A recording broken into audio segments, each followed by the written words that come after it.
Fly could have just been like, you know what? I'm just gonna go for a pull or go for it after. Oh boy. Oh, we're Fly. Well, there's the TP away to safety, and Fade can now, in nice comfort, farm up this lane.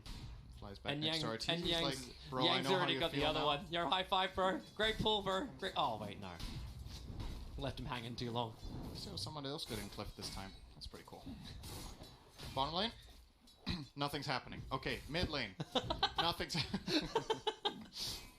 I'm sorry. There's a lot happening down on bottom lane.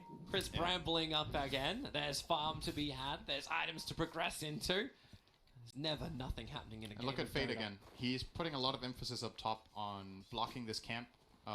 So once again, this small camp is unavailable. He's blocked it twice in a row. And now that Ogre is almost level 3, they're like, good enough.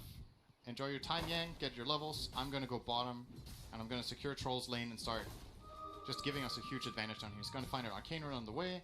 This could be leading into our first blood. They will not be expecting this Magnus rotation, I do believe. Oh, S4 is kind of just already... Yeah, he's already kind of so dying. low. They want to go for crit probably, but the easier one is just to skewer through the tree line and take out S4. Burrow Strike will happen, but he doesn't get to the other side of the Magnus. And first blood is actually going to be S4. Fade skewers away from crit, away from the Bramble. And he's also got a couple of friends hanging along with him, but crit, even with Shadow Realm, he knows he doesn't have enough damage. And Yang's able to just take this top lane by himself. Like, Fly's actually having to salve his early harassment. He's now completely out of regeneration. But this is off-lane Ogre, everybody. I love Ogre. What a hero. I love this hero. Ari into towards the mid, connects over on the torrent. DY looking for the follow-up stun, able to get in range. So Sumail in a little bit of trouble, comes onto the tower. But so Ori, he's having trouble getting through those 2 points up in Dragon Blood. DY will take the aggro of the tower away from him, and Ori just lines up the level 2 Tiebringer, bringing down Sumail. Very nice kill. I wonder if he should suicide to the tower right now. Doesn't seem like he wants to. He's gonna deny a little bit instead. Still some good CS to It's a really big timing on this gank too, because Sumail just lost, okay, only 2 creeps, almost 3. That's what you want to do. If you can gank around the time for the creep, it gets into the tower, the loss is just that much bigger for the enemy mid hero. They're gonna look towards crit in a second. Still, actually no, Paparazzi has nowhere near enough life to fight. The Courier's got to go back and pick himself up some regen. He'll get spotted one tango by line. I guess he already did that, maybe. No, he didn't. Okay, so there's one more. Yeah, but there's a Salve and a Mango coming. S4 is just not having a good day. Like, it's still 15 for 1. Like, the CS is nice. It's okay. But, doing fine, actually. Kind of. What's his XP? Okay, maybe now this will make it work. Nope. DY gets the stun. Okay, So- his XP isn't the greatest, but he has the same net worth as Ogre. It's not that bad. And now he's going to steal a bit of this pull. Or this stack, rather. Yeah, actually, just... I felt like S4 was being zoned out a hell of a lot more than all the numbers really say he was. Especially with this tri-lane, like, alright. Magnus has moved back up towards the top lane, putting down a ward. He's waiting here for the 5-minute bounty rune. And Fly's moving over for it too. Ogre doesn't really have enough mana to work with. No, I don't think Fly actually saw that Fade was there, but Arteezy will. He'll come back over and go, okay, we have a couple of extra heroes here. Wait for the rune. Does Arteezy want to come down to it? No. They'll just end up trading on the other sides. As S4, Burrow strikes forward, finding DY down the tree lines. Crit throws out his own attack. Oh, 4 HP on DY! Caustic. Pop. That's when you think you may be able to live. Think again. Dire Observer will get de-warded. Fade. Thanks to Crit intuition, maybe. Realized the Observer Ward was taken and Fly put down the deeper ult. And S4 and Crit have a lot of fans chasing them. It's like a signing session for EG. Towards mid. Ari, X marks, Torrent, Boat, Fade. Trying to look for it too. Body blocking Mount. Sumail realizes he can't go one way, so he'll head down towards Crit. That's a huge save. And Sumail could just walk this off, salve up. DY at least can cancel the last room. Actually, no, he can't. You can't even cancel the remaining point. That was a really good play from Sumail. His movement there. It might look easy and like a small thing, but what he did there is actually... It's no joke. Really, really good movement to survive that. Magnus couldn't find the skewer angle. And even though Kunkka got level 6 first, Sumail's fine. Man, we're trying to battle into fly. The Nice. Astral Spirit's better wear off. He's trying to stomp and get something out of this, but it won't happen. Ori. Here comes Roshan. Oh, almost got. It would have been a cool dash there. I got him with the Tidebringer.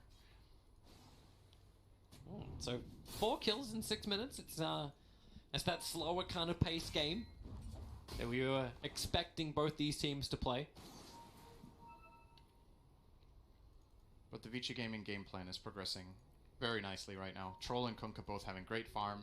Magnus having levels in that position 4 role and decent farm. He wants mana boots so he can keep casting in power. Arteezy's not keeping up with the net worth of the Kunkka and the Troll either. That's the other thing I was wondering about. Yep. Like how quick will this Morphling come online? He's not very far behind, but it's something. That's just Yang being annoying. Yeah. The power of the Yoga. Does he have any item coming up in the courier? Or is he that poor? He has a Soul Ring in the courier bottom. I was wondering. I was like, certainly he wants to cast more stuns than this, but yeah, Paparazzi. Papa comes first, and then everybody else can get the courier. We get a dust, and S4 is just going to Burrow Strike away. And now S4, like, he's falling further and further behind in XP as compared to Ogre. He still has the same gold, but now he's a level and a half behind Ogre. And 3 heroes in mid from EG. I know this is first Dragon form, and you want to do as much damage to the tier 1 tower as possible. Thanks to Dire Ops, they see a lot too. They really want to. It's not just the Dragon form, it's the fact that they're playing against Mag, right? Like, you gotta take some initiative. They're very much under pressure in this game. That means achieving some level of objective, but Sumail's Dragon form does last a very long time. And all they're finding is just illusion runes to mess with DY. But Ori and DY and Fade, all 3 having to tank it up in this mid lane, but there's now 4 heroes from EG. Like, SK has moved a little bit further back, farming underneath the Radiant D-Bobs.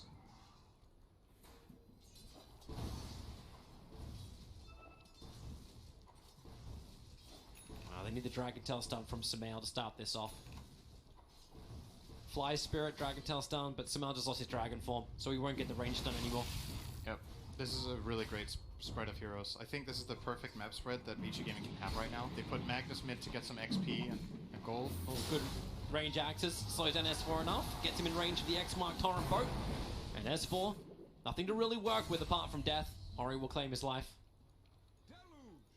So basically, the way Vici are playing the map right now, they're accomplishing everything they want. Yang is being top and being annoying, just being big. And the Magnus is getting levels and gold mid so that they can get higher levels in power. And then the Kunkka, because mid is taken by Mag, is freed up to go and make moves with X-Mark. And they just got a kill on the Sand King, so they're getting kills while farming, while stacking. It's really textbook Magnus gameplay right now from them. And showing why Kunkka was such an excellent last pick already. And we're not even 10 minutes in. He said EG need to try and make a play with it when they're under pressure, but how do you stop this type of tempo control this up? Maybe you can get something up on this top lane, but I think it's just hard for their lineup right now, honestly. Dragon Knight can hit the tower, but he doesn't have strong heroes to play with yet. Dark Willow's level 4, Elder Titan's level 3. Sand King has a very bad time bottom, level 5. So it's just the plays aren't really presenting themselves right now. they're trying to actually contest with these runes. Crit. We'll get rid of the Sentry Ward nice and quickly, but it's 5 seconds until the bounty's going to spawn. The Observe Ward saw Sumail come very early on, so they know just how much is here, but thanks to the X-Mark Torrent chip, the combination hits so hard in towards Crit. The Burrow Strike from S4 gets a chain onto the Troll Warlord, but where's your big damage? It's got to come in from Fly. He's got plus 60, trying to pump it into Paparazzi with Whirling Axes. There's not much more to give. Dark Willow still the first one and only one to die during this fight, and DY with a double stun keeps the rest of EG off VG's back. But underneath the tower, they realize he's alone. And they will die for it, but DY, he'll just TP out the Adaptive Strike from Arteezy, will reach him in time. With a follow-up stun, nothing DY can do. And they need to get this tower out of this, and I think they will. They have a Siege Creep and a Dragon Form, so good move. Good from Arteezy to join up for this as well. I think that was necessary for this to be successful. If he doesn't join, then maybe they lose the fight on the, at the rune after all the spells were cast. They could have re-engaged. And Sumail managed to snag the rune right in front of Kunkka as well, so they got the bounty.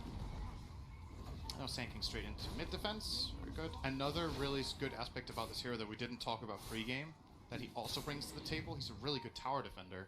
Just putting that Sandstorm and playing behind the tower while you're defending is a really powerful ability to have. Well, they're going to need him up on top. He's done the work in mid, but Sumail will head up top. Fortification on the creep wave. Paparazzi just wants something out of this tower. With Yang's movement up too. And Lion, they're bringing all the numbers up towards the top from Fiji. But this still creates more space for Arteezy. Got the last hit in the bottom tower. He is going to go in for a Lincoln Sphere as his first item. No Manta-style shenanigans. There's a lot to probably trigger that later on. But good stats, good regen. You're a little uncertain about it as well? Like, Manta-style makes me feel like he has more of a play. I don't know, I'm just thinking, like, what is good here? Because the Lincolns has its merit against a hero like Lion, right? And against the Kunkka X Mark. Yeah, but when they're all together, it does nothing against RP, and I'm just like, I'm thinking, like, what else? Like, that's always what is, when you're looking at an item, you're like, it's not that good here. Well, what's better, right? That's always what you should be thinking. If you don't like the item, give a better suggestion, and I don't know what's really better here. You could rush a Scotty first item or something, so he's tanky and has damage, but that probably doesn't feel that good either. But if he gets both Lincolns as well as Skadi, he becomes one of those immortals. He gets really tanky, but then he also has two items that provide relatively little in the way of damage, right? Yeah. E-Blade Rush also feels kind of bad. Like, there's only one hero he can really kill, but E-Blade does sound good against the Troll Warlord, stopping him from attacking. Yeah.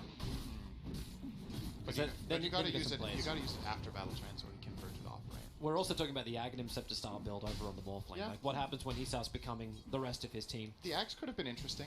Maybe first item, even. It's a bit unusual, but if you get it at the right timing, playing with Sand King, that could have been a thing. Yeah. Perhaps. And then you can try to take the team fight route with Dragon Knight and use double Burrow Strike. Speaking of the SK, like, we saw this in our last series. We're like, oh, SK, like, it's a good timing on a Blink Dagger. S4 completed it 13 minutes in. Yep. Obviously, he has had a lot better game than our previous SK that we saw. But still, it's about the same. This is, roughly about the same. It's about a minute later. Yeah. But VG Gaming, everyone's coming in quickly into the Shadow Realm. Hit by the Torrent. Dark Willow. Really difficult for Crit to get himself out of this one. And one more hit from Ori will do it. DY holding the finger. As you said, don't care about the buff. But Arteezy pushing into the mid tower. Fortification will kick up. And here's your X Mark. Fly, Spirit, something's going to come out. Or maybe Arteezy just turns into Ogre. And the stun will completely miss from DY. If that finger would have, or the Earth Spike would have connected, I think he's dead, actually. They smoked up. I don't know if that was in range, if that was visible. And here they come, Epicenter, S4 looking to put that Burrow Strike power right in top of Ori with the Spirit and the Stomp. What's Arteezy got? Sumail's got the stun in with the ET stun, and he actually hit everything into Ori, and they're going to bring down the raid boss. 35 seconds down, this allows him to move into the tier 1 tower, Evil Geniuses, and give Fly actually the kill for 497 gold. Good move. That's a good dagger reveal. I think he was hoping for more than one kill, but they got the biggest one and the tower. It's still very nice from EG here. Equalizing the game more or less.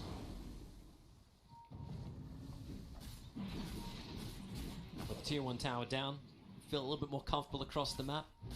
This gold advantage really has not moved up and down. The experience has got it's something a little bit more the way of VG Gaming, because it feels like they're being a little bit more split up and independent across the field.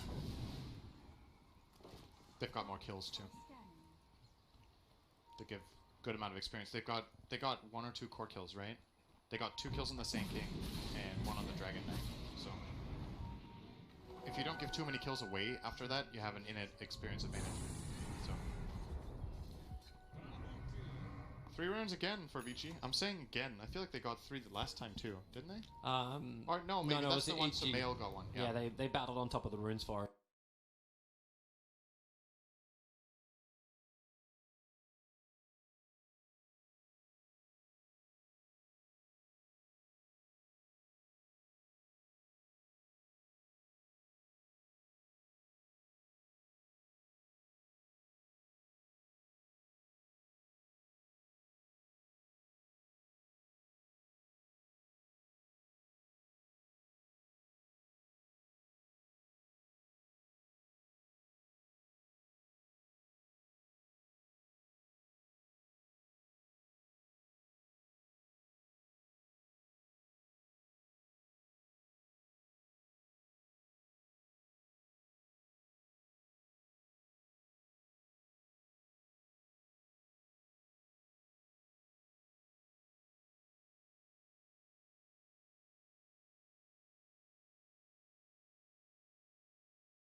It is the final proving ground. A trial by fire that puts the worthy and wanting alike to the ultimate test. Each team must run the final gauntlet, where one moment can spark the rise to greatness, and a single misstep can bring it all to ruin.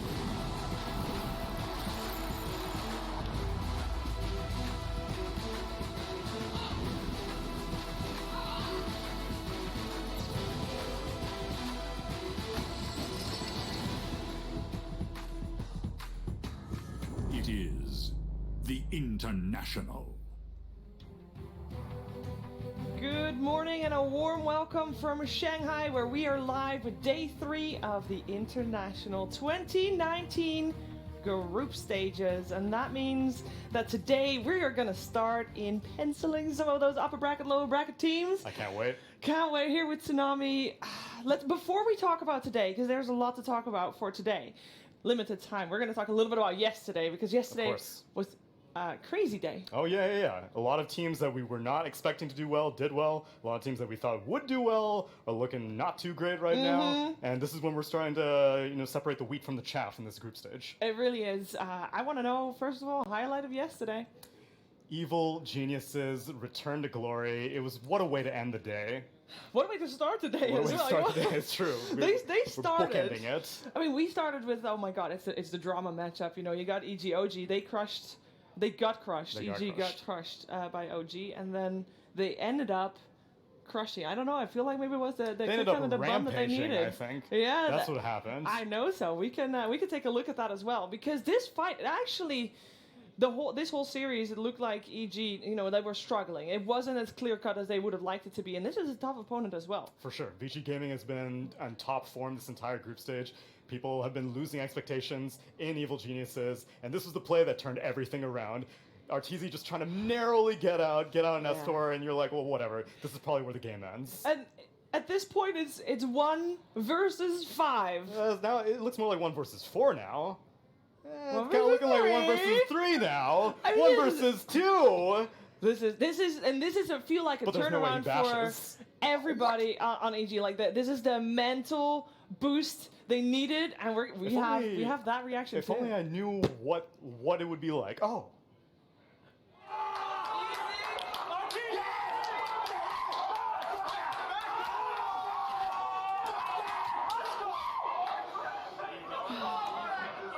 I love it. It's pure. Rest in peace, flip flop. Rest in peace, served well. But it just shows like they were in a tough spot. Oh yeah. And now they are actually having a shot at making it to the upper bracket. Yeah, and this was something that obviously Boba is the coach, a very accomplished brain in Dota, and nobody very calm, no matter the result. Exactly, and this was a marked difference, and I can understand why. If you're this close on the edge of being lower bracket, maybe even being eliminated at the bottom of your group, that's how you deserve to react. Yeah, a little motivation that they had the morning was great, and Sumail having a little bit of motivation as well. Obviously, we started it yesterday. Sumail's very close to having 1,000 wins at the International. Hashtag race 1K. Race 1K. Sumner's very close as well, but not as close as Sumail. Sumail has 991 kills, and they only have 1 series today, which, by the way, we're assuming right now that Sumail will make it to 1,000 today. The matchup that they have is against Infamous. And would you believe it? I mean, that's a South American squad. Surely it's like a lower bracket thing. Why? It should be a freebie, right? It is a match that might just decide which one of these 2 teams will be in the upper bracket and which in the lower bracket. Infamous in contention for upper bracket. No one would have expected that, but that's the beauty of Peruvian Dota. It really is. And, some teams just show up and they do it. And we saw that last year from OG. Of course. And somehow this year, we're seeing that from OG as well. Saving strats for TI, a thing or not? Do you believe in that? It's for sure a thing. You wouldn't show anything important in group stage. Group stage, the stakes aren't high enough, right? There's no way you would show something completely different. Unless... Maybe a core IO. Maybe just an IO. We've seen a mid IO in the past. Sometimes even was like a gimmicky thing. Maybe teased. And then even if we did, we'd only see it once. No, but this is 2 games in a row. At on the IO, International. At the International. Against NIP. You don't get to get away with that kind of stuff You do unless not. you're a world-class team. Unless you're a team trying to defend your TI title. Yes. And poor NIP, they felt it, and they felt it in their scores as well. We can take a look at the standings because NIP, I don't think anybody was expecting to see them at the bottom. But here they are, together with Royal Never Give Up in the bottom of Group B. It's looking pretty rough for them. This is a dangerous place to be. They have quite a few matches today, so they have a chance to maybe dig their way out of this hole, but it's still, like, who do you consider to be the clear bottom runner in this group? RNG, maybe, but everyone else, there are no easy matches in either of these groups. They really are not. And Peter Dagger, of course, known for his tweets, leave China to me. Leave China to me. It's time to see if he can put his money where his mouth is, because today he's facing both RNG, so that might be a deciding match of who's going home. He's also facing Vici Gaming, so it's a tough day coming up for Ninjas in Pajamas. I wanted to also quickly talk about Navi, who is on par with Not Vici back. Gaming. Not back yet, but they're on par. Oh, come on. They're like, they're back. They're Come back. on. People always say they're back, and They then were they're never gone. They were never gone. Oh, Oh, okay, well, maybe aside from the they were gone a little international, this is their first year in quite a while, but it's so good to see them back. It's so good to have Brilliant. 2 competitive CIS teams. Navi beating Virtus Pro 2-0. I was sitting next to the Russian caster. It's amazing to see that, because for the longest time, obviously, these people are diehard Navi fans Yes. since TI1. And Yeah. you've adopted Virtus Pro as your new family, but then you always have a soft spot for your first love. You always do. You always do. Before we talk about the games today, I want to talk about the Dota for a little bit. Okay. Hit me with some Dota stuff that's been happening over the last few days. So obviously group stage is a difficult place for a lot of teams early on because they've all been boot camping, they've all been in their little bubbles. No one really knows like what is the clear meta, especially because there've been a handful of balance patches as well since the last DPC event. I personally had Chen predicted to be my most picked hero. Okay. And was not looking to be the case, and I was just like, am I just out of touch with the current meta? But no, it's the professional players who are wrong, because I looked at the stats, and Chen is doing quite well. He just has not been picked that frequently. He's gotten 7 games, only lost 1. How many of those were on OG? That's a great question, actually. It was. Sorry for putting you on the spot. No. I'm actually curious. The loss wasn't on OG, so it was all 100% for OG, and it's 100% with Alchemist. That heal amplification is something that a lot of people have not been paying too much attention to. It is a big factor in these drafts. And it works the way you don't think it will. It works on everything. Oh, you're teasing something, Shiver. I am. Leave it to Fog. Go to a Fog stream, and he'll tell you exactly. No. Stay here. Stay here. The multicast. This is the best place. The multicast, stream. the focus fire. We'll come to focus that a little fire. bit. Okay. We'll come to that a little bit. Because I have another Dota question for you. Okay. So far, all the games, or not all the games, a lot of games, it seems, on teams winning as they do. And then the game stalls out for another 20 minutes until there's a 50k gold difference in favor of the team that's winning. And then they win. That was What's happening? That was one of NIP's victories. They had, I think, approached 70k net worth advantage. How is that a thing? One thing is obviously the fact that it's the international. Sure. People have nerves, and obviously you don't want to take any undue risks. The other thing, obviously, is the product of the heroes that are very popular right now. A lot of the most popular heroes are melee heroes. Your lifestealers, your Kunkas, your alchemists. These heroes have to kind of have a real good advantage before they feel confident going to high ground. Gyrocopter is also quite popular. He's the most popular carry so far at the tournament, but he's got a little T-Rex range. He can't really reach very far. So it's a combination of that, and I like to attribute it mostly to, you never want to mess up. You don't. The stakes are way too high here. Make sure you have 100k net worth advantage before you push high ground. If you need that to feel secure, then go for it. You probably shouldn't be here if you need that, but still. Still, if you can get it, you'll get it. It's better safe than sorry. Any other meta changes that we should be aware of? I think that spell damage is slowly starting to reemerge as popular. Okay. We had mentioned earlier that armor was a very important thing in one of our previous mid-game panels. which you guys should always stick around for on the multicast. This isn't the only panel that we do around here, but Gunnar had mentioned that stuff like phase boots, Basilius, these are items that are returning to favor because armor is so important. Yeah. As a result, the rock, paper, scissors continues, and heroes like Leshrac are re-emerging because magic damage becomes so important. So Yep. it's a constantly evolving meta, and we won't even have a clear idea even once the main event happens. Nope, that's the beauty of Dota 2. It's always ever changing. One thing that doesn't change today is that you can watch 40 games at the same time. At least, you know, you're going to give it a good shot, I hope. The multicast, indeed. We have so many games coming up for you. So let's take a look at what we have. For example, Stream A. Every stream is 5 series, Correct. 2-game series. This is what is happening on Stream A. And I want to just take you all the way to the bottom right there. Take me there. Secret versus PSG LGD. Ooh. That's a main event matchup. That What's is it a main doing event here in the matchup. group stage? So these two teams, you know, they won't face each other in the first round of probably upper bracket, but they probably will face each other at some point. This is going to be a I hope super so. hype match.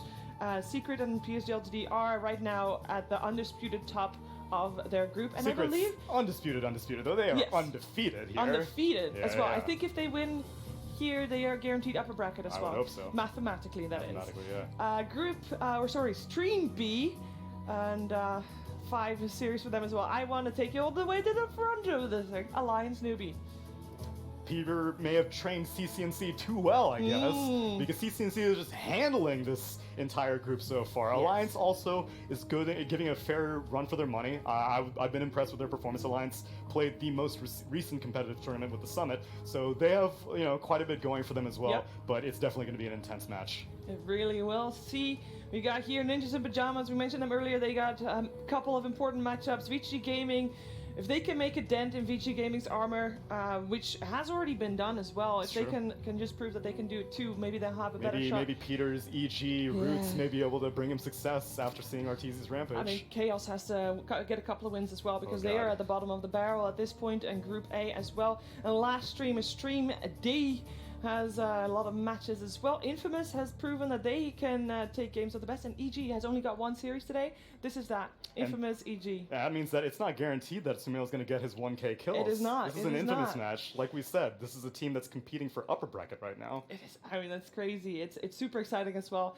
Hector, standout player Hector, for the Wraith King God. The Wraith King God, definitely. Wraith King.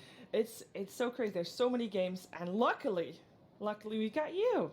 You're in the Helping right out. place. They're in the right place. This is the multicast. If you're curious, this is your first day watching groups. What is the concept here on the primary stream?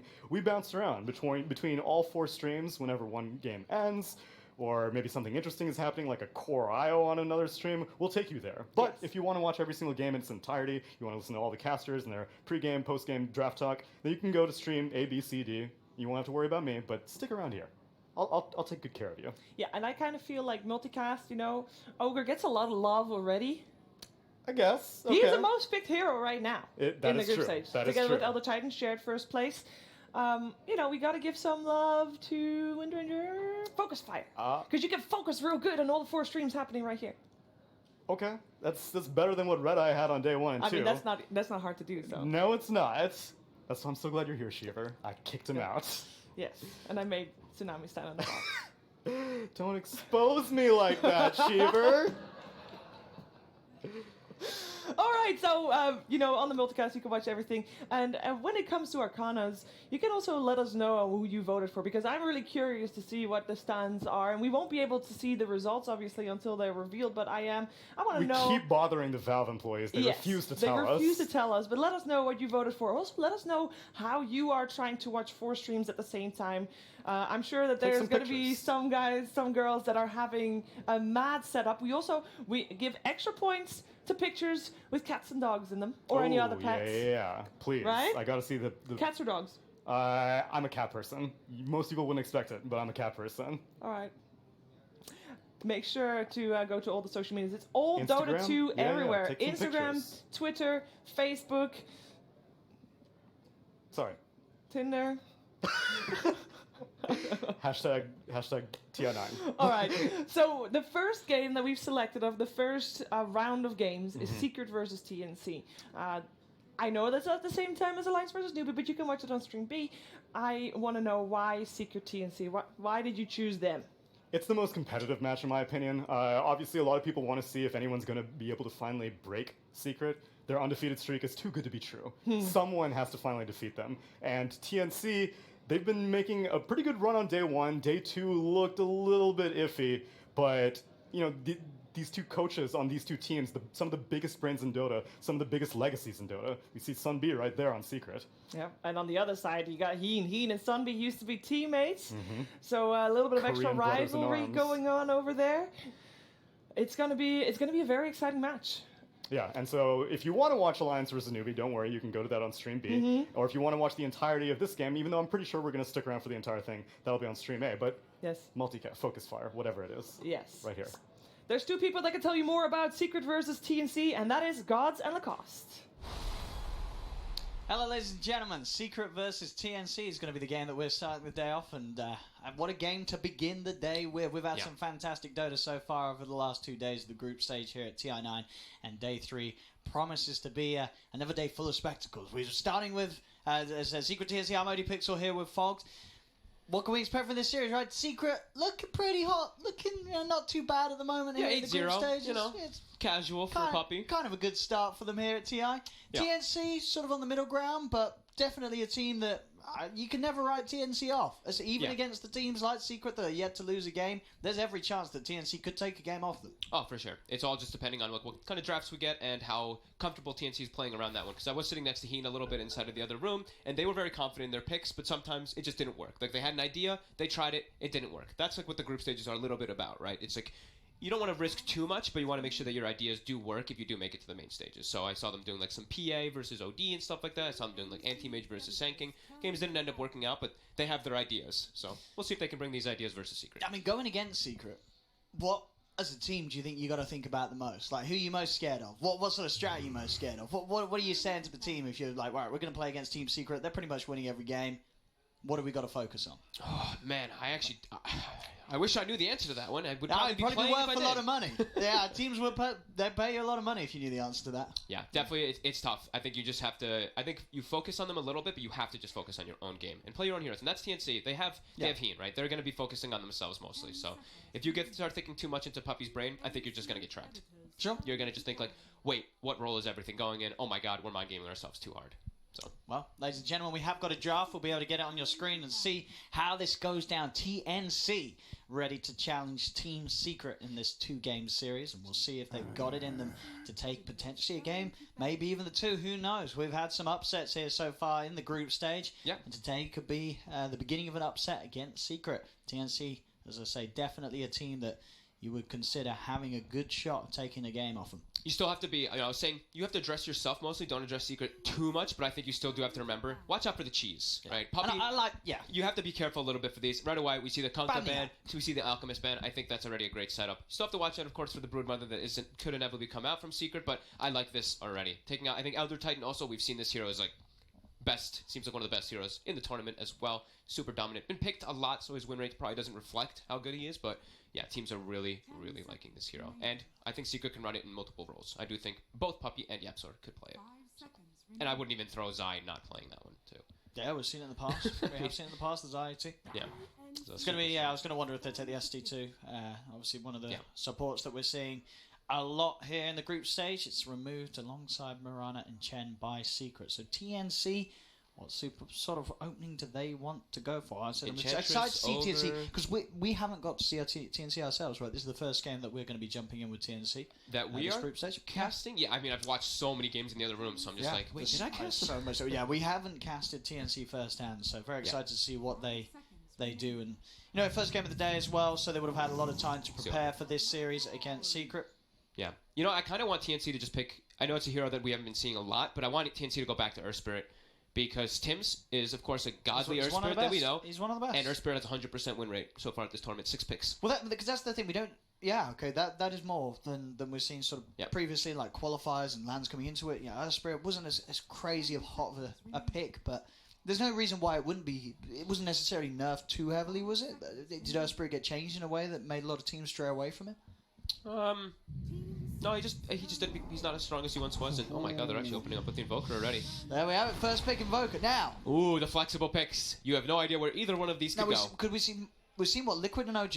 They've done the support Invoker. And Newbie. And Newbie, okay. Has Secret done it? What? Yeah.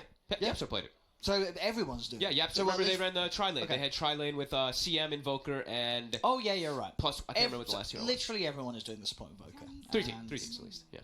Well, 4 teams, right? Was it 4? You said Liquid, OG, Secret, and Newbie.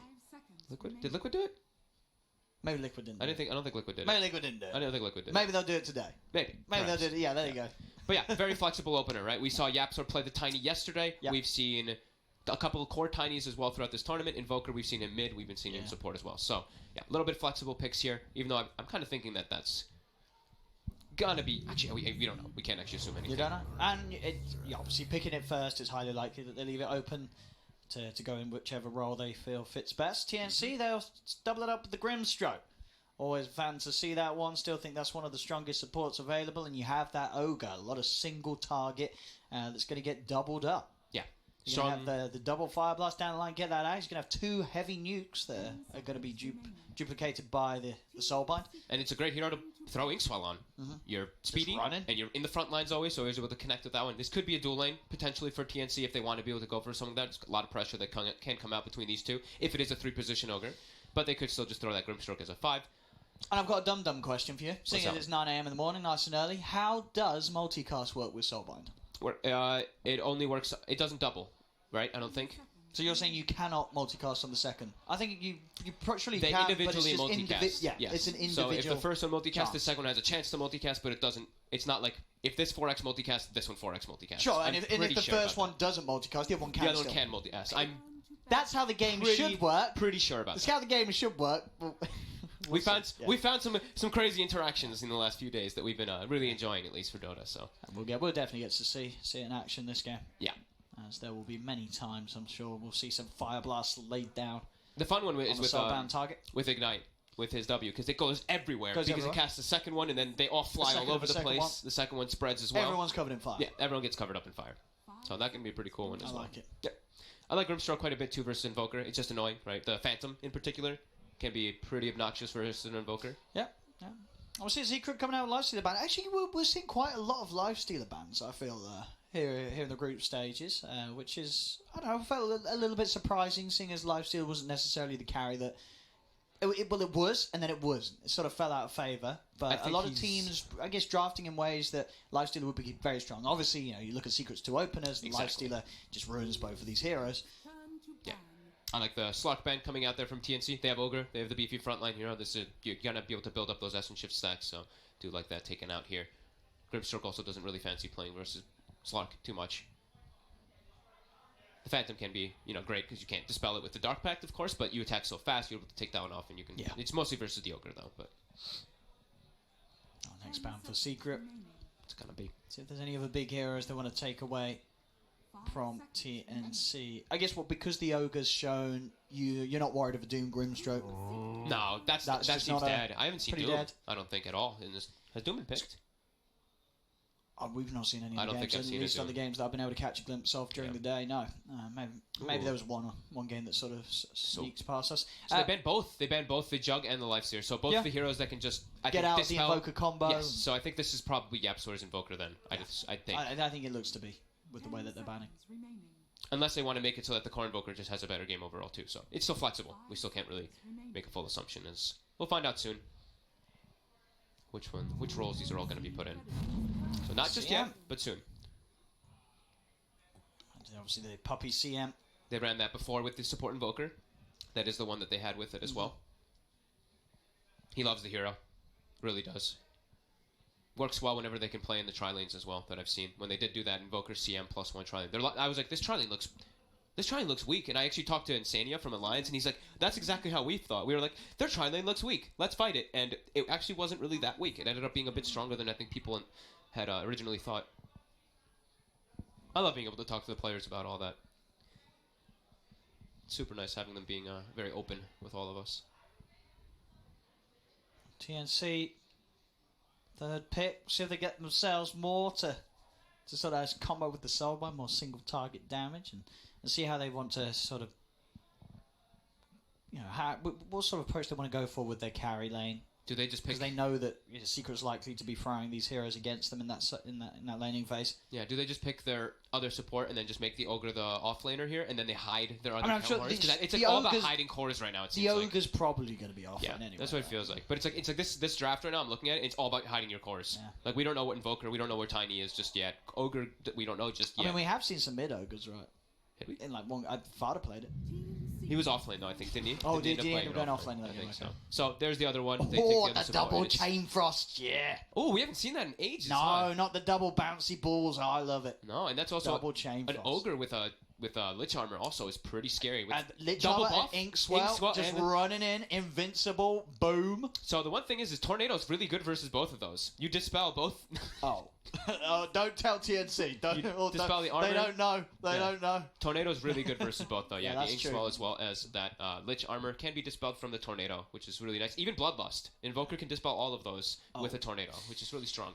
Well, just don't get caught by the tornado. Yeah, low. That's the plan. Okay, so Lich. What carrier are they wanting with the Lich then? Because the usual is gone, right? The Jug is the big one that pairs up with the Grim and the Lich. Oh, well, so were you thinking about more heroes that can go in with the Inkswell and the Frost Shield, right? Yeah, that's what I'm Good melee hero that can just charge in. Because you need someone. Now they don't have anyone who can. So the other cool thing is, right? They banned the Lifesteal and the Jug, and these are the two heroes that if you are Lich armored and you are Grimstroke buffed, you can't get Tornado Purge. Well, I feel there's kind of an obvious one. Yeah. What? The Void. The Void for TNC Void for TNC. versus the Invoker as Going well, in right? with the Time Warp. Time dilation also very Chronosphere annoying. and Double Chain Frost. My friend, that's a dead team right there. Could definitely be a possibility. I'd like to see the Void. One EMP though. That's the one thing. Is it goes both ways with Void Dodge- versus dodge Invokers. the EMP. Yeah. Void versus Invoker goes a little You're bit going to both. have that Time Warp cast range. You're easily able to duke it. At that point of the game. Obviously before that, you're going to have a little issue. But then when you get that talent, you'll be golden. So Secret, what are they going to reveal? Yeah, let's see. Which- They do like to leave Nisha's pick for last a lot of times, don't they? Yeah. So maybe not going to pick the carry now. Maybe, which obviously will then give a pretty It's going to clear give it. Yeah, indication of, we're going to get of information who's right now. playing what and where the lanes go. I mean, we're only locked in one right now, right? Puppy's playing CM. Yeah. I mean, they do have last pick, so maybe they want to save mid one, save two. Oh, is Puppy playing Ooh, CM? wait, what's going on here? So we got to. So that's Core Invoker now. So this is 4 support lineup from Secret. Wait, what Who's playing what then, Giannis? What do you? I think it's gonna be. I think it's going to be a Core Jakiro. I think it's Yaps or Jakiro. I think it's You know? Puppy CM. I think it's mid one Invoker. And I think it's a Zai Tiny and last pick Nisha right now. You're right. That's probably most likely. Right. That is the most normal in the terms of Secret. I feel normal. like I saw. Did I see Secret play a Jakiro yesterday? And he was super farmed. I think I did see Yaps. Someone was playing a Jakiro that was like, incredibly it high was net Secret worth. and it was a Yaps. It was a It was a Yaps, Yaps okay, Jakiro. so, yeah. It was a Yaps or Jakiro that, was sort of taking So, over in far. That's the assumption right now. That Yeah. looks. That's the obvious. No, that yeah, we're sitting that's right at now. least what we'd expect from Secret going from what we know of Yeah. them. But Secret have always surprised. And I caught it. I told you. What a Look at that. genius. Boys and girls, it may be 9 a.m., but my brain's turned on. At least some of it is. Void is so good. Yeah, TNC knows. great pick. My man, he knows the strats. It's GG. TNC, well done. You've Old school combo, right? Is- You got the Void, you got the Lich. got Always to avoid the Lich. Yep. And Got as the I Grip said, Shot on top. you're going in. You're standing in pin to, I'm telling you. You got that time warp, you're out of there. There's I a lot like of it. there is I a lot like of it. disable for the Void. That's one thing, right? They do have a lot of ways of just And- locking him down, but It would have also been very OP in Secret's hands if Nisha got it. Void Invoker, Void Jakiro. So they're also taking call. it away from Secret here with that pick. I like that. TNC's smart. it's very nice. Yeah. They're smart. So what's the pick gonna be for Nisha? They ban out the Lina. What do they go for? Last pick TNC. So trying to. That looks like they're making sure that Invoker has a good lane, right? Banning out the Lina too. It's also another really good pick that they've played. Armel does really like that hero quite a lot. Also works well with the Grimstroke. Great synergy. And Lina would have been a really nice pick for TNC. 10 seconds remaining. Yeah, Lena wouldn't have been bad, but they don't want it because you know what they want. You know what Which they one want? are you for? thinking? They want the Outworld Devourer. That's exactly the one They I was want the thinking. Outworld. Okay. They want the OD in Cool. the mid. We're on the same page. You I was got the thinking the Void same one. setting up. You got a lot of buffs. You got Bloodlust. A lot of ways to keep the OD safe and strong. Yeah, that's literally the same one I was thinking of. So I'd like to see the OD for TNC. I think that's the one that's standing out for me, at least for Armel right now. It's one of his best. Their objective taking is a bit low right now, so what if they... They're going to pick up. Come on, OD, dude. That's the one that's sticking out for me as well, but... Yeah. What other ones could there be? Armo does like his quap, but I don't think you go for a quap this game. I wouldn't like to see the quap. It's tempting when there's a void on your lineup. I'd like to see the OD. Ooh, but sniper. Okay. Oh, okay. I mean, I'm fine with that one. That's a lot of fun. Double assassinate. Double assassinate. Oh my goodness. So it works really you well gotta with watch blood out. buffs. People gonna die. So their frontline Ogre, right? Ogre is their big frontline beef to protect. Void as well to jump in, zone Void's away from jumping Sniper. He's squishy though versus Tiny. He is. And that's But Tiny's got to get to. right? So he we could think be it's going to be a core Tiny, so he's going to have a good blink timing, sure. Is it a side Tiny? What if they just put Zai and Jakiro and then Yaps are still just playing Tiny? Well, is there any cheese that Secret can finish with? They need something that gets on top of this Sniper. Yeah. Spectre? Yeah. But, Oh, you're on fire. You got fire. On fire. Spectre. Yeah, So, quick one. That's the one to get on top of them. But It's Yaps or Invoker. It's Yaps or Invoker. it is. Okay, so who's playing what in the rest of them? Yeah, So, Zai Tiny. Mid one Tiny, and then Zai Jakiro. Dude, oh my god. No, I think Mid One's played Jakira in the past.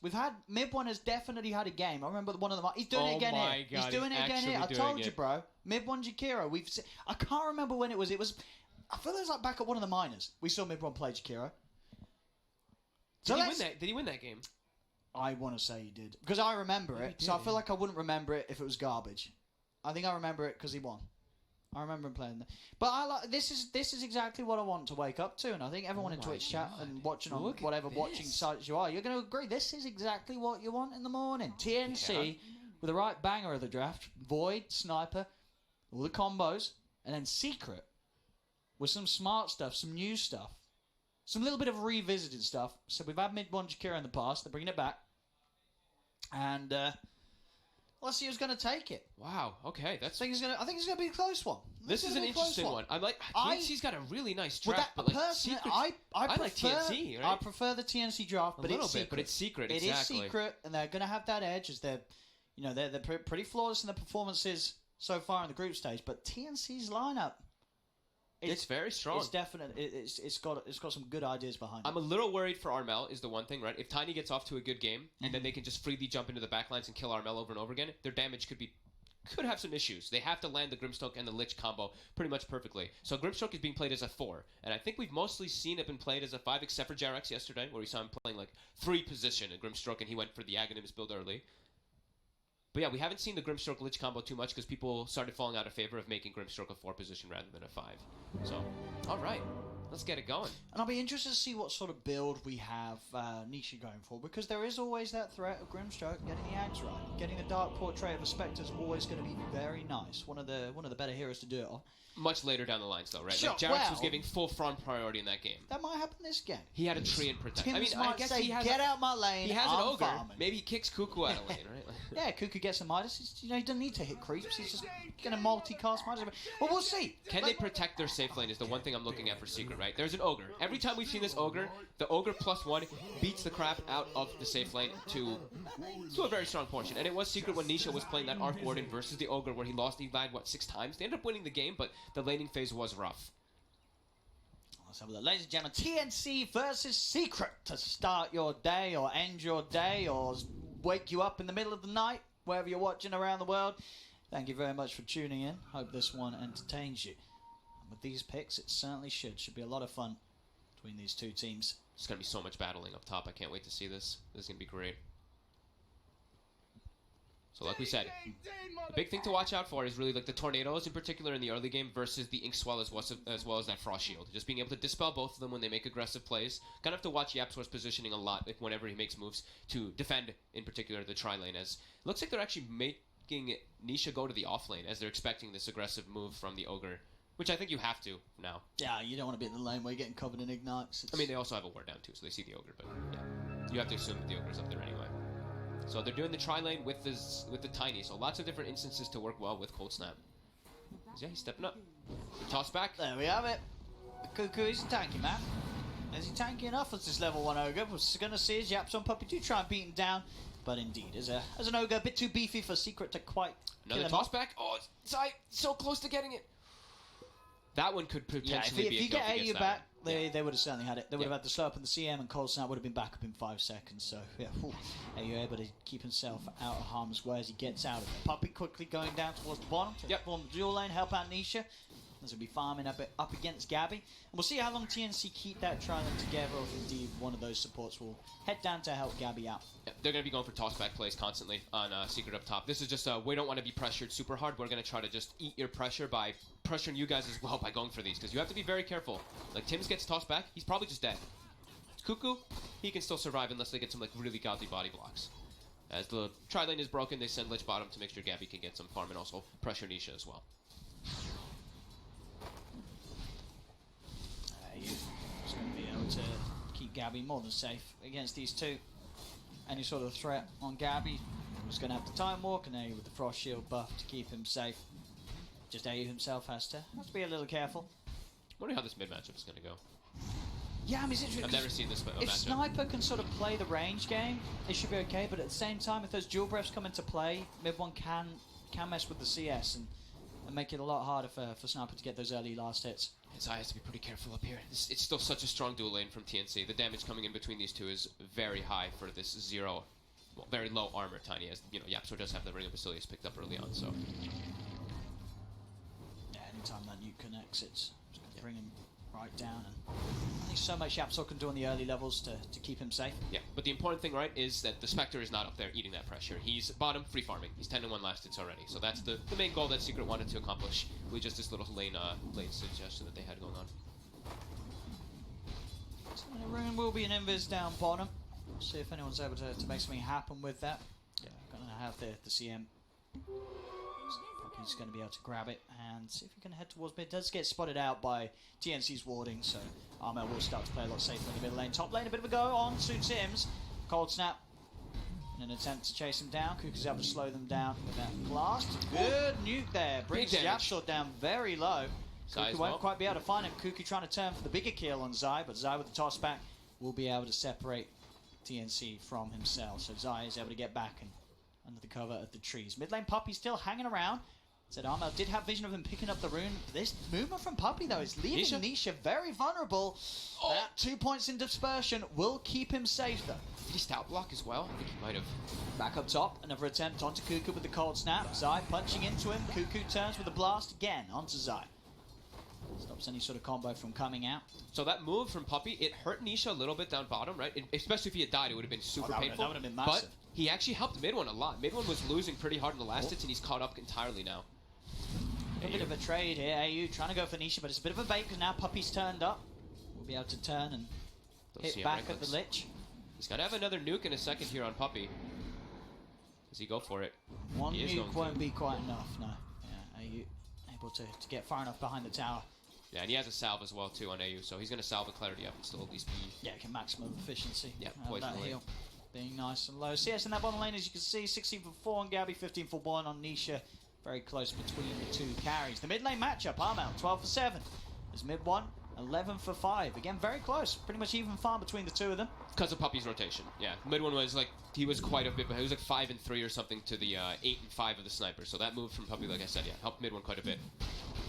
Let's help out that lane as we see the courier is it delivering some regen? Yeah, Nisha has all his regen, but mid 1 actually calls for it first. He's like, okay, never mind. I was like, it's already at Nisha. He's got his Tangler skill, keeps sustaining down bottom as Cuckoo up top, getting gone on. The toss back far. Not quite under tower range though. Tornado. So Cuckoo, he's still an ogre. A very beefy one at that. And that ring of regen as well, giving that extra little bit of a boost to HP. He can withstand this abuse that Secret is sending his way. Interested to see what the build's going to be from the two carries this game. What sort of route Nisha and Gabby are going to go down with their builds. Yeah, it does look it's going to be like the Soul Ring for Nisha, just so we can get that farm going.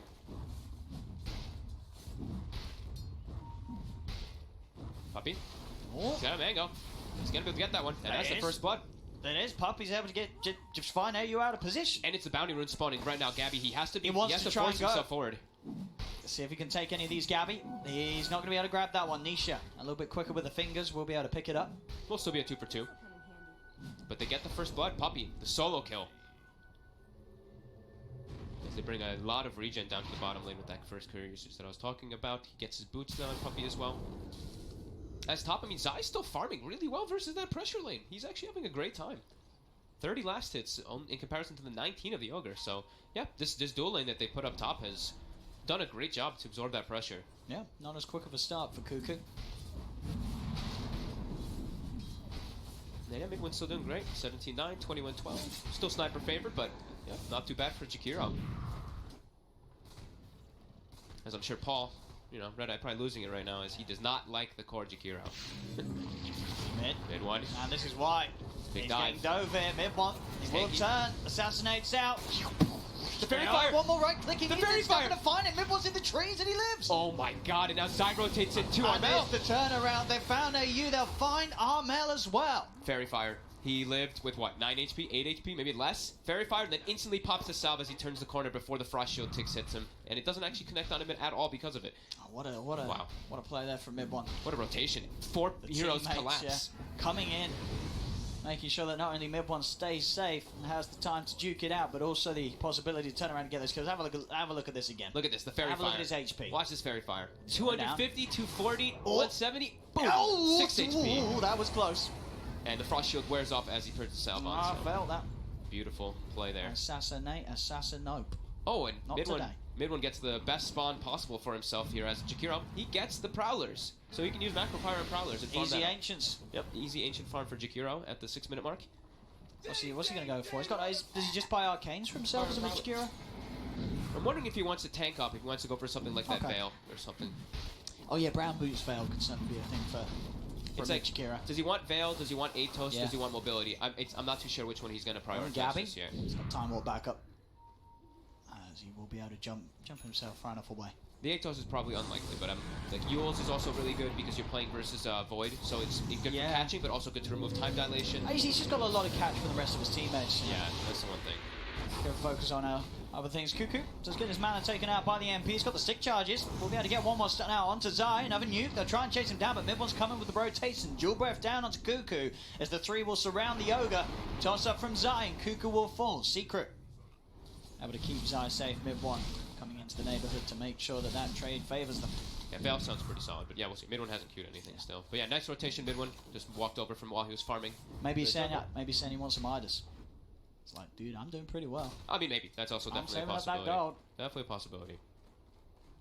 We will find out as Yapsor, he's been given the top lane now, as we see, Zai rotated out, and Nice double stacks here from mid one. Keeping that efficiency high in the jungle and The laying macro. down the Macropie. Look at that easy farm, this man. he's going the Atos. He's played a fair few Jakiro games. Okay, so he's going the... I think the Atos is because he's versus a Void. It just gives you that extra catch. Sure. That's going to be really nice. It is a nuisance for Gavin. Yeah. I was wondering, I think it had to have been one of the 3 big items there for him. Unless he went for Midas, which would have been also a possibility. Yeah, so they TP mid, Zai with the bottle, heals up mid one a bit, and they're immediately smoking. So they're looking to make some plays. Looks like toward top, but maybe toward mid as well, as Armel, if he shows his face, he's pretty easy to die. They can just toss mid one on top of him. Mid one can get the combo off. Oop, smoke broke. Yeah, they're going to see him. Armel straight into the trees. Yeah, did just sort of catch a glimpse of him by the tower. Zai won't be able to sneak up on Armel for now. Armel keeping him his position safe. Gabby the big winner out of all of this though still. Gabby top net worth, 3,500. Free farm down bottom. Yeah. Nisha not dying, but not getting that equivalent free farm because he's been being pressured quite a bit, especially because Puppy moved out of the lane a couple times. Has topped the Chrono. Oh, there's the surprise move. Gabby's up top. The multi. Goodbye, Yapsor. Oh, could be taking the kill there, Gabby. Gabby wanted that. Good. He wanted that. He made a long trek for that from bottom to top. He'll pressure tower though with the Bloodlust. As mid one looks like he's trying to force in mid a little bit here. On the trade. Radiant's middle tower is under attack. Gabby build-wise treads into Maelstrom. It's going to be very nice. As you mentioned, Bloodlust being skilled up. Yeah. Having that Bloodlust with the Maelstrom on the Void early on is going to allow him to do a lot of damage in those Chronospheres. Allow him to farm a lot faster too, right? Just with no. Yeah, that's what you want to be able to do. Just farm a little bit faster than Spectre is mid one. He's found a bit of an opportunity for a solo kill here. And he burns. Burning down the Frost King. His 10-minute runes are up. We'll see how the bounties are split. 1 for one at the moment. Looks like it will just be the straight 2 for 2 top lane. Gabby going in. There's a rainbow TPs. Everybody's coming. Get out of there, Gabby. They're all TPing in. He's got another time warp. We'll be able to jump across the trees, but they get the toss on a Puppy. Jump him in on a Cuckoo. Cuckoo turns with the multicast stun. Gabby comes back in. They're trying to kill our Puppy. Puppy goes for the ult. Will be silenced by Tim's. TNC, though, still with the successful escape. They'll get everyone out. They just baited out a 3 TP rotation from Secret. I'm going to say that TNC's pretty happy with that one. Definitely. That was instant rainbow TPs coming out from Secret. They were expecting that dive to come forward for sure.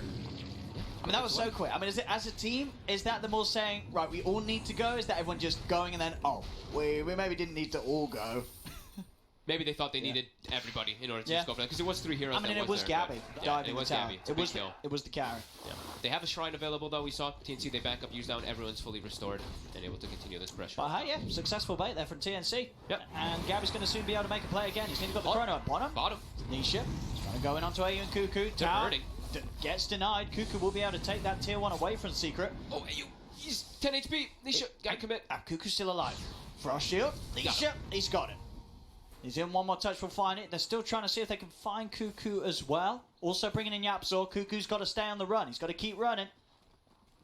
Wait, as he will manage to make it away. Yapzor not quite able to close the gap, even with those Wex balls out. Yeah, he makes it interesting. I swear I saw Nisha had a ring of regen at some point in the laning phase bottom. Now He had the ring of regen queued for purchase. He had it in his or did he actually buy? Maybe he bought it and then sold it. You know, he just I guess he must temporarily held it at the side shop for a quick heal. Yep. Around mid. Dive forward. Zai. And they got the soul by now. Armel will fall, but it's a great chrono for Gabby. And they got the damage to get the kills. They'll definitely get the one. Chain Frost is out, bouncing onto the second. As they'll get Yapzor, they'll get Zai as well. Now Gabby jumping in, see if he can get on top of Puppy. Puppy will be able to get out of the way. So a 2-for-1 trade. Secret diving a little bit, and TNC capitalizing on it. Both teams are matching each other's speed and pace at It's the moment close. here, just constantly making the moves. Anytime someone is looking to pressure one of the towers, everybody's TPing in to defend it. It is close, pretty even net worth. The only difference really being in terms of how it's split up is that Yapzor is sort of taking a bit more, but that's sort of balanced out across the board with the fact that Gabby is just, he's that far ahead. He's about 1 get ahead. In fact, up top, here's the quick play, silence. He's taking swell. He is, and he's too tanky for them to kill. Zai will be fine with that bracelet. Yeah, 15 armor as well. You can't ever forget about Grow, how strong it actually does make Tiny when you're making those sort of aggressive plays. But now they're bringing another rotation up. Armel, he has Treads and the Midas and Bloodlust, so he does pack a decent punch, even though he doesn't have those usual carry items just yet. I'm just seeing was Gabby's going for the tankier option with the talents. We'll favour the 12 strength over the 15 damage this game. I think definitely that one's the a more much better sensible talent, one, yeah. especially when you're playing against these high magical burst heroes. Yeah. Top lane Zai. This time he gets will brought fall. They're able to peep him down with the extra damage of Armel sitting on the back lines. Mid lane, the instant TP's coming out. They really want to defend this mid tower. Tim's is in, but the root is out. They're focused towards Tim. Silence is out onto Puppy. Gabby focusing onto him with the help of Cuckoo. Lands the Monicast stun. Puppy is trying to run. Gabby, if he gets one more bash, there it is. It'll do the job. Puppy's dead. TNC able to get in, keep their tower alive. Is it low enough to deny? It is. That's going to be deny. 2 tier 1 towers being denied by TNC. A lot of money taken away from Secret potentially. Yeah. Very nice setups. You see them, they're prioritizing defending tier 1s. I think we've been seeing teams doing that more and more so. And throughout this year, it's been like the defense of the mid tower. Been seeing a lot of people talking about that. As Nisha's Kuya Midas on the Spectre as well. So we've seen that quite a lot now on these Spectres. Just it's about like your levels as well. We did. It's just the gold. It's going to be sort of a lot of a different Midas game from what you may have seen yesterday from OG. Yes. Where Anna got the Midas. Anna got 6 minutes. It's a little later than 6 minutes in this one. To be expected. He was put in the off lane It was a hard because they lane. didn't want to be pressured. So. And you know they're ready to play for the long game, and I think TNC they're sort of happy with that as well. They're running a Void Sniper. They don't mind if this game goes on. And We could definitely see us like a 60-minute plus game of crazy team fights coming up between Voids and Spectres. So, I mean, yeah, obviously a lot of that is going to be on the Spectre for this because TNC they have the Void Sniper. This is a very scary lineup to go up late again. Yeah, and it is a mid one Jakiro too, right? So it's like that hero. What's the scaling potential really on this hero? But they do also have a support invoker who we saw.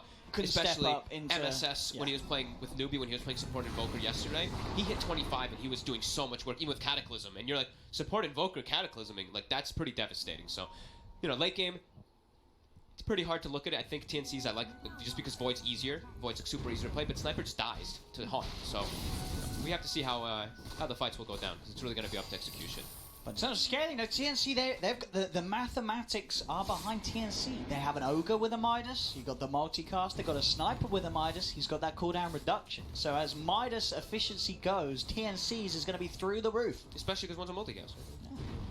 Dota Plus right now is favoring Team Secret a little bit, but that's the Spectre, right? The Spectre factor always is going to be one of those. They love the Spectre. It does really love it. And they do have, the 9-kill advantage. They also have taken 2 towers. I feel this is a little secret bias, though. I feel you look at this game, I would say it's probably 60-40 the other way. I feel it's pretty even right now. You cannot underestimate the Sniper Void and the way that they... I don't know, we'll see. But it is Secret. The Secret, as we say, are doing pretty well here in the group stages. Nisha changed immediately as we were talking about the Midas. He's going to be going for the Mantle Rush as Tims gets tossed back. Zai with the Blink Dagger reveal. And they're going to be able to put some pressure. They have a Catapult down here, and they have mid one with that Max Liquidfire. This is dead tier 2. They also have tabs of Gabby here right now. They have this deep ward. Gabby will be okay. But yeah, it looks like Nisha wants to be prioritizing just jumping in, taking fights. The Manta, also very good item, of course. On Spectre, always going to be super nice with your Desolate.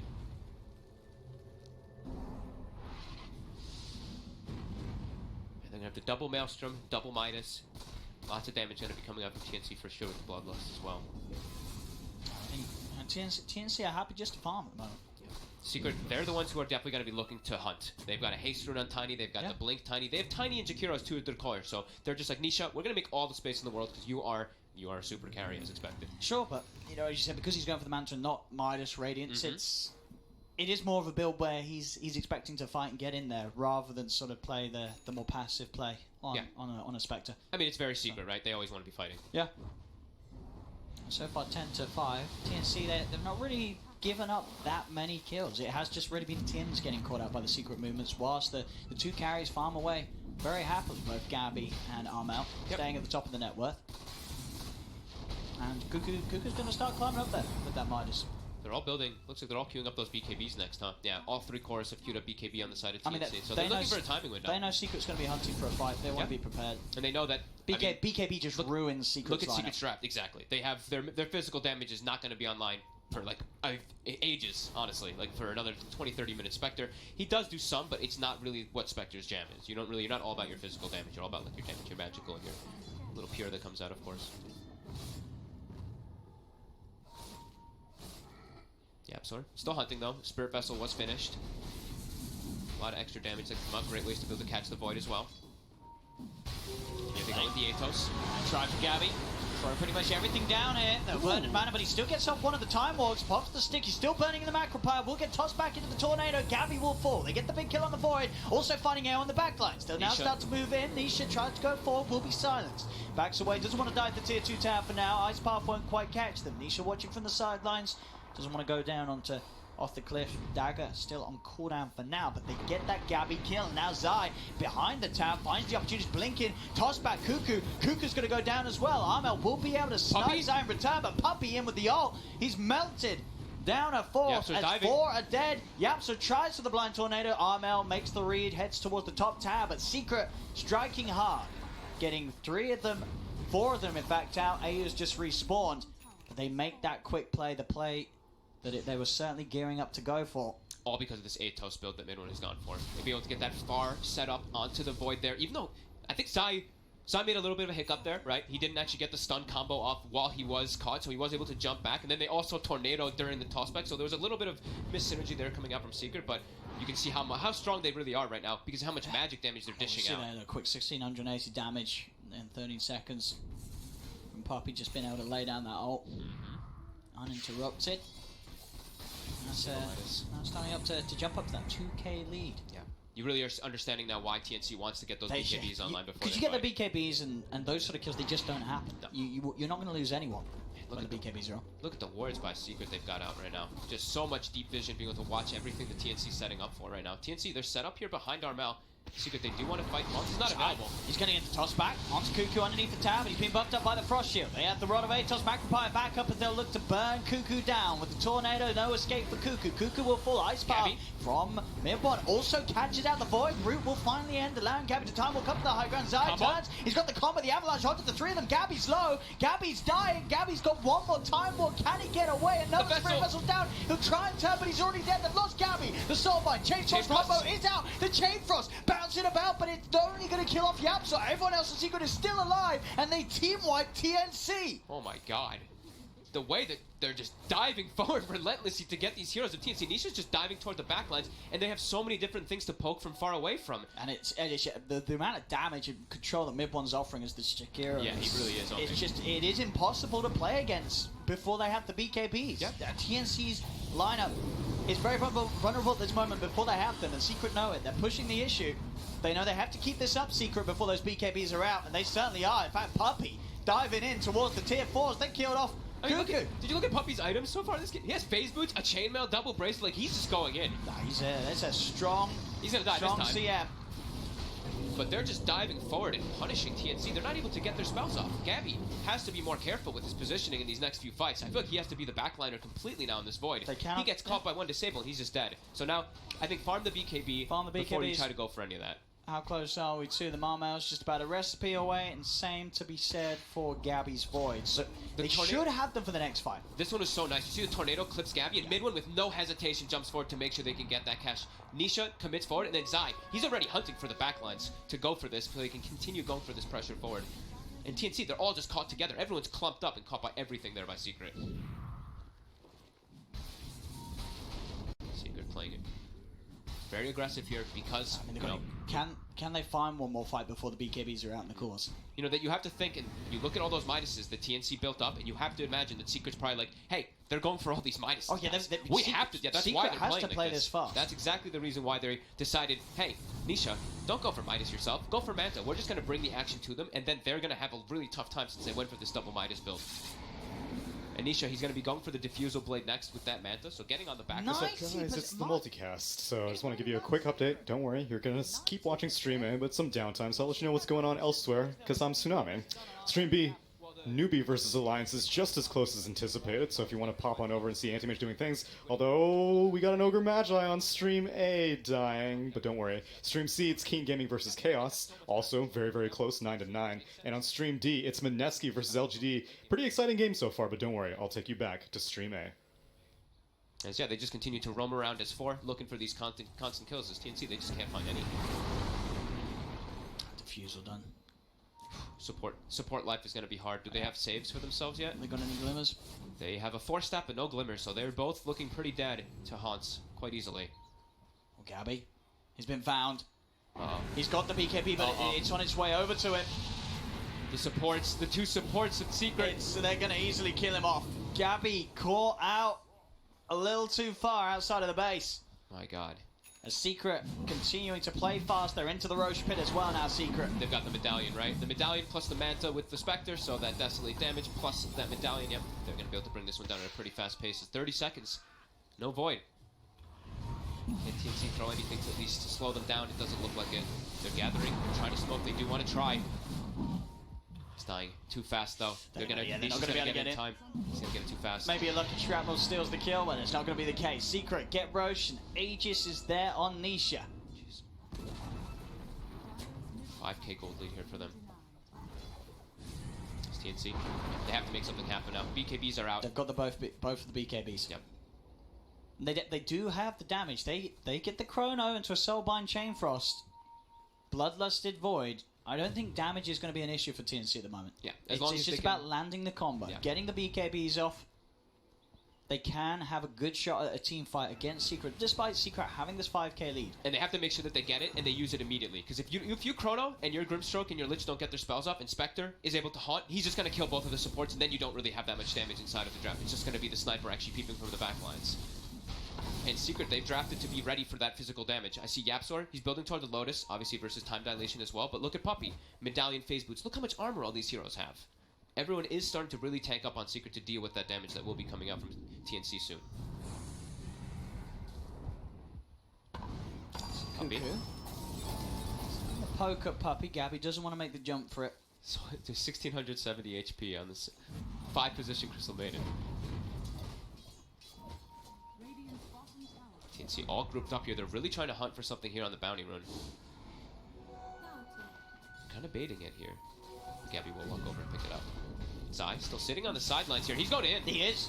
Zai jump forward. He's trying to nuke down AU. Out comes the Hawk. They're trying to jump in for this. Gabby turns, looks towards Zai, starts to punch in. BKB's now going to be popped by Gabby. Looks for Zai, will get the kill on Zai. Now turns Nisha, trying to commit onto Tim's. Buyback comes out from AU. They get the Fire Blast Multicast out onto Nisha. Nisha pops the Manta. He's getting peeped by Armel. They've taken the Aegis out of him, but Gabby's got to be careful. BKB's worn off on Gabby. Backs up towards the tier 2 tower. Cold Stab causing some issues, but he's saved by the rest of his team with a Frost Shield. He'll be able to get out of there.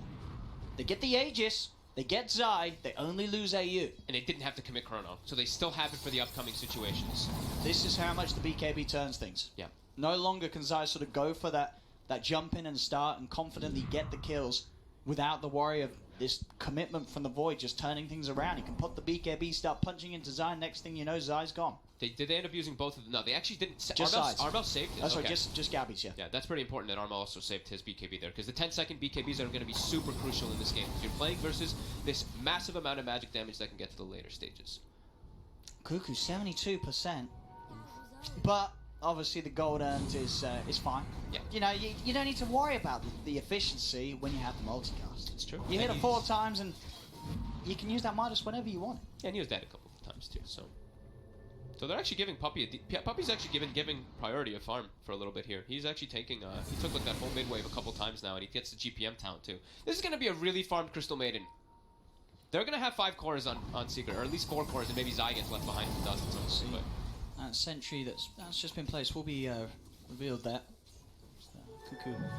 Still throw the ignite out onto Yapsol. The tree throw onto the courier. They're going to know there's a ward up there now, for sure. Yeah, TNC show there's a sentry, but Secret will show that there's an ops ward. Yeah. Worth it though.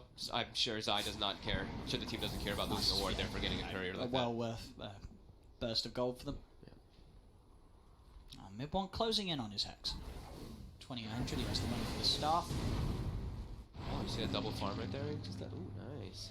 I was going to say, mid one, you know, he knows the angles to run in the jungle as a Jakiro. All about efficiency. Yeah. Constantly making sure that everything is melting down a couple of stacks at a time. Yeah, and the crazy amount of damage that comes out right too with the spell amp talent and the dual breath. Just get a quick pick on Tim's. Tim's trying to push out on his own down bottom. Zai with the DD. So no chance for the Grimstroke as Zai collapses in upon him. And Puppey has now got the blink. This can look to get in the favourable positions for his big freezing fields. Yeah, they're all farming. Well, on the side of TNC, they have, 3 cores farming pretty decently, but everyone on Secret is farming. So, like I said, they're going to have to probably deal with 5 core positions at some point in this game as they commit forward. Tower is only at 80 health already here in the mid lane. They're actually forced to glyph it as mid one starts throwing the liquid fire. Once this tower goes down, they can just back up and look for the shrines as they throw that last liquid fire. It's dead. And they can continue this map control that they've been doing. Just continue to build that gold advantage. Keep the pressure on TNC. So we see Nisha queuing up the Eye of Scotty rather than going for the Heart that we've been seeing a lot. I think the Scotty has its very good benefits versus those BKBs. He's able to slow them versus it, and also super good versus ranged heroes, as we've been saying so often. Ranged carries get completely destroyed by Eye of Scotty. Have they got anything else ready to keep the sniper savage with just the 4-staff and the Glimmer? Okay, and the Glimmer. They've got a Glimmer now, too. 4-staff and Glimmer. And they have a pipe as well on Kuku, so that can help a little bit, too. Yeah, they're really going to have to protect Armelas. They're smoking out themselves. They've gotten themselves the Mjolnir. They've got the Glimmer, like you said, a couple item timings as they want to make their way out.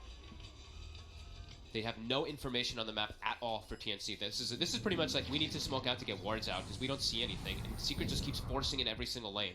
So they have to try to find something. And it's got to have a nice time for them to go to. Yapso, he's not got any charges on the Spirit Vessel. And Gabby with the Time Warp duration, cooldown reduction talent. It's going to feel pretty happy jumping around without having to worry about. Oh, Gabby, but that's a whiffed Chrono. Oh no. Oh, Gabby putting the oh no in Chrono there. Oh, that's really devastating. That is. No Chrono for Gabby. That was their whole last few minutes of planning to making moves out, getting wards down. They put the ward down to be able to get that catch, they don't. It was quick reactions. Yeah, and now top. From Zai. Very nicely done from Zai there. They force a full defensive BKB, a TP out, and yeah, it quickly just jumps onto the Lich. AU just dies in. AU bought back earlier, so. He did. He's dead for quite a bit of time, 70 seconds. They do still have a tier 2 on that top lane. But yeah, no chrono for this defense. The Secret know it. This is really getting out of hand now at this point. Look, this Nisha now has the 500 health talent too. He's about to have his Eye of Scotty. This is a 3,200 HP plus Spectre. Look, he's just going to be running into the backlines and killing those squishy supports. And he can actually stick on the sniper now with that Eye of Scotty slow that goes through. And like we said, it's a ranged hero, so Scotty is so strong. 45% slow for those 3 seconds. As we can see, Puppy may be buying a lot of ice for himself, but he's still keeping hot in the ward game. For sure. I mean, he hit 15 pretty early, Nice. so GPM talent, he doesn't need to worry about. No. Making sure he's got money for himself and the team. He's farming Ancients. Snags for Zai now delivered. 3 cores of Secret farming really well. Same with the 2 TNC's supports. heading out to this area. They don't have their chrono. How long till Chrono? They don't have Chain Frost either because Lich is still dead. 30 seconds until Chrono's there. You will be able to TP over if he feels the need to join them quickly. The Secret, they're not all here as the full 5 Yapsor pushing out mid. You've got mid one working on the bottom lane. Feel like Nisha in the jungle. They're just going for max farm efficiency. Secret cleaning up the whole map, whereas TNC are having to move around as a 5-man unit. Yeah, I really do feel like TNC is feeling quite desperate now at this point in the game. They're not able to get anything on the map. They know that the map control is completely on Secret's side, which means Secret just keeps getting all these bounty runes. They keep getting everybody super farmed on their team. They're going to need some dream combos coming out from TNC. Some big chronos into some huge soulbinds and chain frost combos, but Secret has not really allowed them to do so at all in this game to set up multi-hero chronos. As yeah, with the gem on Yapsor as well, they're just keeping that map control consistent, so TNC, they can't really get vision out on the map at all. They have 1 ward on that high ground on the left. And oh, actually they did have one in the mid lane too, but yeah, very limited vision coming out for them. There's that Secret just running around and farming. Nisha's just playing, he's like, alright guys, I'm just farming my side of the map, you know, I can just haunt in. You guys just keep pushing all 3 lanes in.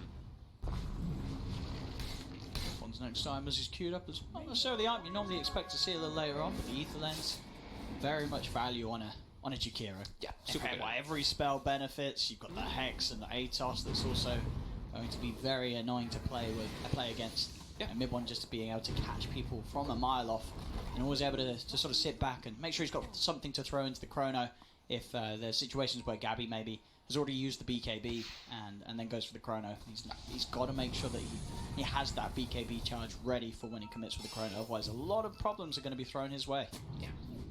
As Secret, they walk out. They're going to clear out this. They get a moment there to go onto this high ground here because that high ground is still a little bit scary. It can be. So they walk up. They know that there's going to be vision there. They quickly take that one out.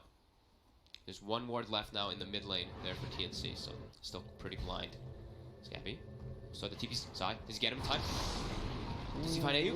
Nope, doesn't find either. Very scared. They'll get out. I thought Zai might be getting overtaken a little bit because of how much space the Secret supports are taking, but no, he's also still just transitioning completely. Ags, he's got the crit now too, and oof, it's looking just harder and harder for TNC as they are finding no opportunities at all in this game.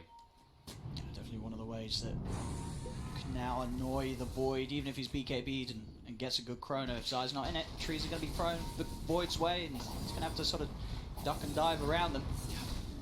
A lot of damage now coming out from Secret in both ways. That's the physical damage that they were kind of lacking. Now Zai's going to be able to provide that one. As, what is it, 16,000 gold lead, almost a 20,000 experience lead, and Dota Plus is continuing to tick up. We got a 94 now for that Dota Plus, as it just, yeah. But it's looking at the map control, the way Secret's playing it, it's definitely feeling so. But a good chrono.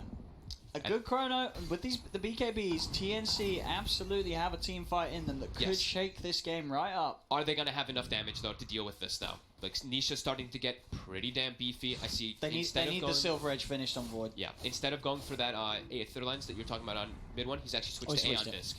So that's the protection, one of the best items in the game. The chrono counter. Yeah, the chrono counter. So, all right. They're preparing themselves just in case they do get caught in those chronos. Armel is still very farmed. He is, but just the heroes that they naturally have. They have the Spectre versus the Sniper, so it just makes it so much more difficult. As Secret, they're hunting. They've got these items they just picked up.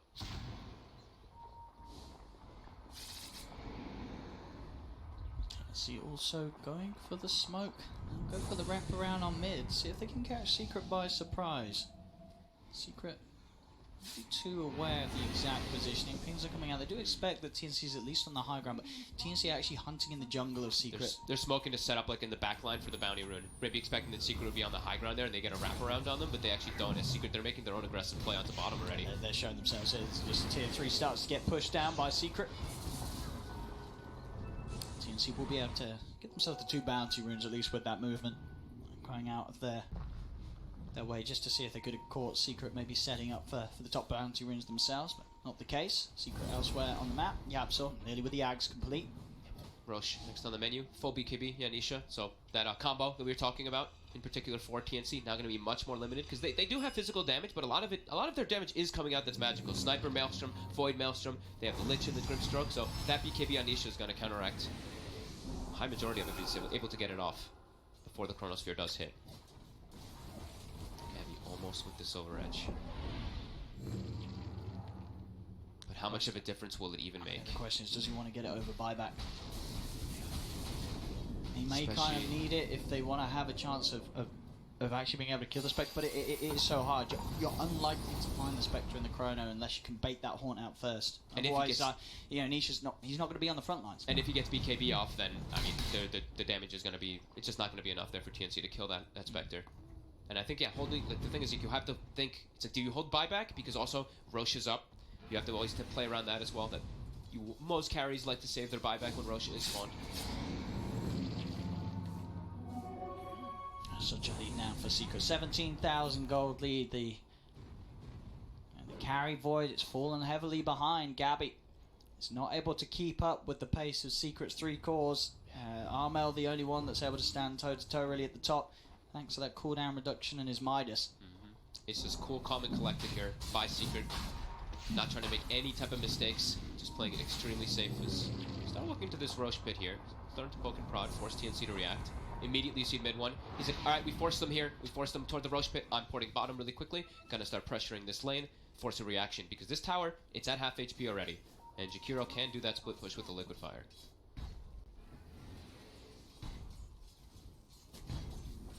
Starting to inch themselves forward here on Secret too.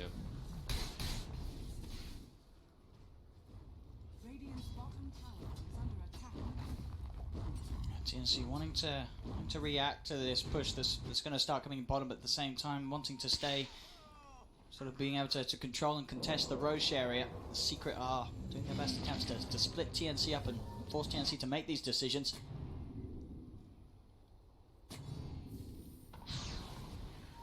I feel like TNC's been on their side of the map for the last 25 minutes of the game, right? Secret's just continuing this control. Not giving them any breathing room. What's Puppy got flying up? Just some words. I think he's still They just have a building lot up of the golds. gold. I was gonna say. Yeah, a lot of gold saved up on Secret at the moment. Oh, good. Just be careful. Now still super farmed. Hurricane Pike finished up, also the MKB on the horizon. Secret's going to go back into the Roche now. Start to poke away at it. We'll see what TNC's plan is going to be. Shrapnel's out. They're just sticking on the high ground. So we got a Roche attempt on Stream A, but want to let you know some recent news. Stream D just completed. LGD coming out on top versus Newbie. On not too big of a surprise there. Stream C, we're waiting for Game 2 of Chaos versus Keen, and I highly recommend the Stream B, Alliance versus Newbie. Neck and neck right now. But if you want to see Secret keep on memeing on TNC with this 4-position Invoker, go ahead and stick around on Stream A, because that's where we're going to take you. Be careful. I ideally wants to probably try and find that level 20 as well before the next fight. Having that Time Walk cast range is going to be pretty huge. Man, he's getting so under-leveled. He's level 18, and I click on... His game has slowed down. They've not been able to make any plays with the Chrono. Yeah, look at the supports of Secret. Level 19 on Yapsor, level 18 on Puppy. So these two, they're higher level than the Faceless Void, the carry of TNC at the moment. And there's the full Aghanims now for the Invoker. Yapsor's combos are going to be very scary. Yeah. Very constant as well. The duration of the BKBs is everything for TNC. They've got to get as much done as possible. Puppy scouting out for Tim's here, but Tim's will force himself back up to the base as soon as Puppy shows. Bottom, they're starting to set up here. They might want to try to look for a kill. They actually can't change right now. Secret, they all have these blink. Everyone has a blink pretty much on Secret, right? So if you do jump forward on Gabby and you look for Chrono, you have to be so wary that you're like, I have to make sure that their blinks are canceled or that I can't do it like out of vision somehow. Because Well, he's got the silver reactions- edge. Yeah, So, but then again, obviously sentries are likely to be placed around Secret anytime they go for a push. So still hard to catch them by surprise from the Invis. yeah. Because what they have the three blink daggers. Yapzor had to go for prioritizing other items for himself, but then Nisha doesn't. Nisha's like, all right, I'm okay with fighting caught inside of Chrono. I've got DD here as well for Secret. If they wish to grab it, and Nisha, he wants it. He's almost level 25 on Nisha now too. That dispersion's really gonna be causing more issues too. 6-0-8. This has been another game where Spectre's just been granted all the space in the world thanks to the play of his teammates. And it shows in his items. Absolutely huge at this point of the game and very hard for TNC to deal with. Yeah, how's our current gold? Alright, yeah, Jakiro 5,000, Tiny 4,500, Sniper 4,500, and then 4K on Puppy as well as the Spectre. So they're still banking for a lot of items and banking pretty much for the buyback around the Roche. That's in particular what Secret is. In case anything does go wrong, they will have all their buybacks available to be able to fight around it with a full set of extra 4 heroes. Whilst TNC, they don't have all their buybacks still. They are saving for a couple. But they do have the important ones. The Void as well as that Sniper do have their buybacks available now. But Secret, They've got this. They've got away with it. They've got this Roche. TNC not quite set up this time to contest it. Bit of Roche taken, Aegis and Cheese. The Secret. So that's, what teams always talk about. One of the big ways to counter Chronosphere is an Aegis. Now they've got it, and they're just, they're so tanky. There's a lot of counters. Aegis. These are the buyback. Horn. Cheese. Eon Disc. It's a lot. And surprisingly, when they pick up the Aegis, and during these last few moments, there hasn't been a kill in like the last 10 minutes, it's actually shifted 3% toward TNC. Yeah, it's kind of interesting to see that. kind of weird, right? What sort of mathematical equation it's worked out where it itself considers the curve back? And as I said, there's definitely the percentage where TNC hit the stream combo. But I don't know if it necessarily got better for TNC in the last couple of minutes. I feel like their damage is still just going to be limited, but maybe just because the high ground defense. They're like, all right, now we're getting to the point where Void Sniper high ground defense. Right? And it is the point. It is true. It's definitely hard for Secret to necessarily just throw themselves up a lane. And we see that. Secret are focusing on just growing and growing the lead. They're not trying to push the issue. They know that they've got full map control. Yep, they've got 5 heroes farming. But so the TNC, like, they're starting to actually get their 4 cores as well online. Grimstroke with his GPM as well as now level 20, he's starting to become pretty farmed. Just the Lich that's totally out of it. It's not going to be able to get that. Nisha tries to poke on Gabby. Gabby is able to get away with the Silver Edge before the Nullifier attacks in. Uh-oh, Gugu, he's outside the base. He's getting slowed down. Look at the damage being done. Nisha's on top of him. Another 4-star. We'll get Cuckoo further back. That will be enough to save it. Keep themselves away from Secret. Secret unable to find the kill. Oh, Mid One had an Aether Lens queued up before, and he had 6,000 gold. He bought a full Dagon 5. Dagon 5. With the 8% spell amp talent, too. It's gonna pack a punch. Sniper, not the tankiest hero. Void, not the tankiest hero. Dagon for the Dragon. Grimstroke, not the tankiest hero. Lich, not the tankiest hero at these points in the game. Like, this Dagon's really gonna pack a punch. As now they claim this high ground here themselves. They still have the Aegis and Cheese too, so this is where Secret's feeling more and more confident to push this one. Mid One actually surpasses surpasses the Spectre in net worth too. That GPM talent, of course, kicking in. My man. Yeah, 150 GPM, right? He's also incredibly 3-0 and 12. He's had a flawless game so far. After that one Fairy Fire play in the mid lane. Against this lineup, is he going to take the Macropire Pure and Pierce's immunity? The other one's just so good. The other one's but just if he lays so it down in a chrono, even with the BKB, then Gabby can hardly stand and hit people if he's in the Macropire. He might. The other one is an objectively better talent, but I guess I could see the argument for it.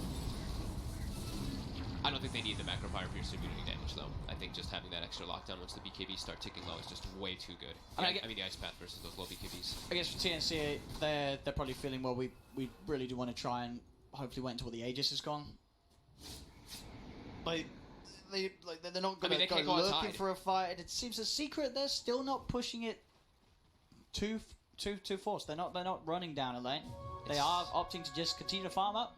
It's still the fear of high ground defense. There's a sniper. There's a Chronosphere. Everyone's bloodlusted in the back lines. You can't get in there too easily. Sure, you have your Blink Daggers to get in the back line and to dodge those Chronospheres, but it's still hard. Yeah. It's still tough. Secret just sort of waiting for maybe one of TNC to head out and make a mistake, but TNC, they're not doing that. They're keeping it pretty safe and reserved on the high ground. He walks out here, but he's speedy. So there's nothing more than just a poke.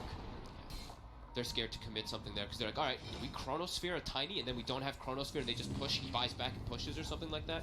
You have to be very, very careful here if you're Gabby, how you use your Chrono, because yeah, like they have so many different methods that they could just buy back and look at the game without a Chrono. Or if they don't kill the target that's Chronosphere, Devastation will.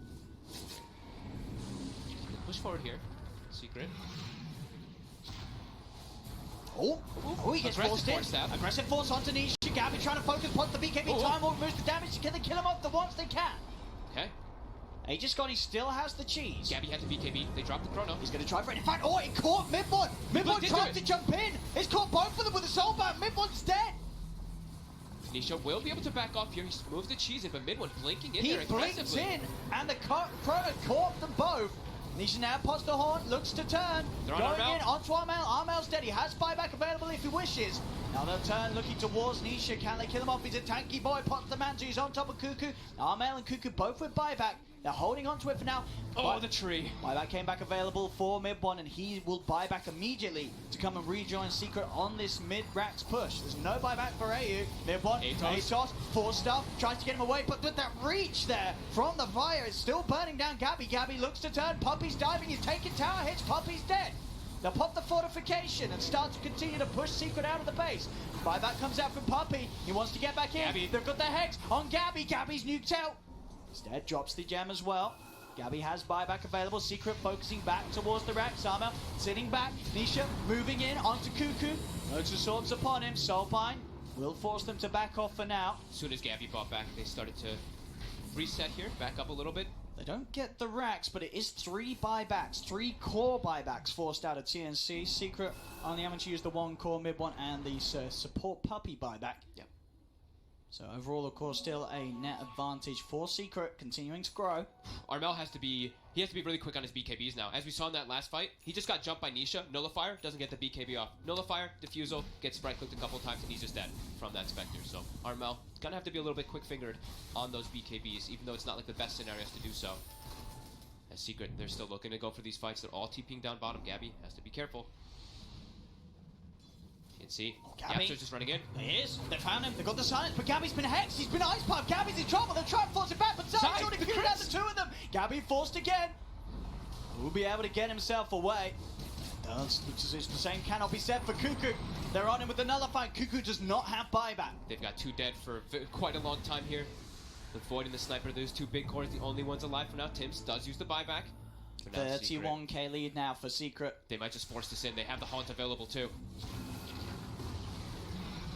Very careful how they get on top of the Gabby.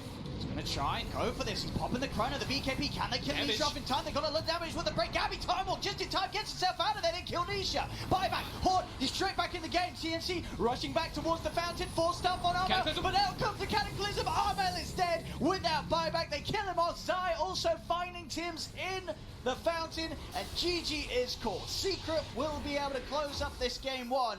Took them a lot of time, 48 minutes. But they will manage to seal the victory.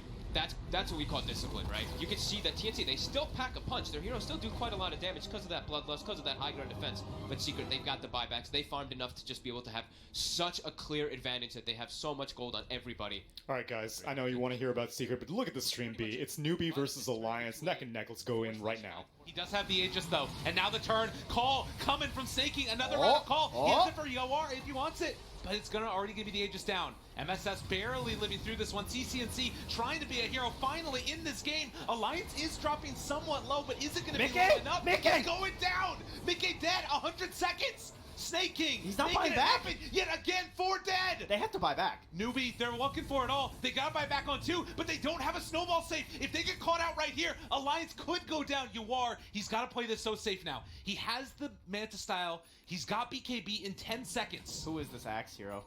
I mean, where are the Seb chat wheels? Get them ready, ladies and gentlemen. Newbie, they've got to make a decision, but the problem is that there's creeps in the base. That's fine. They got a gyro. That's all he's good for. They don't actually have enough mana or gold right now for Morphling to buy bots. Well, gyro's coming. They're moving back in another round here. They're looking to try and finish this one off. Still 50 seconds with no Tusk. 10 seconds until AA's back up, but they do have buyback from him. God, it's so scary, and they're coming back to try and deal with this. They don't have buyback on AM. Because, right, you got 7-minute timers on Morph and Razor. Someone's having the buyback talk right now. Yeah. They're saying, guys, listen, we got 7 minutes. Here's the clock. Marking it down. 59 minutes. Then they have buybacks. Whatever. 59:30. We are going to have this huge window where we're going to have buyback on our anti-mage, and we need to abuse that. We shouldn't try and force it with a minute and a half left on your buyback. What a call. Unbelievable. Honestly, what a call to say we're not going to go for that. Now, whether or not... Well, here's the question. What was the right one? Well, we're going to find out, right? Yeah. That's the thing. Like, no matter what happens here, the call to say we're not going to go for that all-in push shows a lot of leadership, a lot of trust. And does it pay off or does it not pay off? That's going to be the big question here. I can't believe they said like a 30k lead with this and Megas. This is absolutely insane. And look at this win probability now. It was at 100% basically, now back to 30-60. Well, 30-70 roughly. It's still so difficult to get the waves going back in your direction though for Newbie, right? Because unless I'm mistaken, he did sell it, right? I think that he did, yeah. Yeah, I think he must have had to sell it for the gold. I would think usually you'd keep it, right? For swapping it in for clearing waves. But he needed the rapier, I guess. Yeah, but it's Megas. That's true. How are you ever going to get these pushed back out? Buy another Battle Fury. They have to rely on the kill. Oh, I think he might. Yeah, I think he might. Because they do have to keep the waves pushed out, definitely. This is some real slow stuff. He's not even bothering. He's like, okay, I need this big rune. Oh, they don't get it. No. I think probably Arcane might even be the best for him. Like, DD is good. Yeah, it's true. It's probably his Arcane, actually, for the counterspell. He's already got 600 damage a punch. Whew. All right. And, so, like, CCNC's a hero. He has items. So, we haven't talked much about the Axe Eggs, have we? No, I was hovering over it. But so, this is an interesting one. So, it becomes an AoE ability, and then it reduces the damage output of the affected enemy units, and it's just a flat 30% damage reduction. So, like, all the damage they do is reduced by 30%. Yeah. Pretty good versus a shotgun style morph, right? Mm-hmm. With these big adaptive strikes. He didn't go for the +3 multi-shot either. So his damage is already a little bit lower because he went for the more like secure. So I guess he went for the 2 waveforms plus the attack. So 8 kind of works out either way. Yeah. But trying to target there will be very good. Chen also has been able to get the 180 GPM talent now. So Pylai is going to start to have some items. Also taking over the Mega Creeps. So Glimmer Cape done for him. Like, that's the thing, is that all of these heroes are going to start to scale a little bit. It's one way to push out. Just take them. Yeah. God, and right now, Alliance, you talked about that timing window. They have 4 minutes left before buyback is going to be back from Morphling and the Razor. The one good thing, though, is that this was very close to a Roche when it happened. Roche strike. Okay. Comes Didn't get a out. counterspell. Jump forward. Caught out, but you are. Pops the BKB. Snowball onto the illusion, but they've got him caught here for the moment. That Snowball stolen as well by the Rubik. Newbie, a good steal. I mean, MSS has been dying with no spell stolen because he's been waiting for something that's decent. This is all right, right? Trying to keep your wire alive. He's basically only going to give this up for Burrow Strike, I'm pretty sure. They got to be careful. You look up top wave, it's pushing in. They got to deal with this. Morphling should have bots soon. Actually, he's not going back for the bots on Mickey. He just can't die still, right? Yeah, but I guess he's prioritizing the Satanic over it.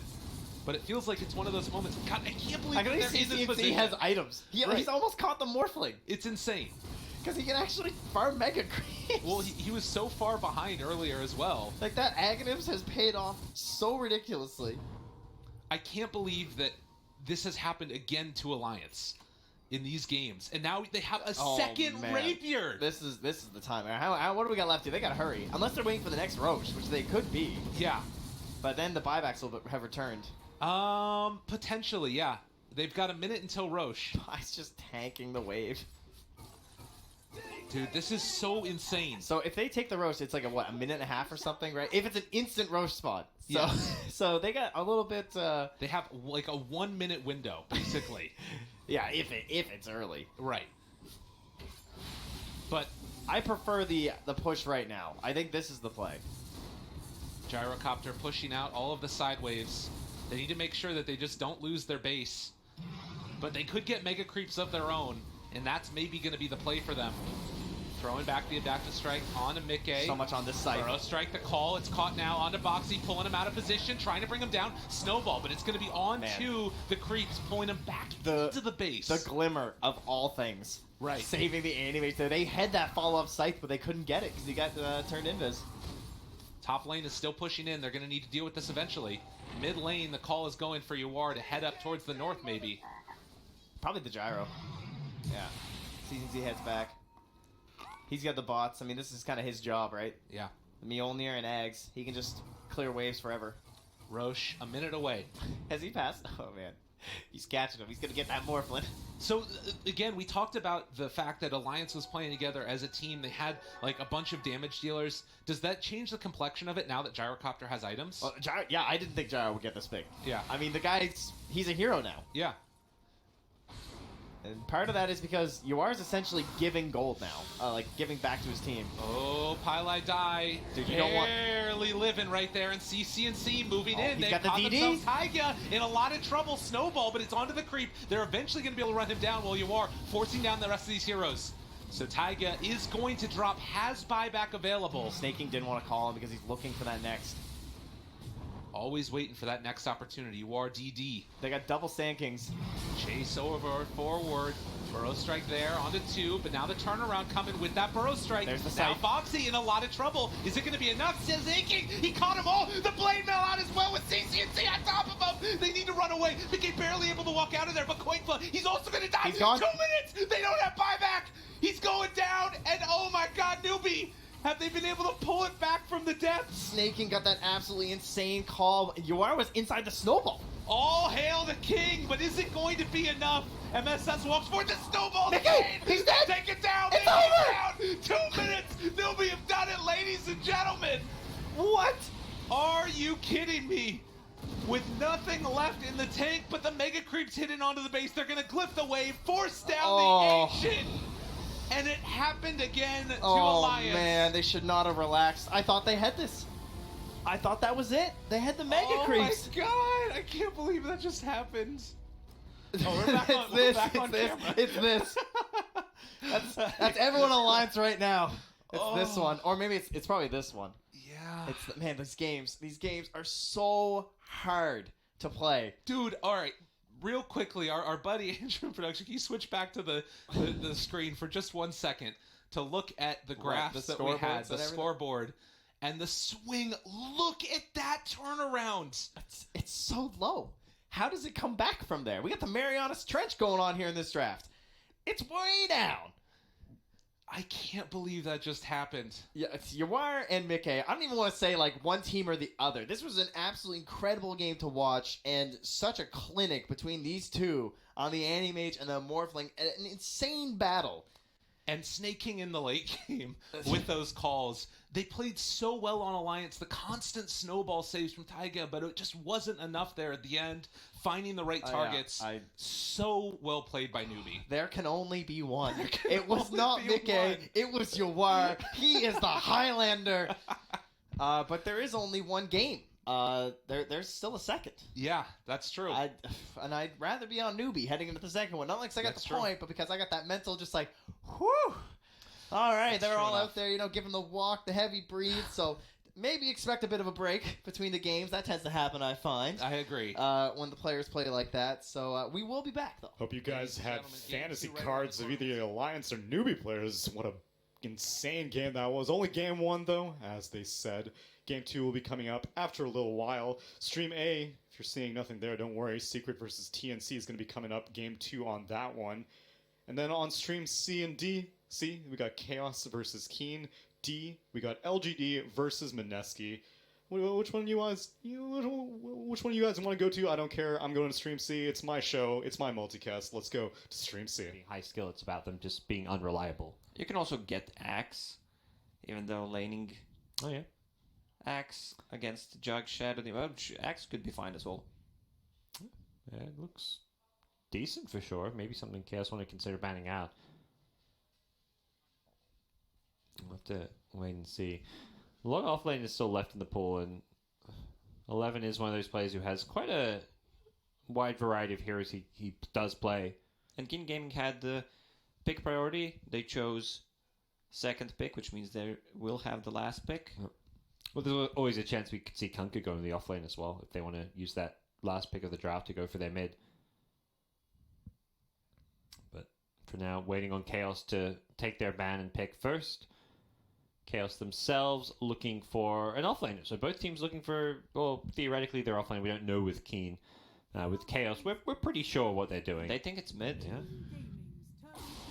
Ooh, Kezu Enigma. Is that a pog?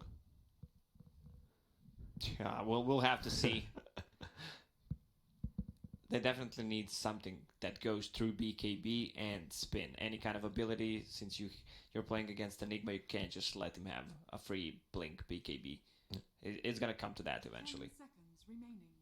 Yeah, I mean, if you have something, BKB piercing to deal with, it deals with Enigma as well as the Jug. So I feel like doubly so you're looking at some way to cancel these. But 2 seconds, they've got to choose fast. Holy crap, they did not have much time to think. And it is Beastmaster. There's the hero you suggested, the cost.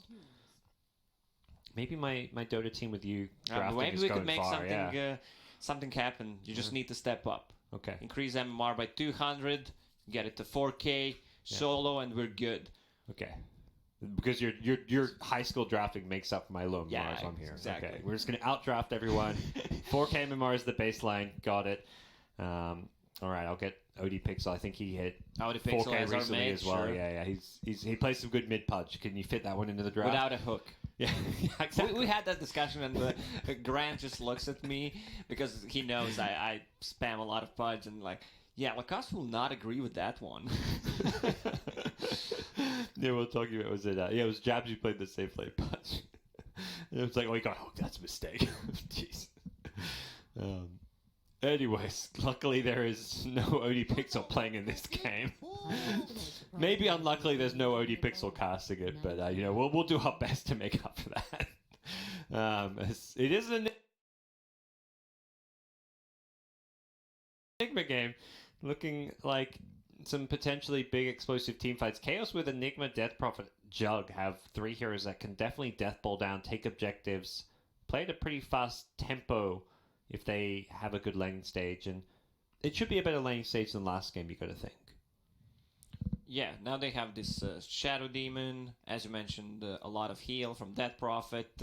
Enigma will probably get that Guardian Greaves, so a lot of sustain. Even if they get a kill or two with Jug's Healing Ward, Death Prophet ulti, they can easily transition that into Roche. Here we go. Game 2. I kind of want to say a must-win game for Chaos in a lot of ways, just because of how quickly this group stage is slipping away from them. TI every year gets closer and closer, more and more competitive, so you want to find yourselves on the main stage. It is a kind of scenario where you need to be winning.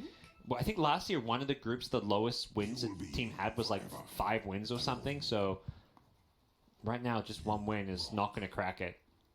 This is not, well, I think it was 2 TIs ago where I think it was Fnatic went 0 wins and 14 losses, but the teams is just so much more even and more competitive than ever. Yeah, I think the Milan stack as well got 0 wins at 1 TI, or maybe they got one. The Hellraisers one, right? Hellraisers, yeah, I forgot the name. Yeah, that was when 33 made a name for himself, because he played really, even though they only won 1 game, I think it was. He looked like the best player on the team, without a doubt. And then he got picked up by PPD and Optic. Yeah, that was the year where it's like, okay, there's 2 teams that are just outclassed by everyone. It was the Fnatic stack with Kua that had, I think, 0-14, and Hellraisers 1 and 13, if I recall correctly. I'm not. Doesn't matter. Still played at TI. Exactly. Exactly. But Last year, because I think there was a tiebreaker for 2 teams that each had like 4 or 5 wins who were finished last of their group, and they had to play a best of 1 to see who got eliminated and who went on to the main event. Yeah, and once again, we see this ward on the high ground to scout the lanes. Keen Gaming, they want to have a try lane, leave 11 in 1 versus 1 scenario against Enigma if possible. Kazu denies 1 creep top, but is going to run bottom. They may see him soon.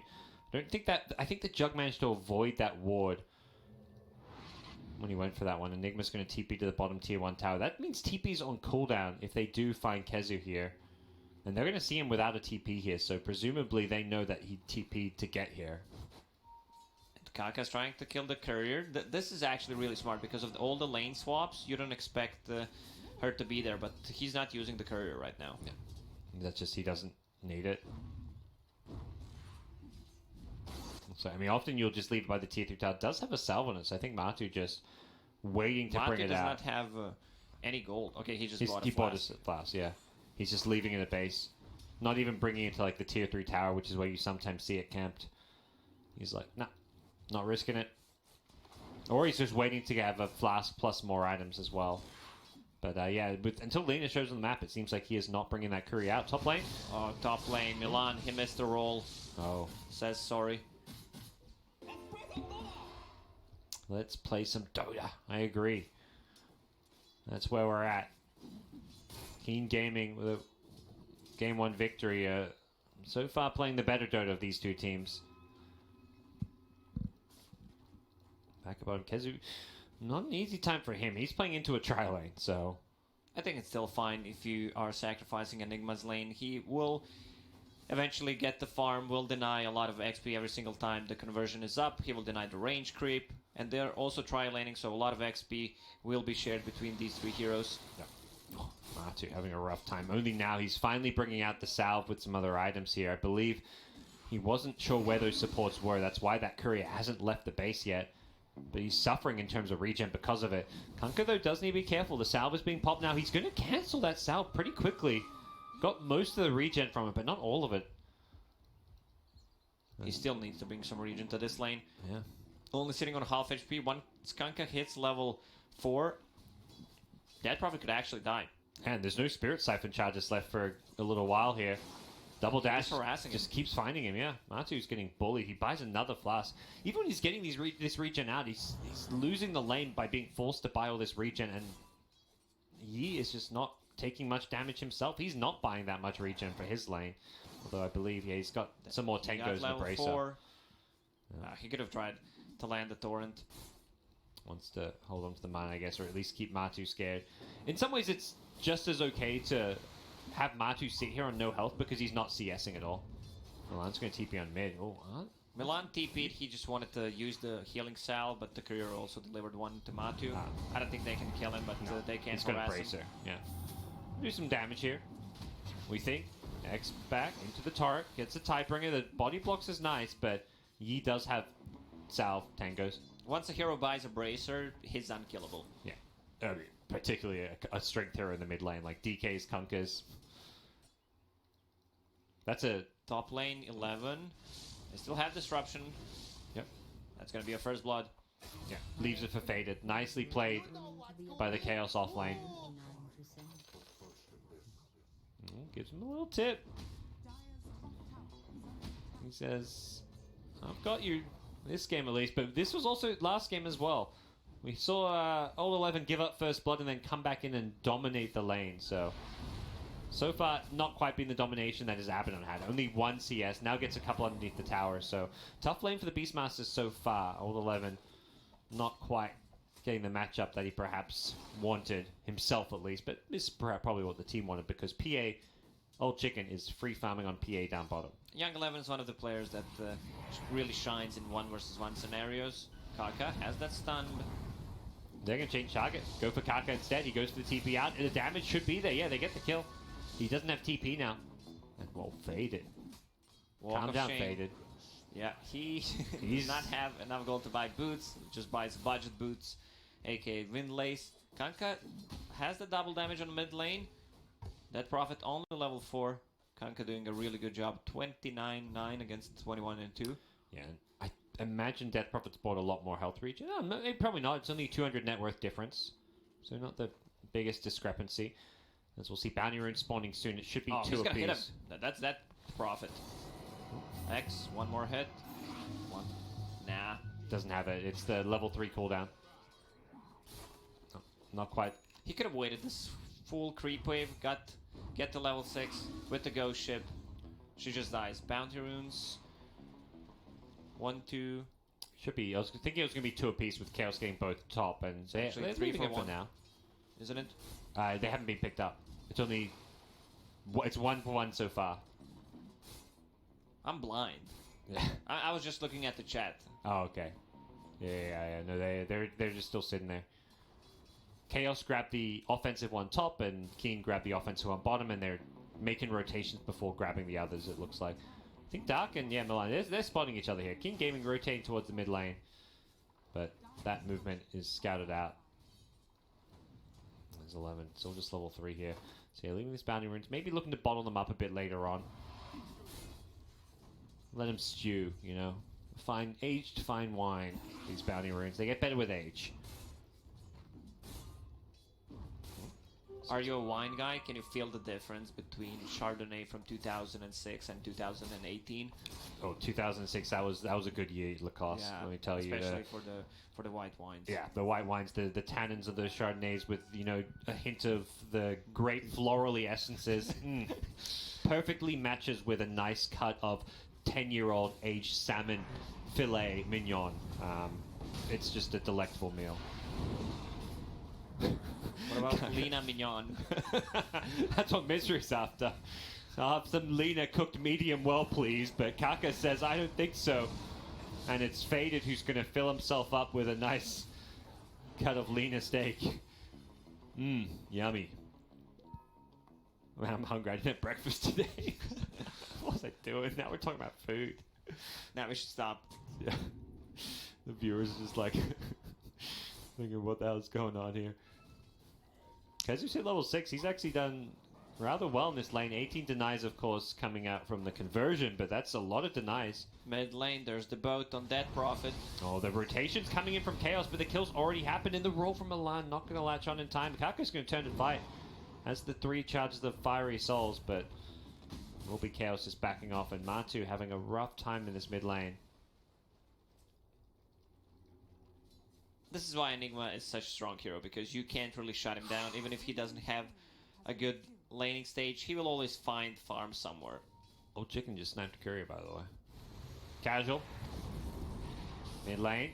Here comes Chaos. Rotating in. Disruption into a Blade Fury with the Boulder Smash stun, and Dash will go down. Just enough damage to kill him off. He spent most of his gold. It looks like all of it, in fact. And finally that bounty rune gets picked up, but 4-man rotation mid from Chaos. They can get the tier 1 tower. This is going to feel well worth it for them to kill both Kunkka and the tower. Yeah, Kunkka didn't want to buy a magic wand, and if he had it before, I mean, he had the gold, he would not die there, because Juggernaut did not have enough mana to actually cast the ulti, and also had the Fairy Fire to work with. That would keep him alive. Good rotation from Chaos, though. My man, Dark. Yep, they got the tier 1 tower, even without DP. They got the knife. I mean, they still kill the tower, which opens up the jungle for them. But yeah. He got the deny. Some gold taken away, but yeah, like you're saying, it is still a very, very important tower to be taken this early on. What's the next move going to be from King Gaming? Does feel like Kunkka wants a few more levels. Wants to get those points in the X marks the spot, so he gets that extra initiation range. Kazu. Where's he headed? He's TPing in top. Hasn't shown any signs of using the black hole just yet. That's a dead tier 1 tower on top as well. Chaos is playing this really fast. They will kill 2 tier 1 towers before 10-minute mark. And PA's is here that takes a little while to come online, so they're punching the fact that 1, 11, Beastmaster, he's having a rough game, and 2, PA doesn't really want to fight right now, so King Gaming can't do a lot to defend these towers. They have no ways to defend this tower. Meanwhile, they got a kill on the bottom lane. That's what Mirror movement. Try to get tier 1 tower on the bottom for themselves, even though their damage is really limited. The push from King Gaming coming a whole lot slower here. They even get this tier 1 tower. It doesn't look like Chaos is defending it, which means we should be able to see this tier 1 claimed. Right now, instead they're looking to invade the enemy jungle, see what they can find. They could even go for a tier 2 up here, Chaos. Roll on in, Milan. Not gonna find what he was looking for. And Old Chicken gets the tier 1 tower. Leaving the last hit for the PA means a nice chunk of gold going her way to get that Blade Fury? What am I talking about? Battle Fury? Battle Fury, yeah. Something Fury. Man, this is what happens when I don't eat breakfast. Or when you watch too much Dota. All the spells are Blade stuck Fury, in your Battle head. Furies, yep. Top lane, 11. They don't want to go for the dive here. I think they know that. Just take the objectives. Go for the towers. Oh, and they're actually going to look to punish Old Chicken here. He thinks he's safe, but Misery comes in, gets the D-Ward, and Old Chicken needs to find an out. He's been surrounded. There's a third hero even coming in as well. Can he get the blink to the creeps? He does, but Misery's got a disruption. There's the boat. Duncan needs to throw this boat soon. He needs that damage mitigation. Old Chicken, he hasn't got a blink for a couple of seconds. With that damage block, I think he's going to be okay. Blinks out to his buddy. Still being chased down. Faded doesn't have mana for the Omni Slash, and Old Chicken will survive. A lot of time wasted. Meanwhile, we're trying to make something happen on the top lane. Could not get a good angle of approach. Also deep ward from Chaos there to scout things out. Yep. So neither team successful in getting the kills. Spirit Vessel on this Kanka will be crucial. Even though Kanka is very active early on, he's involved in only 2 kills. I mean, they have 2 kills. These supports were kind of under-leveled. And Spirit Vessel against the Dead Prophet, extremely effective. Same goes for Juggernaut. Enigma is actually going for Hand of Midas here. Has a recipe. This is his way of coming back into the game. Yeah. So you like the Midas here? Sure. It does feel like Keen Gaming is going to be just dragging the game out a bit with the PA Battle Fury. So having at least one of your cores play a bit greedier seems like a good plan. And it's not just one. They're going to go Maelstrom on Jug. They're looking to match the farming pace of Keen Gaming here. Milan is level 6, has that urn, no charges on it yet. They want to make something happen. Smoke popped the Dead Prophet. We still didn't see it 12 minutes in. Yeah. Has been a little bit active. We have seen Matu, obviously take the tier 1 mid tower with the team and then rotate top, but they haven't needed the ultimate to actually take objectives. Top lane. Kezu. Malefice coming out, just doing some casual harass, not going for any kind of a kill here. Again, this ward scouting things out. So Chaos just backs off. Meanwhile, Jug is farming on the bottom. Enigma on the top lane finishes his Midas. And Chaos is playing pretty efficiently, but it's Keen Gaming with a 1k gold lead. Not really much to say about such a small lead as far as who's ahead right now, and Midas Enigma is going to start kicking in. Both teams playing a slower, more farm-oriented game. Like Earth Spirit, Kunkka, they have these urns, but they're not exactly getting urn charges right now. No one looking to make too many aggressive moves. I think this favors either team right now, or it's just going to be a kind of wait and see what happens next. I think for Dire it's better because you have a Beastmaster who wants to recover PA. She can come into team fight, but she would rather farm. Okay. Going for Battle Fury, and if you compare her damage output right now to Jugs, who has ulti and only needs 20 gold to finish off his Maelstrom, there's a huge difference. What Jug brings to a team fight and what PA does.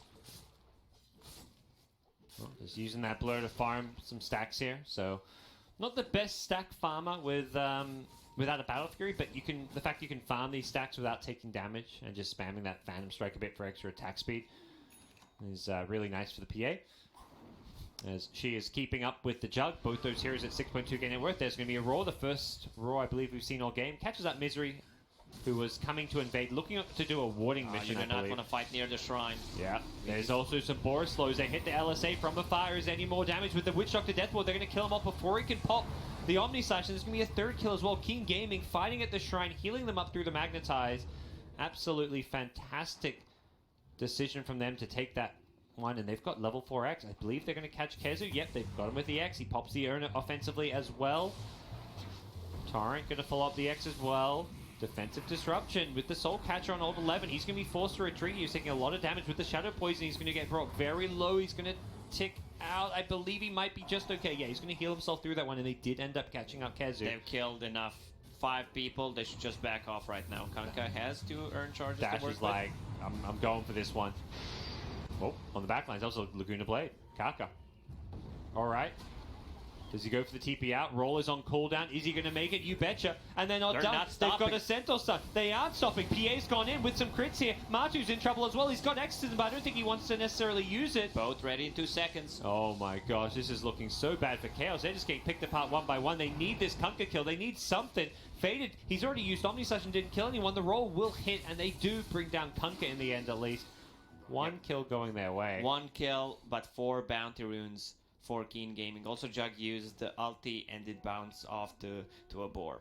Pretty unlucky. Otherwise, I think they would got 1 more kill out of this. The new stun the boar is Omni Slash the boar. There's bounty runes all over. 5k gold lead. We were talking about a 1k gold lead. Okay, it's not that much, but now suddenly after that, 5k gold lead. PA has Battle Fury, and things going to start getting pretty tough for Chaos in terms of being able to match the farm and take these fights. And Chaos has gone for like a greedier, more farming style. They're going for the Maelstrom on the Jug, the Mines on the Enigma. It wasn't that, you know, fast like Helm or Greaves that you'd maybe expect them to go for a more push-oriented style of play. They've played fairly push-oriented, taking these towers, but they haven't itemized for it. Still no death profit being used at 16 minutes. Yeah. It's a bit of mirror movement once again. Tier 2 trying to trade for Tier 2, but only Beastmaster is at the bottom. And they the sold the rest is TP waiting. in the Shrine. Believe they were ready for this one, King Gaming, but they are being outnumbered here. They lose one. The second will be a TP out. Just a Witch Doctor. Yeah, they're fine with that trade. Konka's farming on the mid lane. Has Spirit Vessel, but no charges at the moment. That Prophet needs defensive items. She's halfway through Yule Scepter to not get focused by Kunkka. It's great against the X Mark. Also remove the Spirit Vessel charge. Suddenly, Lena completes an 8th lens and going to hit level 10. So all of the cast range in the world. As Beastmaster gets a solo kill in Misery, and once faded as well. All of this attack speed, the Inner Beast with the Hellbear Smasher as well. That Swiftness aura. But yeah, Lena just about to hit level 10, so cast range, ahoy. Keen Gaming should buy a smoke in the next 1-2 minutes. Try to get a kill or 2 and just easily transition that into Roche Pit. You have a lot of damage. There's a Beastmaster with the Vlad, so a lot of sustain. Old Chicken, Battle Fury, and BKB queued up, so not going for the greedier Battle Fury Deso we saw last game, since he does not have good save behind him. And the first exit of the game is not going to be for a tower, it's for a different objective. Roshan. Name of the game. Bottom tier 2 though is going to be claimed by Old 11. They don't seem to know what's going on with this Roshan. Exorcism with the Medallion, -7 armor. It's going to be more than enough. A lot of sustain with the Healing Ward. It's been scanned, but I think it's too late. It's already very low, and yeah, there we go. Roshan is claimed. Too late to contest this one. They smoked it. They may take the fight with Exorcism down. Even though there's an Aegis, you still can teamfight into Chaos. Do they want to go for that kind of a play? It doesn't look like it. They could if they see this double damage on PA. Yeah, but it's not being scouted. Now Old Chicken just going to happily keep hitting some creeps. Goes for the lifesteal, not the cleave this game.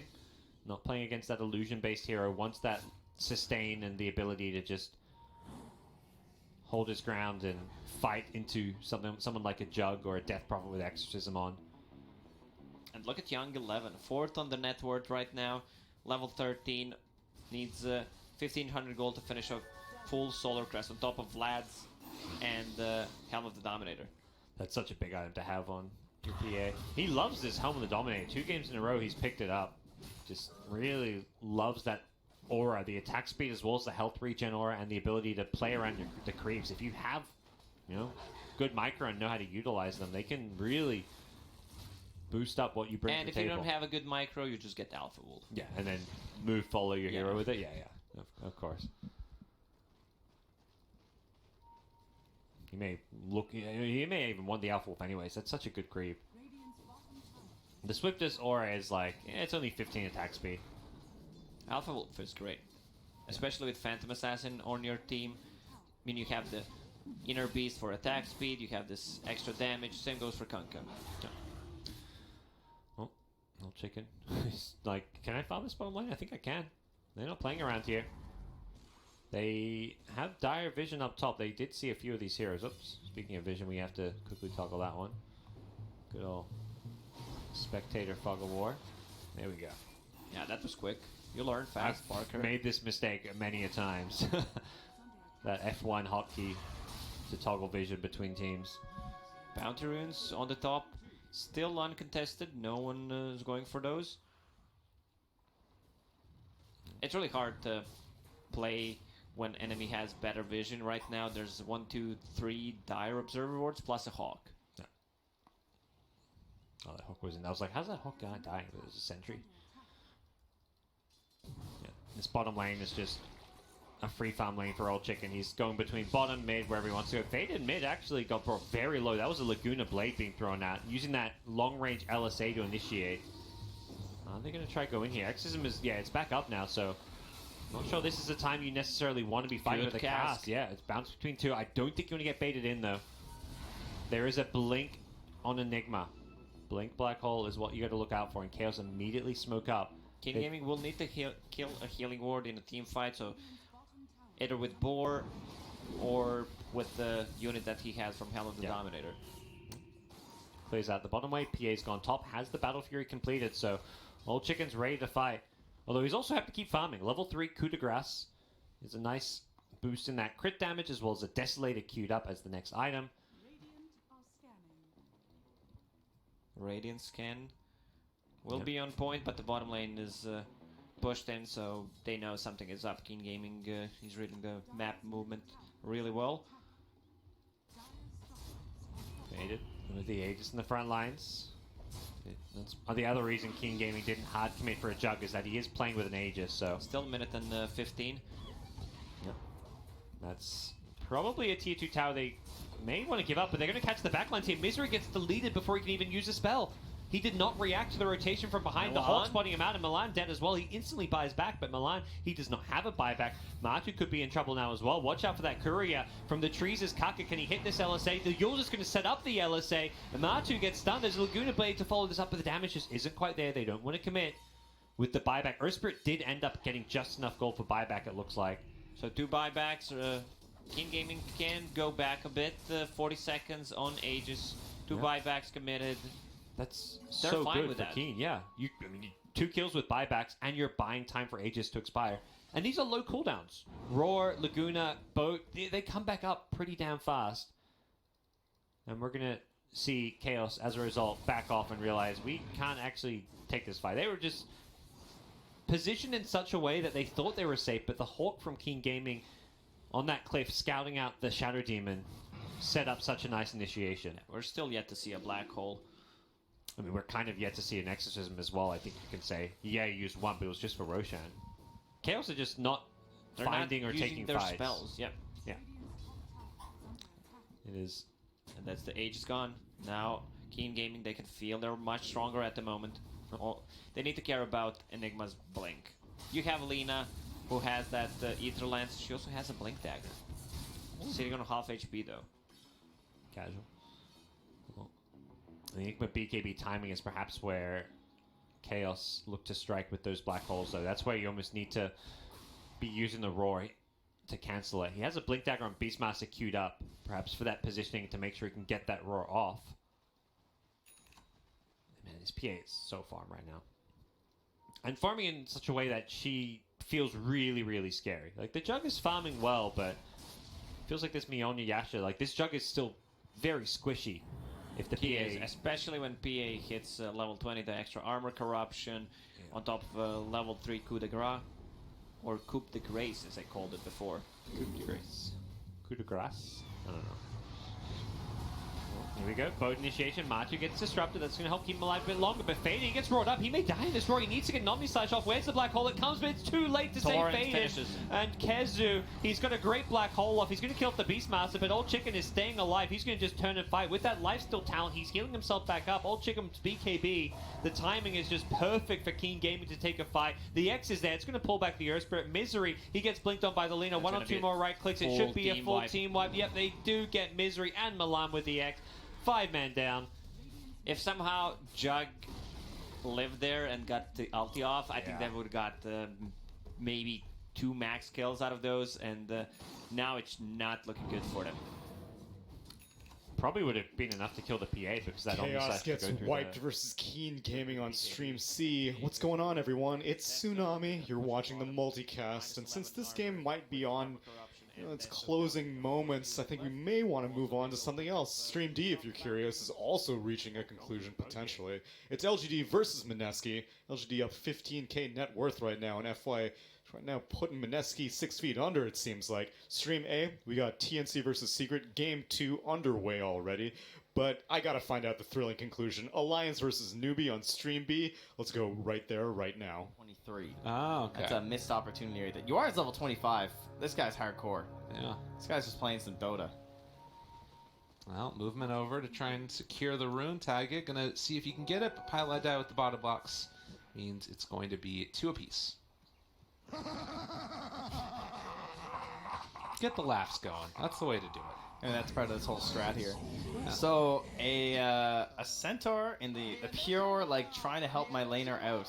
Be interesting. I think Taiga probably has to get a couple kills up top here, and then he might be looking to rotate, where they do this similar thing with Boxy and leave him alone. Mind you, the Sand King, I don't know, he's supposed to be more survivable, but that Anti-Mage absolutely bopped him. Shouldn't be as bad of a matchup this time with the Alchemist versus the Timbersaw. It's lots of physical damage from the Alchemist, and Boxy all about the armor life. Yeah, well, and honestly, like, Yuar is going to have a tough time just even last hitting, and they're going to go in, find the root, get the kill. Nice. Like, 2 rounds of Whirling Death is all it takes. Yeah, that was brutal. And it's like such a low mana spell, too. Yeah, Yuar is going to have a very tough time in this lane, and luckily at least they'll have Pylai Die around. Looks like he's going to try and secure himself a creep. Picks up the little ghost lady. Actually, don't know if it's a lady, just says ghost, and Taiga might just be able to find it. I still have to wonder, though, about Pi. Oh my god, Pi's crazy. Got that salve. You need that extra value. Dude, the ghost. Look at this ghost. Dude, he's moving. I know. There's not a lot of creeps that can put this much. Oh, okay. Good call. Good call. Yeah. He would have just gotten run down.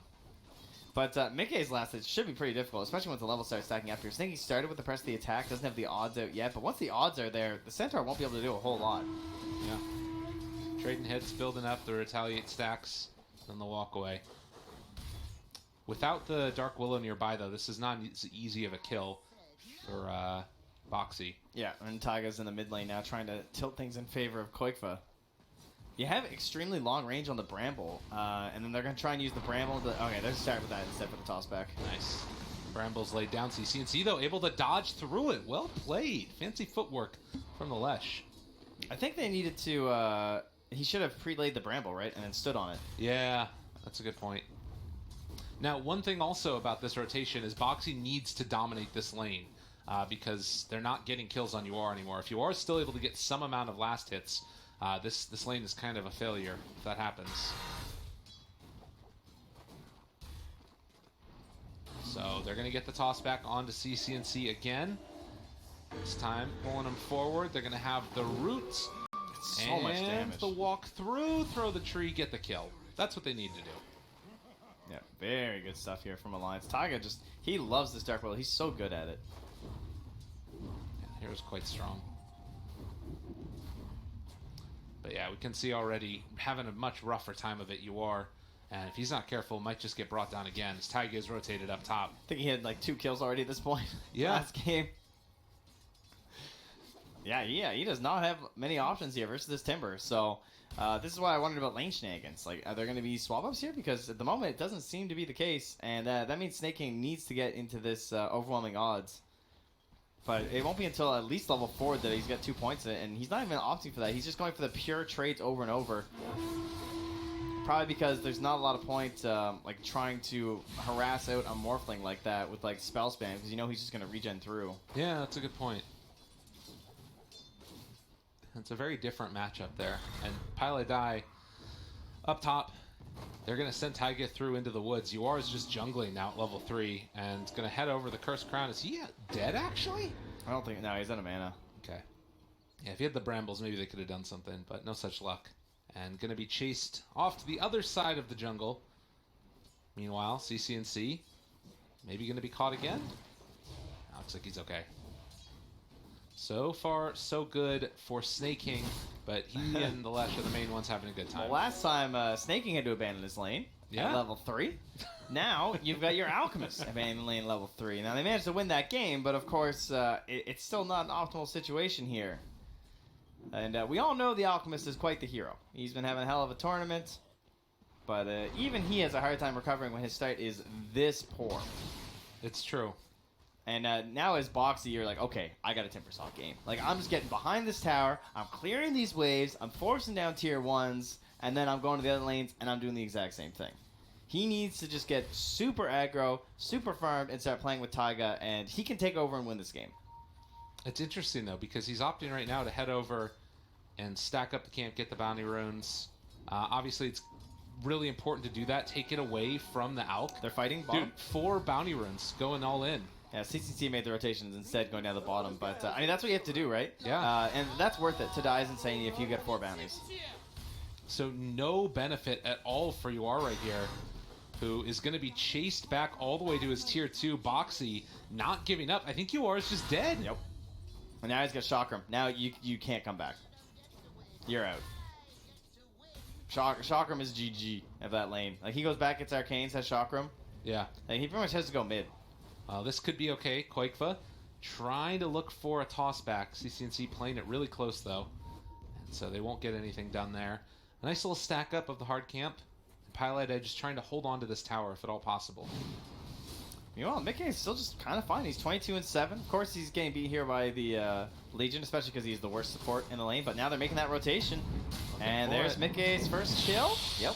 Gets the finish. Mickey picking it up. All things going well right now for Alliance. They're on right now. You got Taiga in the mid lane while that's happening. He's getting a couple last hits. Out top, someone dares come near Boxy with Chakram. So you may die. I have seen this so many times. Pi, though, does have the Wildwing Ripper there, which is going to keep the tower alive a little bit longer. CCNC is going to make the rotation instead. And I don't know if Boxy spotted him yet. I don't think so.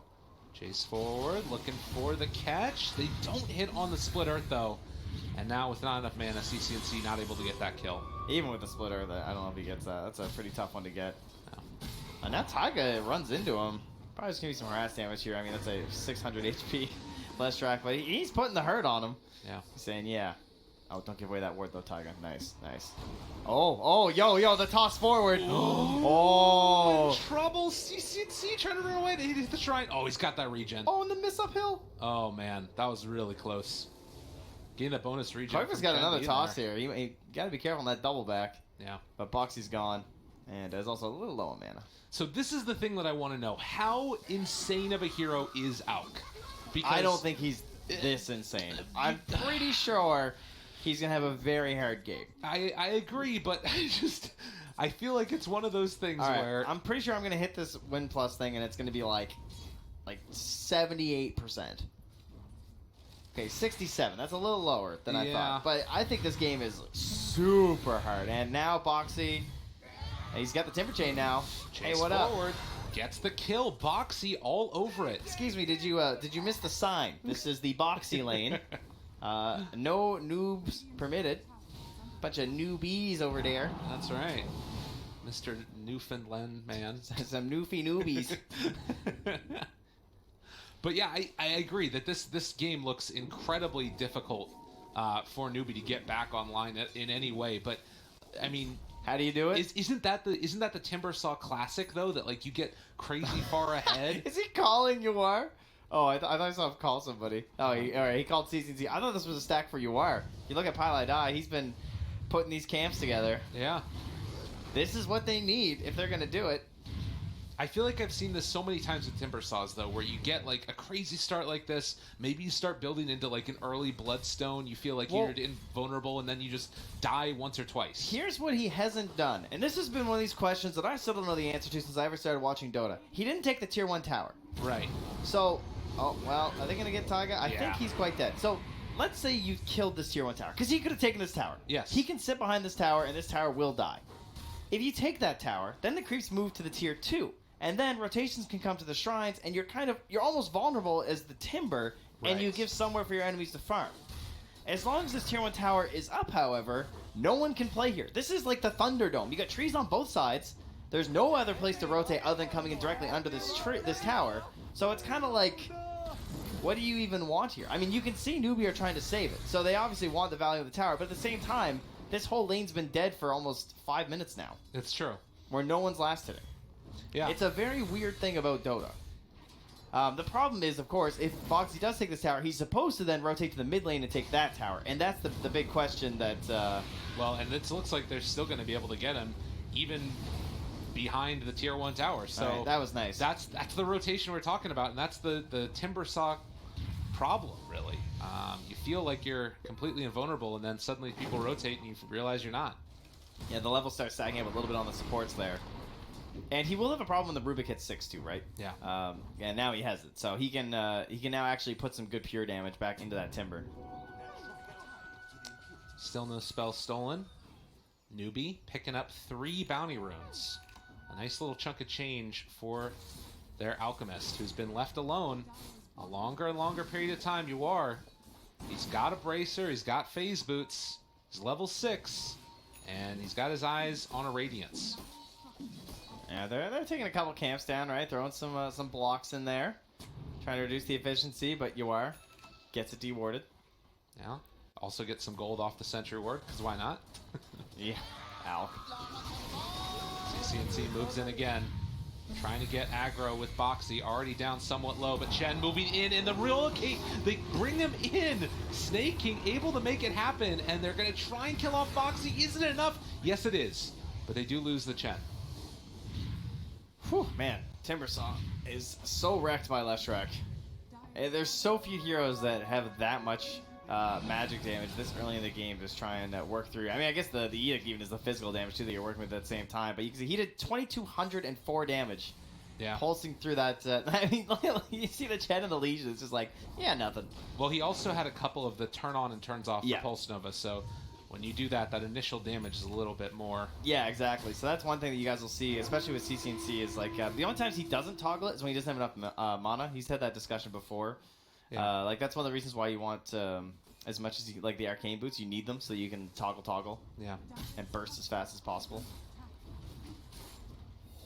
Well, right now 2,000 gold leads still there for Alliance, and whenever you're ahead with a Alchemist on the enemy team, it's where you want to be, but it has been a lot of time left alone. What is it that Mickey is going to be going for in this game after he takes down the tier 1 tower? Just straight Lincoln Sphere. Oh, jeez, I thought you were talking about Click for a second. My brain just went like, what? Yeah, I don't think it's Ags this game either, right? Anything on his team that's... Oh, right, the Willow. Yeah, he's going Lincoln's Ags. Okay. So if you guys haven't seen that one before, you basically just copy into your Willow, and you have the Shadow Realm, and you just get to like start launching a bunch of right clicks. He also has the Timber too, so there's gonna be situations where that's gonna be beneficial as well. And I guess they can do the Tiny too, eh? Oh, okay, this is interesting. But the Tiny's probably gonna go for that Blink Echo Saber crit build. I actually really like what you say about the Timber, like just double double whirling death. That sounds really nice. Yeah, yeah. Unfortunately, you can't get the chakram ability. That would be really nice. That would be the dream. Yeah. Stampede used. Not sure what that was all about there. I didn't see anybody getting gone on really. But nonetheless, Stampede is down now. And Newbie maybe looking for another gank. They could go for another one of these uses of Divine Favor, pulling a teammate, and then afterwards just blow him up the Leshrac. It's sort of the ghetto Blink Dagger, if you will. They've done such a good job holding these tier 1 towers, though. Like, and, especially this top one, because that's one that's protecting the Alchemist. Like we talked again, I think this tower is actually so surprisingly pivotal in this game, because a lot of times you lose this tower and it's like, okay, well, whatever. It's it's not the worst, it's not the best, but keeping this up is giving so much freedom for Yawar. And it kind of shows like why now Alliance is starting to throw a lot of heroes, right? Yeah. But they have the levels now in Newbie to actually defend. They don't have the Stampede either. Wraparound coming. They're not bringing the Legion yet. They're thinking about it though. And the Rubik's coming too, but they might be too showing late. Up, they TP'ing in. They've got 2 heroes back here behind the tower. MSS looking for the lift up. They have Boxy there. Now the stomp, follow-up. No, they actually pulled it the wrong direction. CCNC in a lot of trouble. Hand of God trying to keep him alive. And CCNC's doing so much damage. Look at this guy go. The regen coming in. And now the turnaround with the duel. Terrorize is there, but they're still doing enough damage to take the win. Oh, he's still got Avalanche, too. MSS already hit a 3-man Avalanche. Now he's got another one here for Koikfa. Chasing in, avalanching the tiny Koikfa off to the side. Snake King has him in his sights. He stops to aggro the wave. And gets the punch back, toss away. It's not looking like it's going to be enough as Koikfa 2 will fall. Alliance lose 3. Oh, man. Alliance, they get baited back, right? That's basically what they're trying to do. Try and pull them in, cake them off the tower. They could have finished that tower right there for Alliance. And now you're going to see 2 heroes, I think, planted up here from Newbie to spam out these waves. And Alliance are right back at it. They're just coming again. There's no cooldowns here on this Timbersong. They're saying, guys, this tower needs to die. Maybe they should have taken it earlier, because I think they had the opportunity before these supports could rotate. They have Divine Favor again to pull somebody in if they want, as well as dual backup for Snay. MSS has the Avalanche for a long time. Koikfa, he's coming in for the freebie, though, on the 15-minute mark. He wants MSS. Foxy moving in. CCNC gets it. Turnaround duel with the Stampede going. CCNC finds the stun. Again, the regen coming through, but is it going to be enough to keep him alive? No. You are thinking about throwing the stun, but just needs to back out for the moment. Snake King has the press the attack in 1, but Tagya able to get the kill while also taking down MSS. Yeah, that was down to the bottom lane. Basically, it was a 1v1 of Koikfa and MSS, where MSS was on the bottom rune, and Koikfa blinked in, got him with all the damage, and then chased them to the next rune. And although MSS got it, he then killed them right after. Raindrops weren't able to save MSS, and now he's out of them. And this is why we've been seeing so many Timber Saws go for the hood at this point in time. Like, some will be going for the Bloodstone early, but oftentimes you just end up losing all the charges immediately afterwards. I hope he buys the Shivas. I hate Bloodstone. I'm at Bloodstone. I deny the Bloodstone. You know, I feel like Timber wants almost to die. Not wants to die, but you have to play so on the edge. Right. That the Bloodstone can just be such a game ruiner sometimes if you die a couple times in a row. It's true. Whereas you go for these Shivas and stuff, or these Yule Scepters, and at the very least, you're not afraid to die in those like really clutch situations. But, you know, high risk, high reward, that kind of stuff. Alk has finished off his Radiance. And a smoke up coming from Newbie, right, not scouted. It's kind of frightening. It's got the 6th. I mean, I've seen some bad Alk games, but that was a really bad set. I mean, he terror bladed it, you know? He left the lane at level 3. It was insane. And UR has not stopped hitting these jungle creeps. Alright guys, quick update with Tsunami on the multicast. These 2 streams, C and D, that are just chilling right now. We're going to get into the second series. Oh my god, there it is. Grant, BSJ, Kyle. They're going to be casting EG versus Infamous, which is going to be quite interesting, as we are actually seeing a bit of a fight here on our main stream, as Pylai Die is going to go down. Stream C, it's going to be Fnatic versus Na'Vi, but I got to go on down to Stream A for right now. This game is getting really interesting. TNC versus Secret, and guess what? TNC's up. Will Secret finally lose? Let's find out on Stream A. Falling behind. Falling behind. So that's such a crucial situation there. This area, absolutely everything. You see how many wards they committed. Look at Secret. They put 2 wards down just to be able to watch both sides, just trying to make sure that they can try to successfully get this Roche, but TNC relentlessly throwing bodies. And you know, I think TNC, they took your advice, Fold. I asked you at the start of the series, how do you beat Secret? You say you play your own Dota. This draft from TNC, this is TNC, I don't think this draft should work. But the matter of the fact is, this is the heroes that TNC are confident on. A Gabby Lifestealer, an Arm LTA, and a Cuckoo Bat. Yeah, These 3 heroes, they are countered by Secret's lineup.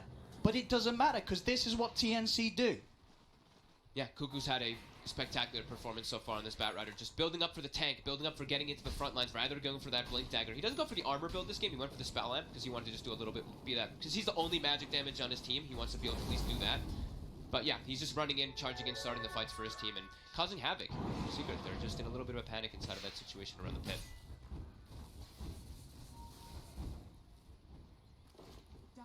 No, look at that. Doesn't take the 300 health down either. He's going because he wants to be that magic damage for his team. He takes the flame break duration too. I've seen like some arguments. It's like you either take the right side talent or you take the left side on those 2. I don't see usually people take like the armor and then the flame break duration. It's usually just one or the other. Secret position number on top. Oh. The jump onto Cuckoo, nuked down by the Laguna Blade. They'll get one. Can Secret get more out of this? They'll look for Tim's. Tim's starting to separate himself with the team. Buyback from Cuckoo. He's boxing over as well towards the creeps. Wants to get back in, but Tim's will fall. Yaps's in trouble though. Gabby on top of the two of them, and now looking towards mid one. Armel, he's chasing down the backline. BK's being popped. He's focusing down the sniper. He kills off Nisha. Looks to Zai, slowed down, drag back as well by the shockwave. Zai, he's trying to run away. AU, he's not messing around. RP down on Zai. Triple kill for Armel. Mid one's going for the TP out. He'll manage to escape, but he's the only one to survive on Secret as again, TNC taking every single team fight. I don't know if Secret can come back into this. It really doesn't feel like it. They seem to just being able to get on top of Nisha every single time there. They lost the Batrider, but like you said, Cuckoo, he pops the glyph, Boots travels on the creep wave, they can't kill the creep, he's able to join the fight, get on top of them there, and Secret had to blow absolutely everything to kill him there. And now it's 23 minutes. It's a wrap. TNC's lineup is the one that's pushing high ground, taking a Rex. Despite 10 minutes ago, it was Secret trying to play the fast-paced Dota, but TNC, they're able to punish them, slow their game down, and it's going to be ever so hard for Secret to get this lineup back on track.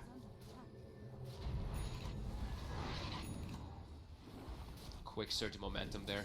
Kind of expected, right, with the TA. Once you get a couple of these kills rolling, once they get a couple of these fights, they're able to easily push up toward that high ground and get that Rex. Yeah, Secret, they're going to have to find some type of method of recovery here.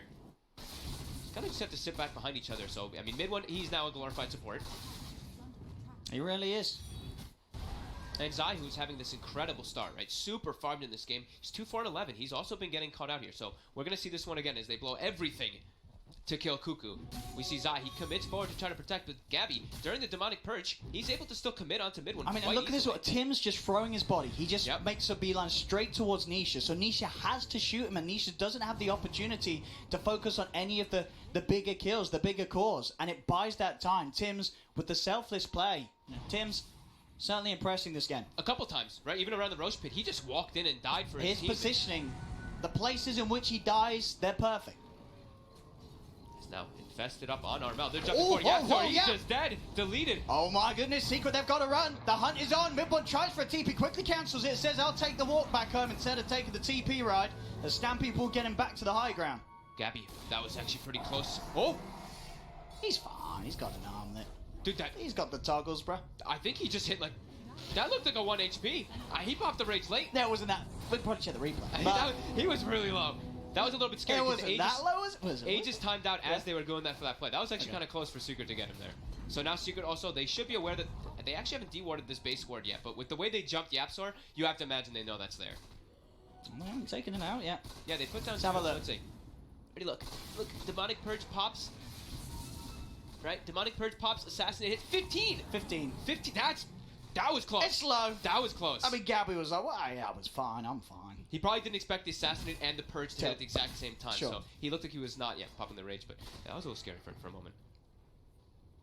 I mean, this game entirely rests on Nisha's ability to hold high ground as a sniper. Yeah. But it's all on him. It really is. There's, Zai's... so Zai is still relatively farmed, but it's hard for him as a Centaur to sort of make up for the fact that, Secret, they've only really got one carry. Yeah. Mid one is out of the game.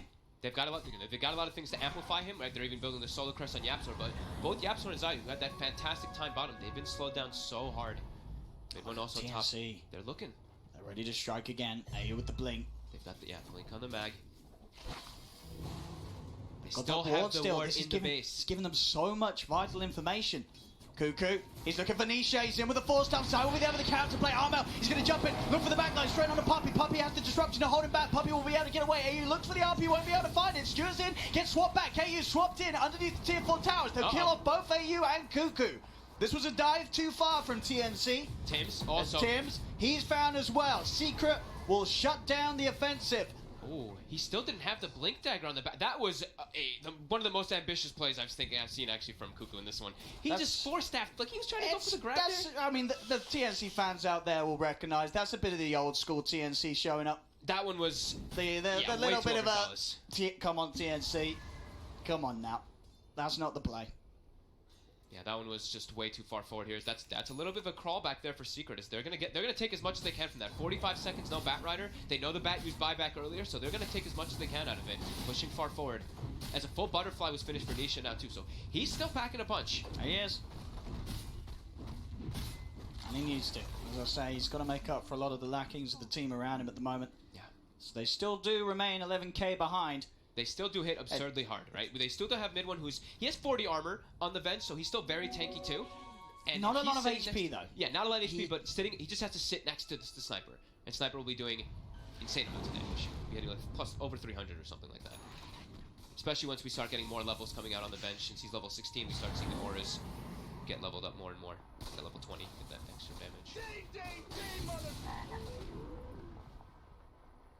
Can't really look to make too many of those more mistakes, though, on TNC. Sure, they still have an 11k gold lead, which they're still pretty comfortable in this game, but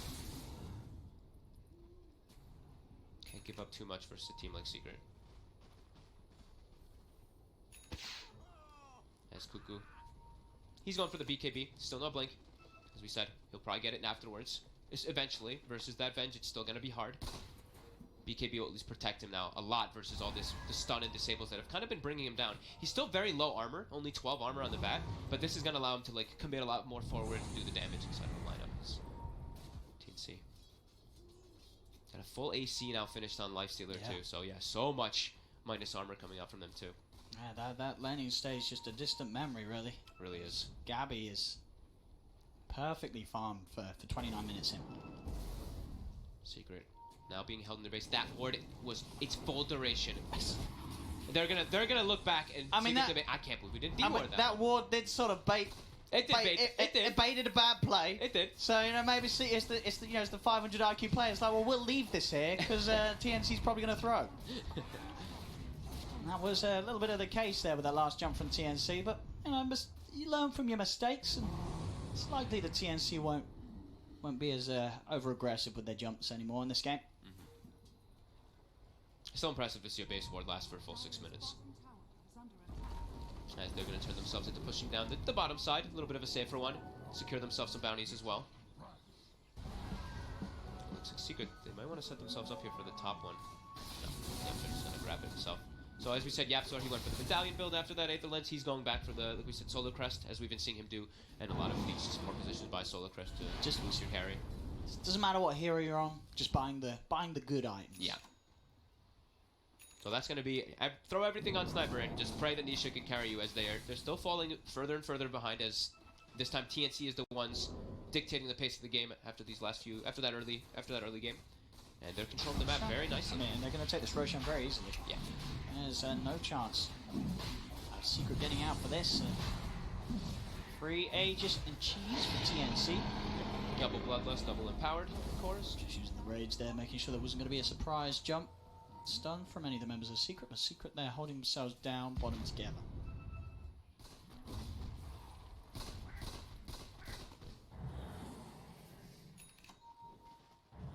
Oh, they're pinging out the Lina, but it's an illusion. It's an SD illusion. Oh, don't fall for it. They know it's an illusion now. Yeah, they have traps all over the place, so Secret, we might see them actually, I don't know if they're going to buy a gem now, but we might see them buy one within the next few moments. Just because these traps are really causing a bit of a problem for them there. There's Puppy, I mean, he spent a lot of gold on sentries.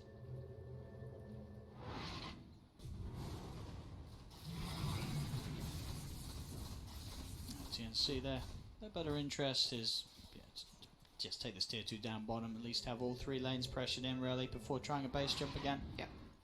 To go for the smoke movement down here out of Roche, just in case they caught any of Secret outside the map, but Secret there, they're just holding themselves right by the Ancient.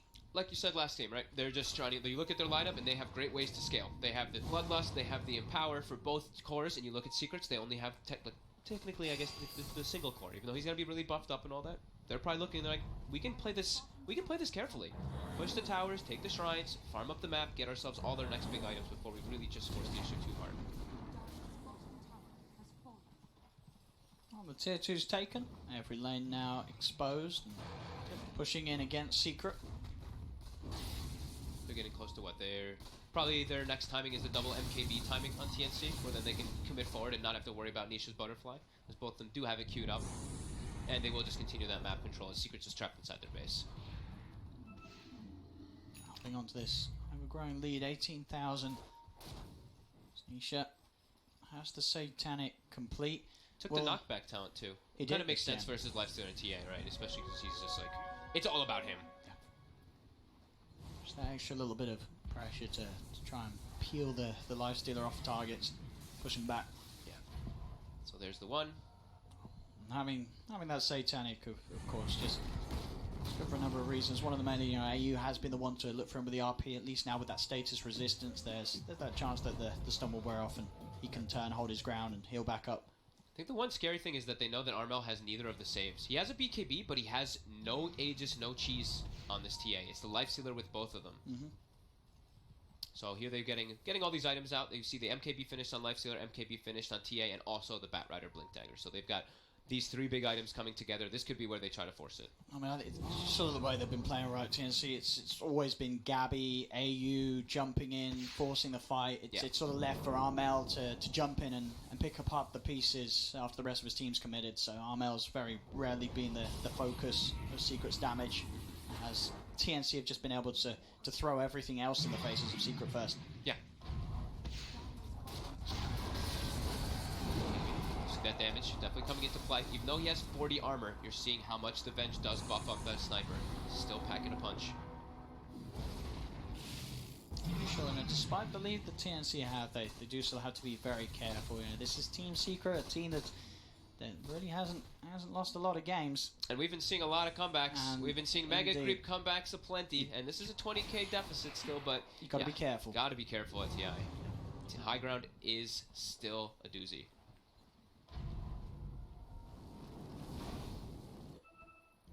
TNC want to try and go for it. And Cuckoo just making sure that top half of the map is shoved in as well. Constantly now just throwing Lotus Orbs on as well on top of Nisha, just making sure to protect him. Even if he just walked out to use the Midas and they're like, wait, don't go. Okay, now you can go. We Lotus Orb you. Just making sure of anything here. As that Aegis, they have about 50 seconds left on it for TNC, but they're still just sitting outside, camping on top of that high ground. And bounty runes respawn, so keeping that gold continue to grow. And now they do have double catapult waves as well. So they're going to clear those. It's going to push heavily onto the side of Secret. As we see the TA traps in the mid lane. I think Tim's was telling him to pop them. Tim's was pinging on those traps in mid, but Armel did not actually pop them. Just Secret using the SD illusions to try and get the vision, or at least some sort of information. As obviously unable themselves to get out on the map and drop wards themselves. The map's completely blind. Yep, they're trapped. They're blind. Now going to start to move out top. Yapsor. Okay. Away with this way. They know that Cuckoo's sort of been playing this top half of the map. They see some fire. They're gonna put down some vision. Yeah, get some vision out. They saw him for a second there. They saw the attack. Does he get the BKB off in time? He gets the blink and the B. Okay, he doubled. And just in case. Just in case there was a blink in the river, play it safe. Play it safe. Press all the buttons. He did. He lives. It worked. The rest of TNC, of course, quick to sweep back up there. Make sure that Secret's forced back to their base. And immediately that ward gets taken out that they did place, since the Bat Rider does have the gem on the side of TNC. So that one ward that Secret did, that one little bit of information they had is now gone. Just kidding, they still have another one up there that was not taken out. It's actually like right next to it as well. Surprised to see that one wasn't killed.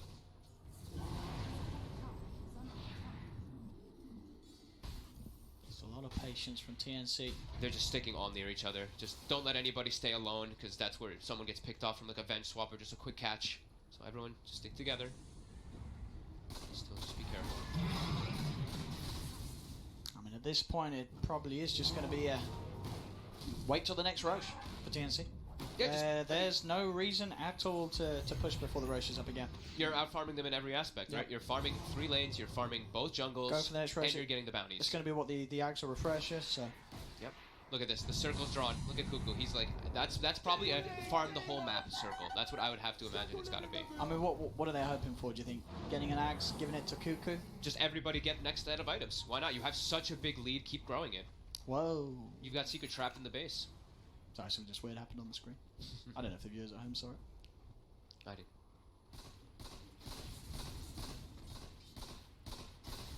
How's our levels looking too? Mid one, he has, okay, so mid one is level 18, almost has AC. Finally got that AC. Yeah, pretty much has it done. He's, like we said, glorified support. But yeah, level 18. So 1,000 range now for the swap as well. We'll make sure to protect. And the next one, of course, that goal, as we see when those talents are brought up, that level 20, of course, that 15% extra damage for the sniper. He does get it. Still, gonna take some time though. It's a slow, methodical game. And how are we looking at these golds? Okay, so we have a 27k gold lead. How's our experience? 20k experience lead. Let's see what the Dota Plus. We haven't glanced at the Dota Plus this time around. And Dota Plus knows. I mean, they know. It. This game should be TNC's. They continue to play it out like this. Wait for the Roche. Grab all the items from it. There's very small chance the Secret can spin it around. They does sort of have to rely on TNC making mistakes, which for the most part TNC have, and there was sort of the one bit of a blunder where they jumped in mid. There is still just a But crazy. now they're just so far ahead. They're even further. When they made that mistake, they were like 12k ahead. Now they're 28k gold ahead. There still is a ridiculous amount of damage that you cannot overlook on the side of Secret. That is the one thing they have to be careful of. They've just got to try and get someone on the sniper. Yeah. Get someone on Nisha. I mean, what Nisha's saving up the money. I mean, he's close to 25. You get that attack range talent, you can sit back with a divine rapier. Yeah, and they all. But the you know what I mean? There's got to be that temptation. I mean, obviously he hasn't bought anything yet because he can't get to the secret shop, so he cannot even buy any of the parts of the Skadi. Which that in itself is going to be a bit of a challenge. I don't know how they're going to be able to get to the secret shop. It has to be off of a fight. Or you have to just run the courier top of the map and go to the enemy secret shop. That's probably why you. That's the only way you do it. That's probably why we see TNC just camped around this area. They're probably like, they can't pick anything up. We got this whole area controlled. They TNC don't have any vision on that route. You know what I mean? If they do send the courier top and down. So you got the swap. Quick BKB. Cuckoo will be okay. Yeah, he did. As you say, did actually get swapped in, but was able to BKB blink before damage comes through. Now you have to keep track. You're like, okay, that's one swap. They only have one swap charge right now for the next about 70 seconds or so. Secret still looking to push forward. They wanted to try to get some type of get a bounty rune or something for themselves, but no, they're not able to. Roche is up, so they'll head over. It's not going to be the Ags. It's going to be a refresher shard. I feel like they have a Magnus. Like that's pretty cool too, and a Bat Rider. I feel like you probably would have rather it been an Aghanims for the Bat double lasso at this stage rather than. I kind of like the refresher shard a bit more. You like the double RP more? Okay. Sure, you use it so in the Ags. But it requires you to get in and get that RP, which is still very hard against Secret's lineup. But now they've got Aegis, they've got Cheese. We'll see. Maybe indeed, you can make the big game-ending play. Ooh, there's smoke forward. They find mid one. They've got the grab. One's caught out. What's the rest of Secret's reaction going to be? They're still caught outside the base. Armo's able to jump in on Puppy. They take the two of them. Buyback from Puppy comes in. He gets the courier out. Yeah, he's actually able to get the courier out during all of that. He buys the Ive Scotty. It's going to be the Scotty, not going for... Jump forward, the RP! Oh! He's got the what? He's trying to refresh, but indeed he's stunned. They've got the kill, though. That's a dieback on Puppy. So they can jump in for more. Firefly to knock back Zai. Cuckoo has to be careful how deep he goes. As they'll get out of there. So that's the first RP down. Did use the shard, not get the chance to get it off. Would have maybe got both the kills rather than just the one if he was successful with the second RP. But quick play from Yapso with that light strike to stop the second one coming in. He hesitated for sure. He RP'd, kind of stood around for a second. He didn't want to just refresh RP instantly. I think he wanted to try and as you say, maybe getting a bit too greedy, trying to get the maximum duration. Gabby's trying to step forward, but again, Nisha. Scotty slow. Coming into play here. He's actually forced to infest. Mel. Making away. They've got Tims though. Tims is isolated on the side. Tims will fall. Armel's still looking at trying to get in. He's going to look towards Midbon. Midbon goes with the magic missile. They managed to take the agents out of their hands.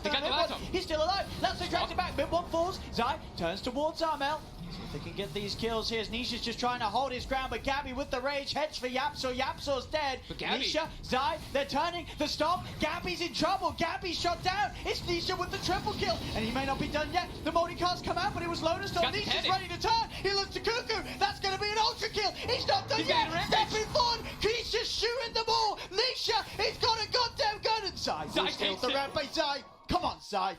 Come on, that's just not cool, mama. But dude, they get them all. Look how much gold he just got. He just finished shy Scotty. He has 7,500 gold.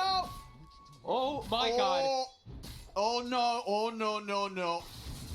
TNC. Oh man. Oh no. They still have this big lead, but Nisha, look at the damage he is able to do. In 56 seconds. They couldn't stick. They couldn't actually stick on him. He just sat in the back, able to peep the whole time. He just stood his ground. And the thing is also, sure, mid one dies, he buyback dies, but his illusion was still alive, so it's still providing the aura. That extra damage that is still provided from himself is still going on to Nisha during the entire fight. Now they're pushing back. There's 2 heroes dead without buyback on TNC. Well, Cuckoo spent his gold on the Octarine, and yeah, so he does not. Inching forward, Nisha will get a little bit of damage, but he's being careful still, just in case. Doesn't know that those buybacks aren't available. Losing a fight with Aegis and a 28k gold lead.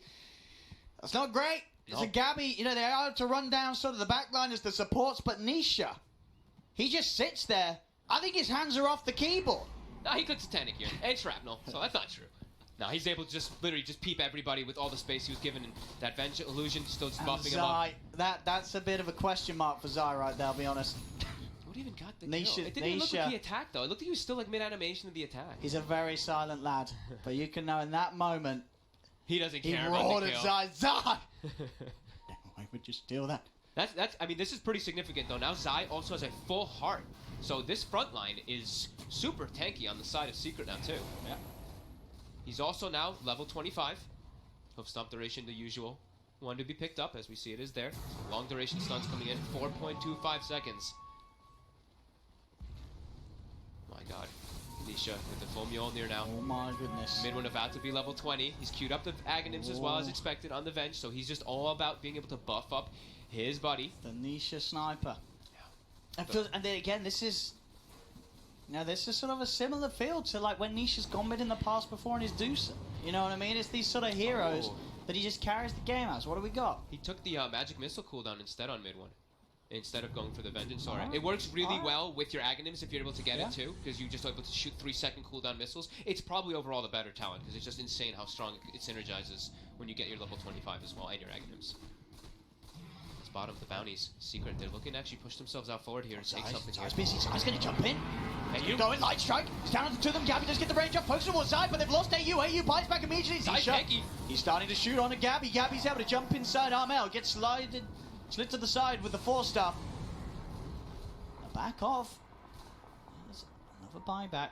TNC is having to use. Uh-oh, they actually can't kill Zai when he jumps in like that. Oh, he's too tanky. He's way too tanky, and they get the disruption. Tanky. They have a 24k lead, but they are struggling, TNC. They have to be able to get in the back line somehow, because there's so many, like we said in the beginning of the draft, there's a lot of saves, and they've been making them work. AU has to be able to land some type of RP. He's not given too many opportunities as they're focusing a lot of attention on him. Tim's pretty sure that's how he feels right now. Ah! This game, the frustration's got to be there for TNC. They crushed the mid game. They have built an incredible lead, but still they are struggling to push high ground at this point. They're struggling to even get close to the high ground. Secret, they're able to get outside of the base now, as they know that these team fights, they absolutely can go Secret's way.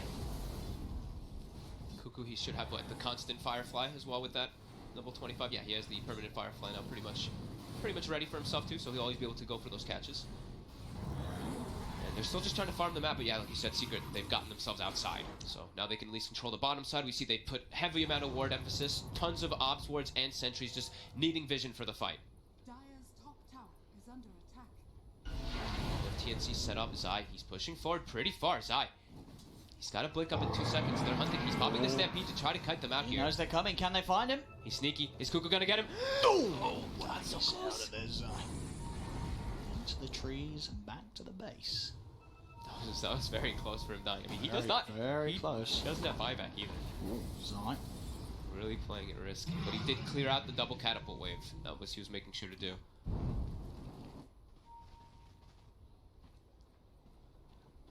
Just they've got to find some way on getting on top of Sniper and killing him, but there's sort of all the saves that we talked about Secret having that they didn't really get to do too much with in the mid game.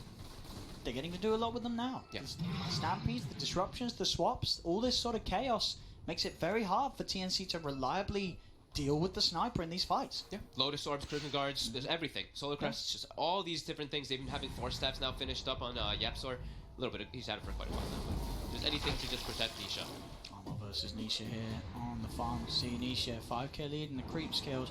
Yeah, we're seeing the similar thing coming out from Secret as TNC did in the last time, playing on that right side. They're playing on the high ground. Well, you know, TNC were Radiant, so they're playing on the left. And now Secret, they're smoking up though. He's jumped in. Mid-1 gets the swap back. The BKB will be quick, but Nisha's starting to hit onto him. The rest of TNC are coming in. Armor's trying to focus for Zai. He's able to get the stun in on time on AU. Holding on to the RP for now. He can't get in. There'll be a buyback from Cuckoo. Secret, Crimson Guard buffed out. They cannot kill Zai. Zai, far too beefy.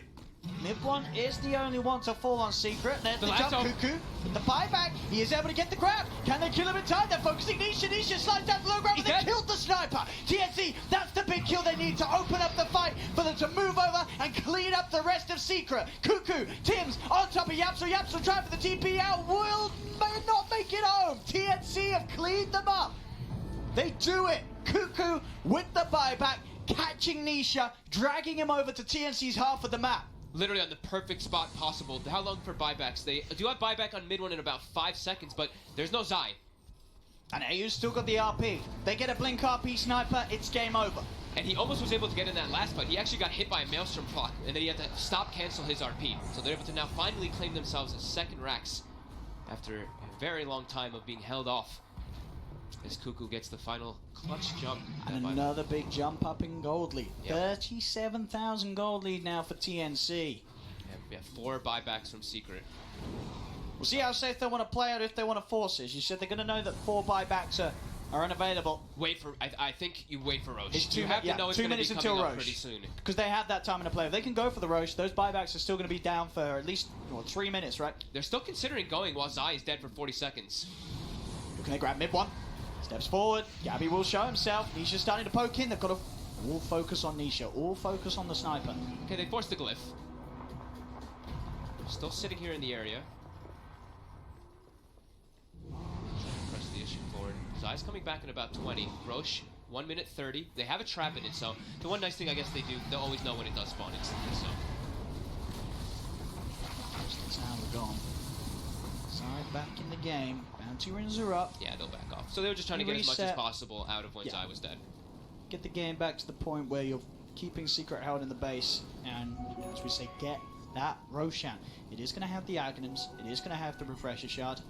I think again, you're right. You get that Refresher Shard over to AU. You get that Aghanims over to Cuckoo. I think so too, yeah. What about a Lifestealer? He can eat people. He can eat his teammates. That sounds terrible. It is terrible. Yeah.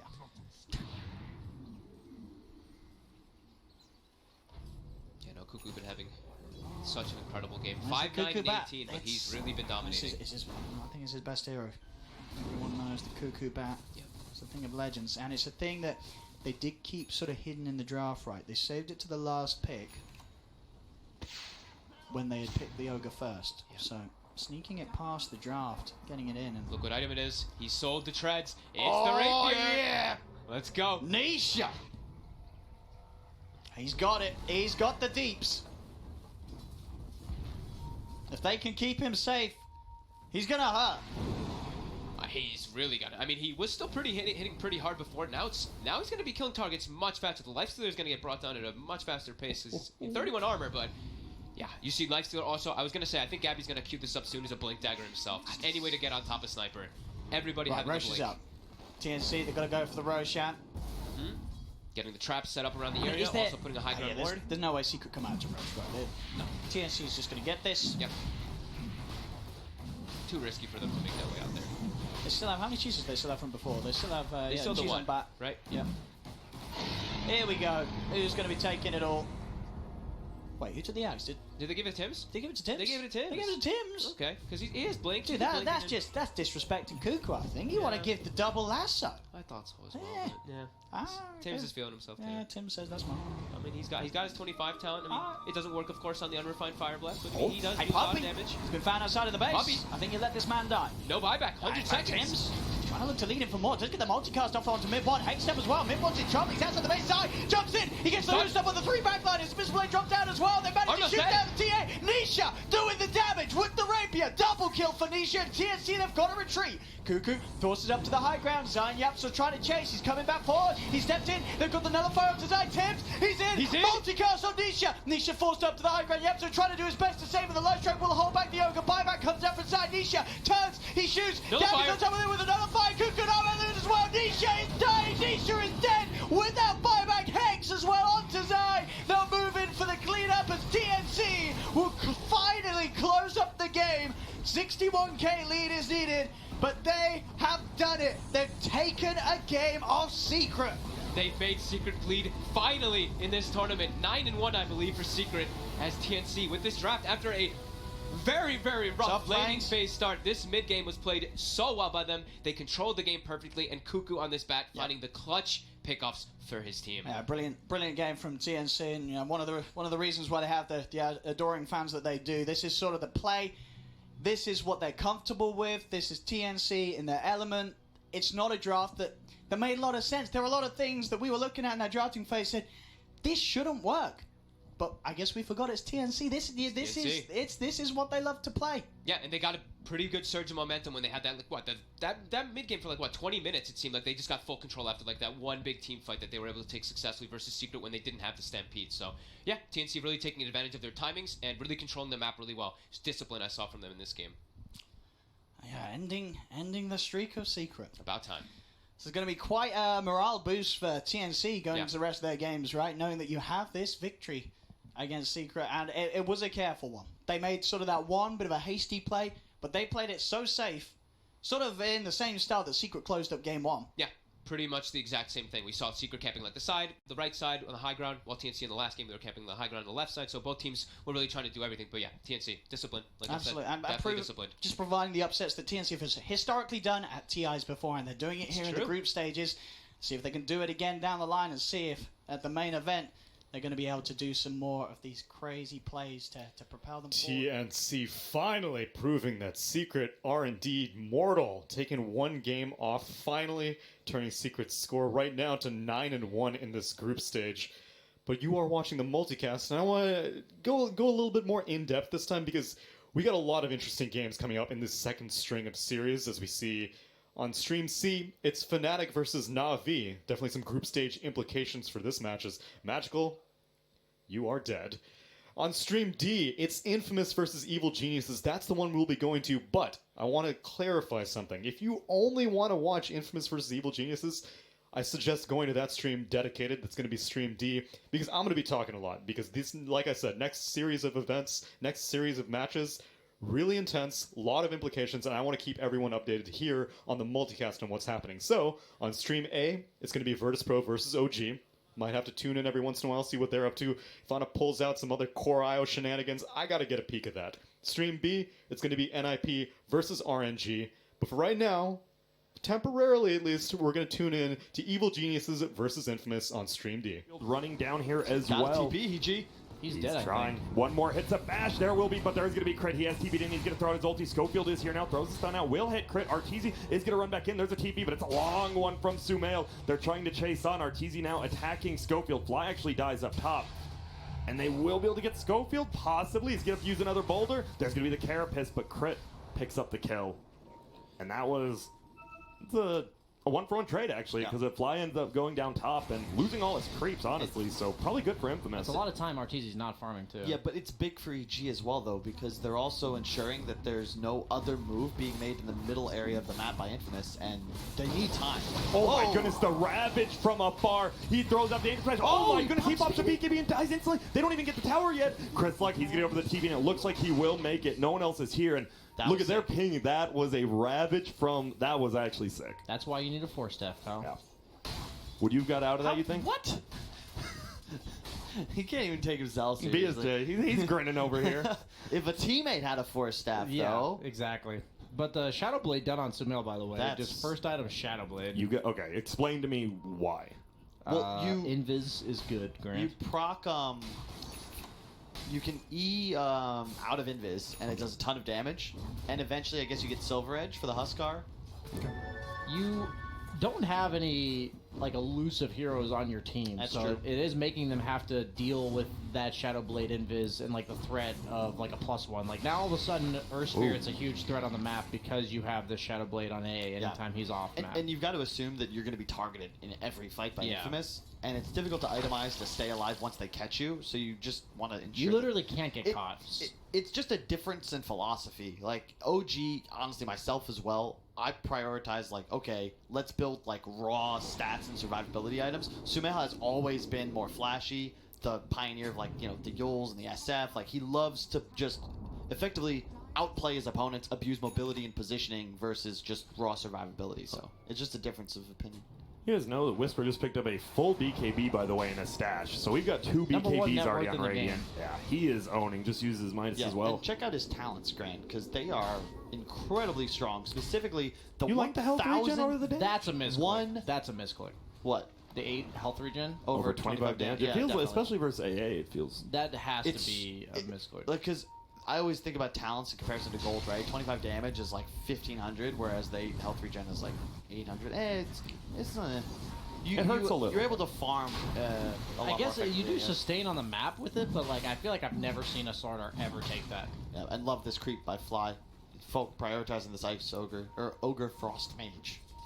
At bottom, they're looking for Arteezy again. Schofield is here. Has to stun out of Invis, throwing up the extra damage. Let's see. Is anyone going to be able to help him out? He's going for the stun. There's the silence. He gets the rage up because he saw the silence flying in. They're going to try to turn it around, though. But S4 did TP behind the shrine, not in front of it, so they should be able to just run out of here. Does have Ravage. Oh, there's going to be a roll. They find Whisper. This would be a huge kill. He does have that BKB. Oh, my goodness. He just turns on crit, doing so much. He's BKB'd up. They're going to soulbind 2 of them together. Arteezy is getting eaten alive right now. He's trying to hop inside. Can he? He finally makes it in the crit. Now they're going to turn on the Whisper. Whisper, he just loses BKB, and guess what? They'll Ravage every time for that one. Sick. EG, whoa. They still have AA Blast for this Huskar. I don't know if you want to fight this. I was gonna Infamous. without your Slardar, this guy is he's a big boy. And a lot of the no boots mech on Fly, I believe Crit has Medallion. No, Tide has it. Tide has it. Okay, because they were and the Vlads. So you've got so much plus armor. Yes, Slardar is doing a ton of damage, but every little bit of armor is so effective. They had Bassi. Do they have casual Bassi on anyone on EG? I'll let BSJ take a look. Yeah, I'm looking. Nope, no Bassi on EG yet. I know, middle lane, they're going to go in for Chris Luck. He will get rolled on. They obviously don't have. There's going to be another BKB. That's the 3rd BKB already from Infamous, by the way. Super early. They will be able to find Fly. Now straight into Roche. Oh, they've got everything. Obviously, these creeps are going to be a little bit of a hindrance, but you're still a little scared to go into Roche, right, against AA. You just can't be low on Huskar. He does have the Lifesteal talent, which is 20%. Oh, gets stunned. I love it. He's just throwing Hadoukens at him. There's the Radiance now on the Lifestealer. 21 minutes in. I don't think you can do this as Infamous. If you're Infamous, you want a team fight, not a fight in the pit. And here we go. Ravage. There's no BKB, by the way, up on the Kunkka at least. He will get 4-stepped away. Oh, the 4-step. Yeah, EG's got to be careful. Triple BKB timing for Infamous. The longer this game goes, the better for EG at this point. But this is the huge timing for Infamous because you just ignore everything EG throws at you under the cover of those BKBs in your cores, and you overextend, and suddenly everybody dies, and Infamous take Aegis, and suddenly they might look to run away with the game. It's a pretty crazy game so far. It feels like we're just like pretty much 4 versus 4, 5 versus 5, with a Huskar just farming out. Look at the net worth parity. I was gonna like the Kunkka is also really farmed. They all are. Look, they're all at 10,000. Yeah. S4 really the only lower farmed core, but it's a tide usually unless you have a good lane. I feel like Infamous is in these games where like they shouldn't have net worth on these heroes. Like the Kunkka start, the Huskar start was really rough, and yet they're just two Still of the doing top good. 4 net worths, like pretty much all hand in hand. By the way, went for the 4-staff right after the BKB. Yep. Realizing that item is really important against Ancient Apparition.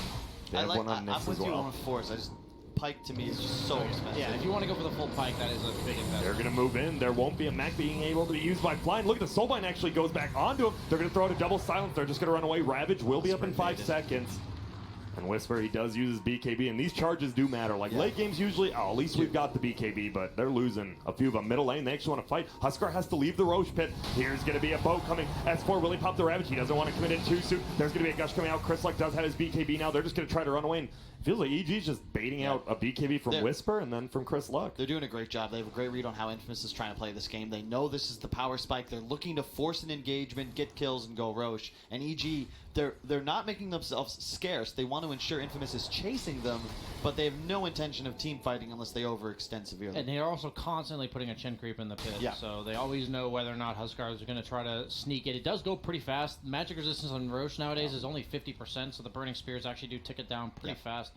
It's just so difficult to fight in the pit as Infamous against AA Tide. Yeah, you can't. That's what I mean. That's why they're like, you just have to be careful at all times on EG that you need to be reacting to the Roche the second it starts, not any later. So like by having that chin creep, there's just no way that EG will not be in position. They do get a nice D ward mid as well. That's a double ward value. Yeah. I guess they and accidentally now placed. The Ags they on missed AA. it. Oh my god, they actually missed the second ward, by the way. That's a big deal. Sorry, continue. Ags AA, it doesn't increase the damage, but it means the Frostbite lasts 17 full seconds, so... It's a lot. If you hit that on the Huskar, he really just can't. He has to just run away. Yeah. He's not there. Your game is actually over, like for the 17-second period. Yeah, it's over. But he is quite squishy. Look at this damage on Stinger. Will we see a kick in an A? He's throwing out the blast.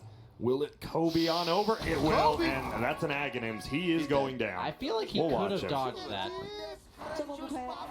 Well, it... Oh. He saw it on the Kunkka. Like, you actually see the ball itself. No, you don't. No, like the actual ball. Like, not the first throw, but when the ball actually comes out. You do see it. Whisper. Oh, he fakes out the Ravage, trying to bait out the BKB. Who's going to commit first? They're both just dancing on each other. You got to be careful. Arteezy, he does damage, but they know Schofield's here as well. Who else is coming down? It's going to be Hector.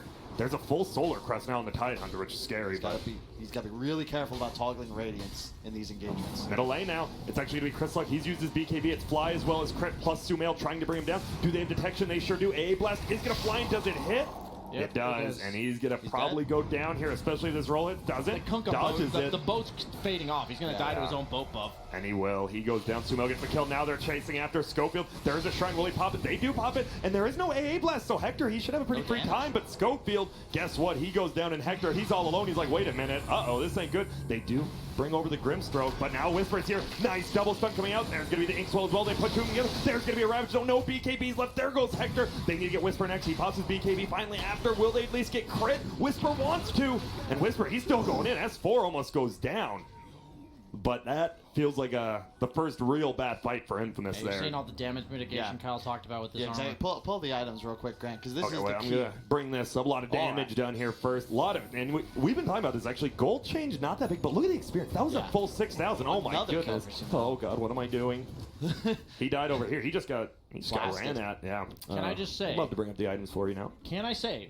We all got to hold our breath here. Sumail is at 999 kills right now. At all hold TI. on. He has currently got the record for most kills at TI, and he would be the first player in history to hit 1,000 over the course of history. One more kill. Get ready. You might need to turn the sound down because we might pop off if he gets. And there's about a 20% chance Grant will miss it. Yes. Oh god. Focus, Grant. No pressure. Dude, what if it is just a Huskar farming somewhere on the map? Sumail just snipes him like, oh well, congratulations. And could.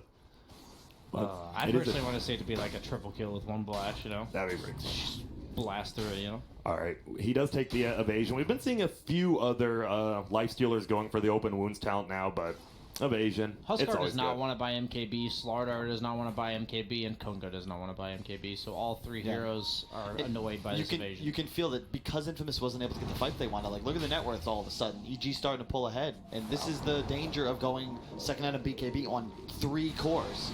If you can't use them, you all start to fall off, and it neuters your ability to take fights as the game continues, because look at EG's, they have so many stuns, so much AoE magic damage, 5-second BKBs, like how does Infamous commit? Like you need a immediate fight victory, whereas EG, they just want to continue to drag out these engagements until they can counter-initiate. Are we just, who needs to make a move right now? I mean, neither team really needs to, but it feels like Radiant might want to get Roche occasionally. You just got to get a pick up into Roche, but look at this. I guess you can't. You're versus a Ravage in 15 seconds plus that AA blast, and they scan it out. They know it's happening. Can they stop it is the question. They're going to try. Huskar is a hero, like can't really function without this Aegis at some point. They're going to run in. He's going to throw out the open wounds. They're going to look for Chris Luck. He will bring himself back. Hold on. And neither team, they know. This fight's big. You lose this fight, you lose Roshan, you lose everything. They're going to roll on forward. But Hector, he has his own 4-staff, makes it out of there. But he's so low damage right now on this Huskar. Just like no phase, just the brown boots, and no real damage. Oh, he hops in. He's going to jump in. Will they find Hector? They're going to try to. BKB won't happen yet. Here comes the A-Blast flying in. It's not going to hit anyone. It does actually end up hitting Whisper. They're going to jump forward. Arteezy could be in a little bit of trouble. He's already used his ulti. There's going to be a Soulbind on the backside. They're just trying to throw as much damage as they can. Arteezy wants to run away. Bo will hit onto multiple of them. Fly is taking a ton of damage. Arteezy might be the first one down. Not quite yet. Fly actually goes down. Now they jump forward. Nice Ravage coming out. Will it be enough? Arteezy still up. Sumail does get that 1,000 kill, but he gets a double as well. They roll on forward, and EG, they almost team wipe him. 2 buybacks from the Nyx and the Grimstroke. And Sumail hits 1,000 kills in the history of TI. First player to do so. Congratulations to the young superstar. Not so young anymore, I suppose. Dude, what a fight, though. It looked like Arteezy actually got it interrupted. He couldn't get out his rage. He gets stunned in the middle of it, but then all these BKBs, and I want to give a shout out S4. He's been so patient this game, as you guys talked about. Like,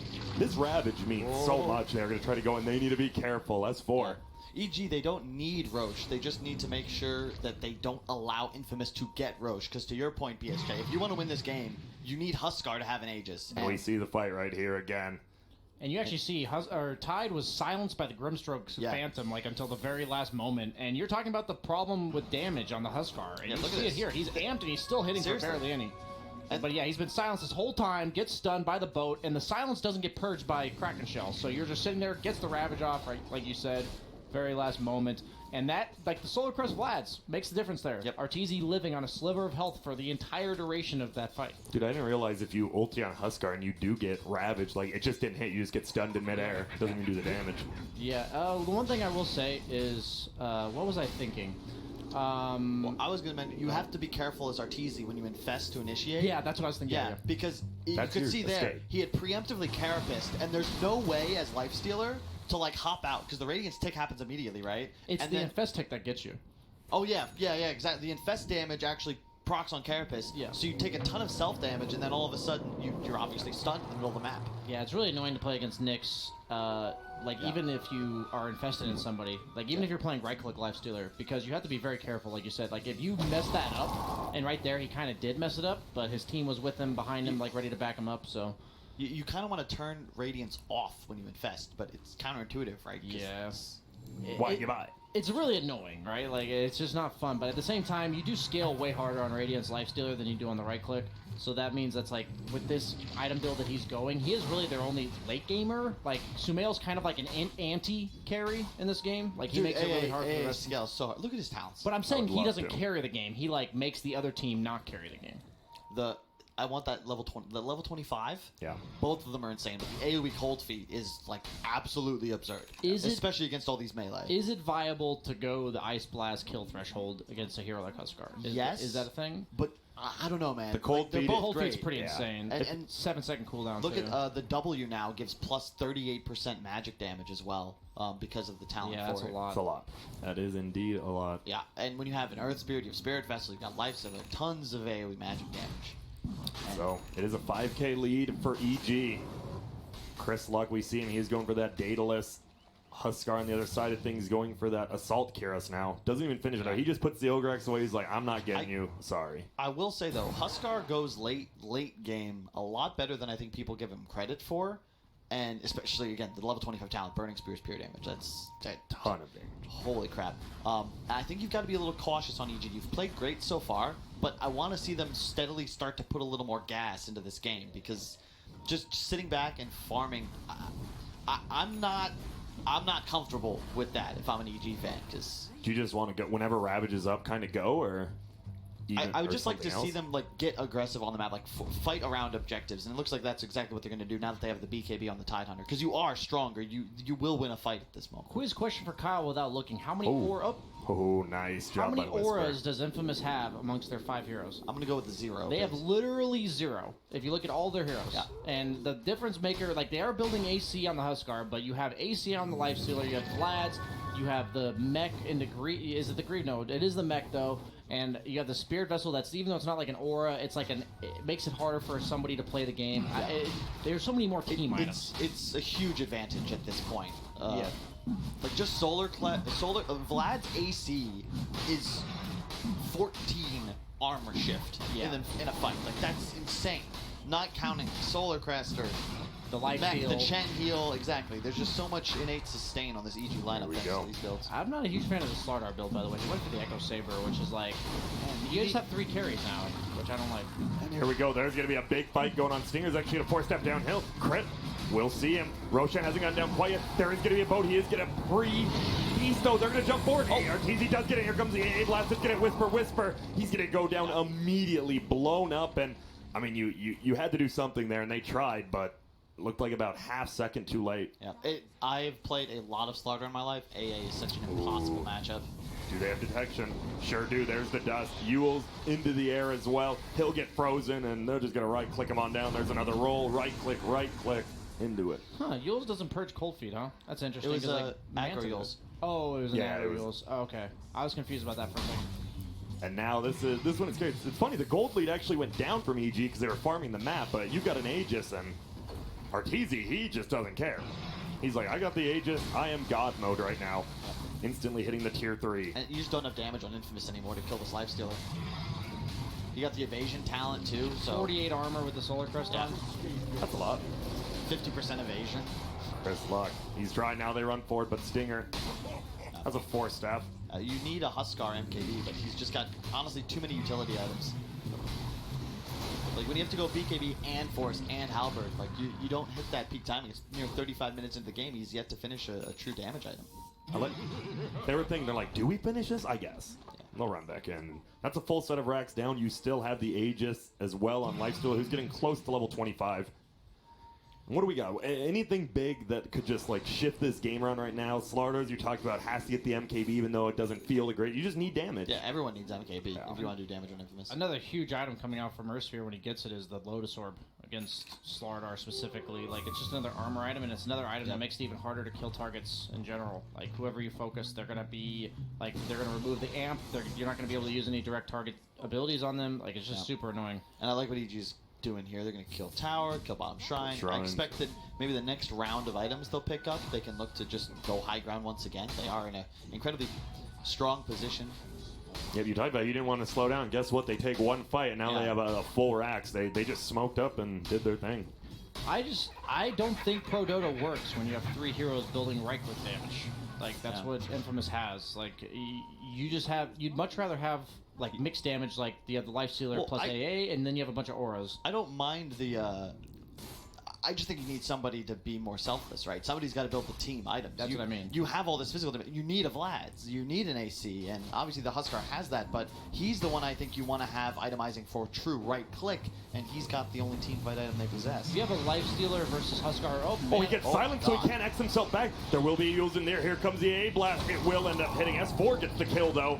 And now they're just going to try to bring down this tower. There will be a buyback. This could be the last fight. Soulbine's just going to go out. They force them over, trying to get him connected to S4, but he just stays here. He does not care. He has an Aegis. He doesn't mind dying. They're going to jump forward. Oh my goodness. Hector taking a lot of damage. He knows the Ice Blast isn't up quite yet, though. S4 just right-clicking Arteezy, though. Wants to kill Hector. Gets the Basher hit as well. Right-click after right-click. Here comes the Ravage. It does only end up hitting one, but it is on the Slardar. It's a pretty weak target. Hector still getting run down by Arteezy. Arteezy gets pushed back a little bit. Whisper now doing a ton of damage on the right side to Tidehunter, but they have so much armor. There goes Stinger. They're just all dying to the AoE damage you talked about, and there's the GG's called. And oh my goodness, a bloodbath near the end, and I mean a very active game nonetheless from both sides. We did see Infamous played the same game they've been playing, right? We're gonna run around and the Huskers just gonna farm the jungle, get a lot. So why didn't it work this game? Was it the 3 carries you talked about? Or? No, it was the way EG played. I actually think this was more EG's play style in the sense that they had the right read on the game. They saw the 3 BKBs and just bought time. Roche, that fight around Roche was what, like 32, 33 minutes into the game. Yeah.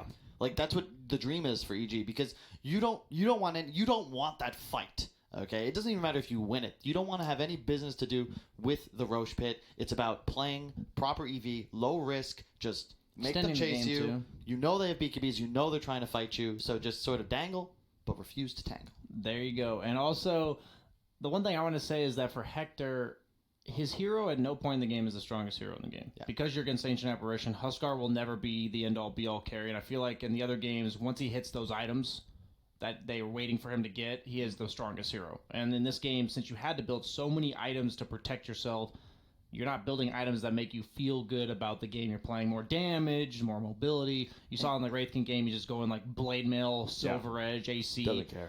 And I think part of that, though, is like the item build. Because I know you want the Force stuff, and I understand it. But both Stinger and Schofield, both supports are getting Force because they recognize its importance. I feel like you've got to play solely to make yourself as strong as possible, to your point. Because if we saw Huskar beating into Tide, beating into Arteezy, and these heroes just survived because there isn't any damage. Yeah. Like, you needed an MKB way earlier in this game if you were trying to win. It's just like, even if he doesn't build Force Staff, the game is just way harder to play for you than it is for Arteezy. Even though Arteezy's against the Carapace, like, it is annoying. But, 1,000 like, kills for Sumail. Evil Genius is coming out on top in Game 1 versus Infamous, and things are actually pretty easy for me because, well, it seems like things are moving along like clockwork. Stream C, if you're wondering what happened there, Fnatic came out 1-0 versus Na'Vi.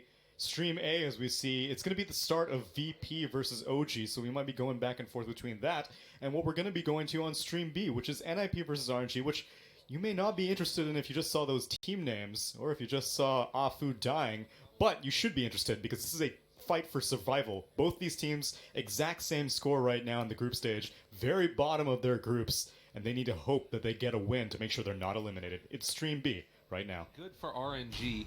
I think that this is the best that you could have hoped for them. And Lina against the OD in the mid lane. Things looking relatively even. Lina a little bit ahead of Fada.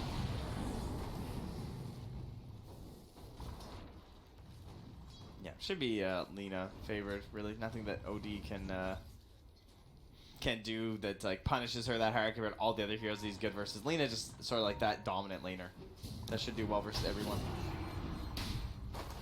You know, we always talk about like the TP versus TP thing, but the other interesting part of all this is that you have, after the TP, the chance to find a kill onto somebody. Yes, exactly. And then they have to walk back to lane. And that happening early to Slark is probably one of the big deciding factors of why it is the way it is right now for RNG. But then Monet too, right? Like, yeah, he's jungling now with the 30-second cooldown. I think he's done. He's got his 2 points in the acid spray, and he's like, all right, guys, I need something. Someone else just go take the lane. And Skywrath Mage, a good hero for that. Is he doing the Atos rush? It seems to be. He's not doing the nulls. I've seen 2 strats from the Skywrath players these days. They go straight straight Atos or the null spam. Okay. Yeah, that spell amp, I mean, it adds up over time if you get enough of them. Not to mention, obviously, just the mana pool that you get from having all those no talismans. Plus, they look cool. Yeah. You're just like, yeah, I don't even need real items. I just buy 4 nulls. It's a fun build. But I think that he wants to scale. This is definitely a game where LANM could get huge, and just because it's kind of like a huge problem for NIP. Now, the real problem, though, with the Atos build is that you have to get boots. Mostly because he's against the Slark, too. So the boots are good, but you want as much cash as possible. Look at that. Monet tanked the arrows so that way Soxa can't come in and steal it. Still getting a lot of free XP, though, on Soxa. Yeah. Already level 5. Goes in, steals away a couple of those creeps as well. Not bad, not bad. Leap, chase. They've got the courier on him. 3 stacks so far. Dude, if he had actually hit... Oh, yeah, he almost got the troll. It's close. And he's such a problem Yeah, he's for been him a real right now. nuisance. That's really annoying. Hey, he's trying to put down some sentries. He's like, where's this guy's ward? Like, how is he just juking everything? Like, nah. All right, Afu, you Dude, gotta be careful. Soxa! Oh my god, are you kidding me? Oh, he's going for this one. You know it. He's got 2 leap charges. Oh no, he's playing super safe. All right, well, it might be the death of him nonetheless. They got the heal now. Another round of the Starfall. And, not gonna get him. Still, big plays from the Mirana. You know, if he goes to that, he probably almost certainly dies. And then he's just saying, you know what? If I stay alive, Al can't farm here. If I die for that kill, Al keeps farming. And the whole time, like, Ace is now able to pressure this tower. Yeah, Sox is just going to pull the wave. He's cosplaying as a treant. Pulling it away with some nature profit strats, rather. This is some of the best support Mirana I've seen. That I would agree with. Someone's TV just got canceled. Who just... Omni started at bottom, but then canceled it. TP coming in now from Afu.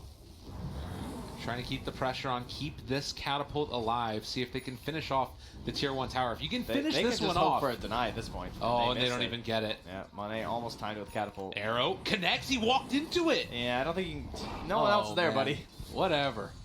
I wanted to see the jump. Just run at him. Assert dominance. Yeah, this has been amazing play from Fada, or from Soxa rather. So I'm so used to the Fada Marana. Fada, you're all right too. I mean, Yeah. 45 and 11. You got Lena starting to move into the jungle a little bit though, and she's got about a 300 gold edge on the OD. So good start here from Setsu. Wants to get his Yules to try and start rotating around, pick up some clarity, start farming the jungle, and up top you're gonna have the helm on 3-3. Not an item we get to see all too often anymore, but Beastmaster's still very potent with it. Yeah. So they've got Roar into Arrow here. The Sandleys to boot. Sox is just going to freehand it because he's feeling himself. Yeah, Flyby does have... Flyby should theoretically not get roared, right? He has phase boots, and he knows the Beastmaster's trying to do it. Okay. Oh, this is a nice play, though. Heavenly Grace, status resistance built up. Good Meanwhile, placement. the battle beginning as they get ready for these bounty runes. Soxa going to leap down to the low ground, and RNG should be able to secure him. But something to watch for this movement from the Hawk. They've got to keep their eyes on it. Down bottom, he got leashed, and then he was able to disrupt Ace and then take both bounty runes. Huge when you got the Alpha in your team. Yeah, much needed. We haven't really talked all that much about Fada yet, as that mid lane is pretty even across the board, with Lina a little bit ahead. But this is the type of game where, you know, playing against an Alk, playing against an Omni, you can potentially just take over once you get enough farm. And already off to a decent start. Double Natali, the power treads. They're going to pressure up here and try and take down this tier 1 tower. Having that Helm of the Dominator, taking over the creep. It's all good stuff.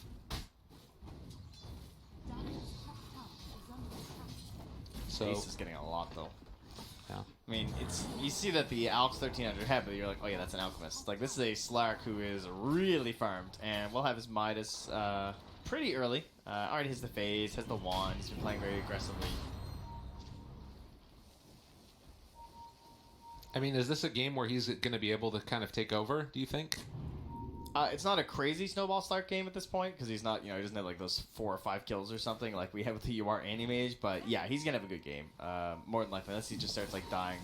But should have a BKB on the earlier end, perhaps after that Diffusal, to try and help deal with the Skywrath Mage. Moonlight Shadow, Roar jumps, Ace is there. Dude, that happened so quick. And the TP actually going to be canceled he as well. Had to. It was perfectly timed with that arrow, just happened to be. But it didn't matter. He was just at the shrine on the other side anyway. Yeah. So, it was not a very far TP. Well, NIP going to continue the pressure now. Tier 1 tower mid going to be the next objective. They've got the Hawk back behind. Seeing where everything is. Glyphing. He's still playing down bottom. He hasn't rotated Flyby here. in some trouble as well. They've got the banishment. He's coming out in a second. Arrow connects even with the status resistance there. He's able to time it correctly. They just blow up Flyby.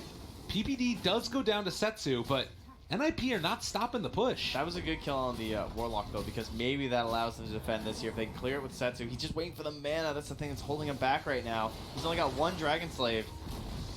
And then he can't get the deny. Takes the tower. NIP.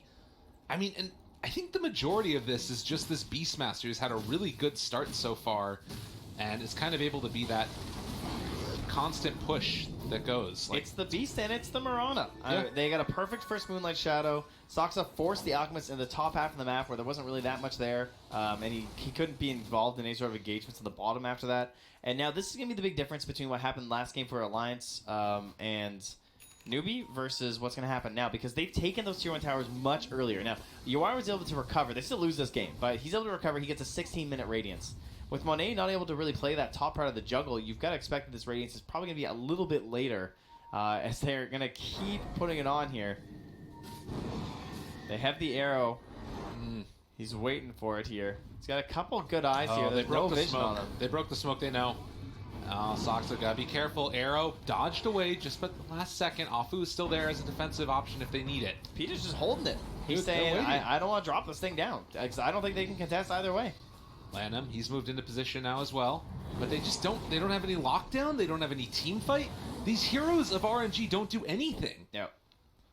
And now you're going to have the wards being placed down here from NIP. Try and secure this top jungle. Already got that good one up on the high ground. The slow, steady push and holding on to that Warlock ulti like you're talking about. I mean, I don't know. It feels like even when they're pushing down these towers and making moves around the map, you're still getting like tons of farm on this Mirana. She's almost ahead of the Omni Knight right now. And this is with an Alchemist in the game. Yeah, Lonham's going to go for a play down bottom. He gets the solo kill on Soxa. That is the power of the Skywrath Mage. He just walked out of the trees, concussive, Ancient Seal ulti. Done. And that's why you see the Atos built, not the Nulls, because the Nulls you really only need for the Arcane. PPD going to go down as well. So, 2 quick kills by RNG, and suddenly they're back in it. They lose towers, but able to take a couple heroes with them. Yeah, they're still in the danger zone, though. Alchemist is still going to get a pretty good timing on the ratings, because I think they had some stacks down there, too, while he was farming. Even though he's locked to just one camp, or rather one of the triangles on that dire side in there, it is still an Alchemist. Yeah. And the bounty runes help with that as well. Yeah, very true. They were very Guys, I warned you it might happen. You're watching the multicast. My name's Tsunami, and I've got bad news for you. Ana is still up to no good on Stream A. What does this little companion keep doing on a core role? Ana's going to be playing Core IO again, but I want to let you know what else is happening elsewhere, though I will inform you we are going to be going to that stream. So if you want to see what happens with NIP and RNG, I suggest you go on down to Stream B, find out the conclusion of that. It's only game 1.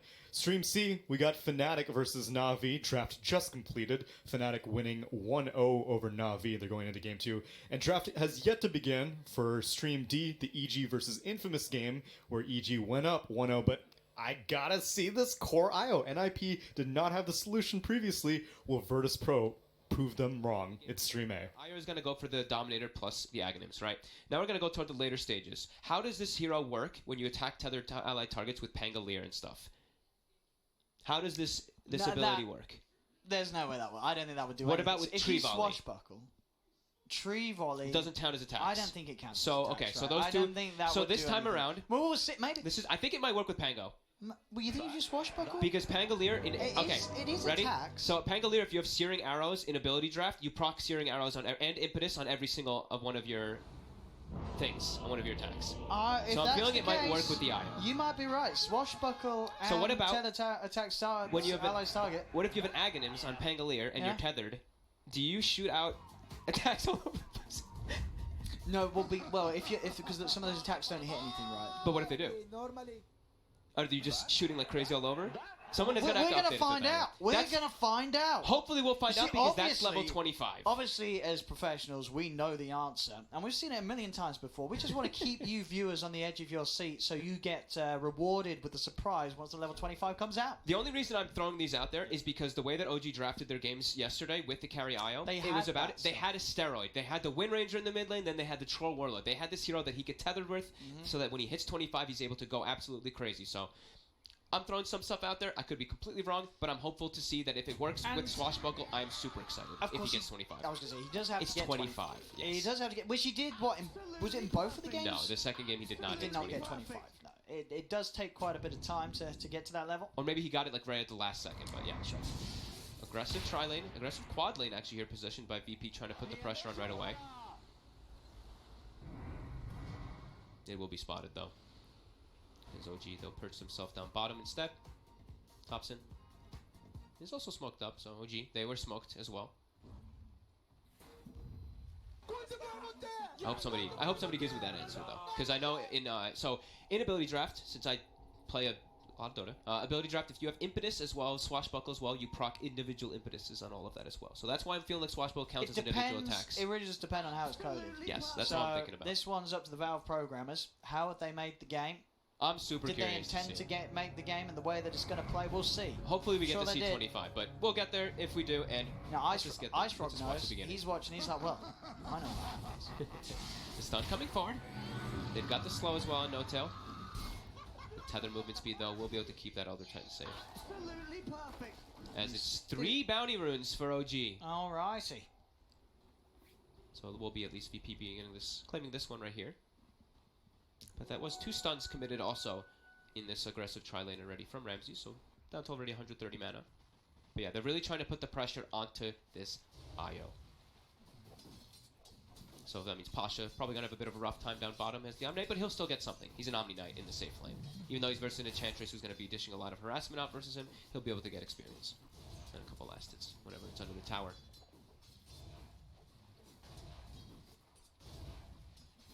I mean, which lane do you think is going to suffer the most? Who's drawn the short straw in these lanes? I'd imagine that it's the top lane that has to suffer for OG. They're versus an aggro tri lane that's pretty damn strong. If Io steps up too far after a couple of aggressive hits, he's dead to the combo.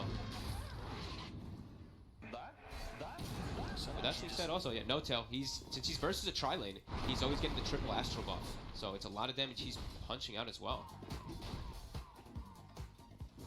And Pasha actually gets 6 and 0 last hits, while Seb only gets... Oh, actually, the whole wave's still pushing in onto Seb, so he actually didn't miss any. But Pasha was able to get quite a lot there. In this lane, Pasha should be alright on his own against these two, or is he going to start to have any issues? I think he'll be okay. Like, he's gonna be able to force this wave out constantly. So once the levels start building up, the chance it starts being more annoying. But yeah, he looks like he's doing just fine.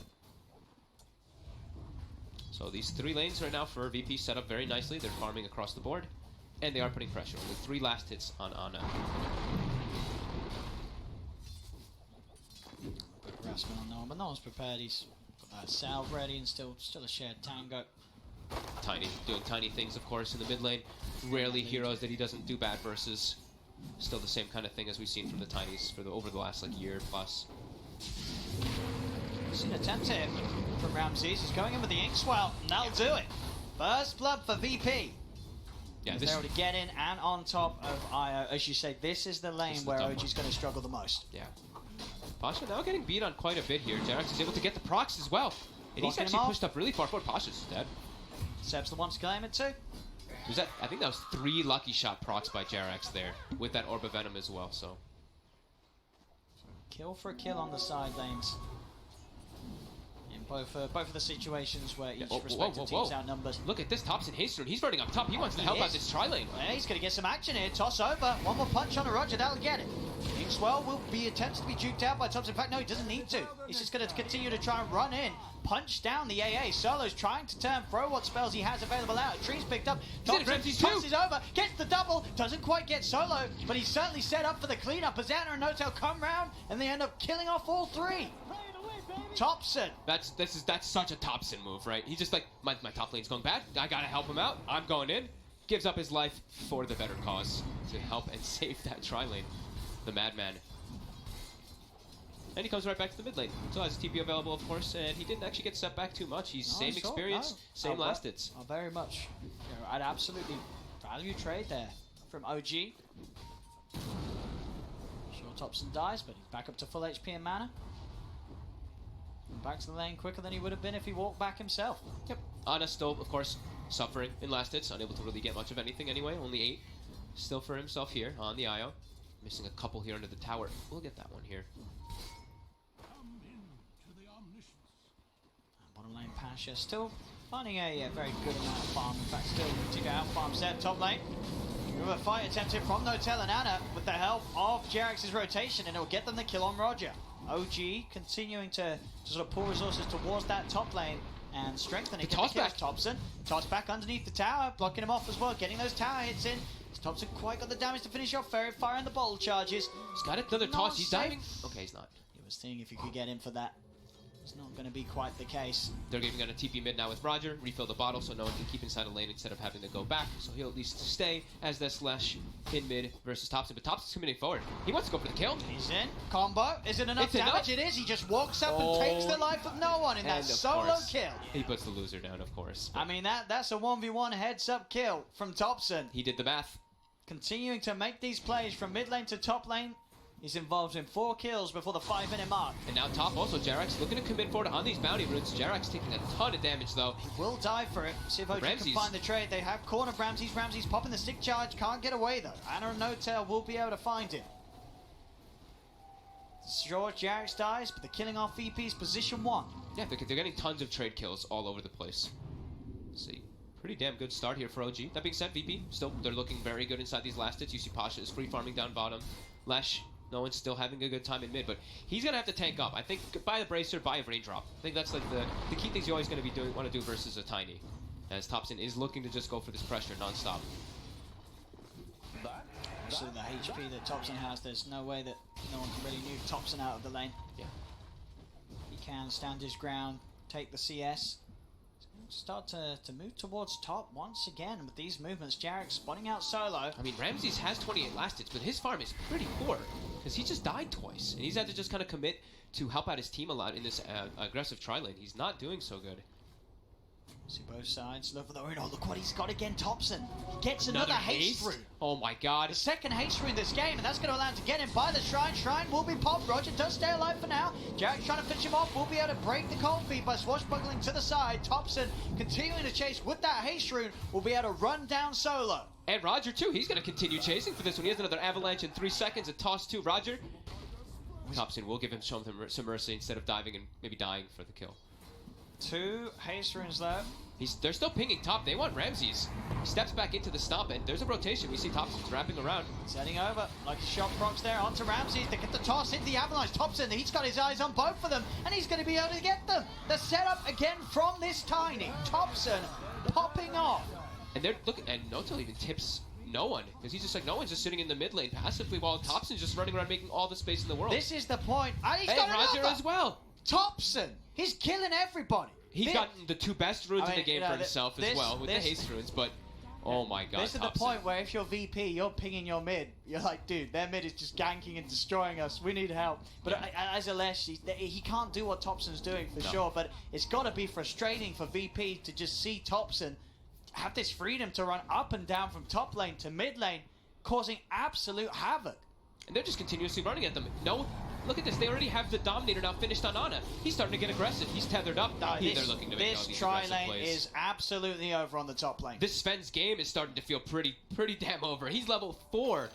He's got 2,400 net worth in comparison to the 3,200 of the dual lane IO that they had up top. OG just running rampant over VP right now, 12-3. Oh my god.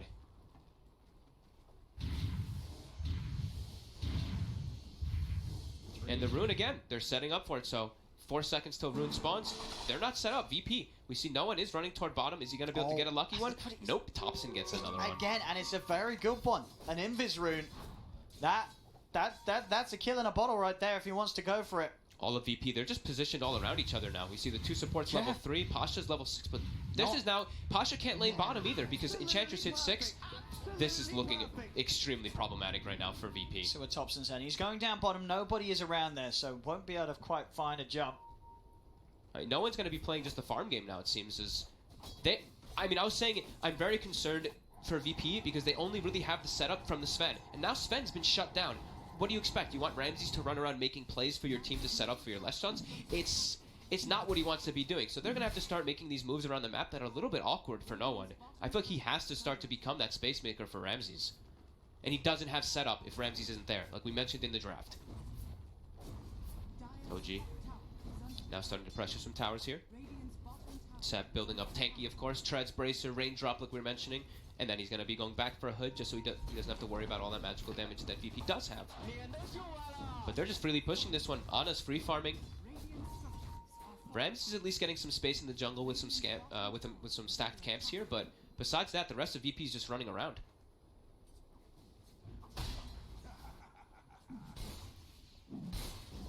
Total chaos being caused by OG in these first 10 minutes of play. Yeah. It's hard for VP's heroes to keep up with. It's scary for no one, like I was mentioning. He's got the Bracer finished up, so he's a little bit tankier, but they have so much burst damage. That's why they picked up the Tiny. They saw the Lash, like, this Lash is going to be core. We know how squishy this hero can be, and that's why they wanted this hero for Thompson. All that mass burst damage versus these 2 squishy supports as well. AA plus Grimstroke.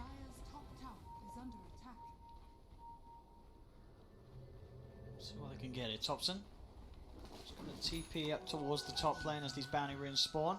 So they'll get 3 as well for OG, so continuing to grow that lead. We have Tomes coming out here, but the supports of VP, both level 3, like we were mentioning, they are very far away from those level 6s that they kind of need.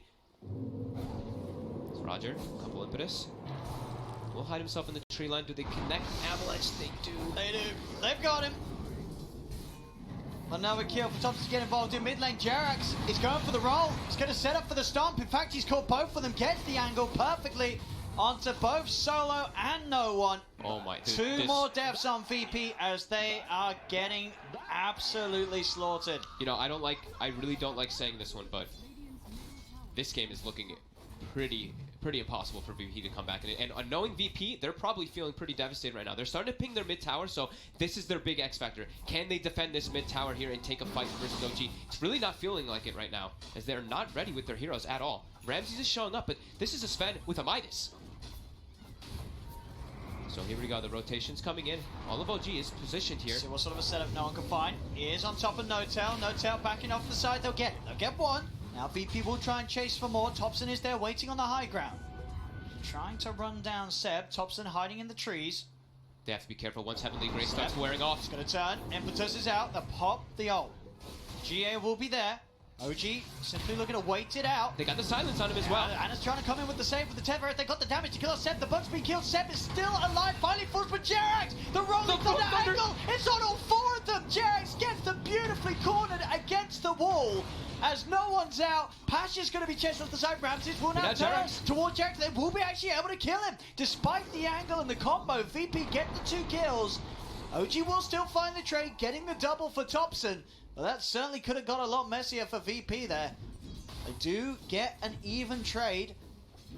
They kind of ditched Jerax there, right? They, instead of going for and maybe getting the Sven kill, they actually went for the right side, going for Pasha instead of actually getting the Sven. So some room there for Ramses that VP desperately needs in this game. And they defend their mid tower. That's the other big important thing. They push them away from that tower and keep themselves some type of map control. This mid tower is going to determine so much if VP is going to be able to hold on. If they lose this tower, their map is so short. They only have just a little bit of space for themselves, as OG will be able to continue invading. Roger. Seb. One more hit. The swashbuckle, but out of range. The purification keeps Roger safe and out of there. Push on OG. So they can finish off the tier 1. Pasha stepping forward. Jerax. Catch eyes on him.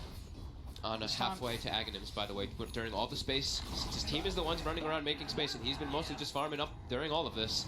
He's approaching that. Very scary timing. He's already got the level 10 talent also picked up. The big one, of course, is that 15 when you get that plus 75 per spirit. But still.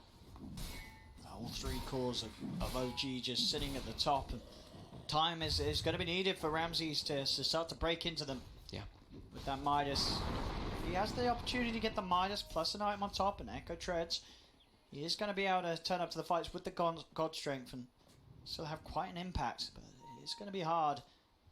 Just with the stomps, the avalanches, rolling thunders, a lot of ways to just roll over the Sven and make it hard for Ramses to lock down on a target. It is a lot of team fight just provided from OG between the 2 supports, right? The Pangolier as well as that Elder Titan sitting in the back lines able to get their spells off is going to be really devastating, and they're probably going to, because like we said, the VP stuns and setup are very tough to execute. It's only Ramses to set up for that Lesh stun, for that Ice Vortex. Sure, they have Inkswell of course with that stun, but it's tougher to set up without an initial. So OG continue to put this pressure on with their 4 heroes. You see there are 4 of them playing into the enemy jungle. Now they're looking to react and defend this top tier 1. Anna, he has relocate available too. So he can join. He's not only just picked up a blink dagger, but he's also found a double damage rune. He's getting some every good single runes. rune that he could have wished for. It's being granted for Tops in this game. I mean, how many power runes has he? I see he got the illusion rune. Has he gotten like every single power rune almost this game? It does feel like it. As he's committing forward, DD, no one. Oh, who's gonna find him? Has he got the damage alone? Jax is here. So with the Rolling Thunder, Ice Blast has been sent out on Thompson. They get the splitter onto the 2 of them. Thompson turning with that DD toss up. Can he kill off no one? He can. No one's dead. Pasha's going to try for the rundown on Thompson, but Thompson baits it out. Now the backup's in. Seb starting to throw forward. The impetus is onto Pasha. He's surrounded in the trees. He's going to go for the TP out. Won't be able to make it though. Thompson blinks in, tosses him up. Pasha's still on the retreat, trying to run. He's hiding himself, but the impetus from Seb gets the kill. OG again able to take 3 and lose nothing in return. And that's them taking the team fight with what? Three kind of heroes poised around the area. The 4th one shows up afterwards. And Anna's just still farming, and now he's got the eggs finished up without even having to be involved during most of this. Thompson just... he's just single-handedly kind of running around. I mean, not single-handedly. He's getting some help from his teams, but overall, this man right here, pointing at us, right, he is just having almost a perfect game. What's up, guys? That one death It's top, Tsunami. absolutely You're worth watching it the to set up. multicast. Again, if you want to watch these games in their entirety without me popping in with updates, then go on down to Stream A, and you can see this OG versus VP game. We're not going to leave it, but I want to let you know what's happening on elsewhere. It's just tops and things right now. No one... Actually... Maybe want to see how this one pans out as Ice Blast comes in. Split Earth, God's Strength, and it looks like this IO may be finally meeting its match at this stage of the game. 2 heroes down, and IO's going to relocate out. Seb, I spoke too soon. Virtus Pro turning things around in a grand fashion. Seb makes his way out. The Jerax roll in, although it looks like Pasha may be a casualty as the impetus damage coming in. He's going to go down. Buyback on Thompson. Ancient Apparition. Solo. He's going to go down as well. All right, never mind. My instincts were correct. It's still too strong, but let me let you know. Let me quickly tell you what's happening elsewhere. It's a GG. We missed a GG on game 2. See, so much action on the multicast. NIP fighting for their TI life right now in their group versus RNG, going down 1 game. Stream C, we got Fnatic versus Na'Vi. Fnatic up 1 game right now. And on Stream D, it's the Grant, BSJ, Kyle TriCast. It's EG versus Infamous, but I'm not leaving Stream A. I briefly did, and look what happened. Let's go back to VP versus OG. Almost level 15 now on Ana. So that damage, especially with No-Tail about to have max natural order, we know how much those spirits can really do. As they ran these 2 Elder Titan plus the IO yesterday. Same combo. Playing such a fast-paced game of Dota OG.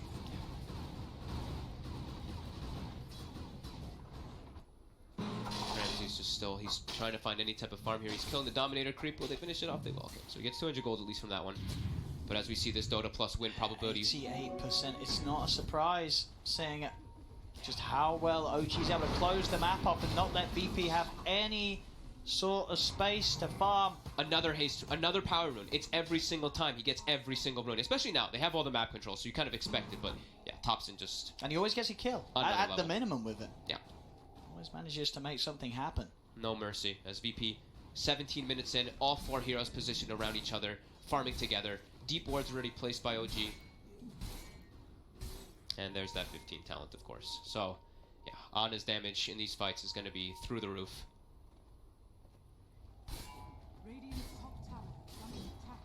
Just taking towers as they wish.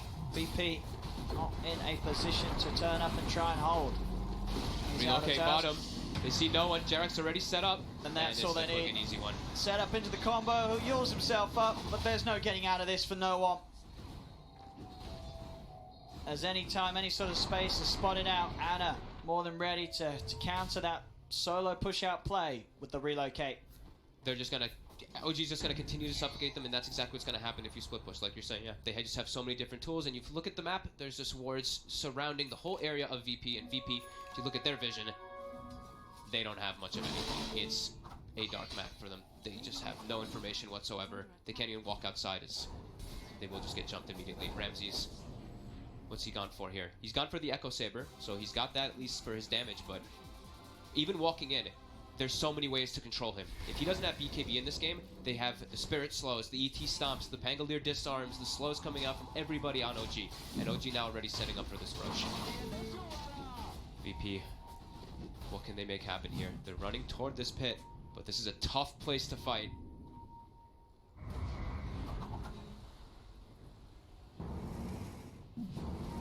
Smoke is broken. They see them up there too with the ET Spirit, and they're just committing forward. Thompson just goes in up to the high ground. They get the stomp on the Patch. Patch is going to be the focus. The Splinter comes out. That's the AA out of the fight. Solo's dead, and so is Roger. They've lost both for the support. Impetus is out onto Pasha. Pasha tries to turn with the heal. Ramsey's holding his ground. Luna was No-Tail. Stomp comes out. No-Tail finally falls. Ramsey's gets the kill, but they've lost 4. They're going to lose 5. No one's surrounded. 5 dead on VP. Triple kill for Ana.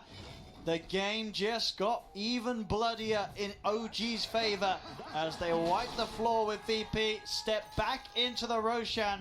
It really does seem that there's no stopping OG in this game. No, it really just doesn't feel like VP can take anything to them there. We see the backline, Solo just dies. There's just too much damage, right? Solo just dies to all of the different AoE that's coming out.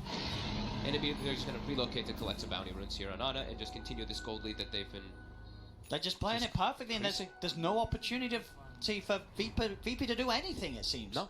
Look Not at this a fight here. single play going their way. They get the stomp. It's on Pasha. Noto just commits the splitter forward. Thompson, he just looks for solo, kills him in one hit, and then from there, the fight's a disaster. Roger, he gets Guardian Angel applied on him, but it's all magic damage. It's all different types of form of damage, and it's just escape from VP trying. And every time, Jerax with the Rolling Thunder, he's hitting, the heroes 6 times minimum. Yeah. He's always managing to find these situations where he's just knocking the entirety of VP about, and OG just diving the base now.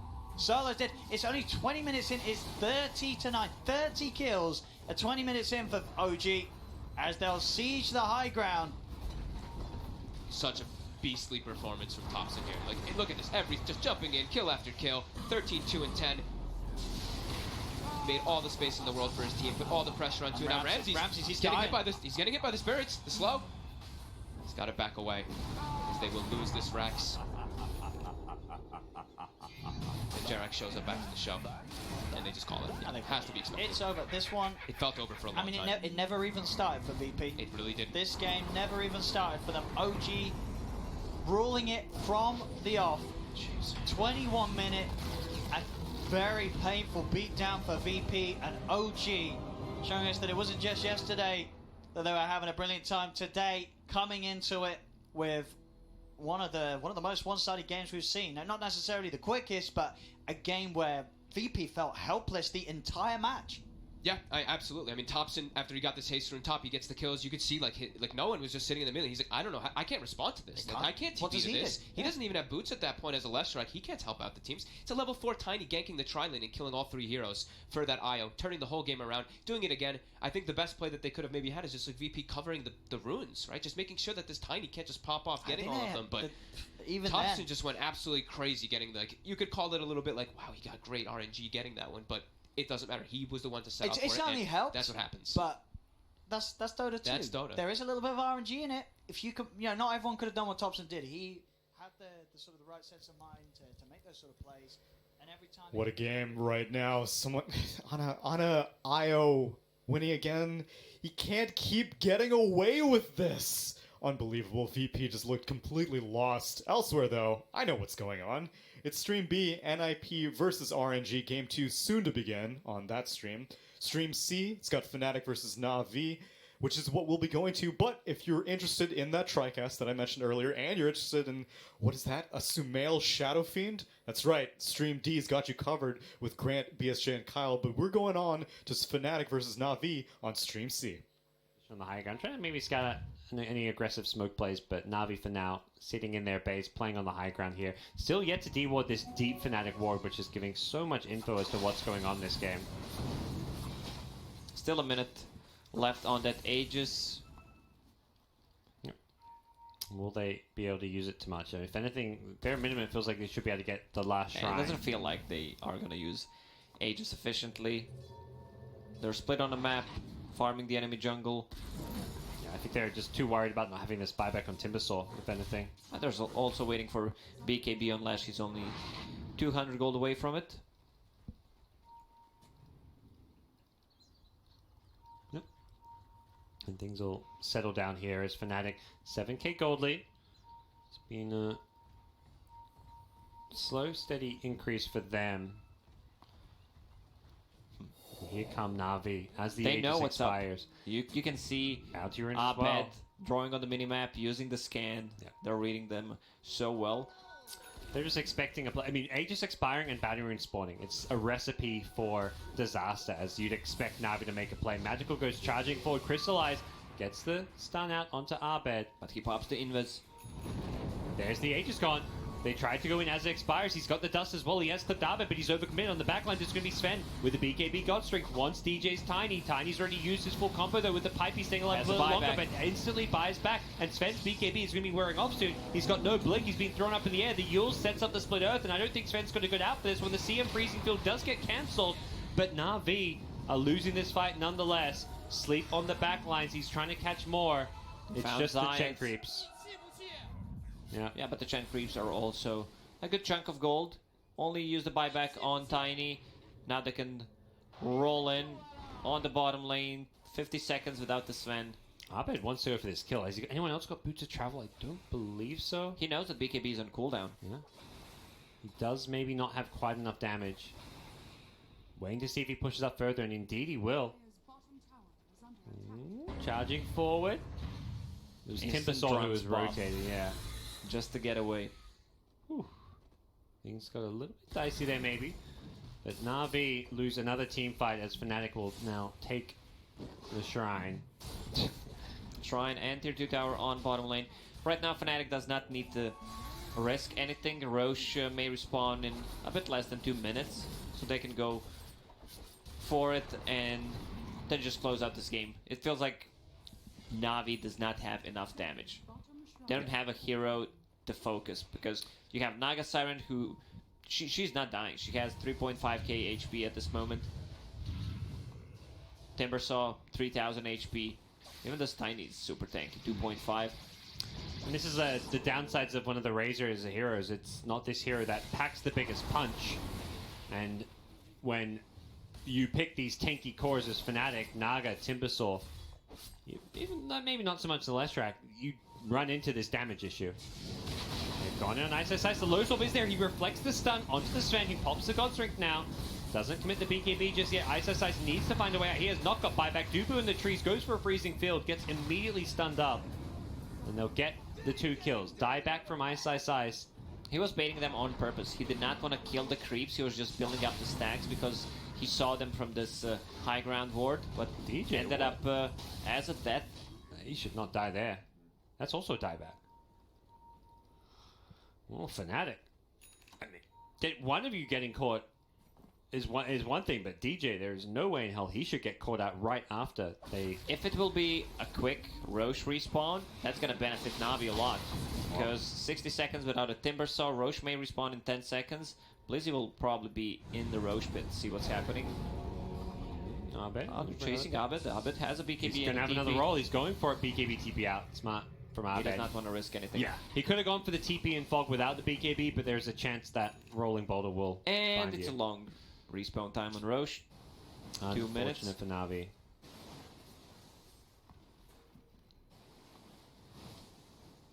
Nope. Na'Vi still clinging on to this game. It hasn't slipped away just yet. Naga Siren is getting more and more farm though, and Jabs 502 yet to die. They've found answers and managed to punish some of the other mistakes from the Fnatic players like Ice, as well as DJ, but Jabs, he's had a flawless farming game.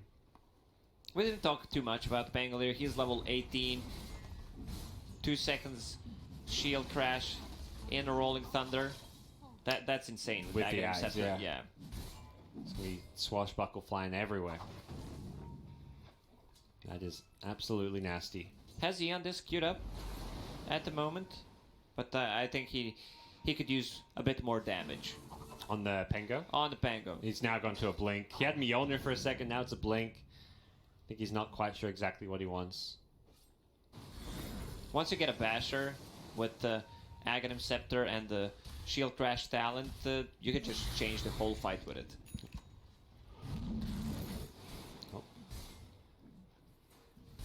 See what Na'Vi look to do next. Next Roshan respawning in 20 seconds time. Both teams will be definitely looking to play around the Roshan pit as much as possible right now. You can already see where Fnatic are on the map. They're playing top and mid lane. They don't care about this bottom lane, partly because it's pushed out. But also that's one of the benefits of having Naga Siren, who can keep those lanes pushed out. Oh, he caught him mid-air. Saniko does TP away on the Chen, but they lose the Earth Spirit. And Roche will respawn in a second. Dubu is just a ward inside the pit. Pings that one out. Dubu, he wants that book. He's like, I need that GPM talent, guys. Please. Please help me.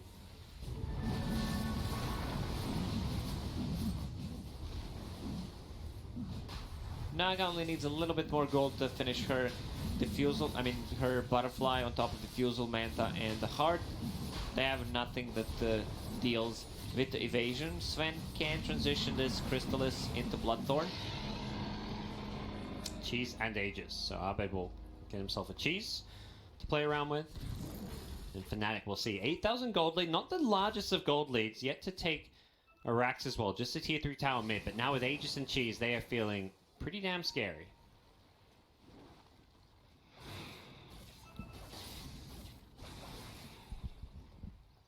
Fnatic is not risking anything throughout this whole series. Maybe a little bit where a few deaths before when they killed 3 of them. But other than that, they're playing it real slow. Jabs once again. 0 deaths on this Naga Siren. It's about to hit level 20. When they approach the base, also lanes are going to be in a good position because they have Boots of Travel on the Lash. He can clear the bottom, TP back, and then they can even split push if needed. No. It does look like they're ready to go for that high ground play here. They're smoked up. They're at least looking for that pick off into push. You see some wards here. Ice is going to take those ones out where they hunt for the kills, but bottom lane, Razor's already gone. Look at the Ice. He didn't want to kill those wards. He's baiting them. He's messing with Na'Vi. He's in their head. What if it expired? Like while he's casting his faking it and then loses 200 gold. That would be the ultimate backfire.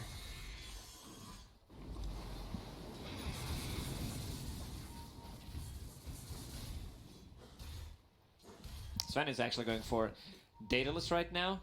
Wants to have the most damage output as possible at this moment. Yeah, makes sense. Doesn't need to deal with any evasion, it looks like right now as well. Leshrac didn't get the evasion Butterfly. down. Oh, yeah, actually, yeah, you're... Of course, I'm an idiot. Naga does have Butterfly. Leshrac didn't get evasion, but yeah, you're right. So, opting just for the Daedalus. They want this Daedalus so hard. 100 gold away from it. And Fnatic about to knock on their doors. They see him. They pink crystallize. They know he's not here. Are they going to go back for him, or are they just going to look to break the high ground? I'm pretty sure I saw a ping on him. But if anything, they're just not wasting their time. They're going for the high ground play here. Tiny using that tree volley just to harass as much as possible. And here comes the Sven. Has the Daedalus completed now? Magical's just getting so incredibly low as trees just keep on flying in. And there's the split push. Bottom lane also. Yeah. You push. Is popped. It's so hard to defend multiple lanes as Na'Vi. Pango's pretty good at defending and harassing and keeping these lanes pushed out. Even top lane's being split pushed in as well. Just constant nuisance from the Fnatic side. The split push all over the map. They don't have to take this fight. They can just keep doing this. Yep. There's no way Na'Vi can be at multiple sides. Pango is good. Sven is good at one side, but still, they can't really commit. 2 illusions yeah. top. Ice bottom. Couple illusions mid. Good luck. And at some point, you're just going to slowly lose your base, and you have to take a fight somewhere in the map. DJ's just throwing in trees, and with jabs, he actually just takes out the Chen. Backline's here. It is going to be Sven initiating him. Wants to bring down Abed, but Abed's got a cheat, so he keeps himself alive. The crits from the Sven, he is looking for them. As the Penguin comes rolling on him with the Aghanim Scepter, disarms the Naga Siren, who's going to pop the sleep, catch out 3. This could set up some follow-up here. Ice. He's dealing with 2 in the bottom lane. He's too damn tanky for anything to happen. Abed times the stun, only catches the Chen with the blink out, but that's going to get dieback. So Nico is done for, and Dubu's freezing field. Getting Blizzy nice and low on the backlines. It's going to be DJ with a tiny combo. When the Naga Siren ages, they're just charging forward, deleting Na'Vi here. Jabs is getting brought down low, 280 stolen damage. Magical, he's a force to be reckoned with, but he's lost all his teammates. Ice is in the enemy fountain and forcing out a GG. Na'Vi 2-0 here in group stage action. Pretty clean game. Fnatic coming out 2-0 versus Na'Vi on Stream C. But the action keeps rolling on. Stream B, we see NIP versus RNG. As I had mentioned earlier, PPD and the gang fighting for their TI life, hoping they don't get eliminated in this group stage, as they were tied against RNG and now have 1 fewer win and 1 more loss. Stream A, I think VP must be just completely mind-melted after getting 20-minute GG'd by a core IO, so they're probably going to need another 15 minutes to start their game now. Just kidding. Everything's on schedule, probably at least. Stream D is what we're going to be going to. It's Infamous versus Evil Geniuses. What changed about Wraith King? He used to have no tower pressure and no, basically, way to flash farm to get to that first item. Look, he leaves the little creeps so that the skeletons will kill it, and he can get to, like... I could watch him for days, just run around the map BSJ farming. is literally Dude, just I'm with you, him. BSJ. If this was my own stream, I would be too. I'm just like, this is amazing. And they are currently at 1,000 gold. Middle lane crit will get initiated on. Ooh, does miss the torrent though. Probably would have been a pretty easy kill with the A blast flying in, but crit defending that tower for now. I need to get this loser spray. Like I have it. I need to like equip it. People using it's pretty funny. Dude, everyone's using it this tournament now. I think the first one person's on, they're like, dude, we got to start using this. You see a skeleton still farming up around 18 minutes in, and he does have the Radiance flying out now. If only that Crybaby was all chat against Arteezy, would be even better. It's a shame. He does have 3,000 gold on Slardar, so even though he had the blink queued up, he has not chosen to buy it just yet. I mean, the game slowed down a little bit. He took the health regen again. Really? Oh, Dust gets popped. I believe that might have been. I think that was a miss. Like, they wanted to smoke there, right? He just threw Dust out of nowhere. It is kind of nice. Like, you really always are on map with that much. You have like 10 plus thanks to your innate strength as well. It's true. So it's just interesting. Here we go. They have one. There's going to be initiation. S4 stuns on Order. There's going to be an A blast. It will hit onto S4. The Radiance is there. Hector will even lose his first life. He's not even losing that yet. You try to take the fight to Hector. He doesn't care. There's going to be a Spirit Vessel. Hector attacks a creep once. X and 3. We're going to look. There's going to be a kick away. Can Crit somehow make it out? He will just roll away and he'll make it. But yeah, of all the heroes to go for, I don't think that's the one. You just can't afford to like all in commit to him. That's why they didn't kill him the first time. They can't afford to. They'll all die if they bring him down. The slow is going to be enough to provide his team with a chase. Haven't we seen this before? Like we've actually wasn't this the game yesterday where we had Hector Wraith King versus a Lifestealer? They both went Midas Radiance, and Hector he's just always was a little ahead. Yeah, and then boom. He was like 25k to 15k at a point. And already, look at, he is almost he's 2,000 up right now. I hope he doesn't go Blade Mail. I'm not a huge fan of Blade Mail against Lifestealer specifically. The open wounds mitigates 50% of it to the entire team. Yeah. We'll see if he goes for it. I don't hate it. He does go for it. I'm never going to question Hector's items. I personally just don't like it against There's an initiation. Whisper is getting run at. There's going to be a net from the Chen creep, and pretty easy kill there. That is a 5-hero commitment, and you know on the other side, the Wraith King will just be farming. It's really good against SF SK, though. It is. And it's a little bit of plus armor, which is nice when you consider you're playing against the SF and Lifestealer. He did build it yesterday against the Sand King. Yeah. Just walked into the Sandstorm and Blade Mailed. Oh, they're trying to get these skeletons. They want him to stop farming with them.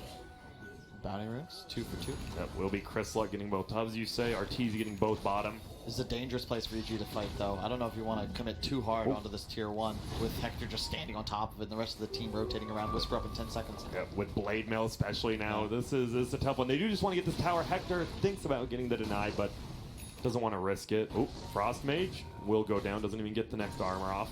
Chrysluk, he's looking. He's very tanky, by the way. 2.6k, they're running in. That's going to be a stun in by S4. Chrysluk, he can't get his boat because he is stunned. Nice 4-step away. He will be able to get his boat up now. Will it be enough? The Whisper comes in, gets first hit mash on Arteezy because we can time it now. There will be Hector. He still hasn't died yet. He's just right-clicking S4. Will finally go down the backside. Stinger's dying. Sumail's just right-clicking everyone. He has his BKB, but it already has been used. S4 will try to rotate out. Chrysluk dies as well.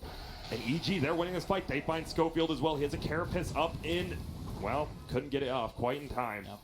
And it looked like an okay fight there for Infamous. Well, yeah. Break it down for me. What just happened there? Slardar no Blink Dagger, right? And they initiated on the hero that you want to be going for, which is the Kunkka. He didn't get the boat off to your point until the fight had really just ended for him. And again, no Blink Whisper. I feel like he almost had BKB. 200 gold off 2 different BKBs. Yeah, exactly. By the way, on Kunkka as well. Yeah, it just the tower already died, right? If you're Infamous, you shouldn't really be sticking around unless you want to fight on your objective. Once it dies, it always feels so demoralizing because your supports naturally are going to be like, all right, well, like there's nothing more for us here. Like we got other stuff to do, and then all of a sudden you're initiated on. So. Good awareness by EG just to go for that key target before the immunity's picked up. I would say until Wraith King has BKB, he's only as strong as his team. I mentioned that yesterday. And eventually in the game, it didn't matter how strong his team was because he had twice the net worth of the second highest hero. But at this stage in the game, they were able to control him and ignore him for the most part while picking his team apart. And since they were so close to 2 different BKBs, their other 2 cores were just low impact. No better way to put it. And now I think that fights will go quite differently for them if the Kunkka and Slardar can kind of play around the Wraith King while he's getting controlled. Suddenly it's not so easy for EG anymore, I think. What do you like? Do you like this Earth Spirit? He goes Spirit Vessel, and it looks like he's going Lotus Orb next because he had the BKB queued up, but he bought the Arcane I think boots, Lotus Orb is insane against Slardar. You need it. It's really good against AA too. Yeah. And the Wraith King. Any stuns, any single target stuns. Just hurts. You don't expect it, right? You're just like, oh, I just got Lotus. All right. It just makes it easier if you are playing a hero like Lifestealer to run into fights. That's what I think about it. It makes it so much easier for your cores to play the game. It's a really risky item on Sumail. I like it in this scenario, but you've got to be careful because you fall off so hard as Deso SF if you die a couple times and there's a fight here and there. Because your damage output is insane, but you're so squishy now. It helps them secure Roche a little bit. It is good against Kunkka and the Slardar. They have these strength cores that have very low armor. Yeah, they all built phase boost, but the Desolator effectively cancels that out. So all of them are going to sit at about 0 armor if you include the presence of the Dark Lord plus the Desolator. And they did smoke up on EG, but didn't find me one. Got a ward down bottom. Yeah, it's 0 armor Kunkka. It's going to be 3 armor on the Slardar and also 3 armor on the Wraith King if they get hit by the Desolator. Doesn't feel very good when you're supposed to be a reasonably high armor hero.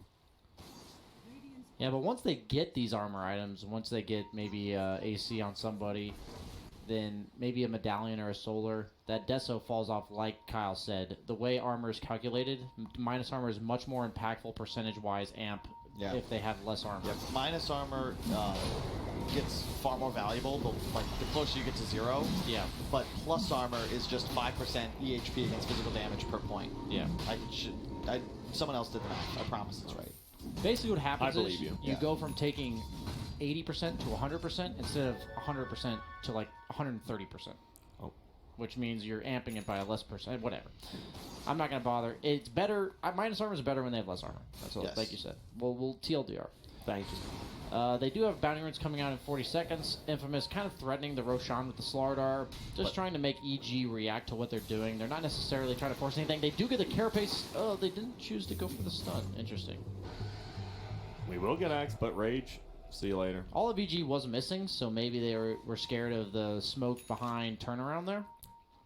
But I feel like if they went for that, it would have worked out just because they would have had to make a ballsy call. So I don't mind them kind of playing it safe there. I like how Fly just decided boots just aren't an item on his Chen. Last game didn't get him. This game, he just brings 5 sentry wards, doesn't care about the boots. Honestly, what does it do? You're limited by the move speed of your creeps. Oh, we are going to see there's going to be a kick away. Crit wants to get that rune, but Stinger's the one who actually picks it up. Will be X. The boat is going to hit. Whisper is going to get the kill. They're looking for more. And Fly goes down as well. You're definitely not running away if there's a Wraith King on top of you. That should be a Roche. They have Slardar. There are buyback. Do you think about buying back on this Earth Spirit? Is it enough to shut down the Roche? Well, Earth Spirit will buy back. Chen, he buys back as well. Okay, Still has the ulti. And they have the Wraith King aura. You have to bring everybody because they're not going to be low. Whoa, middle lane. Stun will fly out. It is Sanky. He gets X'd again. They throw a Sentry Ward down. A nice position. Here comes the A-Blast. It's going to fly to the back line. It won't actually hit onto anyone, but there's going to be another bash. Earth Spirit taking a ton of damage, and that's a dieback. Sand King's gonna buy back as well. They're throwing a lot of bodies, and Hector, he doesn't care. He has a second life already. He is taking a ton of damage right now, but life still actually does get bashed up by Whisper. Now there's gonna be a torrent. He gets thrown into the air. He goes down. There's gonna be an ulti from Sumail, but it doesn't do anything. Chris Lux BKB, and there's gonna be the first life of Hector. They finally stun forward, but this is not a good look for EG. They're all falling right now. Fly just bought back as well, and guess what? He's going down. I know you want to defend the Roche, but you don't want to fight EG. And now S4 is going to die back. That's a dieback. And Whisper, one more, and that's a bash. Chris Luck, triple kill. God. I don't want to say, is this game just over? But you just gave up a Roche and 9K kills? Gold or so? This is the beginning. Look at the net worth of Hector. You know, you need the Monka S. Look at the, I'm telling you, look at the EXP change. Not even the gold. 9,000 EXP is You know why? crazy. It's because comeback mechanics were changed to severely edit the way gold was counted, but experience is still pretty much pre-nerf. So when you're behind in experience and you kill high-level heroes, everybody... It's like a crash course, man. You're like just down. It's like the Matrix. And you see it again. In learning. The big pickup on S4 first. Even without the A-Blast, it didn't actually hit anyone, and they didn't even need it. Once they get that BKB, though, we said, if you look at the BKB piercing damage from both teams, you have the SF with a Deso. You can see right there, right? Like, you can't go toe-to-toe with Wraith King. He's like trying to... you can't do that, right? Yeah. You have the SF Deso. On the other side, you have A Blast, which goes to BKB. You have Slardar Amp as well as the just physical damage Slardar offers. And then he amps up the rest of the physical damage. You have the Kunkka Tidebringer, the Wraith King right clicks. There's so much more BKB piercing damage on Infamous that suddenly when both teams have magic immunity and they're running at each other, as Kyle says, everyone throwing out their abilities, I feel like Infamous is just easily takes these fights. Yeah. And I feel as if Schofield has the most impact I ever see on a hero when he has one item. Yep. Like he's had some game-saving force stabs and just so many stuns being thrown out. The Sand King, we said, it was a hard Sand King game. He blew up at the start of the fight, blew up again when he came back into it. Yep. It's really just a weird pick under the circumstances because it just... The problem with Sand King is you just can't itemize properly, right? If he's tied here, he's got Vlad, Solar Crest, but he's Sand King, which means he has Veil Blink. It's not nearly the same game impact both for himself and for his allies. And as soon as his AC finishes on Hector, right? All of a sudden that Sumail Deso, yeah, that's... The minus armor disappears. That item doesn't exist anymore. Exactly. It's a waste of a slot, to be honest, at that point. Oh, look at this, the TP out, but he still gets the CS3. Oh, well, crit. Just going to get out. Looks like they all want to get out. It's beautiful. Kunkka getting close to that level 20 as well, and it seems they're just moving along. He's going Daedalus. He went the Demon Edge before Crystallis. Yeah. And looking at the AA pick, I like even more, because look at Infamous, like the talents, right? 8 health regen on the Slardar, 12 on the Kunkka. These guys are always on map. They're always trying to play aggressive. AA does kind of counter their entire play style. Yep, then they are now going to have the full AC done on Wraith King. Kunkka still has the Aegis. Like you said, he almost has the Daedalus. They just have so much beefiness on Infamous, and you have an SF core. And I said, he eventually becomes paper. Yeah, he is. I think he's at that. He's at the loose leaf right now. Exactly. Blade Melt. What's he sitting at? He's currently at 33 armor. Going for that Silver Edge. You're going high ground, guys. Why not? It's go time. EG, you've got to get some Wait, crazy strong skeletons initiation. wrong way, my friends. He'll just pop the Blade Melt prematurely. Doesn't want to get hit too much. Penance goes down. Ton of damage done to the tower. Continuing to look at the skeletons. They do so much damage. Chris Luck even gets middle tower as well. Just gonna back up for now. Oh my god. There's the Daedalus. 29 minutes in. Chris Luck's almost the second. He's almost more farm than Arteezy now. If you pull up the items, like EG, they don't have that same team fight presence as they did the previous game. There's so much armor missing on their draft now. Yep. No Vlads, no AC, no Medallion. Do they have Medallion even? No. They went pipe on Sand King. The what? Uh-oh, Arteezy. He's by himself right now. He is a dunzo unless he can infest a creep. What will he do? He's juking left, he's Turn juking radiance right. off. We have another one as well. The Carapace will be there. X in the boat. He does He didn't turn the invest radiance into a off. creep. He didn't turn the radiance off. And now he has to run away. He knew that as well. BSJ, right when you said it. They're just going to find him. if he He doesn't goes get for the the TP. Where is that? Oh, Chris Luck drops the hammer actually on him. The tips come out. Yeah. Arteezy's flustered. He not only had to turn the radiance off to infest a creep, but also to not get Nick's Carapace as he's running away. And he got Nick's Carapace and still did not turn off the radiance. And he would have lived there if he turned off the radiance, because the creep wave was underneath the tower for Dire side, so the radiant creep wave would have lived for a really long time. Now we have a blink dagger on Schofield. He's been hitting some crazy stuns even without, and now he can just always get in position. And this is, again, the biggest change here is that the AA is on Infamous, so it really shouldn't buy a pipe on Sand King either way, but there's so much magic damage threat just thanks to the Radiance plus AA that you think you need it. X plus Torrent get it go out pretty earlier. Chris Luck, he's tanking up all the damage right now. There will be a stun back by S4, but he does go outside of the sandstorm. Here comes the boat right now. Is S4 just going to go down if the boat hits? No, the boat doesn't hit. Pulls him back a little bit late. There will be the kick forward. Hector, he doesn't even care right now. He's just right-clicking it. Even with that spear vessel, he knows he has an unlocked. AA Blast actually going to fly in. Who will it hit? It hits on the two of them. Fly going to take a lot of damage. Sumail, another miss by Chris Luck. If you're in a losing game, maybe you feel a little bit worse about that, but hopefully you're up by 14k. And they get the ranged Rax easily. Carapace goes off. He blinks. Tries to get out. S4 gets a nice double stun. Hector will go down. Everyone gets slowed. They're going to look for Chris Luck. He has a BKB, but he also has the Aegis. They both have 2 lives. Oh my! Sumail drops so much. Chris Luck does go down. It instantly drops. Where'd the Aegis go? He's going to roll forward now. Will they find him? Schofield taking a lot of damage. Oh, never mind. Arteezy is taking a lot of damage. Hector, he is leading the way to victory right now. They just can't get past him. He is too big of a body. They won't get the Rax. The skeletons don't bring it down. That's a melee Rax. It will heal up. Finish it. Fly, deny it. You won't. He has his ultimate in 5 seconds on Wraith King. Oh my god. He's going to run for it. Throws out the stun. Will be able to burrow strike away. Melee barracks gets right click down. Yeah. And we're seeing the power. Like we said, EG may have won game one, but it was very even. Just like this one. It was one big team fight middle into this snowball. It's just so weird to me. Like, they had a great read on what Infamous wanted to do. Their movement, their itemization, everything just dealt with the Infamous lineup until they were in a position to win the game.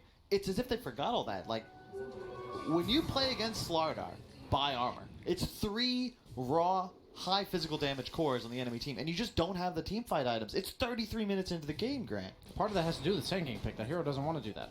Straight up, what if you go Legion Commander, for instance?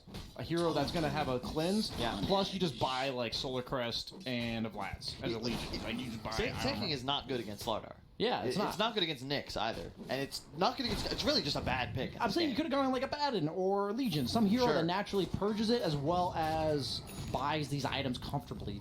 As you mentioned, Sanking doesn't want Solar Crest Vlad's. You can't play the game that way. Deja Vu or what? 26k? I was just about to say that. They've got the 11,000. No, it is about 10,000 exactly. Hector above Arteezy. Got that one last Midas usage before he sells it for the Silver Edge. The value.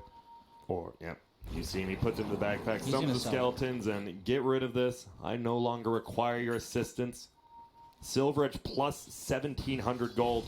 Going MKB next. Infamous expertly adjusted to the draft problems in the first game where EG set up this way that they couldn't pick Wraith King. I think last game they said, wow, you picked Lifestealer, then Tide. Wraith King sucks here. And then they just banned Tide, picked A the first round, and suddenly the game just feels really easy. Isn't this like our big gripe with EG and their way they approach drafting? Like, they literally open the first 3 heroes. Infamous, they do something similar, but with the tweaks designed to exploit designed not to lose to the same thing twice in a row. Exactly. Yeah.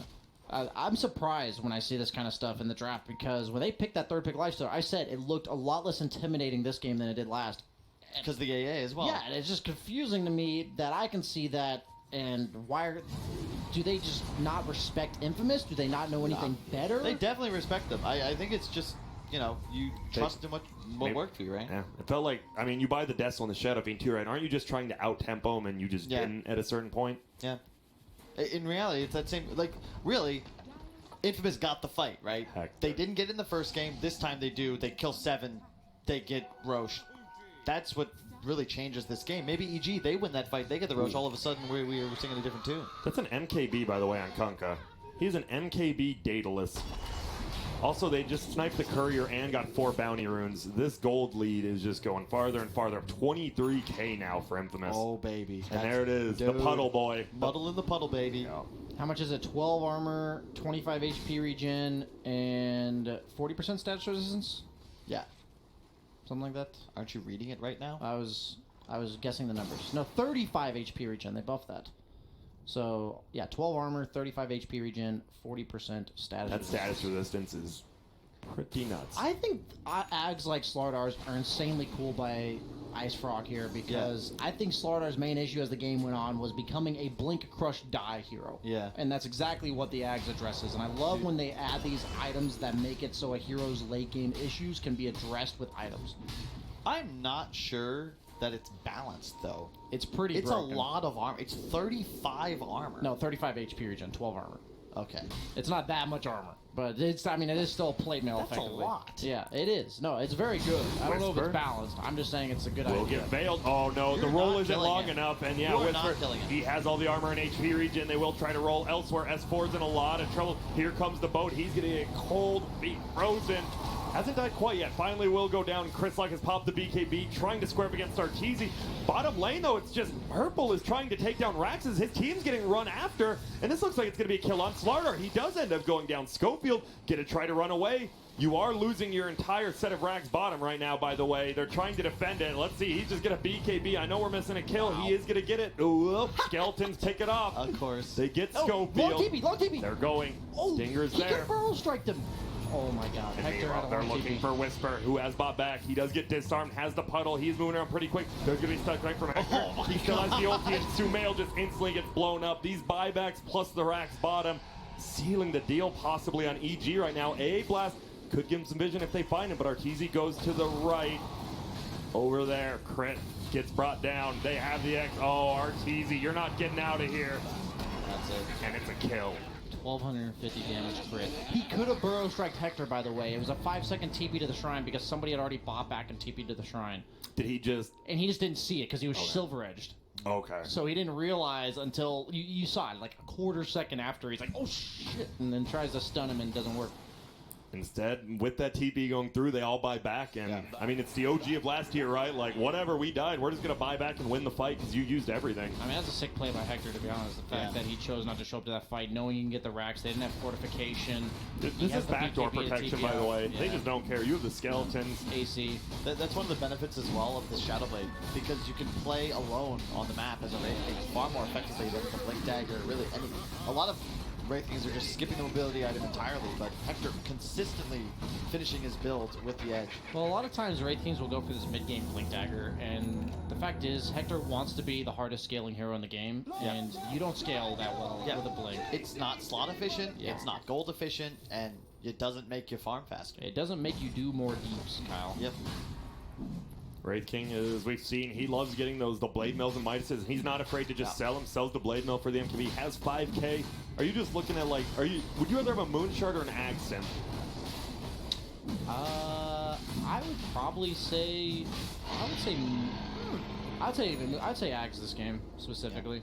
You have a lot of heroes that if they have that extra 5 or 6 seconds to cast their spells, is it 7 seconds? Yeah, 7 seconds. Or even just Chris Luck getting another Tidebringer crit. There's a lot of damage that can be done in that short amount of time. Assuming this game ends with an Infamous victory, as we can expect, that means there'll be that one series still behind EG who only play this series today. So they're going to end at 6-6. With Infamous at 5-5. With 4 games to play. Infamous at 5-5 with 6 games to play. Pretty damn even. Crazy stuff. This is a must-win game for them. Man, and they are winning it. They just shook off that first game and like nothing. Like literally, they're the same team. Like these guys are the real deal, and I'm really excited to see them. I'd love them in the upper bracket, honestly. Oh, and here we go. Last fight is going to happen. Hector just pops the BKB. There's going to be a torn. It actually hits on 2. There's the A-Blast. Hits on 2 as well. They're just going to right-click them all down. Arteezy is going to try to run back to the fountain. He will make it. Can't heal up quite yet because the AA. There's going to be a stun from Schofield. Perfectly timed. Down goes Sumail. Crit. X to back. He's going to get torrented, and this is looking to be the end of the game. They're now going to end it, and there's the GG's called by Evil Geniuses. Baby. The classic by Schofield. Damn. Items on the ground. Wait, Stinger. He's picking up a couple of them. And a simply amazingly well-played game from Infamous. EG, I mean, these looked like very similar games, right? There was one big fight, and all of a sudden stuff changes. You let Hector just start farming, and what are you going to do? I want to be fair to EG, because really, like, we're going to flame the draft. Red will flame the draft. But in reality, it was a bad fight. Like, that fight middle, S4 dies. Like, first of all, they had to buy back. 3 diebacks, 1 fight. They had to buy back just to contest the pit, right? Infamous leave the pit, and EG take the fight anyway. You could see, like, Sumail can't go toe-to-toe. The BKBs were up. You had 3 of them on the side of Infamous, and EG wanted the fight. If you remember how they played the previous game, they were baiting that consistently for like 5-10 minutes, dragging out the game. But this time they get just absolutely demolished, and then it's child's play for Infamous to close it out. I feel like when you're playing against teams like Infamous, you know they're going to do I hate to cut off such a handsome gentleman like BSJ like that, but we got other things going on here on the multicast. My name's Tsunami.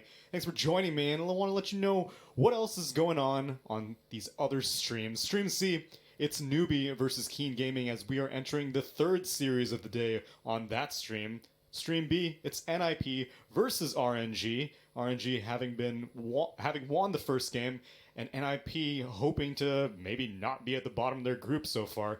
But we're going to go on down to Stream A. It's Virtus Pro versus OG, and, you know, don't have to play against an IO if you just ban it. Stream A right now. Very low. So it comes back in. Nice dodge of the Light Strike. Flame Guard still protecting him from that Dragon Slave hit. And now with the TP in, No Tail. Gonna try and turn and go for Roger. Good sidestep. Dodges the Light Strike array again, and No Tail. Super nice sidestep, actually. Continue to run him down. Wow. Jax is in position. That was like the most perfect sidestep I've actually seen. That was pretty crazy there by No Tail's bottom. Gonna try for Sep again, but he gets that Nature's Attendance off. Have they got the magical burst? They do. They get the kill. No one and Solo will find him. Nice. I like how VP reacted in moving the lanes around. They still have Pasha up top, but they sent the DK mid and they sent the left strike bottom, so he has that matchup versus the Enchantress. So some smart moves coming out. But Ramsey's in the mid, getting comboed up. He gets the stun. And Thompson, he's got an arcade mode. He wants to I'm chase committing this. for this. He's going to have combo again in a second, and Ramsey's just trying to hide behind the tree. Oh, he's juked him. Well, so these Thompson's not going to search any further around that tree. Ramsey's able to keep himself on the opposite side. Thompson won't find him, and Ramsey's will be able to get back to safety. Thompson cuts his own tree path. No one knows, but he will get away from that there. They're actually committing the splitter up top here. It's going to be enough damage. The Flame Guard it is. They'll get the kill. Roger does manage to land the light strike. Ramses is coming as well.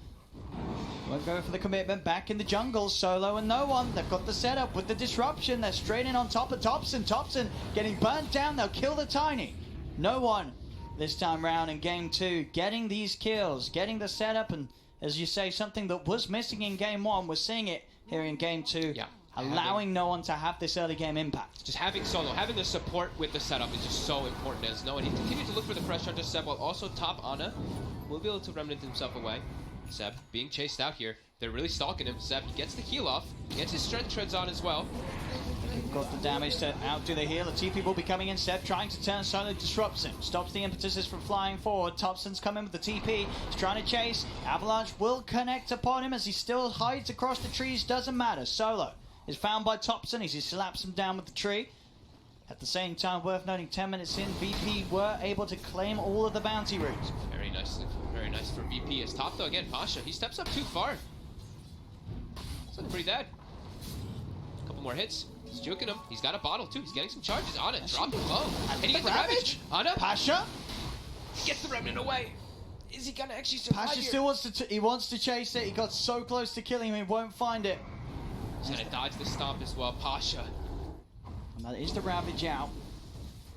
Does survive though at least. Puts pressure onto Ana, but Ana will just remnant back in as full HP. Also restore some in No Tail's mana as well up in that top lane. He'll survive. The extra setup. Once again, we're seeing it time and time again. This time Seb does have Jarex by his side, but no one.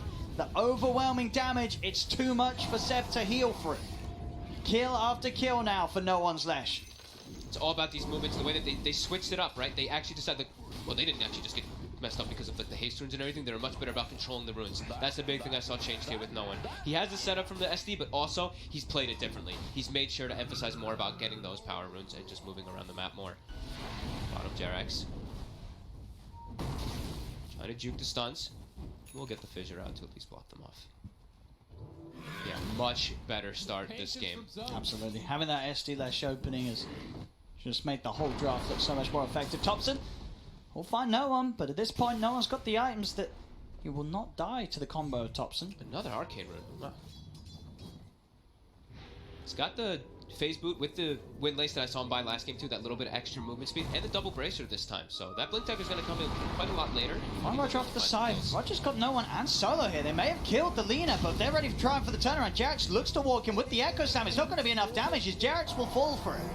Does make the space for Thompson to disengage back. Thompson, he wants to get back in. Ana's jumping in aggressively with the remnants, but it's by the shrines. TPs are coming in from VP. VP's ready to turn. They're in with the Dragon Tail stun onto Thompson. Pre-fire brings him down low. He's ticking down to the Dragon's blood and he's going to die. That's Thompson out. Ana will be able to jump across, finish off no one. Now Seb's come in with the impetuses. Can OG get the cleanup, Ramses? Ooh, nice body block there from Pasha. Not allowing them to get that kill. They will get Solo. OG able to go aggressive by the shrine area and do come out on top despite losing Thompson. They may even get Roger as well. He just TP'd down here. No, he didn't. He just TP'd into the tower. Wait, what? Just gave his life. He just walked into them. Oh. Looked like he was trying to help out his teammates, but his teammates had already bailed each other out. Oh no, Roger. 1, 5, and 3 on Roger. Another pretty rough game for himself there. They're still in an okay spot, of course. Only that 1K lead, but that one was... Yeah, he just gave up his life. I'll see this again. Yeah, see, he's still like... Actually, she's still lingering around. He didn't TP her. He TP'd a little bit earlier, but you see he's kind of like lingering around the area, and he just gets caught out instead of running to his tower. So, okay, he didn't TP. He had been there for a bit. Bye, Roger. Dire's middle tower is under attack. 1K, caught, though. 1K lead for OG. Yeah. It isn't, as we say, a repeat of game 1. There's definitely chance for VP in this one, as they are quick to strike back. They come back into the game. They've got the setup on top. Thompson's chain stunned up. VP will hit back on the big kill. Very nice. They're not slowing down at all. They're still looking to take all these fights versus OG. They have a very fast-paced lineup on themselves. Even though they have Ravage, it's not like they're really relying on it to take all those fights with that SD, Lash, and Lina. And Pasha's actually just going for a rushed Blink Dagger, something we do not see very often on the Tides. It could definitely catch OG off guard. I think just having this draft where there's so much follow-up stun, getting the big initiations is going to be capitalized on massively. And again, the setup onto Seb Laguna. Ravage catches also the Ember. Perfect play from VP as both cores on OG are taken out. The stuns, it makes all the difference. The setup, the follow-up, VP have got it all in their draft. The setup this time around, like solo, he's able to make so much happen. The last game, was really hard to say anything, right? But as this one, when he's in Shadow Demon rather than AA, you can see he feels so much more comfortable. He's just running around and setting up for kills constantly for his team with no one. Now they're setting up also for these bounty runes, so they should be able to solidify themselves at least 2. 2 for 2. With Thompson being down bottom, we'll be able to grab those. But great aggression coming up. Yeah, no one is just taking over the game this time around. It's such a night and day performance from him. 6k lead. Everything going the Lesh's way. Your scepter done. 15 minutes in. And Ramsey's getting the space for his farm. He's going to be going for the armlet. Tread sprays Massey into armlet. And once he has that armlet, it's going to be very hard for OG to kill him. It already is. Yeah, they still have a good amount of damage that goes through it, right? They have a lot of magic damage, and the impetus is always still going to be a problem, but they're taking up. He's going to have that HP. Yeah, they're taking up. He's fissured in a little bit of a weird spot here, but like you said, it's very tanky. And you see, I think everybody on the side of VP, 1, 2, 3, 4. Well, Solo. 4 bracers. Setup's there. No one's going to have the follow-up. The heal. He didn't get it off quite yet, Seb. Finally gets it out. Anna is here. He's got 1 charges. And with the heal, he's going to be fine. No one goes straight for the TP out. Anna gets in position to ensure that the chains do land on no one and will cancel that TP attempt out. Now they jump into the trees onto Solo, and this time round, Solo and no one will be punished for hunting for the action. It's starting. You know, going for those kills, it works in the beginning because the Enchantress doesn't have the level 10 talent. But when Enchantress starts getting the 10 talent, and you get your 1 charges in particular, it really starts being a lot harder for you to set up as a Leshrac going for these kills onto Ench. So right there, it's pretty close to a tier 2. So a bit risky with only 2 heroes setting up for that there. OG quick to respond. And speaking of quick to respond, could also be a quick Blink Dagger. Jarax having a very spectacular game so far. 3-1 and 6. He's 400 gold away from it already. He actually might have it at the same exact time as Thompson. One of the ways then that if they do see someone get disrupted, you are going to have that jump that can try and get yourself on top of the heroes that are looking to follow up the disruption. Interrupt that light strike array, interrupt that split up. A lot of ways to sort of break the combos that VP have been very successful in laying down so far. And since Ramses is the only actual traditional, not traditional carry, but carry-isk hero, he's actually gone for the minus. So he wants to get those levels. I think it's one of the more appropriate items on Dragon Knight in particular, because if you look at his talents, he has a 210 GPM talent as well. You want to get that line as soon as you can. Yeah, it really lets you just scale to crazy potential, because this hero has a lot of items you can get. We saw Chaos playing, and he went for Daedalus, and he ends up getting to be this super kind of carry hero. And eventually, maybe we see Aghanor's DK at some point in the game, which I know we're all hoping for. As you said, it's already hard to go on Seb. He's now got the full hood, so now he's pretty much a no-go. And he's if they see him, you cannot commit. Yeah, he's going to double down too, and he's even queued up a BKB afterwards. So he's understanding too, the physical damage. You look at VP's draft, it's not really damage. It's mostly magical damage. On OG, they have a lot of mixed that's coming out from their draft. Seb's come in with this TP and smoke. He is sort of surrounded by 5 members of VP. Doesn't seem like he cares. He'll still walk forward, show himself. Jarek smoked up. Blinker's available. He knows he's too tanky for them to kill now at this point. Just running in with that hood. Doesn't even pop the active just yet. Just waiting for them to go on him at first, because they have these double Blink Daggers. Jarax as well as Thompson. Ana started to also run over. See how they can start the fight. They've got the ward down, OG, so they've got the vision of all of them pretty much. Ana comes in from the side with the slight spam. They'll try and turn with the setup stun. Ravage comes out on the side. Jarex is in. Catches the two of them with the Echo Slam. Will be Laguna. Light Strike Rage. Jarex getting stunned up. He gets the Fissure out. He gets all of his spells out before he falls. And there'll be a buyback for no one in the attempt to turn things around, but they've already lost both Roger and Solo. Ramses focusing onto No-Tail. They'll get a second support kill in return. Thompson's in with the combo, tossing them into the two, setting up perfectly for the sleight of fist. Interchange from Ana. Thompson with that setup combo will allow OG to clean the fight right up. And that's a no-one dieback. He joined back up toward the fight. They threw everything onto Seb, and he's still fine. The hood, the talent, the strength treads, the wand charges, even though they throw out the combo perfectly, all the chain stunts, he still survives. They only lose No-Tail. And look how much damage. They lost Jarex as well. But I mean, both Jarex and No-Tail, they've got every single spell. They got everything off. Jarex was able to get in, Echo Slam on the two heroes, Enchant Totem, even gets the Fissure out in his last breaths. Yeah. And VP lose the fight. And they have to die back on the Leshrac too, who dished out a crazy amount of damage in the fight, but just so many different ways to mitigate it on the side of OG because of that Enchantress. Seb, understanding how tanky he is. I'm going to see that one again here. They get the initial jump onto No-Tail, but he's tanky. So now they're tied with a Bracer with a lot of stick charges as well. See the backlines. No one. He is focusing everything on Seb. You see the chain stuns coming out, the Ravage, but they get the control. Jarex able to get the stun, and Seb survives during all of it. Back in the game, Fissure. Block Ramses and Solo, sort of separate them from the team. Solo's going to be the easy kill. Ramses trying to get away, but Ana's going to be hot in the chase, jumping on top of him with the Remnants, turn with the Dragon Tail. Wants Ana back a little bit, but still, a Sleight of Fist chains comes out. He's getting melted, shredded by Seb's impetuses, and it's more kills for Ana, as Ana's net worth has just shot up sky high, as he is nearly 2k. He's 10-2-8. And it was over 2k ahead of the cause on VP's side. Yeah. He's got 20 kill involvement out of the 24 for his team already so far. OG just look at this. Look at the way they're playing. They're not farming, pushing out lanes. They saw someone on the map. They saw no one. They want him. They want blood. Oh, no one. No mercy. They found him.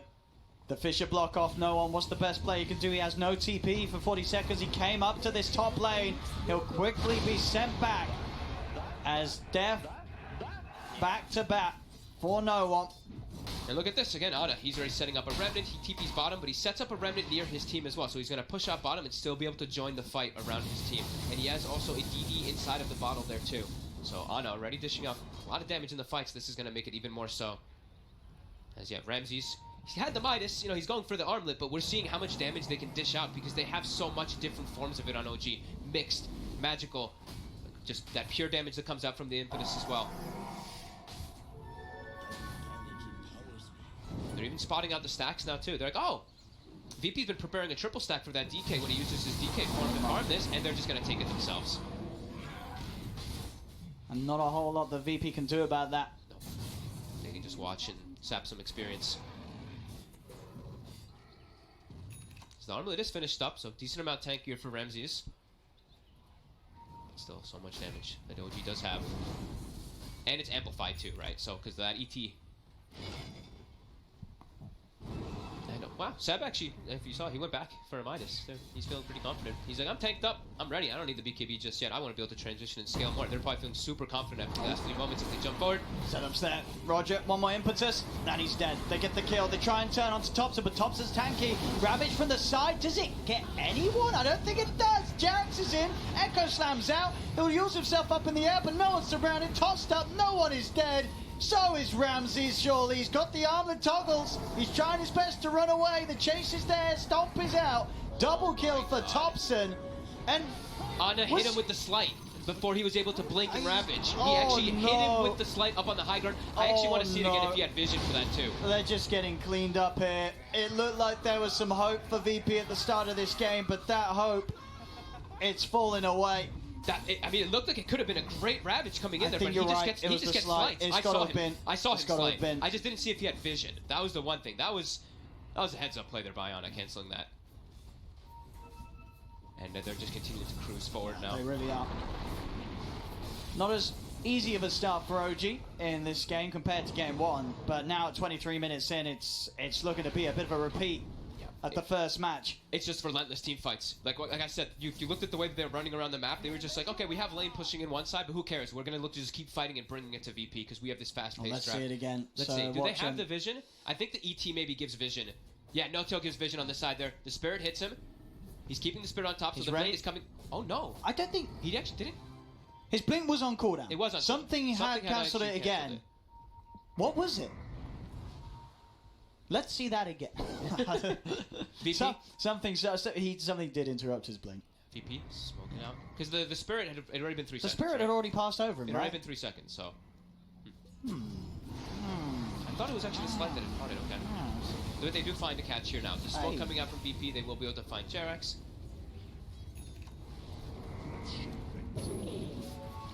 OG. Oh, don't get Roger. Stomp up. Anna's on top of him. Adding another kill to his tally, Anna. An easy one. 12, 2, and 10. Let's have a look at it. What was it? What was it? Let's have a look. He's on the high ground. Spirit already hits him. Spirit hit him there. So it wasn't the Spirit that cancels it. What? It looked like I thought the slide had him, but it didn't look like it did. No, I think the slide actually did clip him. I think the slide clipped him. I didn't. I don't know. It didn't look like it in the replay, but it looked like it in the game when I'd seen it initially. I don't know. That's interesting. Maybe yeah. It was something. It was still Something canceled. It was stopped the canceled, though. It was canceled. It's not he ravaged the floor. It was canceled. Yeah. Was it maybe a flame guard tick during the Ah, slide of was it fist that hit close him? enough? Someone get on the case. Someone get on the case. Wait, I can get on the case. Can I see somehow? If I leave the game, it might mess it up. I won't do that. Top VP. Set up on the bounties. The ravage. It connects on this Donna. time, that one hits. That one hits. Pasha, he's got both. All right. Pasha's back, boys and girls. They were all set up on that rune. OG though, they're buying back. He had the ravage already down. They're Oh looking to fight no, this. it's as quick as he's... Oh, this time Jerax just echoed the floor. He echoed the floor. But But they it didn't didn't matter. It didn't matter. It was a taunt. So I could do that too, boys. Slams the floor. But hey, that's 4 dead. OG continue to have that lead with that buyback from Anna, and they'll step straight into Roche. Let's see that one again. I think it's only fair if we play that replay, right? You know. His blink wasn't cancelled that time. Oh, that was just Jerax not pressing blink. I think he just didn't click blink, if I saw that right. Those happen. They still cleared the fight. I mean, it happens to the best. It happens to Pasha. It happens to Jerax. It's TI, you know. And this Roche will go the way of OG. I think the biggest thing that they identified there was Ana was probably telling his team, guys, I got a remnant down. I can come back in the fight, take the fight. So he buys back and jumps back in, and they're able to go for that Roche play around it too. Let's have a look. You know, we exposed Pash, so we've got to expose Jerax as well. Watch that. Watch up on the there. Yeah, he wasn't cancelled. It's okay. It's okay. He did need it. See, his team's winning. He don't need no Echo Slam. So yeah, 13k lead. Roshan going the way of OG. Aegis on Anna, so that vulnerability that he may have had because he bought back is totally eradicated. Yep. And no one's game. He was having a great start in this one, right? He's 6, 8, and 8 now. He had to go for a blink dagger just for positioning to be able to go for split pushing as well. He's very squishy now. He's just all the way down on that net worth. Almost getting tied up by Jerax. Now all of them kind of trapped inside their base. We've seen this quite a number of times now. Team's just getting that map control and continuing to grow that lead. So just all kind of farming out. Topson as well as Ana playing on the enemy side. The rest of his team farming on their side. And yeah, continuing to grow with their Tricore. That scales quite nicely. While you look at VPs, they don't scale in the greatest manner with this. Well, not until the super late game Dragon. And then even then you're playing versus super late game with when they have an ET who buffs up everything. He makes everyone do more damage. A solo. Rest in peace. Goodbye. From a distance. Oh, I think. He dodges it. He dodges it at least. He's not dead yet. But he is dead. Oh. Oh, he styles on him. That's just he waits. That's just me. He needed the Maelstrom, but he if he didn't get the relied. Maelstrom, he would have lived. Oh my! Oh, that is brutal. I love it, Anna. Just letting him. Oh, he bought a dag. He just bought a dag. Oh, the humanity. I mean, they're like, oh, let's just get all magic damage this game. He's got the spell amp talent too. He's playing versus DK, unless these heroes are squishy. Ana is just Ana. Oh man, poor old Solo. Like at the definition of That style. was- That was definition of a style play. That was OG in a nutshell there. We're winning. We're going to kill you in style. We're going to see it again. Like he could have just walked up. He could just be hitting him, but they're just toying with him. Poor Ronso. Just let him live. Let him live. And Anna even lets him feel a little safe. Like, he could just hit him. He but heads to the trees. He doesn't remnant, he doesn't could hit have him, gone nothing. in. He's just like, all right, I'm going to kill you with the And then the slight, not enough, but the maelstrom. That is. Just mean. Oh, Just mean as VP. That's smoked. bullying. That.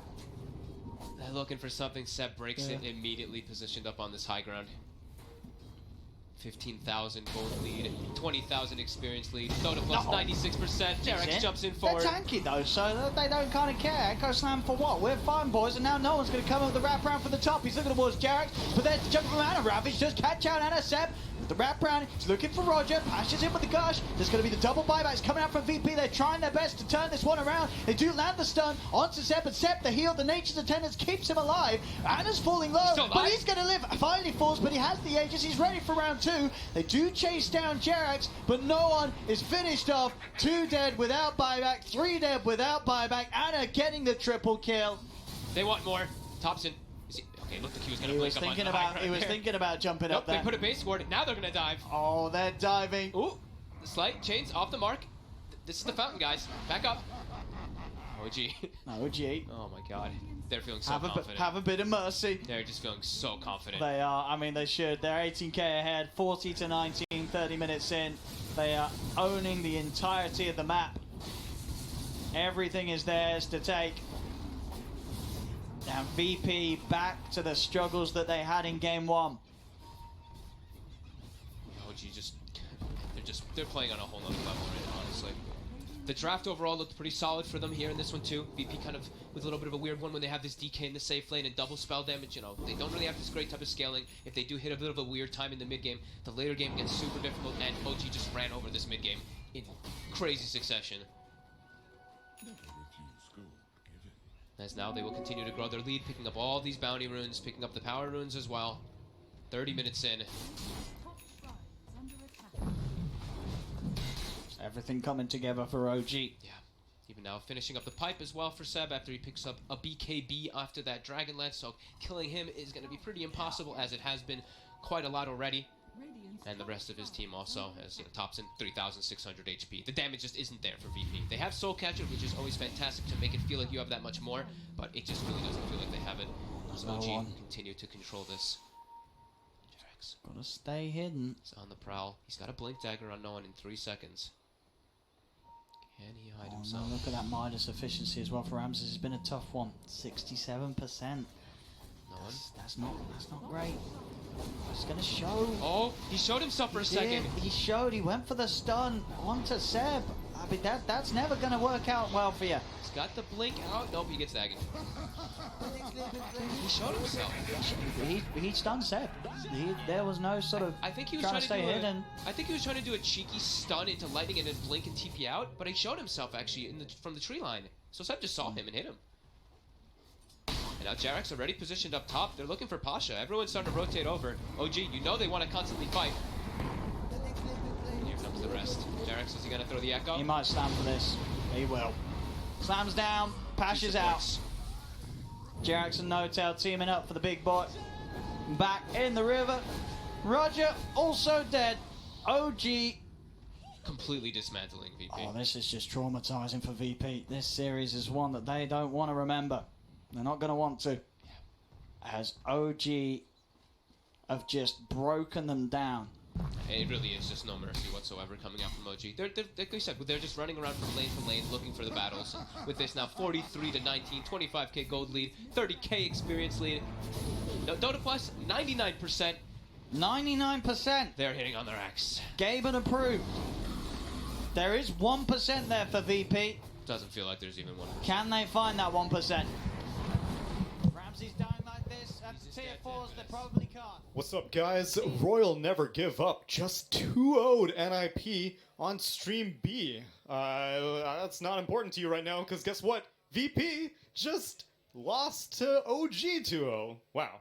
Amazing stuff that's happening. Elsewhere, though, we got Stream C. it's Keen Gaming versus Newbie, and on Stream D, it's Secret versus Mineski. We'll pop in to Stream C momentarily, but stick around. We are going to have our midday panel coming up in just a few short minutes, so stick around. Though. Are they? MSS and Pylai die. They say, damn it, that tower's not dying without a fight. We're going to pop their glyph, but it looks like it may just die with a fight. A bad fight for Newbies. They're just going to lose MSS right away. Okay, I was down with the other 4 defenses, but this one, like, guys, eventually towers die. Like, that's what happens. Somebody, I think it was CCNC, was TPing on the tower. Yeah, he canceled. And then somebody made the call, like, that's not a fight we want to take. And then MSS is like, yes, it is. I'll show you guys. This was a good fight. Watch. But surely they're going to try and defend their tier 2, right? I don't even know if they're going to... All they're trying to do right now is build space right now for Old Chicken. And the question is, like, does the space mean that he'll win the game for you? Yeah. Oh, see, I was thinking, like, does taking this tier 2 tower really make that much space? Right. As long as you force somebody to defend at bottom, you know what lane, it that's does? all you really want to do. It pressures the base so then you can Roche. Yeah, that's true. And Naga Siren is one of those great heroes at taking advantage of just little bits of chip damage on a tier 3. We have the Pipe Rod of Atos on Old 11. The Diffuser Blade is up for the Naga Siren. We have the Maelstrom Axe combo up for Yuar, who's going to get caught here. Uh-oh. That's a spear by Yi. Even if he is super tanky, this is just too many chain stuns. The Stomp comes out, but unfortunately, the AoE damage was still there from the Leshrac. But this is going to look really good for MSS. He's going to try and run down these heroes. The Detrunks is going to be able to save some of them. Can they burst down anybody before it goes out? No. This is how you want to use Underlord ulti. Yeah. Aggressive maneuver into reset. Aggressive maneuver into reset. I mean, because that would have been a sick fight for Newbie. Oh yeah, for sure. It was well set up too because they all got hit by the call down to begin with. Yeah. And they were committed. But using the Underlord in this fashion is the correct play. You just can't play this hero defensively. Look at this. He double bracer, arcane boots into mech for 4 position Kaka Lesh. I guess so that 11 could skip it. Yeah, because Old 11's going the Rod of Atos, and now he wants to be able to halberd. He's like, I can't go back for Guardian Greaves. So Kaka's like, don't worry, bro. I got you. I'll get the other sustain item. And that's like the nasty thing about Underlord, right? Is that you usually just get all these sustain items, so you can't kill anybody fast enough that Dark Rift always succeeds. For Newbie, I'm not sure what the play is anymore. I was okay with the other 3 defenses because they kept the tower alive, but like the death after that, I don't necessarily like. It feels like to me, Blitz, they're playing slow, and they feel confident they can take on Naga Siren. Yeah, I think that's the idea too. And do you think that's right? Do you think they're right? I'm not sure.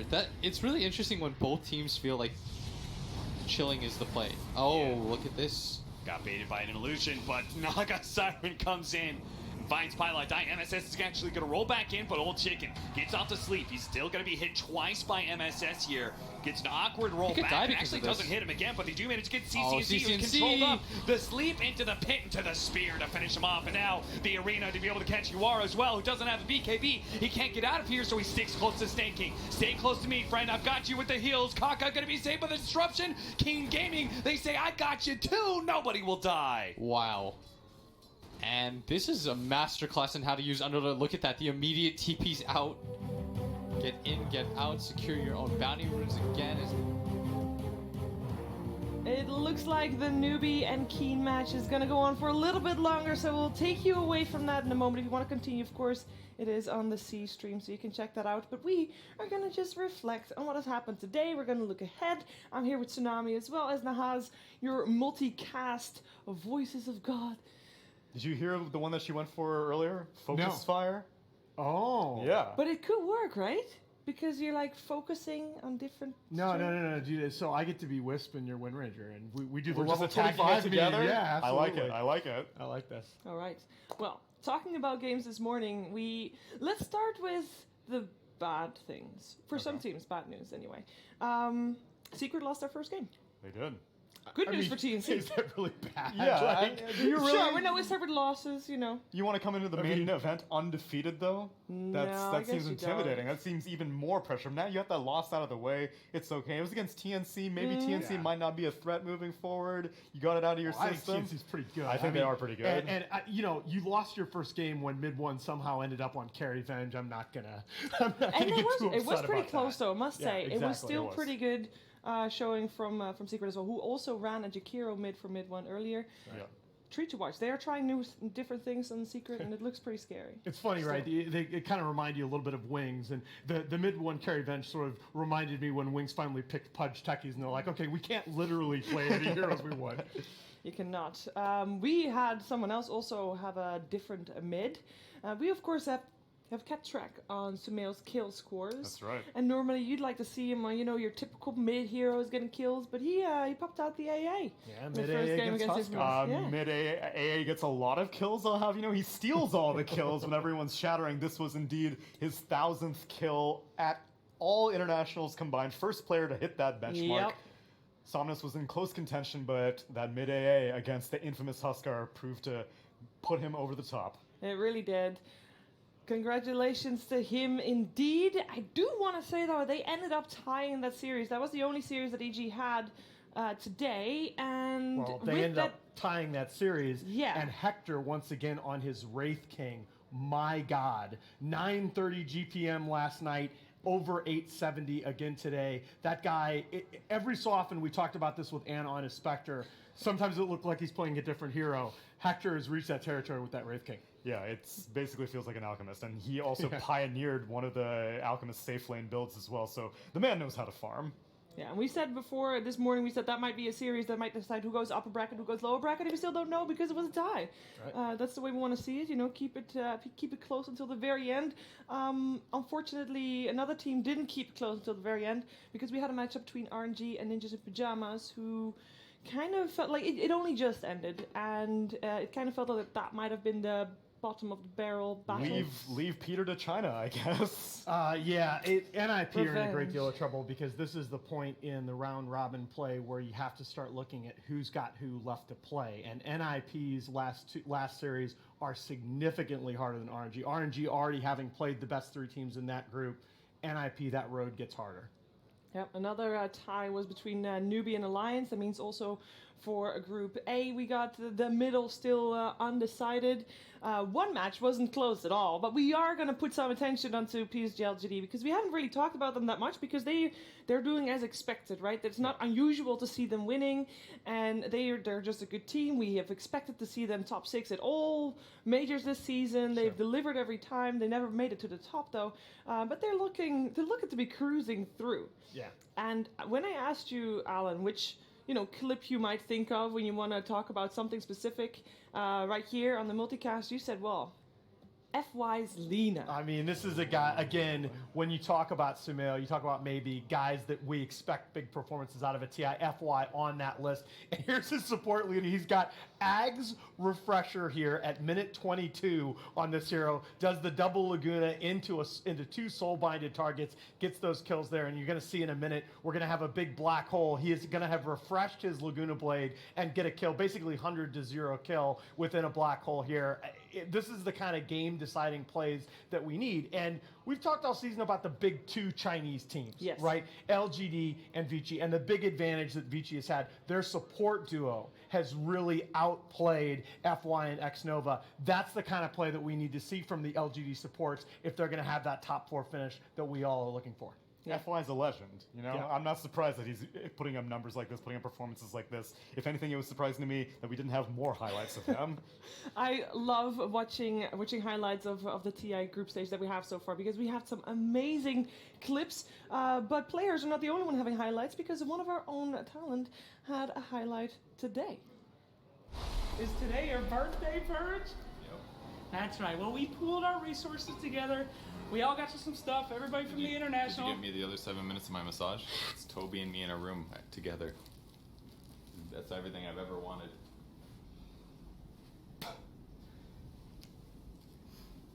Wow, it's an IOU. I can already tell. Just go ahead and open it, buddy. Is this the massage? Wow. 5 Battle Pass levels and 1 BZZ Pugna set from Ice Frog. Did you write this?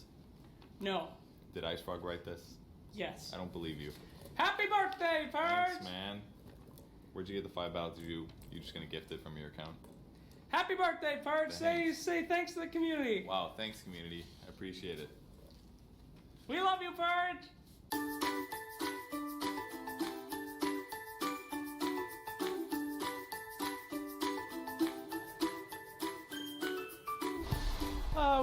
We do love you, Purge, and I'm sure you at home do as well. And he is live on Stream B, so go in there and give him a happy birthday, Purge, because he deserves it. He's always very quiet when his birthday is, because when his birthday is, it's every time during TI.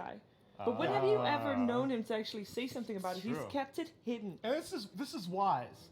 I had a birthday at TI once myself. We lost to Escape Gaming and didn't ban Meepo against Abed. That has scarred you ever since. Yeah. I'm never telling anybody when my birthday is ever again. It's probably the best as well. But that brings me to the standings. We have a lot more games to go through today, and standings. It looks pretty scary, but we are seeing a little bit of a hierarchy forming. Ninjas in Pajamas and Chaos, mathematically not yet eliminated. However, it's pretty darn close. Again, it's about who you have left to play at this point, and both NIP and Chaos have some of the top teams in their group remaining in their schedule. Those teams have quite a row to hoe to get out of that bottom position. All of a sudden, we're all looking forward, of course, to LGD and Secret at the end of the night tonight. But if anything, Alliance and Mineski to finish out the night suddenly looms larger. That might be the bigger series, as that's likely to decide an upper bracket spot in Group A. Yeah, we can take a look at what matches are to come for the rest of the day. As I said, there's still so many more to come, and we know that Ninjas in Pajamas have had a tough series against RNG, but perhaps some teams fare better against teams that are at higher level. Yeah, perhaps, Vici Gaming is a higher level caliber team than RNG. I think that is at this point fair to say. Oh yeah. And that is going to be an Ninjas in Pajamas matchup, Vici Gaming. So. And even these higher teams playing against, mid-tier teams, that could determine how tiebreakers play out tomorrow. Exactly. So even though things may seem very urgent for NIP, everyone else trying to fight for those upper bracket, lower bracket spots, equally scared. Yeah, I think we kind of know the top are OG Secret, Vici, PSGLTD. We kind of know that those are in the upper bracket, but the rest is still very undecided. And remember last year, right, we played tiebreakers in both groups. We played an 8-9 tiebreaker in one group, and we had a 3-way tie for 4th, 5th in the others. Yeah. And those, if it's just for seeding, we use head-to-head, DPC points, all that. But if it's for 8th, 9th, or 4th, 5th, those are matches that get played. So we do have the possibility of even more Dota tomorrow. Yeah, let's look at today. The schedule of today. There's still 3 series on each stream. Some of those series have already kicked off, but TNC versus Chaos has not yet. And as I said, Chaos not mathematically out, but they do need to give it their all and get some points. They have 2 more series left today. One of them is on stream A. On the stream B, we got Liquid versus Alliance, which turns out to be a matchup that might again decide upper low bracket. European rivals. European rivals. You look at those group standings, right, and the big thing that strikes you is, as good as we've talked about EU being all year, those teams in the bottom positions of the 2 group, EU teams. And then we have 2 newbie series on C. Newbie having some crazy games earlier today. And they'll end the day with taking on Chaos. And on D, we got Secret Mineski already going on, as well as some other exciting matchups. So many to choose from, though. It's crazy, too, and you look at some of those teams, Na'Vi and Infamous really validating themselves. I mean, Infamous splitting 1-1 against EG is all of a sudden, no, those guys are actually for real. They're going to be in contention from an upper bracket spot, when a lot of people were saying if they win 2 games, it's a victory in this group stage. This year's group stage has been the craziest I've ever seen in a TI. And Na'Vi easily splitting with practically everyone except VP, who they 2-0'd. Right. So both of them definitely putting their names on the map. All right, you guys have sent us pictures of how you're watching TI. We are very much enjoying them, so keep them coming. It's on Twitter at Dota2. Use hashtag TI9. It's Facebook at Dota2. It is Instagram at Dota2. You know the drill. Tag us and hashtag TI9 and make sure you show us how you're watching, who you're watching, because there's a lot of options. And yeah, that would be great. We had a lot of cats this morning as well. Oh, nice. Yeah. That's what I was hoping Bring for. 'em on, man. I mean, we already heard that Tsunami's a cat guy. I think Rich is a dog person, so I think tomorrow we'll have something else. Rich himself is quite a dog, so. So save the dogs for tomorrow. No, I was quite open when we did the thing at Epicenter. Like, cat picks for the win. Oh, really? Yeah, You already decided. Oh, yeah. Oh, yeah. For now, though, put your phones away. It is time to watch some Dota 2. We're going to the stream with Secret versus Mineski. Again, 4 games going on, but you don't have to go anywhere. You can stay right here. Nahaz will take you through the multicast or focus fire, however you want to see it. And Secret versus Mineski is Group D at the moment, and that is where we are going right as a smoke gank is happening. Should be exciting. Let's try and jump this, but Yapsol's got jumps of his own, and Roshan's already dead. Killed by Radiant, Nisha has the Aegis the Immortal, and Moon will spirit himself away from Poppy, but right now it doesn't seem like Team Secret care anyway. They just push up mid, they take another tower, they can potentially take the tier 3. Yeah, Mineski didn't accomplish anything, so they don't have to worry. They didn't threaten a tower, they didn't find any heroes. They've just taken over the area. Secret knows exactly where they are. It's pretty apparent from the game state, and even a little bit of vision that Poppy has placed down here. What Mineski are doing, so they're just going to go mid and say, hey Mineski, you guys want to fight or not? And if the answer is no, you're going to lose your tier 2 in about 10 seconds to these 2 heroes. Yeah. Mid one not even using the Solar Crest on his Morphling. I'll make this a little bit faster. I think they're still trying to finish up the Beastmaster's Necro. Well, into the mid. Bane, Fiend's Grip, right on top of Moon. Yapsor's waiting. He doesn't want to throw the arrow just yet. Now he will, waiting for the longest possible time. Zai will find the kill, but Moonlight Shadow set up once again. That's why they've been so scared of it. And Moon felt safe because of the Hawk, but you're playing against Moonlight, so can get caught at any point when you go for these split push plays. That is kind of an integral part of how you play Ember. And he really wants this Vessel so he can deal with the Morphling, but Morph sitting on the Aegis already. Lincoln's still, even when he gets Vesseled, he's going to be a hard kill this game because they don't really have the control that they would want. And Nico's still trying to build into the Radiance. Like that's the upside of the damage they did to the bottom lane. Beastmaster's coming in, combining with the catapult, and yeah, Nico's just like, all right, fine. If Team Secret want to try and force this, then they can do it. Nisha will TP back, and this effectively stops the push on top lane and buys Mineski a little bit more time to breathe. But you're 3,600 gold into the Radiance for Nico. They're getting some of the team fight elements they need. Necrobook, Radiance, Spirit Vessel. It's getting there. There's a plan. There's a plan for Mineski, and that's the upside. There's a plan and there's a narrow window where it feels possible to execute that plan. Oh, Moon, don't stick around this long. He knows he needs to try and get a little bit more, but he wasn't ready for the Rod of Atos, arrow control. It is amazing, too, the range you can get on that. Liapsor can set himself up for a 5-second stun. And because he bought the Spirit Vessel, there is no buyback. Don't think Secret are going to knock on the high ground this fast, but they might find an extra kill. Puppy far in behind enemy lines. Yeah, one of Nisha's coming over. They see him with the Observer and Sentry. Oh, there you go. Poor Crystal Maiden. Zai's moving over. The Torrent will hold him there. And Poppy with the Brain Sap. There's a couple more hits will do the job. Amplify him up, and that's Poppy's 5th kill and 6th assist. Involved in 11 of the 16 kills of Team Secret. So he's meant to be playing like the cause, right? Let's, yeah, 13.5 on the fantasy points. You'll take it. In the X mark, just a quick refresh up from Zai. Nisha, there's your Spirit Vessel going to work. Only got one charge. Nisha just waveforms away, and the root is over on the Ember Spirit. But multicast keeping Slider away from him and giving Moon that time to get the side of Fist up with Fiend's Grip and the boat. It's all coming their way, and the crush. Goodbye to Moon. But they're in very deep here. Team Secret copped a lot of damage to do what they've done, but it may not matter if all of Mineski are dead and they can't fight. Boogie will die underneath the tier 3 tower. Zai is the only one who's really low, and well, Nico, he's running out of life, and Nisha just slider fisting through everyone. Mid one will kill off KP. This really is a smackdown. The mid-melee racks will fall. Without the Ember Spirit, their defense really isn't there, and the real Ember Spirit is in Nisha.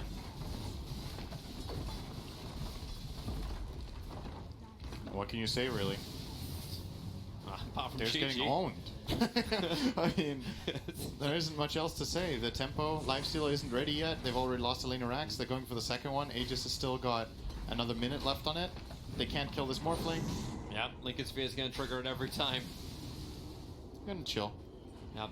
Even if they did, like, you just break the Aegis, the Immortal, and you'll come back and fight again. He's uses healing self. He's full HP. Even once the Radiance is here, like, Lifesteal is still working towards it. He just needs the recipe. But, like, what does Moon do? Slide a fist, try and dodge anything like the Atos that comes his way, a quick spirit, but that's not that far away. And man, Nico, he gets bashed up by Slaughter. He's jumped inside the one creep that can provide him some level of protection, but the rest of his team isn't there ready to fight. And they're losing their racks quickly, just regenning as quick as they can Mineski to get back on the front lines. Beastmaster Rourke now coming off cooldown, but who do you go on? The Lincoln Sphere has been broken on Nisha. You've got another 8-second window on that, but the Rod of Atos on KP and a follow-up arrow into Torrent. KP can't survive. He'll have to buy back quickly because there really is nothing else to do here apart from fight until you're all dead. Ember Spirit gonna get hit by the ship. There's nothing more to do. That's really, it's the game. It's the game. Nisha just got himself a triple kill. GG is called by Ninja Boogie. 24-1. That, I think now is Team Secret are the only team that's won games in under 20 minutes. 1955. And they've done it twice? They've done it twice, because the other game was like 1957 or something like that, Secret I think. Infamous, or was it? Yeah.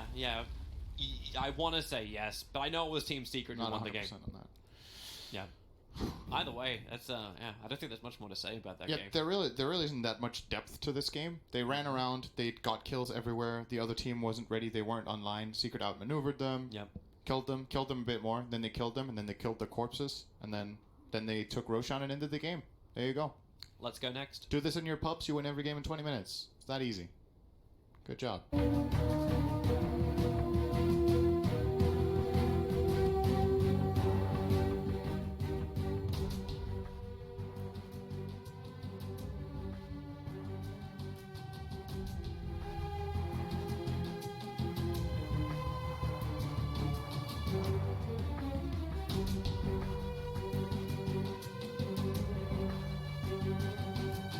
Missile now, Kaka quickly Guardian Greaves that one up, but the Yule Scepter comes out from CCNC on the high ground to stop that TP away from Kaka.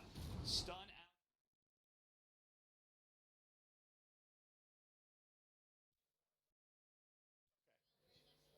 Yes. All right, over on Stream D, you saw the end of the match where Secrets, are continuing to look like the dominant force they have for much of the group phase. No longer perfect, but still looking like the best team in their group. We've got games underway or ready to start on 3 out of our 4 streams right now. Newbie and Keen are in quite a battle here in a game that may very well have upper bracket implications for Newbie, but we're going to take you over to Stream B toward the tail end of the draft now.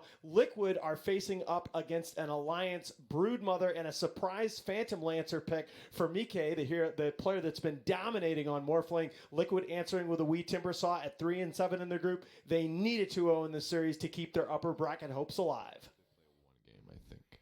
He had some weird stuff going on. Oh, but yeah, in later months, he was really excellent at the hero. So, Mike is going to be playing the Phantom Lancer. If I remember correctly, PL was like one of the 8 heroes that wasn't picked day 1. I assume this is the first one, but I might be wrong. But they have lots of little things to kill, and Timber and Ember will be decent at killing them. Mike's mid game is going to be rough, I think, against the Ember and the Timber. Unless it's like 5-6 slot item, it's going to have a hard time in the team fight. Why is PL so weak right now? Just feels like you need, at least level 7 till you can lane as a harasser. I feel like his HP is too low right now. So he needs at least like BKB, Heart, Scotty, one of those 3 before he can win properly team fight. Or at least level 15, right? Like when you hit 15, it's okay because you get the health. Yeah, you get to health at 15. But before that, it just feels really rough to fight more than like 10 seconds. I feel like.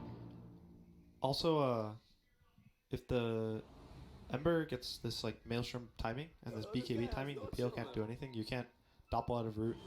So I think the PL is a little weak this game, but I think this Brood is going to be the bigger hero for Alliance to carry. And like we saw yesterday, Alliance is really good around playing this Koifa Brood. So I do actually still favor the Alliance draft purely because of the Brood Mother. Weeha on Timber, so it looks like he's going to try to fight against the Boxy Kunkka, because Timber is really great against strength cores. And Ember Fear is okay against Brood. Like, Brood will farm too, like Gunnar said, but Ember will have a great time. We got some chat will in this game, guys. Yeah? You like some good chat wills?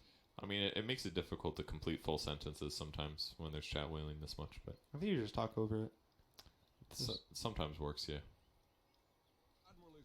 So the lanes look like it's going to be a Timber solo bot as of now. They're going to try to match it up versus Kunkka. Obviously, that's a good Timber lane. The Ember versus Brood mid, I think, is a little interesting. I've seen the matchup go both ways heavily. The Ember has really low armor, so if the Brood gets a fast medallion, he can kind of get pressured. But most of the time, they will just trade farm. And then top, it looks like it might be a Trilane versus Trilane right now for Liquid. Oh, the Hawk saw Insania put down that ward. That's going to be pretty nice for Liquid supports. Yeah, especially against the Trilane, right? So it'll be easier for them to sneak to the sides, land arrows, that kind of a thing. Do they have Ascent? They don't actually. I think they are buying it on the chicken. Yeah, it's coming. It's really good experience for the supports. That's the best part, I think. How much towards level 2 do you get? It's 100 XP. Okay. Which is a little under half of the level. Yep, that's not bad. Does it split it with AoE? It does. Whoever's, okay. So you can get it solo if you want, but yeah. I mean, either way. They probably should give it to maybe the Beastmaster solo. You can get Aura, and then since it's a Trilane, it's really strong. So the main reason why Liquid is considered to be like the best early game team, like I remember Naha saying it a few years ago, like 1 year ago, it's because Kuroki and whoever's lane support. Wait. Oh, the arrow just missed. So as I was saying, Kuroki is really good at identifying the kill lanes, whether it was like Jerax or GH. Yeah. Well, it was a kill lane until they missed the arrow. Yeah. I mean, they could have done so much damage. That would have been at least like a salve worth of heal on Shakira that he would have taken if he gets arrowed there. He might even go down to the boar slow. Yeah, maybe. So this PL is going to have to spear, get a bunch of creeps with it for the early game. He's already used 2 spears, and he's at 6 CS, so this lane's going well for him. And bot, the Timber is actually kind of suffering. This Kunkka is completely free farming. We talked. Timber should have suffered more, but Taiga wasted a lot of time trying to kill the chicken. Now he's coming back to the lane, but yeah. And once Timber hits like level 2 or level 3 especially, he just feels invulnerable. Yeah, and he's gonna get a lot of experience here for free. So Taiga kind of screwed up, but what can you do? Courier Snipe can really change the game a lot of times too. Yeah, especially since it's this Brood Ember matchup. If this Ember doesn't have the regen, I think Brood would just snowball over him. So you know what actually kind of ruined it was that the fact that the Hawks didn't place the ward, they brought the sentry top instantly. Whereas normally if they weren't guaranteed on the ward, they would have sent the courier mid. So yeah. In some ways it's just a little bit unfortunate how that played out for Alliance there. But he missed a crucial timing to pressure the Timber bottom. Now he's gonna get the level 2 reactive armor, so the support cannot do anything against him. Yeah, he's got 13 armor here, 16 HP per second, hasn't used a single tango yet. 2 minutes in. Now he's just gonna TP top, Taiga. Trilane top. I think this Trilane should still be Liquid favorite. Oh, that was nice by Mika. This is why they picked the Phantom Lancer. Good teamwork, good teamwork. Mika saves Insania there.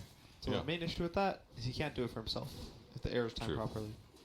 But it kind of actually defends his supports. That's actually really smart. So is this justified enough for picking the PL? I mean, he can block the arrow with the illusion without threatening his hero. Does that make it all worth it? It is really great against SD, Mirana, and Beastmaster, but I don't think it was great against Ember pick. So Ember and Timber. There's a lot of stuff you can do a similar thing with, like even with Lifestealer, you can rage walk in front, jug, you can spin walk in front. That's kind of a lot of resources, but tank this arrow should be good in this type of lane. Well, it's cool. At least we'll see how it works out later. Maybe his PL negatives will be too much later on in the match, but perhaps not. We'll see. It's always cool to see like the meta develop halfway through the tournament, like where people realize, okay, Mirana's super good, rather than banning it, maybe we just get some random hero pick that deals with it. And maybe they'll still justify. Maybe GH won't get any kills in the laning stage. And as a result, his impact as a Muranophore is just not going to feel as strong. And just like sacrificing by picking that PL carry might end up making it worth it in the end, because the 4 isn't as strong. That's always fun to watch in the meta. That is true, but he's just counting on a position 4 when he has to be a game winner. Wait, hold on to that thought as he gets arrowed. The Sword Chancellor does so much, Sword Catcher does so much damage to Pierre. Wait, but they're juking. He's gonna find out right now, but it might make mind control go down. But he's gonna get a counter kill on mind control. GH is gonna get too. stunned up too. Oh, beautiful tree branch from Mickey. Okay. That's a double kill too. PL best here, and here's the other counter too. You can doppelganger off Soul Catcher, and it instantly heals you. So it's like true. That is true. So instead of 40% at max level, it's 20%. Yeah, 20, which is still a lot of damage, but the instant dispel is actually quite good. Yes. So. But Alliance, man. I still do stand by my point that it's not great against Ember and Timbers, and he needs to be a game winners.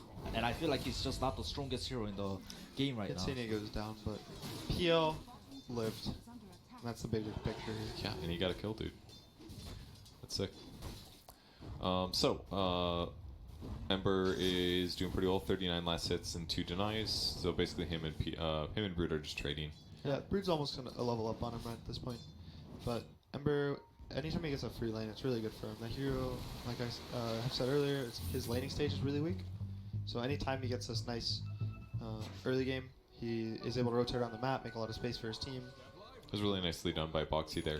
Just finds the Timber, gives him the X that guarantees he gets both bounty runes. I was kind of watching his lane too. He's just been cutting against the Timber, so Timber did not have any chance to use that Whirling Death on the Kunkka. Which is so good against melee heroes. Like what Febby means by cutting, like if Boxy wants to come get these last hits, then Weehaw can do this, run after him, use his spells.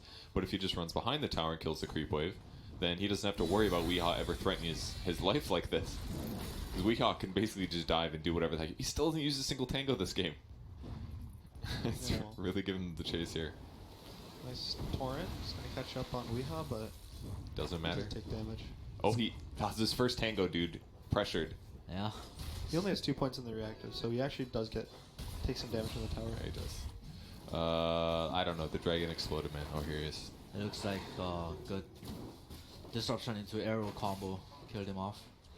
But I don't know. I kind of didn't like the Kunkka going for the boundaries, because now he's got a lane against the Timber. You know? Instead of like going for the backline, he might try for a kill here. We'll see if he's successful. Oh, Weehaw with a perfectly timed Timber chain. X was a little early. You can X during the actual movement of the chain, it'll cancel it. But if the chain hasn't lashed and he gets pulled back, it won't cancel the chain. It looks like Miracle is rotating top here. GH is the arrow. This doesn't even need disruption. Miracle wants more though. He's looking for Taiga. They're gonna get 2 alliance supports while Mickey lives. So they countered the combo a little bit, but eventually they find openings, and these deaths are going to mean that Mickey's not going to be able to defend. I remember casting yesterday about this Ember Broodmother matchup too, and that time Mind Control gets Cursed Crown. He's gonna get stunned. Would there be any follow-up? Nice root on the Beastmaster, but Disruption is going to stop some damage. Boats up for 8 seconds, but I think Mind Control is going to go down here. Miracle's Flame Guard is going to be up. He wants more. He's going in. He's burning Taiga up. Taiga is invulnerable right now, but he's still going to get burned up a little bit. Taiga's going to go down. But the boat connect. Boat is connect, but will there be enough damage? Miracle does not have Searing Chain, so he's just going to have to just burn them up. No one's dying, man. Everyone has 50 HP. Miracle does have 3 Fire Remnants. Nice. Oh. He dodges the arrow. That was his own arrow, his own team's arrow. I also was confused though. Great jump there. Dodges the pullback. He needed to pump his torrent there for that to be successful, but perfect timing from Miracle reading that animation. And in the meantime, Weehaw just standing here hitting buildings. Now Weehaw had to rotate mid because Broodmother was doing a lot of damage mid while the Ember was missing, so Weehaw, his rotation to mid was really good. This Brood is so farmed, 88 CS. That's 8 minutes in the game.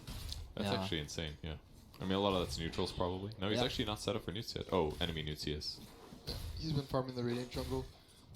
While all that has been going on, Mind Control kind of caught up on levers that bottom lane too. And so what he desperately needed because he was tri-laning top. I mean, he's only level 5. He's still pretty behind considering he's an off lane, but Once he gets 6, he'll be okay. He just needs to get 6 and then turn it into a kill somewhere. Ideally on like Brood or something. I like how Miracle keeps running at the PL lane. Just because it forces him out of lane. Yeah, PL doesn't feel that great jungling before he's 6. Yeah, it's all he needs to do. This PL, like every time if you follow him before he TPs, the PL ever TPs away from you, you just continue to Miracle chase does have DD for this one. Oh, jumps at the perfect time once again here. Juan gets used on Mickey. He's running for his life, but looking like he'll be chased down. Oh, that juke was so sick. Goes down. Miracle doesn't know where he is. Oh, he will soon. Nice. Oh my god. Still Slight chasing. box is gonna DD be is so low. scary here. He's got Still one, 10 stick. dodges the dual breath, and he is completely fine. Man, they just missed a couple too many skills. The Ice Path missed. Ember Spirit. He still wants to chase. Miracle is creating so much space. Now GH top is very happy. He's close to 6. The doppelganger. Back bot. He should be fine. I don't think Miracle will pressure into the 2-2. Okay, good Ice Path. Dual Breath is not going to fully catch him. Taking some damage here. He doesn't have any fire remnants. Okay, he does now.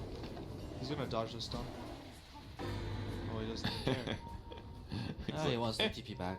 Get the full bottle charge and come back. Yeah, if he doesn't do that, he wouldn't be able to TP back or jump back for free. Grabbing his nice Beastmaster Vlad's recipe. What a nice guy, dude. He doesn't even have it though. He still needs a Morbid Mask. Just plenty ahead. Disrupt on Boxy. Miracle's gonna try to chase. They're still gonna get the bounty on Alliance, but this Dark Glow is in trouble right now. Oh, that was a good double soul catcher. Boxy might go down. The Soul Catcher's running out right now. He's gonna get some health back, but the Weehawk catches the Chakra. He's gonna go down right now. What a good Chakra. Nowhere to run. He's definitely dead now. The pressure just looks so obnoxious. Whirling Death and Soul Catcher, man. How are they supposed to stay alive in these early fights? Okay, get out of there, man. He gets so under farmed. He's level 5. They're all just having so much trouble trying to stop this run at you. But guys, and that was the tier 1. Wow, Miracle is playing amazing. He's just keeping up the pressure for the past 5 minutes. Broodmother lost his tower too because he got pressured so hard, so I saw him coming bottom to kind of like mirror the aggression. But I don't think he should have came because he lost the mid tower. He does have his Diffusal Blade at least. He could potentially help out and guarantee an Ember kill. Yeah, mana drain him. He is still very farmed. Is he farmed enough? I don't think so. I think this Ember Timber dual core is so strong right now. This PL is gonna not be a hero for the next 20 minutes at this point now. And the Brood doesn't kill this Timber ever. Oh wait, we are kind of screwed up the Timber chain here. They don't have enough damage. I think he might go up. There is no one charge from Weehawk too. Nice rotation. It's his first diffuser swing too, so successful. Only 7 more charges. And then he has to upgrade it. Exactly. Now that was a great rotation though. Killing you have to kill Timber at least 1 or 2 times in those aggressive movements that he makes. Because if you don't, he's just never going to die. He's always going to be pressuring your towers. And now they buy themselves at least 30 seconds where they can get on the map a little bit. Yeah, the Timber hero, once he dies once or twice, unless he's really farmed and is playing the map properly, he falls behind and actually starts dying to even like 1 or 2 heroes. And Kunko picks up his Urn now, which was definitely very much needed. If you get Spirit Vessel finished and Timber doesn't have his Dispel option, then he's definitely killable with Spirit Vessel. It helps a lot. Drums finished on the Ember Spirit. Is this like a good timing for Drum Ember? Yeah. Good. GH is rushing Axe too, so kind of excited about that. Cool. Does he have? He has Arcane Boots, so a lot of mana on the Mirana. He's just gonna throw an arrow every couple seconds. Hope for a hit. Typical Timber support movement. The 2 supports smoke behind the Timber. Because he'll get gone on, and then they can turn things around. Yep. Got Kunka coming mid here. Alliance is biting the trap. Croquet is going to be ready. Ooh, perfect timing. He's kind of dead. Nice catch on the Shadow Demon. Not too many heroes there. Because of his sacrifice, Timber lived, so I would say it was okay. I mean, they could have still gotten him for sure if he timed the combo a little bit better. But it's like a mind game, right? Like when is he gonna X exactly? When is he gonna torrent exactly? But Weehawk keeps timing his Timber Chain perfect. Mickey is going for a Manta Rush actually, probably to help get outside of Syrian Chains. Yeah. It'll keep his Doppelgang unlocked, but he is slack. He's gonna be leveling it up pretty late. He's only got 1 point still. So the Manta also helps you push out lanes because your Manta Illusions can obviously create more illusions. That's a good point. So if you want to farm on these agility heroes, buying an early manta, farming camps and then shoving the manta illusions down the way is gonna accelerate your GP. Alliance heroes are smoked to try to kill the Timber. We have Timber here. He's got no backups whatsoever. It looks like he's gonna go down. We've seen this before. He looked last time. Yeah, but there's no supports around him, so... Dude, that was a lot of damage. He actually died quite quick that time. Macro Pyre into a boat. He can't really survive, but the Yule's almost finished on It's him now. really close, 100 gold away. So now he'll be able to protect himself from the X combo, but it's super big that Alliance has been successful now with 2 kills on him. Yeah, that's his second death in a row. Like, whoa. I feel like Liquid is just not working together as a team. The 2 supports has to sit behind Timber. He's not that tanky right now. Especially the build that is going. He doesn't have the double bracer nor the hood. Well, I mean, they were there, right? Kuro died, and then he kind of stayed top. So is that still a team issue, or is that it is a team. OE issue? He should have waited for this. These poor spiders. Ember's really low on mana, but they don't have protection. Quite kind of in trouble. Big wand charge. Oh, he's missing, dude. Well, he should go down here. Yeah, he goes down. I'm sorry, why is he missing? The Shadow Demon disrupted him, and he has passive on the Oh, bird, so yeah, the yes. illusions were Gotcha. incapacitating, biting the own spider. Bitten by your own. Some spider and spider action. In the meantime, Croak is getting knocked. Croak is manning off. Super dead. Very dead. Position 5 SD They manning give him the off boat. like that. They give him a terrorize. That's where you all chat, right? Only took 5 ultimates to kill me. I guess it was space for 4 bounty runs. Making It's trouble. dangerous to low. The Yule's just arrived for Timber Sauce. Wait, is Rhea gonna die again? No, he is the Yule's. He is alone. He might even go for Taiga. This Wow, guy's Miracle- so cocky Miracle's right coming now. out. Dude, Taiga has felt really vulnerable this game. There's all this like AoE damage basically, so it doesn't matter if he's in Shadowrun. They just turn on Flame Guard or do like Timber Chain Whirling Death and he dies. And Boxy almost finishing up the vessel, but are they even gonna have the charges to be able to kill this Timber Saw? He's no charges right now. It's really hard for him to get a kill in the first place. Guys, remember to do not worth at 15 minutes. 15. Totally standard. 10? Maybe. Yes. Alright. I love how like Liquid's taking control of the map. GH is just farming top. Febby, Mind yeah, control's see? Febby farming was still on bottom. last hits. It's not just me. Why? There you go. Sorry to interrupt you. It's okay. GH pushing top now. Yeah, the 2 towers went down. The bottom tier 2 and the top tier 2. Unfortunately, the bottom tier 2 got denied, but they're still okay. Doesn't it kind of feel like Liquid has the Brood on their team this game? Yeah. It's like they're just constantly on the enemy side of the map, messing around. This making them Weehawk scramble. Timber is only playing in the web so far. So whenever there's a web, there's a Timber. That damage. Oh, it goes both Damage ways on though. him. Yeah, those have to be careful here.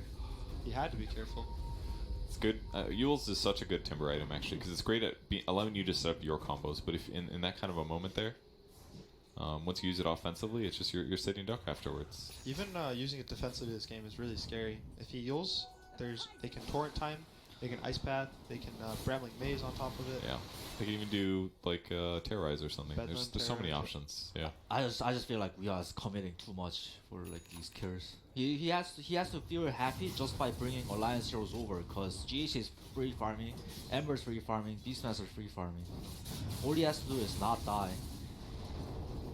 Koifa is gonna get a little smacked by the Miracle Ember, but Miracle's queuing up a Radiance. Like I said, I think that's kind of the more standard build. And BKB is also decent this game.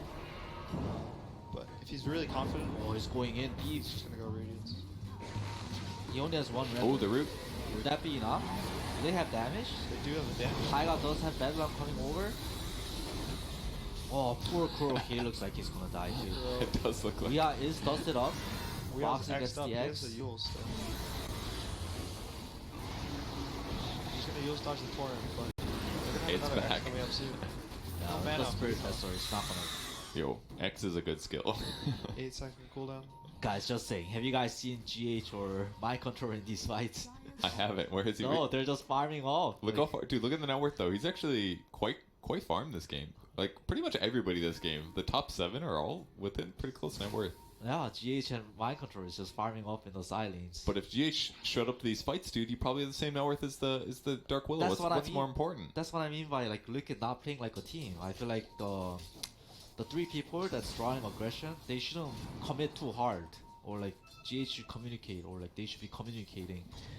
I feel like these deaths are not worth it. They're giving like Alliance to a chance to catch up. Are they though? Because I mean, Ember's still farming really well.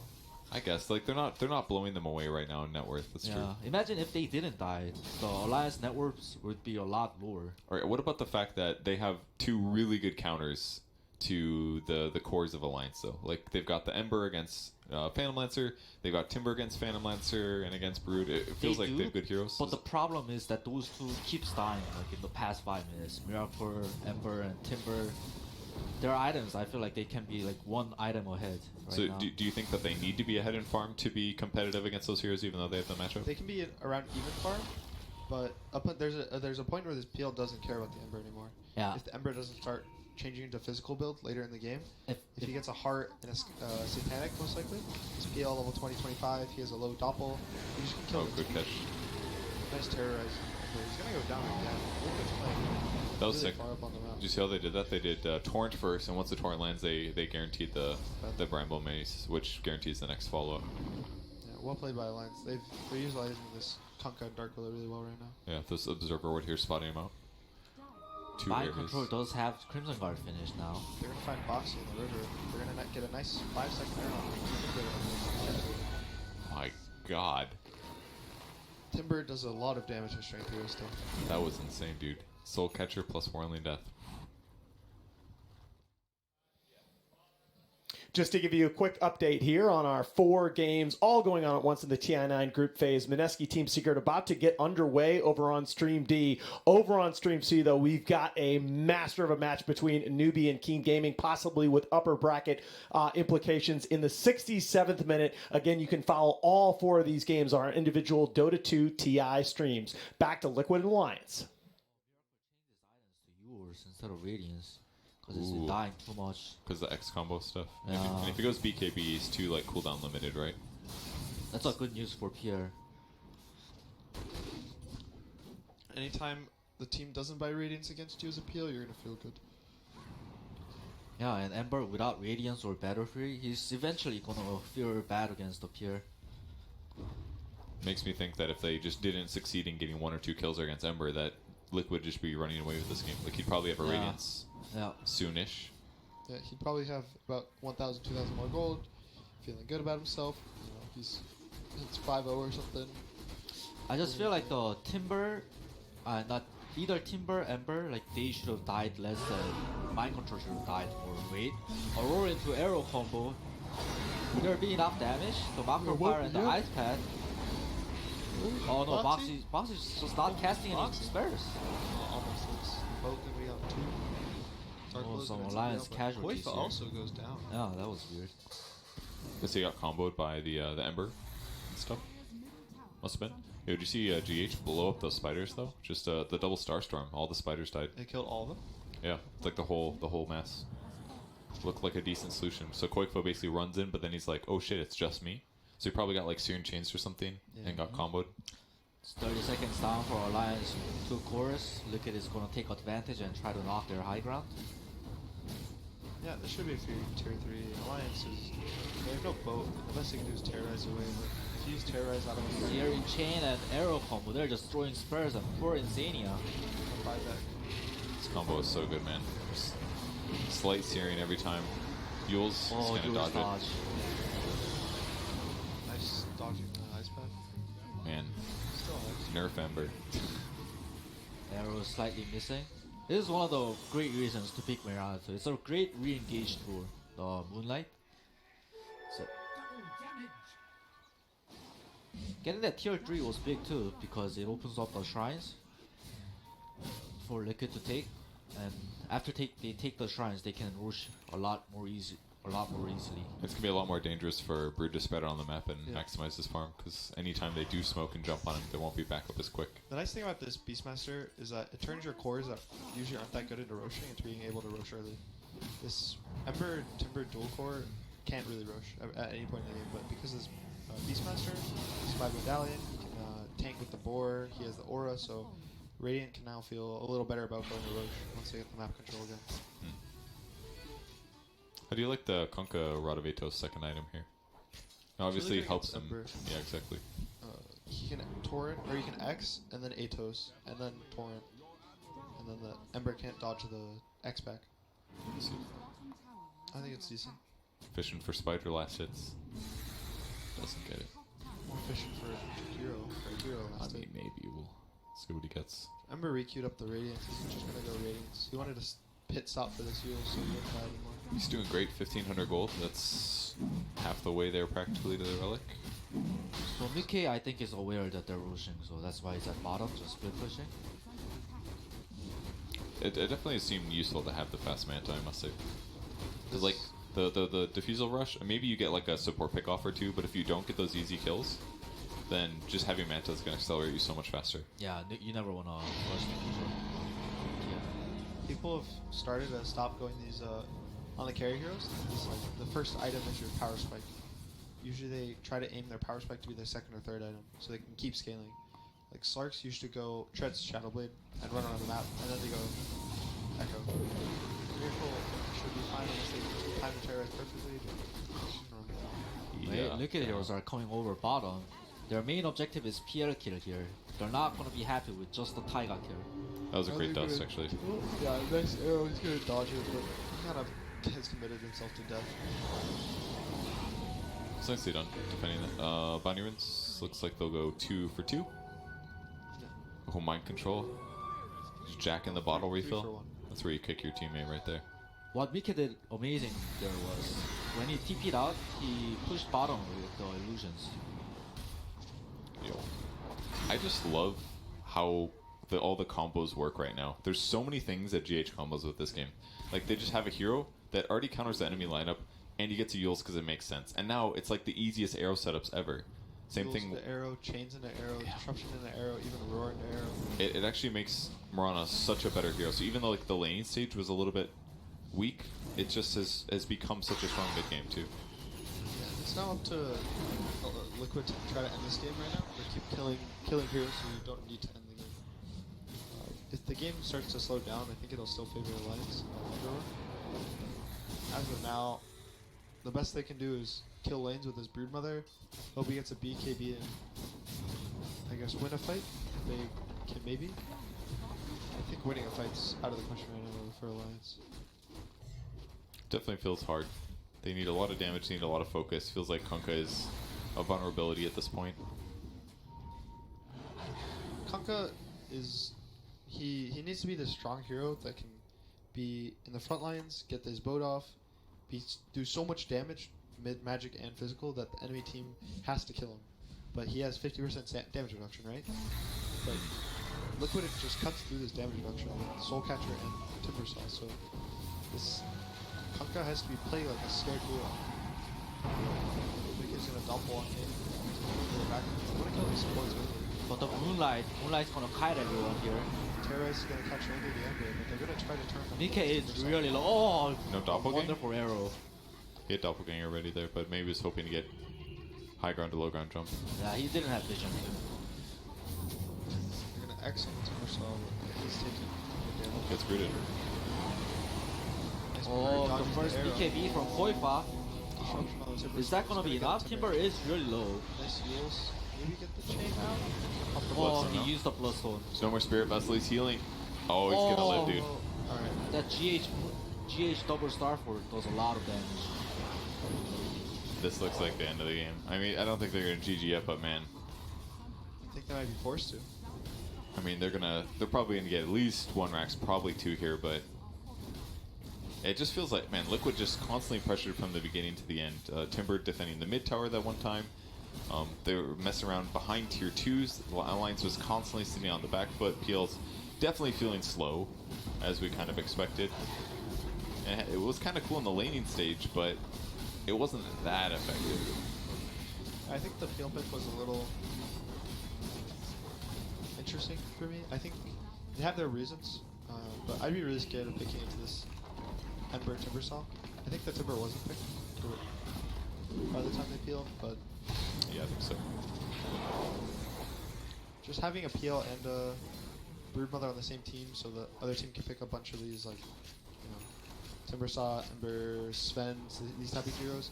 I think having that ability to just draft like that just makes Liquid's draft a lot easier. Miracle had a passive Radiance on for quite a while. It's very uncharacteristic of him. You don't like the backpack Radiance build? What could what be if better. Yeah, but what if he needs to use Arcane Rune? What about his drums? Oh. Okay, he's got it. Alright, he can. The real question is, could he backpack his Radiance for the rest of the game and still win? The answer is yes, because they're up by 14k. Yeah, that means they'd be up, what, 9k on it? Yeah, exactly. As you say that, they overall Koi5, but Koi5 is going to pop his EKB. The boot is going to pop and the run effect is there, but is that going to be enough? Timbersaw is killing everyone on the bottom side of the fight. Koifa doesn't have enough damage to These actually guys are... steal up, really. This one looks like it's going to go down. No, DK there's is so gonna go much down damage to from damage. Weeha. Ace Weeha is gonna Timber. expire. Oh, they're gonna catch the Conka 2 on the top side of the fight. Koifa is just gonna keep running down. He has 15 web charges, and I don't think they can catch him. They don't have much. Maybe a Yule's and an arrow setup, but Weeha just kind of alone. Gonna let Koifa waddle back to his base so they can take the GG as a team. That was the Liquid we expected to show up at the beginning of the tournament. We haven't seen him that much yet, but like we said, they need some wins here. That's going to be their 4th game win of the tournament so far. That's got to feel great, especially how commanding it was. It was basically the expected alliance kind of stuff. The Brood mid, Tiger got his hero. They used Jakiro fine. The Kunkka was good at various points, but man, they just played on the enemy side of the map. And they did not let up. It was kind of clinical from Liquid. They had the lanes they wanted. They had this Timber versus the Kunkka. The Kunkka obviously cut, so he wasn't getting pressure by the Timber, I think, like they planned. But the Timber got fat, the Ember got fat, the Ember rotated top, broke open the tri-lane.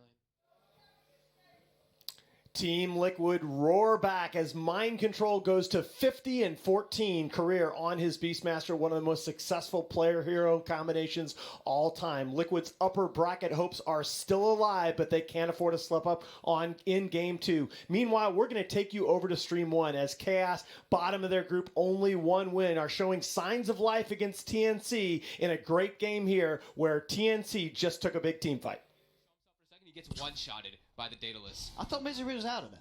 It did And look then like suddenly it, he's but yeah, dead. it was a one-shot. And look at this pack. Gabby doesn't follow in here. He waits until he sees the line. Fisher and goes straight for the Shaker. Perfect target prioritization from this Sven. Now BT faded. Yeah, Gabby really putting the team on his back right now.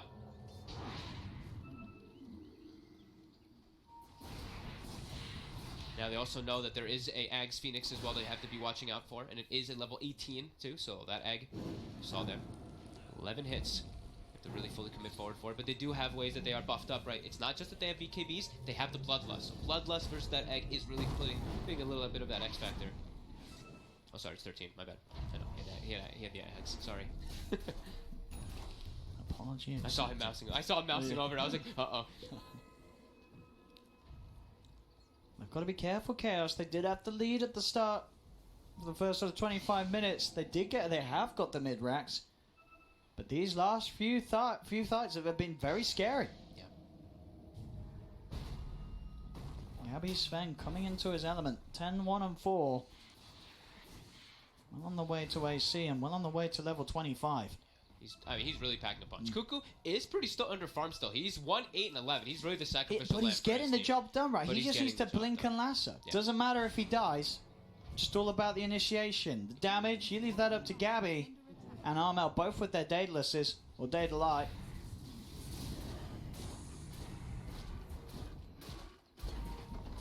He'll be hitting so hard actually onto these squishy heroes.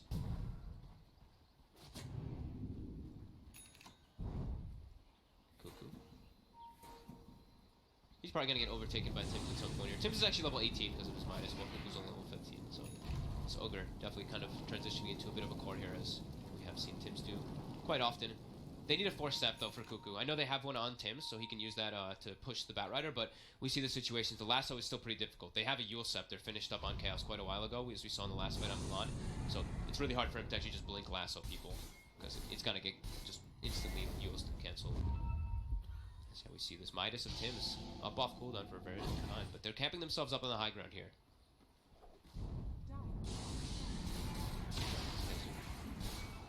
is Chaos. See what they find with the smoke. Tim's is on the front line, so they're going to spot the Ogre. Traps onto the Matu Bear. Faded is hunting. Oh, fine. They're expecting the smoke now, after they saw that. Tim's is tracked up on here on the high ground. But he's able to use his Midas during that. So. Going to push in. They don't quite have the Backdoor. creeps. Got to wait for that. Tumba Man trying to protect himself. We see Ghost Scepter as well as the gem, so he's trying to just keep himself safe if he does get jumped on in the back lines. Taking him. Go They ahead, saw him. Gabby. He's hit. It's a two-man stun straight away. Looking for the opening, but the Ghost Scepter keeps Maddie safe. The lasso onto Faded with the BKB. Time lapse keeps Faded back up to full. They'll now turn towards Gabby, focusing the Sven. Kezu's in with the ult. They're just going to get out of it. TNC Armel won't be able to escape. Tim's as well has been isolated from the rest of the team as Chaos. And back to taking the fights in their favor. They get both the two of them. Jump forward from Milan. He's trying for more. Gabby's able to turn though and kill Milan off. VT Faded and Kezu unable to get on top of them in time. They'll dive forward. Gabby's TPing back to base. Stuns out. Onto Faded underneath the tower. Will back away. Milan did try and see if he could fish for more kills for the team, but ends up giving away his life. Yeah. Matu able to disengage pretty nicely that Ghost Scepter, and the BKBs, like we mentioned, they're low. Gabby, he's used it every single time, so that 5-second deep BKB, he's not actually able to get a kill during it. He has to just start running away. And Armel, he's caught in a rough place immediately as soon as that egg goes down. Should be a quick roast for Chaos with a man down on TNC. Unlikely for them to be able to get here in time and contest. They are heading over the four of them. The BKB's up in 5 seconds. Maybe if they're quick with this movement, Gabby's just picked up a full AC. If he gets in the pit right now, they've got to be quick on this. Cuckoo in position. Firefly is ready to go. He's knocked in with the flame break. VT Faded is focusing down Roshan. Matu is pushing the rest of TNC away from the Roshan. So Chaos will be able to get that Aegis and cheese. They broke the Blink Daggers there just constantly from Kezu jumping in forward with the Shivas as well as a Shuriken toss bouncing between the tracks.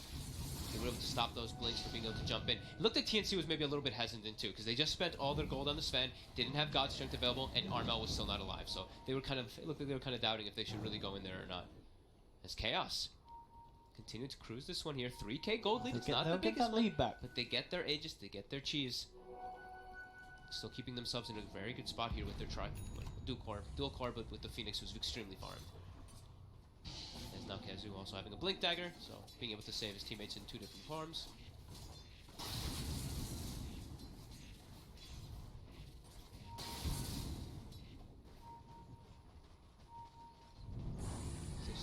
Up top, double catapults coming in. Armel will quickly clean those up. See how TNC can try and slow the siege. The 4x will be there by Tibbs. Here goes the Tower siege. just The bear. gets destroyed. They do pop the fortification to keep it alive that little longer. Gabby still now onto the bear and Faded, but doesn't want to commit. Faded having that BKB and Aegis makes him a tricky target. Here by Chaos. They're cleaning up that range rack slowly first. Cuckoo finally makes it back to his team's base as his TP was on cooldown for quite some time. Looks for a grab. Already with the Shikuchi, he'll be able to get himself away. Faded. Instantly tracked up on the Batrider now, so they know exactly where Cuckoo is positioned. He does want to look for a jump forward and the Sunray. Heals everybody up again. They do want to stick around Chaos to try and force that melee racks. They're going to go up again. Armel's on the front, starts to hit into Faded. Faded pops the time lapse, fishes out. Onto Armel, no further commitment as of yet from Chaos. They'll start to move in with the bear. The bear actually bringing Armel down very low. He has to put the BKB. Started for Gabby. Gabby's in on the back lines. Ghost Scepter keeps Matthew safe. Return for VT Faded. Faded still keeping that Aegis safe for now.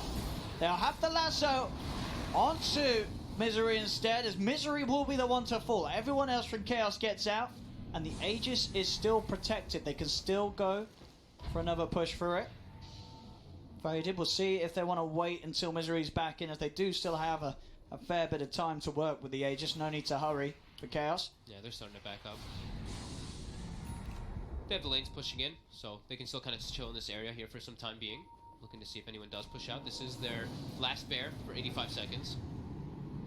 So, Matummet, maybe just have to watch out for that one there if he sends it up too far forward. But it now has a BKB, so he's given his bear a BKB to be able to go for those racks. Armel was ready and hiding in the shadows. They'll quickly time that's Faded.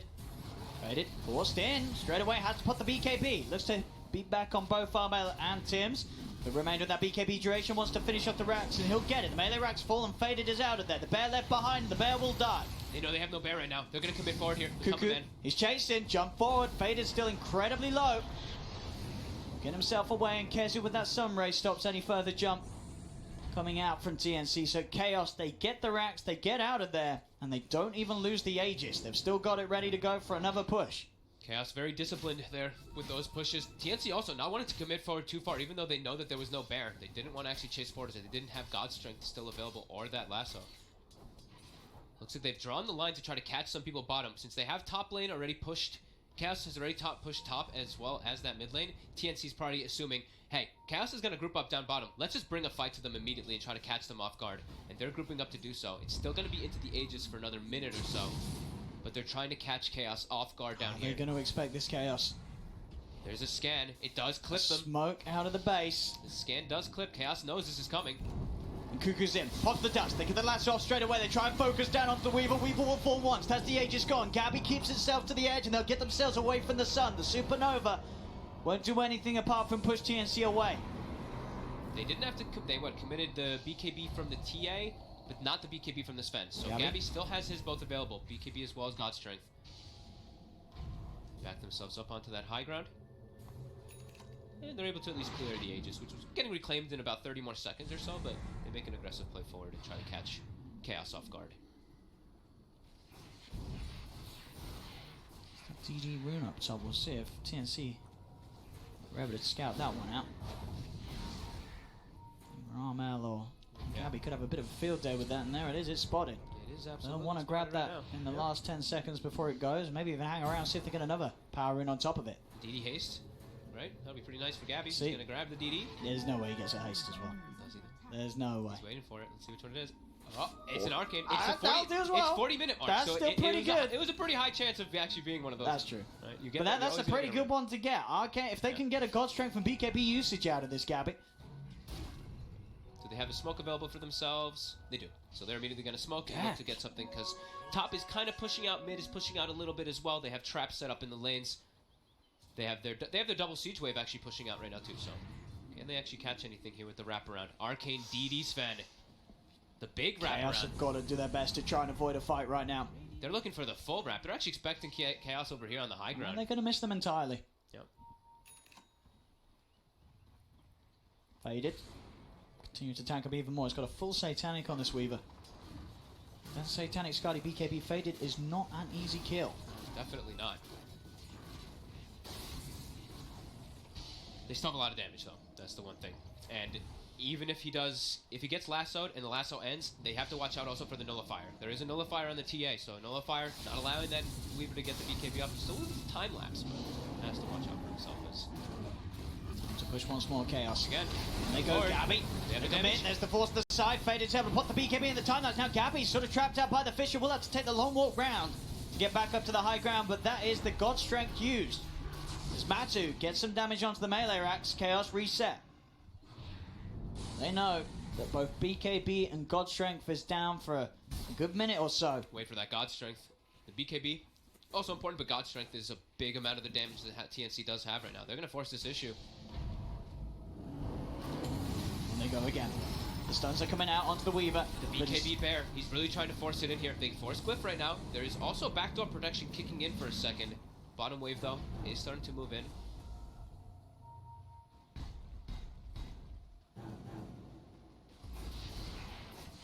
Chaos will back off once more. They're starting to feel a little bit. See, Gabby, did he just... Yeah, he did. He must have, right? What? I think he just bought a refresher orb, used it. Yeah. And sold That's it. what it looks like. That is what it looks like.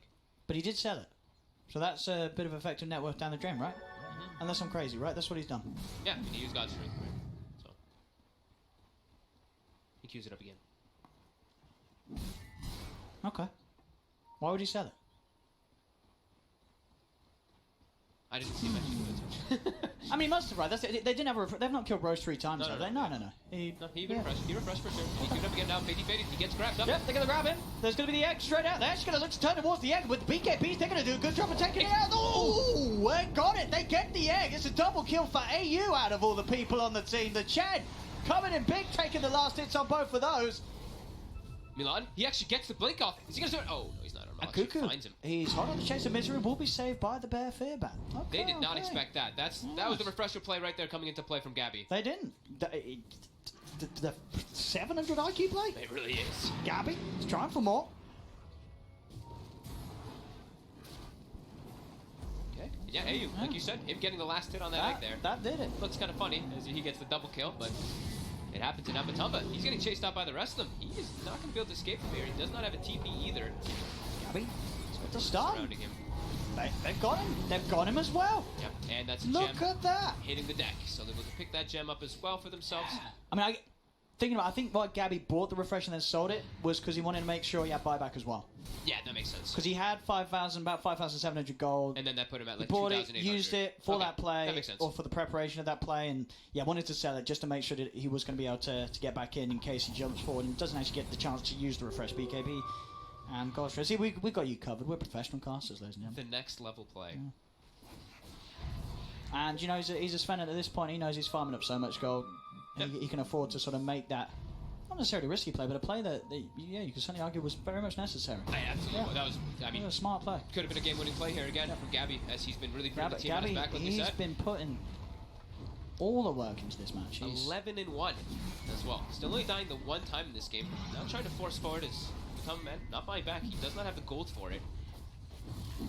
Let's see. We'll get the tower. He'll be happy with that one. Now they can start working on those shrines. 5k lead now. Chaos. We're seeing I'll be a little worried. AU is starting to pick up these. He's finally had some time to be able to pick up these cloak auras for his team, these Centaur Coursers. This Chen also level 20, so he's got a GPM talent kicking in too. Some people might forget about that. I just want to see Chaos push and Gabby do the same play again. Just buy the refresh it refresh, sell it, make sure that he has buyback gold. It could happen if the push comes in soon. It definitely could happen. He could do it. Well, obviously he's got Shrimp BKB available now. But sure, but if he, if they need it, he needs to have it anyway. I mean, it's a good item. It's like one of the best. Sure, items anyway, of course, he wants to have it anyway. Yeah. Obviously, just in that situation, he was unable to keep it because he did want to make sure he had buyback. They've got the 4 Centaur Coursers, so everybody's sitting up at that 50% magic resist or 53% for some.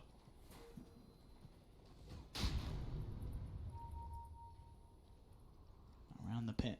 Yeah, Focus once again. 53% for magic resist for Chen, 54% magic resist for Ogre, and 55% magic resist for Sven. Yeah. When they're next to the coursers, they all have different magic resists. That is because Dota 2, and because they have different amounts of strength. That is true. I'm smart, my friend. You're smart. I'm smart. You're smart. Thank you. Let's see what they can do around the pit. I was like, it's only one off. It just looked funny. Yes, yeah. That little amount of strength does. Yeah, there's a little bit of a difference. Yeah. I guess the most surprising thing was like how low strength that the Sven has, right? Sure, when he hasn't got God Strength. Right? But when he's got, dude, you got to surprising. watch his magic resist when he pops the God Strength. Yeah, for sure. It will go up to 56. How much would it go up? If he's next to the coursers, Dota Push is still even on the win probability though. Look It at that. is it? Yep. It is. 49 to 51, back and forth all over the place in this game. I'm a little surprised there. It's not so. I guess because they have lost quite a fair bit of the base. Yep. It still feels pretty confident having it 50-50, but the way the TNC's played these last few fights, I think it's a little scary for Chaos. Yeah. It does seem to start to be like that as they're starting to poke here in the pit, and it's a refresher shard on the Roshan. Gabby's still sitting on 8,700 gold, so he has buyback, and he actually has the surplus for that refresher as well.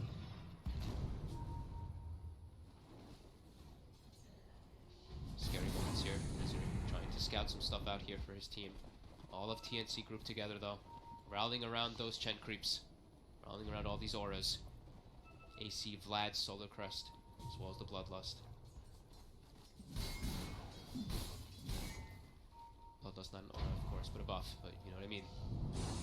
As he also has, he has that Bloodlust attack speed talent too, so yeah, they're hitting very hard, very fast on these two cores. There's the smoke. TNC, they're going to find Chaos that's without Faded. I guess Faded's got the 25, so he can very easily get over to the fight with that extra movement speed during Shikuchi. And as it is, TNC won't find them. They'll be able to get a D ward done. It's going to give up the movements, and TNC are actually going to head to the pit. They get another DD room for Gabby. TNC's also carrying 2 gems, which is pretty interesting, and because they're playing versus both the Bounty Hunter and the Weaver. It makes sense. Just having the coverage of the fights across the board is going to be pretty useful for them. TNC. They're making sure they They're can around Cuckoo. He's in. He's going to jump straight away to forward with the BKB in the lasso. He's got the grab. Armel's in with the damage to follow. Misery's dead. They look towards Faded. Faded gets the time lapse out. He's back up to full. The Supernova being used, but TNC, they're able to easily walk away from it. It's not in a good spot this time around. They kite it out. The only thing to result from that fight is a dead Misery. Chaos now down a member around this Roshan time.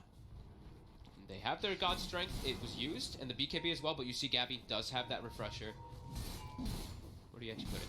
Okay, he gave the refresher, his refresher orb to hide it to Tim's. This guy is really going next level right now. And then he's like, yo, Tim's, They pass won't it back expect to me. it. All right, thanks, Tim's. Now I got my refresher back. Nah, he was delivering it. He was trying to, no, he was hiding it. He had it in his backpack, and then he gave it to Tim's.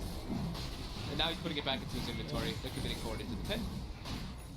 They will see the, if they identify, if they see with the bugs that the refresher is there, they're going to be aware that Gabby is going to be able to refresh and look at that if he chooses to do so. If he needs to, because he's still got, can maybe wait out the 50 seconds. He knows that they're probably not going to try and fight before Misery's back. Yeah, so he's trying to hold on to it as long as possible.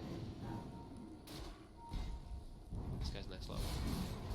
Hey, Gabby, he knows what needs to be done to win the game of Dota. I thought maybe he had misclicked trying to swap it in, but no, he clearly given it to Tim's. He just goes right up to the shrine. He gets the grab onto Kezu. Kezu, he's dead. No buyback. Oh my, that's like the Cuckoo. That was the best target he could. Kezu committed his gold. He brought the refresher. No, he didn't. Yes, he did. Yes, he did. He has no buyback. He's not got the buyback. He is the most important hero on the team on the side of Chaos. Oh no, he's dead. He's dead. Roshan is also going to be dead. TNC, take the Aegis. Take the cheese, and what was it? Was it a refresher? It was a refresher. It was a refresher. They have it on the Batrider for now, but they can definitely look to move it around depending on the situations as Kezu gets caught. The best possible target for Cuckoo to find, and he does get it. Cuckoo just... did he go in blind as well? He must have done that. Cuckoo. Like it, yeah. Cuckoo just going in blind. I mean, this is the Cuckoo bat that we've seen time and time again. When he has the BKB, he feels so much safer, right? And he had the BKB in the last 2 fights, so he nothing can easily to stop just jump in. Yeah, nothing to stop that sort of play. Yep. Cuckoo. TNC appearing firmly in command against Chaos on the back of a huge Roshan fight. Phoenix pickoff as Kezu's a little bit out of position. Over on Stream D, we've got Mineski, who was playing very, very close against Secret. Looks like Secret is pulling away a little bit in that one. And in our other 2 streams, the drafts are toward the tail end. We are just about to get underway. We'll stay with you for the end of this TNC Chaos contest and take you back for more great Dota 2 in just a few minutes. Cuckoo. Taking some of the neutrals now, being a little more comfortable in this spot. Yep. Chaos are back out on the map. They've got everyone back in the game. Making their way over as well with their gem. They have to be careful though. Who's missing the buyback? Matumba Man, Misery, as well as Kezu do not have buyback. Everybody else in the game has buyback available. Yeah, everyone on TNC is good to go. Yeah, they're camping up on these high grounds. Still continue to, as Matumba Man will continue some split push. He also has a moonshot of his own on the bear.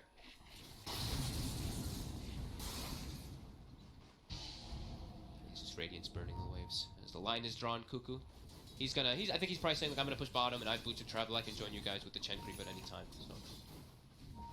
Interesting here, Gabby running through the items that he wants to buy. Did had the Hex queued up. Now he's thinking Butterfly. Hex understandable because he has a refresher. Butterfly understandable because he wants that evasion. Milan finds Cuckoo. Cuckoo. He's got the BKB, the Hand of God from AU. He forces out. That's an Echo Slam, no kill. No kill for Chaos. Now they look to Tim's. Jumping from Gabby. BKB's out in time to dodge the stun. Gabby's committing. They got the kill. Faded is just straight up dead. As Gabby cuts him down, the egg hits nobody. The DD plus, I think a Melt Bash stopped him, right? The Melt Bash got him, and it also got Misery. Oh my. Cuckoo's even fishing for more.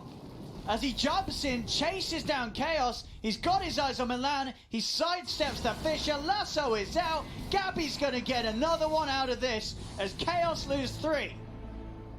TNC are playing this half of the game to perfection as Chaos, they came relatively close to having what looked to be a win. But at this point, Milan it seems almost all over for Chaos. He went for Cuckoo the jump back there, but his cores weren't actually close enough to dish out the damage, really, too much. And a little bit of an overzealous jump there by him as they lose quite a lot there. Yeah, they're going to lose the racks in, potentially, as Gabby just pops the God Strength. Fortification will end. Kezu was forced to use his Refresher as well to just escape in that moment, too. So he has used it. He has his egg available here for this one, but TNC, they're just pushing this down.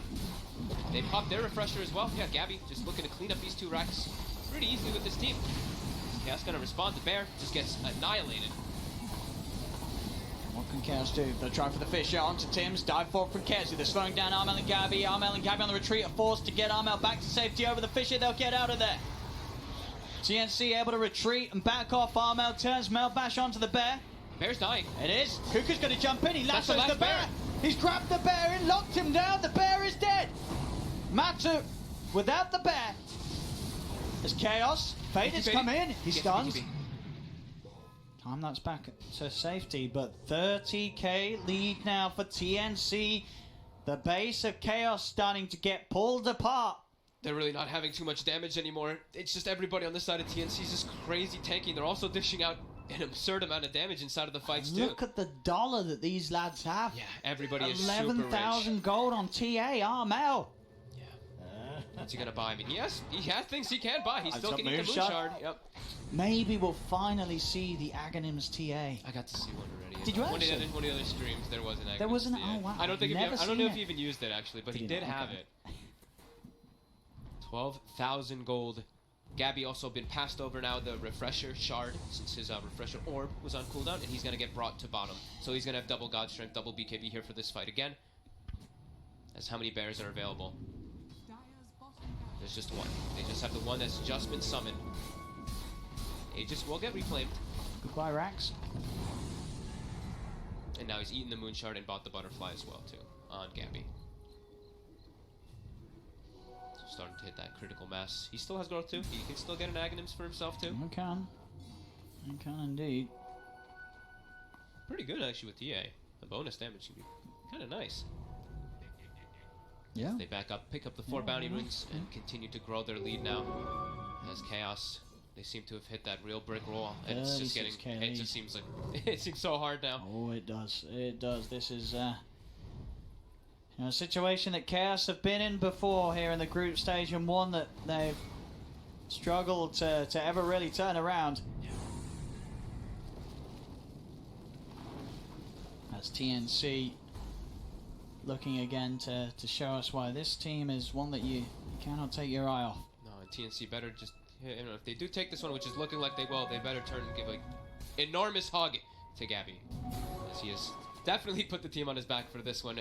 The rest of them, sure, they've gotten a couple pickups, but he's definitely had the big standouts. They've had some great individual plays, but yeah, overall, Gabby's just been the driving force in that sort of mid-portion of the game. Tims? Absolutely, Tims has the protection for himself. Goes Scepter plus a Lotus. Yeah, they can't quite get him off.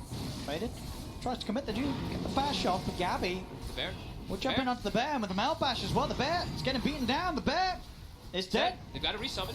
Tims being focused now. VG Faded popping the BKB to try and commit for this Ogre kill. They'll get it. They will find VG Faded. Armel going for the TP out. And he'll make it with that BKB. Nothing to cancel it in time. As they couldn't quite believe we'll get Matu close enough to allow the bear to hit and try for a bash. Yeah. As it was disarmed, but they push TNC back. We'll get them away from their half of the map for now. They force that resummon again, though, every single time. So when Tims does respawn, they will have a secondary bear, at least for Matumbaman and Chaos.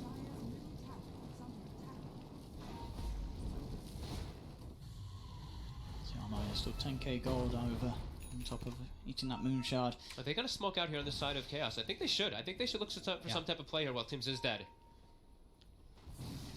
Misery. He's walking up trying to scout some. There's a gem though. They see him. They're gonna look to commit. Armel's in. Oh, Hex! Kezu gets Hex! Oh no! Is he gonna go down? He is! He is! He's dead!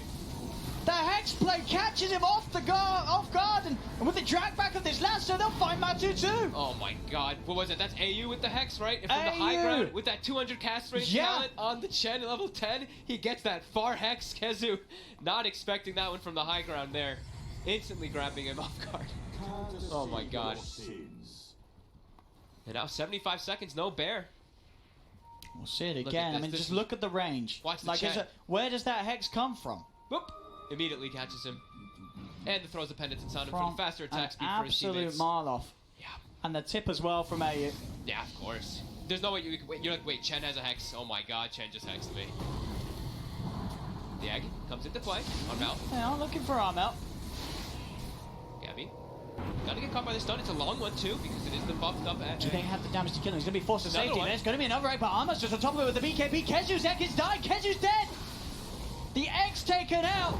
The echo! It's on oh, board! it's a big one. It's a big one. Is it enough though? It's not. It's Haven't not got that. heal. It's not enough. It's not enough. It gets Armel, but Armel buys back as there's 3 dead on Chaos. A big echo, but an echo a little too late from Atlantis. This game is over. GG is called, and TNC take game 1 against Chaos. It was a beautiful echo, but yeah. It didn't. Chen. It was far too 600 late. It was Endegon. far too late. Yeah, it really It was. I mean, it was the only. There sort of wasn't big any echo we follow-up. saw. It still was Yeah. exciting, but there was no follow-up there at the end. Lone Druid still dead. Kezu had gotten finished off by the 2, focusing with that BKB. TNC once again looking terrifying. A game in which Chaos they really did sort of crush the opening. They were really solid. They had a really good read. Had some really good moves with the support rotations of Misery and Milan, but it didn't stay together long enough to get themselves the win. They got the full set of racks top. They're able to get half of the racks mid, and then it all started to turn around. Gabby with those mid-game fights. Gabby's so clutch. Finding the right times, right angles to get in with the jumps. There was no chance for Chaos to come back after that. Yeah. They could never get this team fight together. They could never get this Slam Supernova down. It just never happened, really. No, it really didn't. I mean, it was really just a lot of the focus fire coming out from Gabby, right? He just had to put a target on Milan's back and just kept going for him in every single one of the fights. And Matumba as well. He was trying to protect himself, but the bear at some point versus the sheer amount of physical damage, it just dies. Just have a look at the damage numbers here. Gabby, 62,000 hero damage in that game. Armel the closest at 39k, but just to show you how far ahead Gabby was in terms of just dishing out the damage, 17.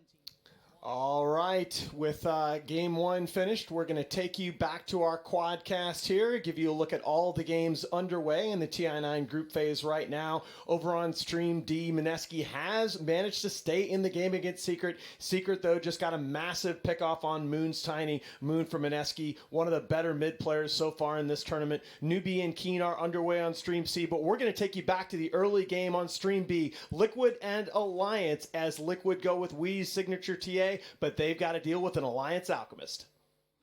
I mean, I guess everybody's really low. Somebody needs to die. It really sucks when this happens, actually, where like both teams are just playing safe enough where it gets slow. Yeah, Chicken did come with a lot of regen for bottom lane. Oh, so low. Did he lose a salve? Was that it? That was a salve, right? Because he still got one here, and the courier just came. So GH must have interrupted it. I assume. No, Zarv is in his back. Are you sure it's not another one? I think he bought a new one. No. It was just the 2 tangles for those supports. Oh, okay. So the nice thing about Alchemist, though, is once you hit 3 or 4, you can just jungle and come back into the game. So, having this kind of rough lane isn't that big of a deal. But the fact they're tri-laning him and he's having a rough lane is the bigger deal, I think. Well, he's about to get level 3 at least.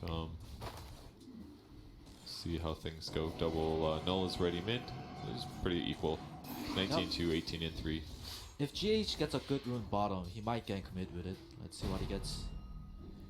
Be no rune. Okay. There's a DD top for Death Prophet, so his lane's gonna feel nice. Surely GH doesn't get this choreo.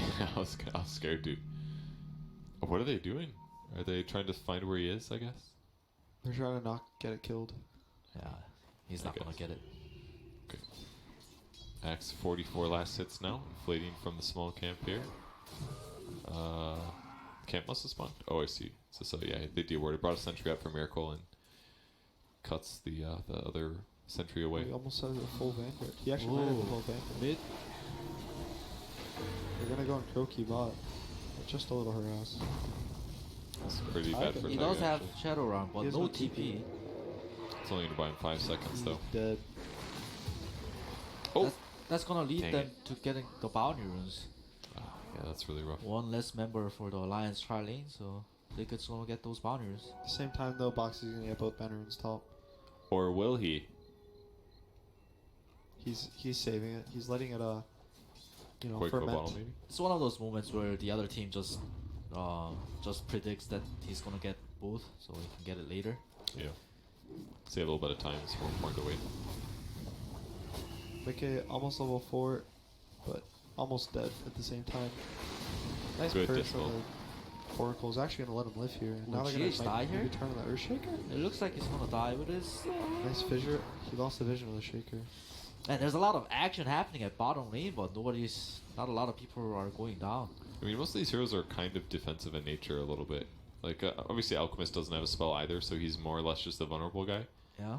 And then Silencer does some nukes. Beastmaster's kind of a slow chaser. The Fissure is like, you're fissuring, but that's it. So it's kind of a weird try versus try, actually. Mid lane looks like kind of dead even too, on both the CS and the network. Yeah. I'm sure both guys are relatively happy. Did Koifa skip ult, or is he saving a point? He did. Oh, he skipped. Yes. Okay. Damage too low. Too bad he can't deny that. Bottom. Is Mickey gonna go down? Yeah, he went down. Wheel's gonna get pressured a lot. He's not gonna chase. Okay, wasn't sure. Oh, he wants to eat that ward. He's gonna get it. Yeah, he has tangos. I don't know if he sees it just yet. It's gotta push the wave. I think you should see it from your high ground. Koifa. It's kind of scary. This ain't so scary, man. And yoink. I was gonna say, aren't you gonna eat that, dude? Looks like Suchi's gonna go So down. low. Does get cleaned up. Okay. Some stuff happened here. Yeah. Mid, like, it looks close, but none of these heroes can solo kill each other, I think. DP and TA. Unless somebody makes a mistake, probably. At this point, TH is just harassing with psionic traps to try to get some regen trade here. Because it kind of makes sense to max the Spirit Siphon, right? You get extra charges, and it's giving him, like, he just burns half of TA's health every time he goes for the trade. Yeah. He also, the slow is increased, so the trap difference is, like, not too big anymore. So, it's nice. Another fight coming bottom. Fissure to the Bramble Maze. GH gonna be stunned now for So much wow. damage. Insane gonna go down to the Beastmaster, but Beastmaster's even turning on the Alchemist. He's gonna go down. His armor's so low. The slow is the He's gonna big try thing. to walk it out, but no, 2 more hits. He's gonna down. Taiga, does he have Shadow Realm? He does. So he's gonna be able to walk it off too. I think. So they might try to turn it on the Beastmaster. First crown. If he gets 1 hit off into a Purifying Flames, nice. Oh, he's gonna look great too. I think Kuroki should be able to walk it off. No, he's dead actually. Oh, that cancel. Yeah, he's got the stick. Yeah. He'll be okay. If they have it, nice fissure by GH. He's gonna save his buddy. They probably didn't have him anyway spotted, but my edge pan is turned off. How am I gonna live life, guys? It's over. If you compare the CS and the networks, Lifestealer is behind on the X on the CS, but on the network, because of the Midas, he's quite ahead. Oh, we can't talk about net worth. It's not 10 minutes yet, man. Oh, nice wand. Lifestealer's gonna make the dunk useless. Quick knows what's up, dude. Just stand under the tower. Glyph gets popped. Head over, push the creep wave. Lifesteal up at 20. If they can get that tower heavily damaged or killed here, it'd be huge. At the same time, though, I think Dyer's going to try to pressure this bottom tower as Mickey has bended his lane. It's too hard for him. He's gone to the jungle / mid lane. I mean, how does Axe even die here? With Vanguard full picked up, Vanguard, he can just block like the boar damage 50% of the time. Ooh, is that a kill? The heal should offset the battle hunger, so. Lifestealer's keeping back top. Queefa's ult's going to run out soon, so. The towers took a lot of damage, but it didn't go down in the end. What's your guys' favorite DP spirit? Spirit? There's a lot of good ones. There's like a shark, I think I have a butterflies. nice fish one. Oh, the fish one? Are you sure it's not a shark? It might be a shark. I think I just have fish. Really? Maybe there is a shark one, but I just have the chill fish one. Maybe I'd just be a little surprised. I did switch fishes- to the butterfly one though to Okay. match with my immortals. Okay. I just feel like ghost fish aren't very scary. You know, it's like what a bunch of trout or something. Yeah, I They think look it's I stupid think it's with their just mouths trout. open. They're just kind of flying. Oh, you know. okay. Have you ever been swarmed by trout? Never, believe it or not. Febby, what about you? I don't know actually. What about You can't see them underwater, the first right? week of boot camp? Weren't we? You were there, right? Was I there? I don't remember. I don't Was this like a bonding moment? You guys just like jumped in a lake full of Trout. Trout. And They were Ghost Trout. But Alliance got 3 Yeah. bouners. Oh, that's actually awesome for 10 With mana. Archimist. Yeah. Insania is going to trade his life for the bounties, but you're a support. You're a 5. Gold for your carry. Call that a win. But he lost to intelligence. Is that worth it? Yes. Okay. But you're only saying that I'm because a you're carry the mid player, so I was yeah. like, there was no question in your mind. You're like, obviously, dude. Nothing else mattered. Mid tower killed, by the way. Yeah, TA, the game is really, really nice. He's under-farmed compared to the Axe, I think. If we would know the net worth at 10 minutes. That was a good fissure by GH. Got all 3 CS. Now, Oh, was Manafort. that worth it? What are the net worths looking like? Oh, thank God. I definitely was going to go another 2 minutes at least. They look pretty damn normal, but, you know, now you've saved me. So TA thank is you. actually less farm than I thought she would be. Net worth-wise? Yeah. Yeah. This Lifestealer, though, this guy's killing it.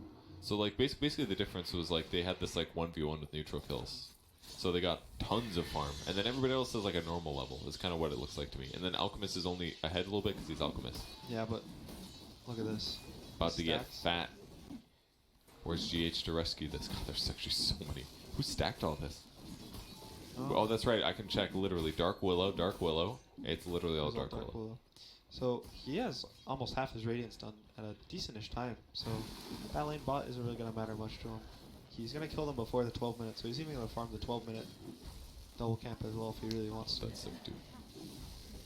Look at that one wolf. That's just not aggro. Oh, the new skeletons, dude. Very wise for him not to kill the Dark Troll to give him the second spawn.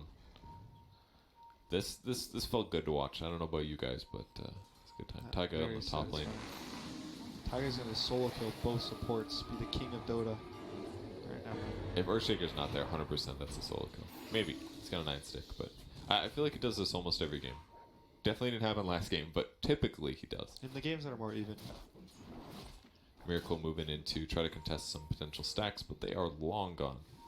Alchemist is real close to his relic. So it's a little bit slow, but not terrible. This guy caught up really well. That lane bot, I think, was going to be really scary for Alliance if they didn't get those stacks in, but there's no Boxy Axe to steal that Alchemist stack, so... There comes Miracle from behind. Looking for Insignia. He knows that was such a good play by close. the Fortune's End. He's going to get his ult off nice, but because he doesn't ult the Koifa, so Koifa's going to go down. Quickfoe is dead though, right? Maybe he got False Promised, and then he got all the siphons off, he could have lived. So what Insignia did was he did the Fortune's End channel on yourself. That way when Global Silence hits, it dispels you. He either did that or he just broke open He was trying wounds to right away. break open wounds, but he did charge it a little, I think. I don't think it caught. I think he used it early. He broke it early. He like moved. I think Yeah. he was too scared to try to hold it for the global. It's a lot of physical damage. Then it was kind of a cool rotation that Miracle did there. Goes in from he was basically dealing with tri-camp, so that Alchemist had to farm somewhere else, and then as a result, just swings in from behind and forces a bad reaction.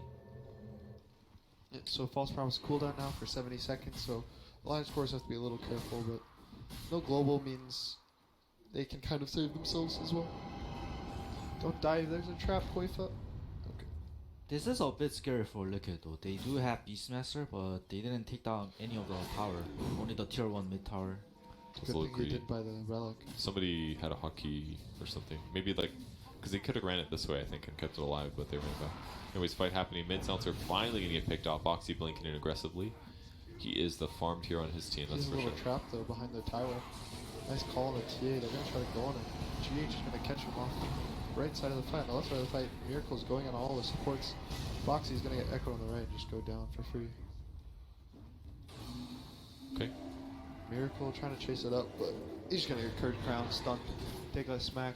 He's doing such a good job though. Like you don't really see Lifestealer as the epicenter of pushes and fights typically, but he's been in like all the major engagements here. It's like he's taking his net worth and he is like the hero that's really effective against theirs actually. Like against Dark Willow, he just doesn't give a shit. Yeah, he can rage through roots. That's like the one busted thing about Lifestealer right now. He's not going the greedy build, the like Midas Radiance, and then either Solar Crest or AC. You know, this greedy AFK till 15-20 minutes when you have this Radiance. He's going Midas Armlet S and Y. Yeah, he wants to play fast tempo against the Alchemist. What works good against all of them is the other really important thing I think. the problem is that Liquid's not hitting any towers right now. Tries to fight for the bounty. They end up getting 3. Like, if you go Armlet build, though, against, like, Alchemist or against Axe, he actually does an impressive amount of damage. Same against Death Prophet. It's 3 heroes that are high HP. Increasing his armor and damage is good. That is looking like a dead hero. Any Insanity? A misclick from Insania, a rare one. He was not going to make that anyways. I mean, the range is kind of slow. Did they see it, though? I think I saw because of the voice lines. So, actually, that might be bad because it's revealing the ward on the cliff if Alliance is paying attention to the voice lines. Oh, wait, that's the Alliance ward. So Oh, this ward here spotted. That Sorry. ward, yeah, sorry. So if Alliance is kind of keeping up, they might know that they... Oh, the deny! Nice deny by Box. That was sick. And Insania already had the Fortune Sign ready to go. That way he could instantly dispel the open ones if needed. Either way, Liquid doing pretty well. 2k gold up here. Blink Dagger's already up for GH as well. Enough steals have happened. Radiance is up. He's going straight into AC, which is a good way to keep himself survivable against Lifestealer and TA, right? Yeah, even Beastmaster. That's true. Beastmaster likes to go Medallion or Solar. So the more armor you have this game is really good. I think he could even maybe argue for Alchemist buying a Medallion or even a Shiva's or Lotus at some point. Like a second armor item? Yeah, right I don't away. think the AC is going to be enough. It's only 15 armor. What about like Armlet? Armlet kind of fell out of fashion on Alch. It used to be like the item you buy before Radiance. Would you ever get that? Would you ever go Armlet instead like you used to for another Alch item? I think if you want to play fast tempo like they want to right now against the Alchemist, I think it can be okay. It's okay. People moved away from it. It used to be the build where they would go like boots Armlet into a Radiance, and then they have a stronger early game. People moved away because people that thought they're going on a TA, but a nice Global Science might stop the Culling Blade from happening. But he's still getting chased down with Spirit Siphon. Oh, Cryptstorm's just He gonna lived hit. 9 HP. Oh no! Oh, good save! Get it off. Oh, he almost saved no. himself. He's gonna stun himself in the Alch as well. Koifu's gonna go down. He gets a Yule's up, but is he gonna live? No, he's gonna Weeha's die. gonna go down at least. That buys him a second. Taiga now healing, but he's getting Boxy's focused. seeing a reinitiate. Nice call on 2, but there's no more follow-up. Mick is gonna get Zeb? chased down as well. And 2, 3. Oh, Man, that Just Echo down. Slam was so good. I mean, they committed a little hard on Weeha there, and Liquid got there plenty in time and just had a great team fight. The Global Silence just completely prevented everything from being useful, and the fact that TA was able to come back to the fight made it really hard. They roared the Oracle, and then they tried to burst him down at the start of the fight. And he barely lived, and I don't think he either didn't have ult or he didn't want to use it on himself. I So he think tried to it get the Fate's Edict on himself before the Echo hit, and just a the little projectiles were just a little too fast for him. Mind Control gives a freebie, but Well, now Insania can buy that's not. I don't think that's Racer. enough of a consolation prize for what Alliance just lost. Yeah, that's pretty huge. Not only did they lose a big team fight, which was, I mean, there's a 6k gold advantage on Liquid side, but also the shrines will go. So, pretty rough. And only Chainmail on Alchemist, actually, for that fight. Maybe it would have helped a little bit, but yeah, big Echo Slam by GH. That was probably the big fight decider there, because it secured the Insania kill, where otherwise Insania wouldn't have died. He would have gotten his ulti off on Alchemist or Death Prophet or somebody. If Death Prophet stays alive for an extra 7 seconds, gets the double heal. Yeah, the game is very different. So Koifa is the one going solar, and they're gonna try to call this silencer and kill him. He's kind of far out. He's just gonna go. Well, GH reveals his position, so they might try to turn this on Liquid now that they know they're all here. They're gonna TP 2 heroes bot, kind of loosen up their control of the map. And if Alliance sticks around, this could go pretty bad for them. I don't think they're in a good condition to fight right now, so they're gonna kind of retreat. They do still have False Promise at least, but Zinio is spending his hard-earned kill on more wards. Oh, he's going for concoction damage this game. Which, what do you think about this? I mean, he's against like right-click counters basically, like heroes that are better at right-clicking than he is. Do you think it's better to go old Alchemist build this game? Do you think make it I think doing he the right might thing? just go the stun because he needs to fight now. Boxy's gonna get gone off bot. So much damage. This Lifestealer hits so hard. He's so active. He doesn't even have Deso yet either. He's not even going Deso. He's gonna go AC to counter the Alchemist's AC. Okay. They spot him out with the Radiance ward, and the Roar was not close enough, I think. There's a Yules on the left side of the fight. Call's gonna hit on the Earthshaker. They need a burst before the Echo. I think they are going to be able to. No global. Koifa get Fall Promise earlier in the fight. They're fighting on the Shrine. This could be really good for Alliance if they can get the Lifesteal and the Beastmaster, but there's a Roar on the Death Prophet. Ooh, and there's gonna be a follow-up stun here. Beastmaster should go down here. I don't think they have the chance to save him. Nice. Bounty runes are up. Any instant TPs top? There's an instant TP top for Miracle. Gonna get the safe bounty. So a 3-for-1 bounty split, I believe. Yeah, looks like it. Not great for Liquid, the 2-for-0, but at the same time, they still get all the bounties. They get the tower. They rotate all of Alliance's hero to the bot lane. Not terrible considering the case. So good ulti gets off, but it doesn't seem like it's gonna matter. Nice Never Cole is mind. gonna try to save the Alk, but he's silenced. He's gonna stun himself. It's not gonna stop his damage. That's physical, baby. Goes Oh, through no. T8, going Yeah, up on Blake's top on of him. top. Oh, the miss. He missed the meld. He walks away. Oh, huge ulti. He's gotta stay alive against. Oh, it's just too much damage. The Deso, still from the TA. Insane on Taiga, no cooldown. shadow. Oh, he does have the shadow realm. He's gonna be able to TP out. No Earthshaker Fissure, so it's the And snag. let's see. Okay, well, could have been worse. Yeah, the Alk almost lived. He bought a lot of time for his team. Luckily, they missed the meld, so he was able to live a lot longer than he probably should have. But Miracle just, eats him. Alk having some major health damage issues. Like, he won Stable Concoction damage. He didn't get the health talent. He doesn't have any bracers this game because he skipped those. Maybe an extra 400 health would have kept him alive there against Miracle. I think he's still going to go the cleave talent and the damage talent if he gets there. Okay. I think the only talent he's going to want to change his game is his 10 talent, the Unstable Concoction. Normally you go attack speed to just buff up your attack speed, buff up your farm.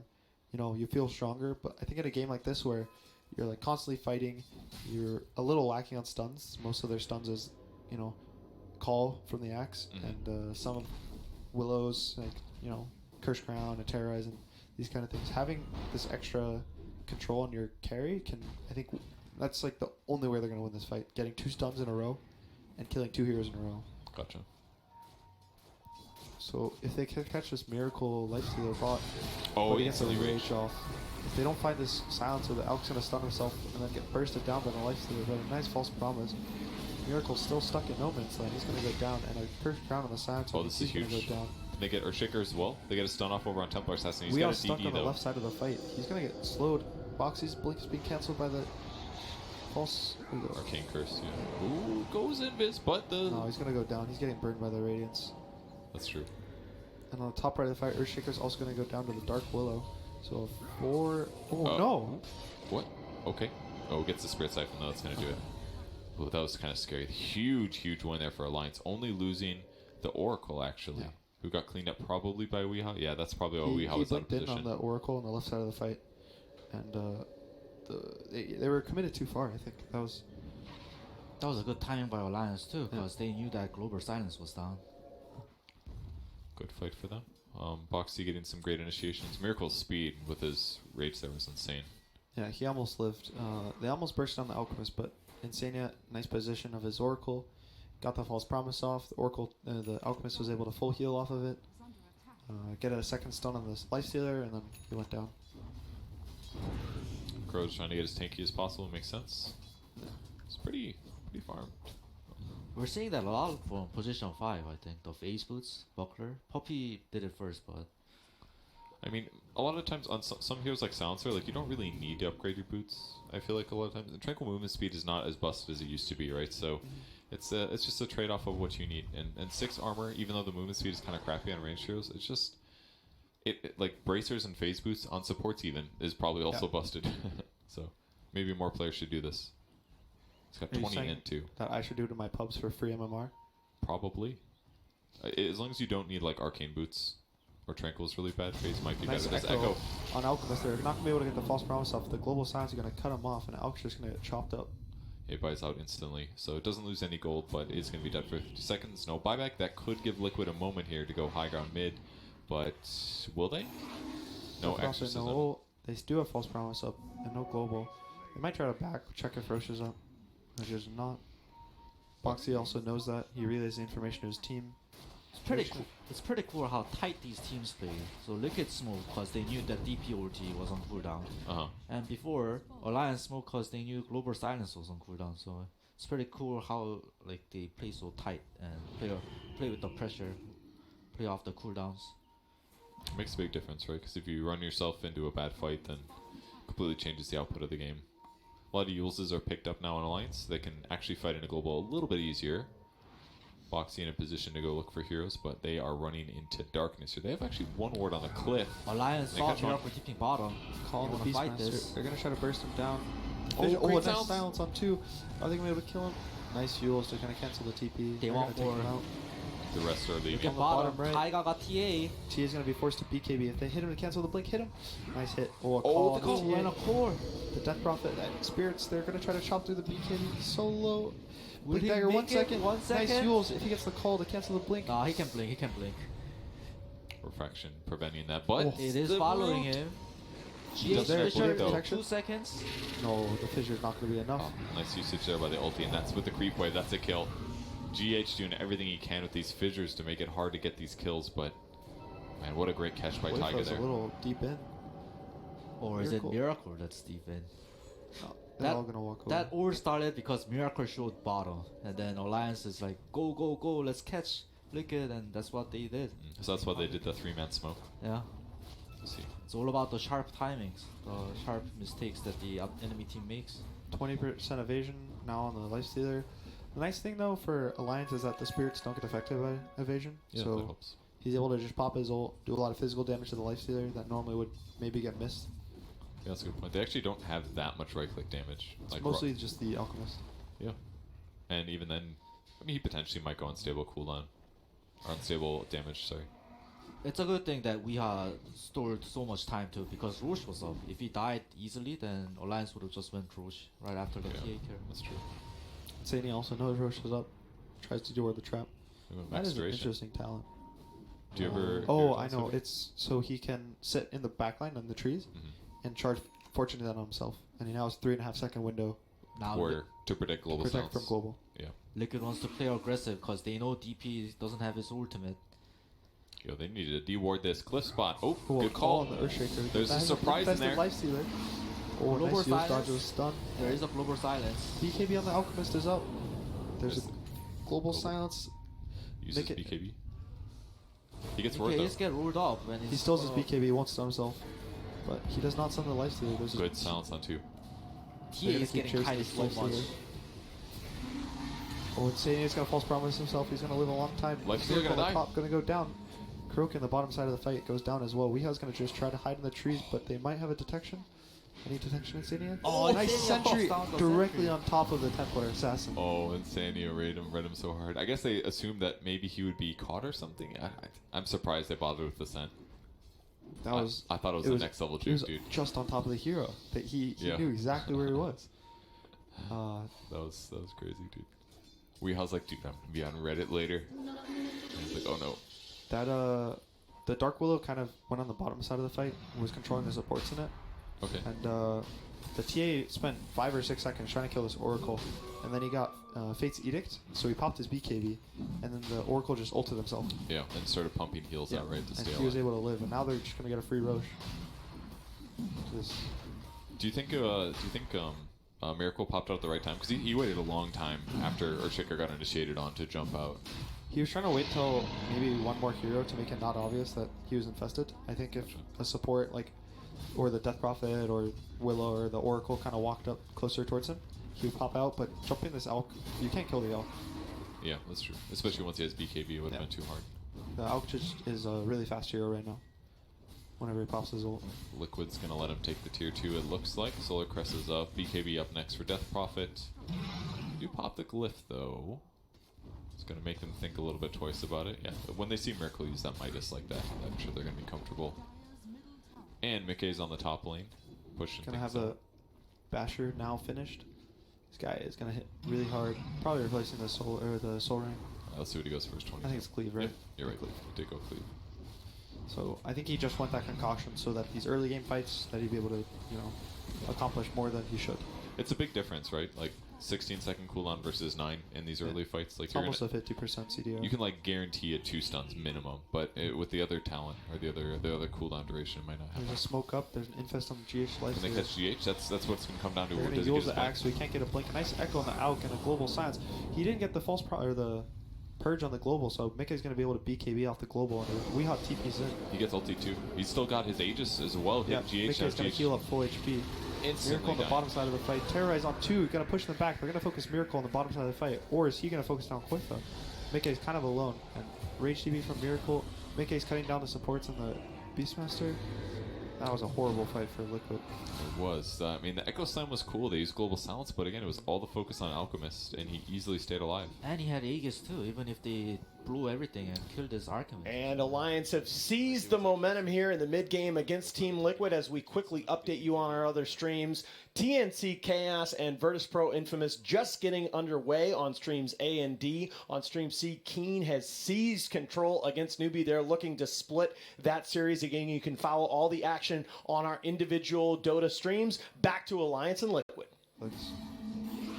Okay, so he goes down instantly, and now He that's does have buyback. a ton of space for Alliance. Did they get the 2 bounties on top? No, WeHot did. Yeah. He get did snipe the bounties. Those are the top 2, I guess. They're going to have the bottom 2 bounties on Alliance. He's So- going to have Abyssal Blade now finished on the Elk. He didn't even have his Basher. So is he just being greedy there? Like, he got the top 2 bounties. He's like, dude, I'm going to steal all their bounties. Ends up dying for it instead. Gives him a 369 gold. This Elk has just gotten 6,000 gold that he didn't have in the last fight with this full Abyssal Blade purchase now. That's crazy. They won a fight and he just, half their net worth advantage wasn't even there. Looks like Alliance wants to stay on top in terms of games won here at TI. Febby, what's your take on the game so far? Well, it's going how I planned it. This Archimist coupled with this Oracle is going to do a lot of damage. Liquid only has single target damages, so and Oracle feels pretty great against single target damages. Apart from the mid fight where TA used the Aegis really well, his positioning has been great. So yeah, aside from the mid fight where he got rolled first, he's been doing a really great job being at the back line, not seeing first. So it's just better, superior positioning, and maybe Easter eggs you draft from Alliance? Yeah, it's a lot easier. Any Alchemist draft I think right now is easier to execute. You never feel pressured. Good splashes you pick there. a couple Ags heroes. Like I think Death Prophet Ags is really good this game.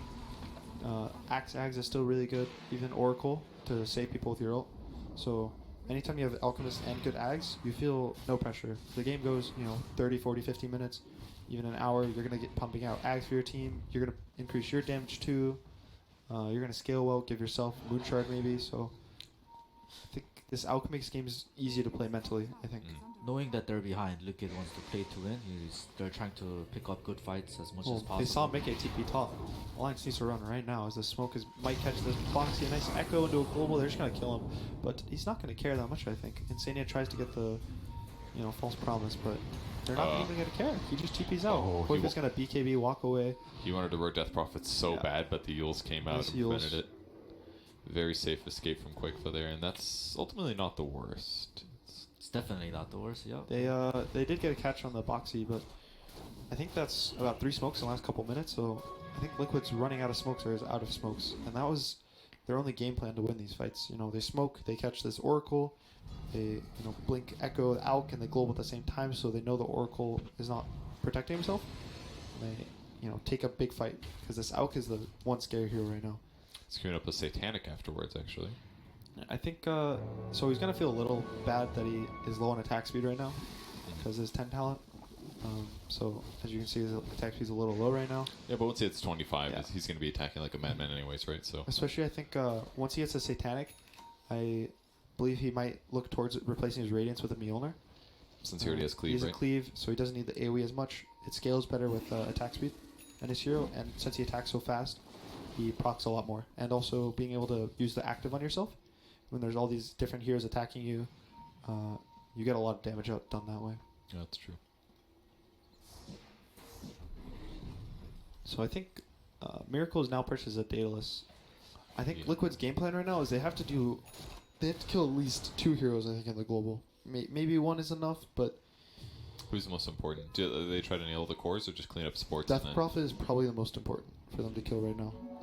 And it's probably the hardest if the Oracle's alive. So why is she most important? Just because of, silence is annoying once BKBs are gone? And if the Lifestealer gets silenced, he's going to get chased down. She has her ult does a lot right now. If she ever gets this Ags, I think she's kind of waiting right now for this Alchemist to give her an Ags, but once she gets an Ags, she does so much in the fights. She slows, she lifesteals from her spirits, and I think this Alk is important, but they can focus him down. if his supporting cast isn't there. How Liquid needs to fight is with vision.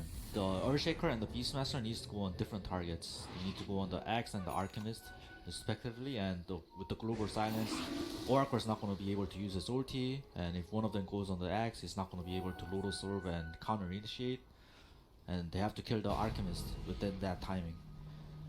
Tia going for Butterfly next to give some mischance for Elk, but I guess that's actually pretty useful here because he transitioned into Satanic, so now he's going to be missing a lot. It's preventing some heals.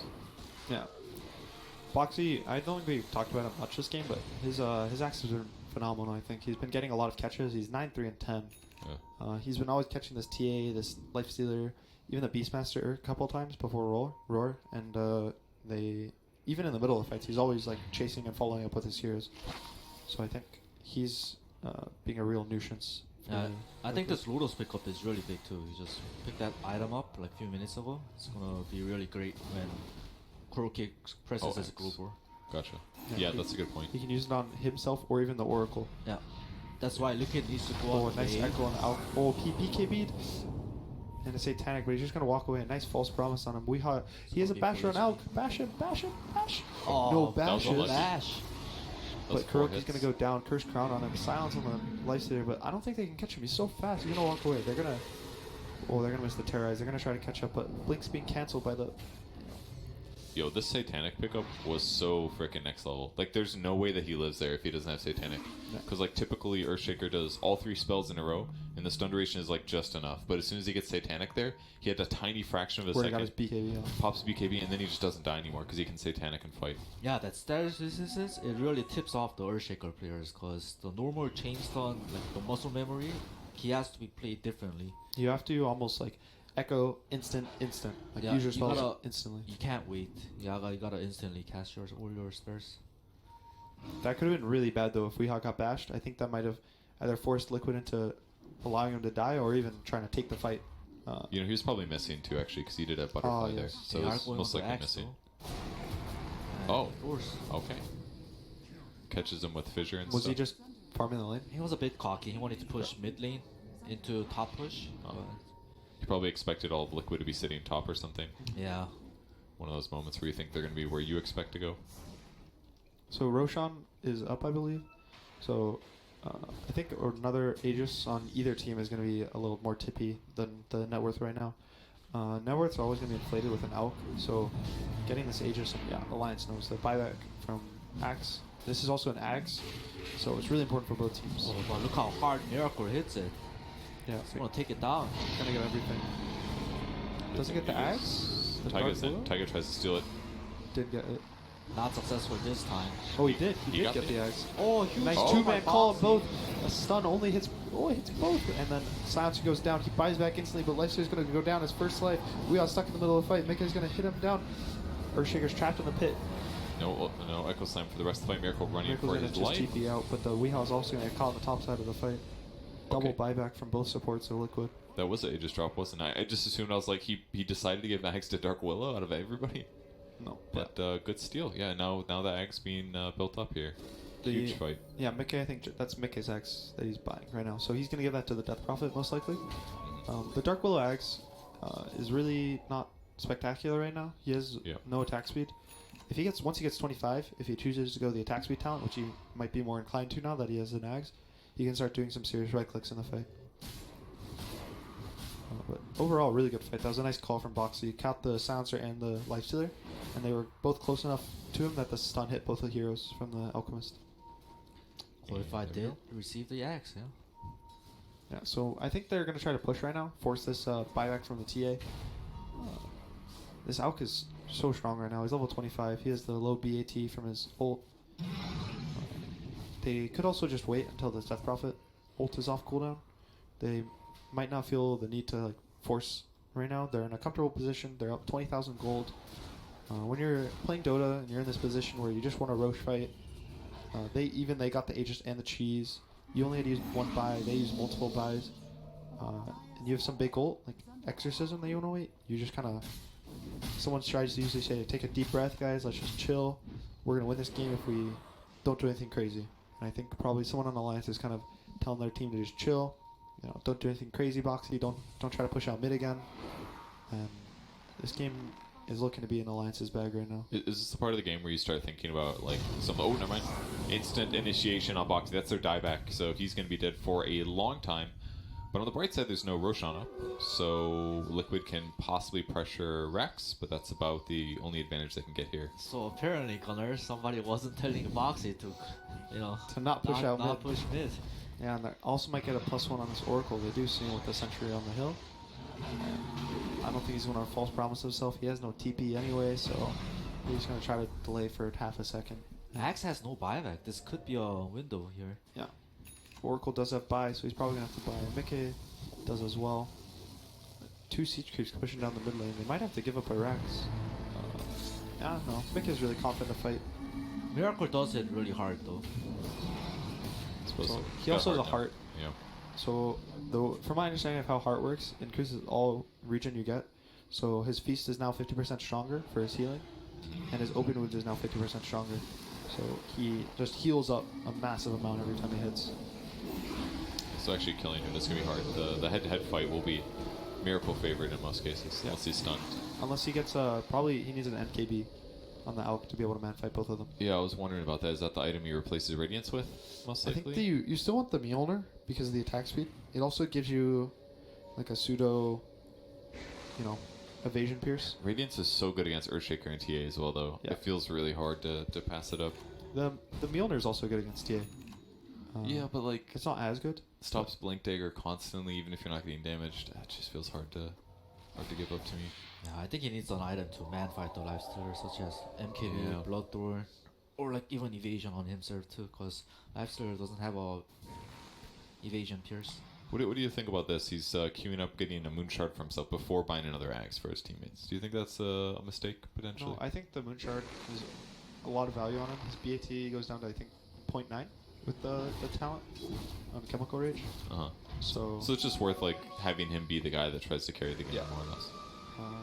A lot of the times, the cost is comparable, right? It's 4k gold to 4.2k to give an Axe, but he's the hero that he needs to win the game for his team. I don't think an Axe on Axe or Oracle is going to change the game. Yeah, that's a good point. And Tiger already has one too, so This can be big. Miracle is not here if Alliance chooses to jump on them.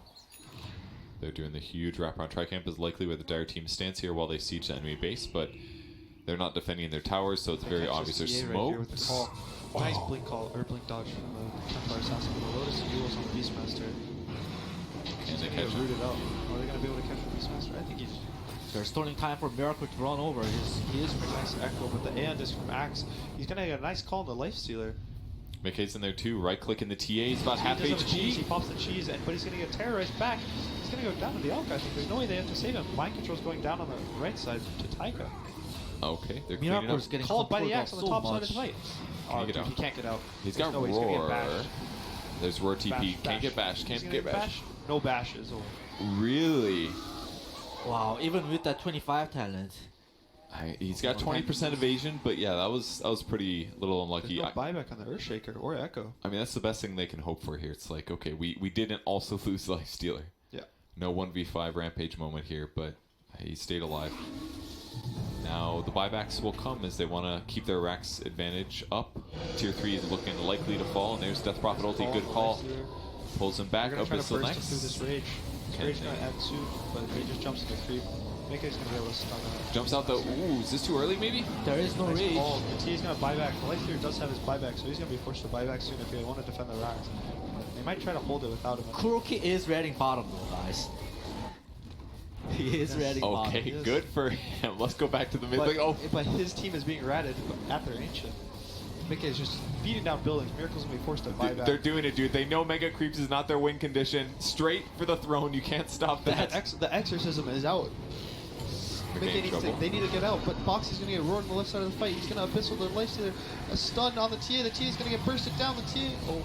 That's Lifestealer. Second dieback here. Now TA as well. And it looks like Alliance is going to be able to take the win this game, most likely. Drone exposed, and they get the slaps in. Alliance realizes the win condition, just goes for straight for drone. No Mega. Megas are bad. Megas are bad, guys. You don't need that shit in your life. Alliance pulling a nice win out. That's going to be 1 win for them. So Yeah. putting them at 6 points in the groups. Pretty solid. Liquid is still at 4 points, I believe. Yes, 4. So getting some more separation. Looking scary for them because I think they only have 2 matches left. They need to get a lot more points. But either way, I think the way Alliance cleaned it up was solid. The Aeon Disc on Axe was like ridiculously good, actually. He had it backpacked during the smoke. Okay, so and did he when pull they it out? jumped the TA and they knew that the fight was going to the river, he he moved it from backpack and swapped it with the wand. So what was the thing that he needed it for? It seemed like when It was, Lifestealer, whoever chooses to go on him, he Yeah, gets they shredded, globaled, right? and then as they globaled, his Aeon popped. So then he wasn't silenced, he wasn't stunned, and then... It's like they- the Earthshaker combo too. Yeah. It's like Echo Slam combo because Axe is going to go in and call a guy. Then Earthshaker's going to jump in with Lifestealer and they're just going to blow up the Axe, right? So the Aeon Disc still gives him his... Alliance finishing up against Liquid in a series that has huge implications for the group standings. Alliance's upper bracket hopes stay alive. Liquid, while they are 3 wins up on Chaos, they are looking bound for the lower bracket unless they turn it around. Speaking of Chaos, they are in action against TNC on Stream A, but we're going to take you over to Stream D as Infamous, one of the surprise teams of the tournament, have the early kill lead against CIS Monsters Virtus Pro. Dealt in the same server tick, but maybe, I don't know. I'm actually not 100% on this. Well, if they do get dealt in the same tick, then Refraction kind of owns it. I'm 0% on this, but I guess we may get an example in just a bit. Everyone's grouping up. It's currently 5v4 in mid. The only one who's not there is the Livestealer. He's still just getting the last bit of gold to finish up the hand of Midas.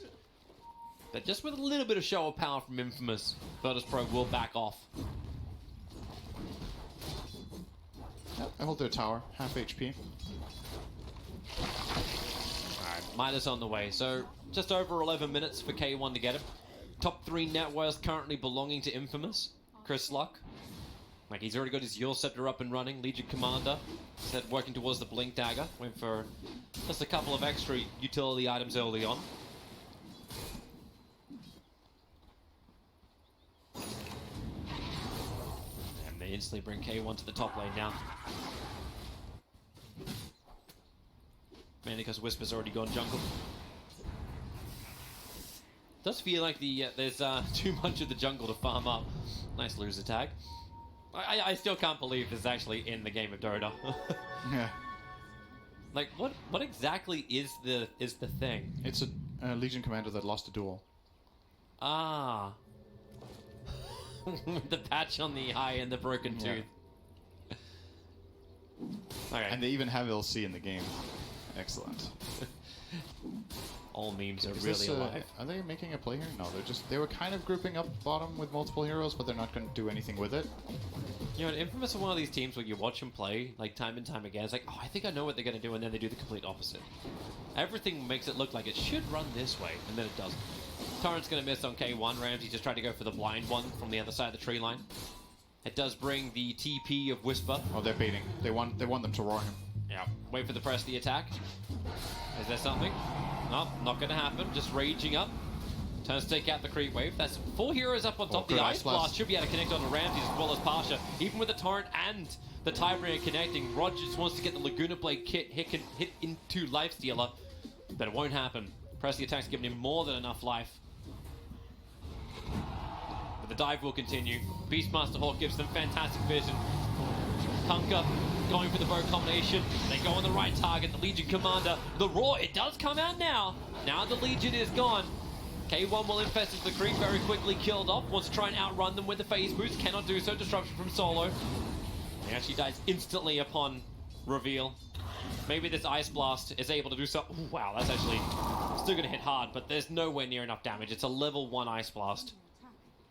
They might still defend the tower. I think if Shadow Fiend just comes in here and raises once, that's it. They're too low to stick around. But yeah, good kills. 2 core kills for VP in that instance. And that's all the Hawk. Honestly, that's all the Hawk. Yeah. The vision gives them the confidence that they can go for it, and then they also get the roar out toward the end on the Lifestealer as he's tipping out. So very nicely done by Pasha, making that possible. Man, they're moving so fast between the lanes, Infamous. Like, they're always burning TPs when they're off cooldown. Chris will get himself an Illusion Rune. The Blink Dagger is going to come out too. So Blink, Yule's Requiem. Like, who becomes your primary target? Like, actually, is it just no one? Is that the one he goes on? We actually put this to the test? We'll see. I have this feeling that theoretically, if you place yourself perfectly under the Yules and your Requiem, they might all deal damage so close to each other in time that refraction works. But if you're a little bit off to the side, they're slightly delayed from each other, but then they don't all hit. So I don't know. We'll have to wait and see. It might happen in the game, it might not. If he doesn't ever try for it when refraction is up, I think that answers the question. They're trying it right now. Refraction is up. Blink, Yules. Yep. And wind up, and it's okay, I'm actually uncertain really what happened there. We'll have to do slow motion, but SF will lose his life for this. It's a 1-for-1 trade-off. They're worth so much. It may actually be a second as well, as Tusker kind of trapped. The snowball will delay this. And they will continue the fight down after, so Scoffeld, man, he's really making the work for this. He's got shards available too. He can actually block him out. The axes fly forward. Solo's already found that kill. Meanwhile, Ancient Apparition was going up for the bounty rune, and Roger will get the kill on him. I think TA blocked a bit of them. We'll have it in slow motion after this push over on mid. Whisper, blink in, duel, the overwhelming odds. That was so joined up. X marks spot will bring it back in again. Still got 8 stick charges, make it 9 now for Whisper. He can tank through it all. So everything should settle down for the bonus here. Let's have a quick look at this again in very slow motion. As slow as we can make it. So he currently has, I think he has 5 refraction right now. And that Requiem would, for other heroes with that health, would pretty much one-shot. So I think he just blocked the number of instances, so the number of lines. And in the meantime, back in live, AA has killed off the Kunkka. They got the kill in mid. Yeah. Combining with Yule's triple raise and Ice Blast. No one. Stinger cannot do that. At least Chris is able to find himself a regeneration rune, but Ancient Apparition, a heavy sacrifice to no one.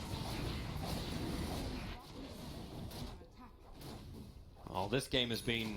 Well, this game's a lot closer than our previous series we've had today. Yep. 12 kills to 11 in 16 minutes. Everyone wants to just keep being aggressive. And Legion Commander, there we go. Blink, duel, snowball, a lot of punch damage. They've already got the kill onto the SD. Dual victory wins. Raw trying to actually now free up the life stealer. Perfect shard. Roger's trapped in. He'll get 1 Laguna Blade off, but minimal damage. No one. Great Yule Scepter. Here we go again from Chris. Wind it up. Try and hit it to no one. 4 heroes surround him. And Chris turns around for the one last raise to get the kill on no one. Regenning up to get back into this fight once again. The snowball forward. Hector, Scofeld, Whisper. Everyone wants to just keep running after kills. Now the tier 1 tower, they can turn around for this. Objective-based gaming after taking the lives of Virtus Pro. Really nice initiation. Killing off the Shadow Demon first like that with the duel makes the fight so much easier. That key save being gone just allows them to snowball down. They find the Lina off to the side as well. And you gotta say, VP, their positioning in this situation just not really up to par.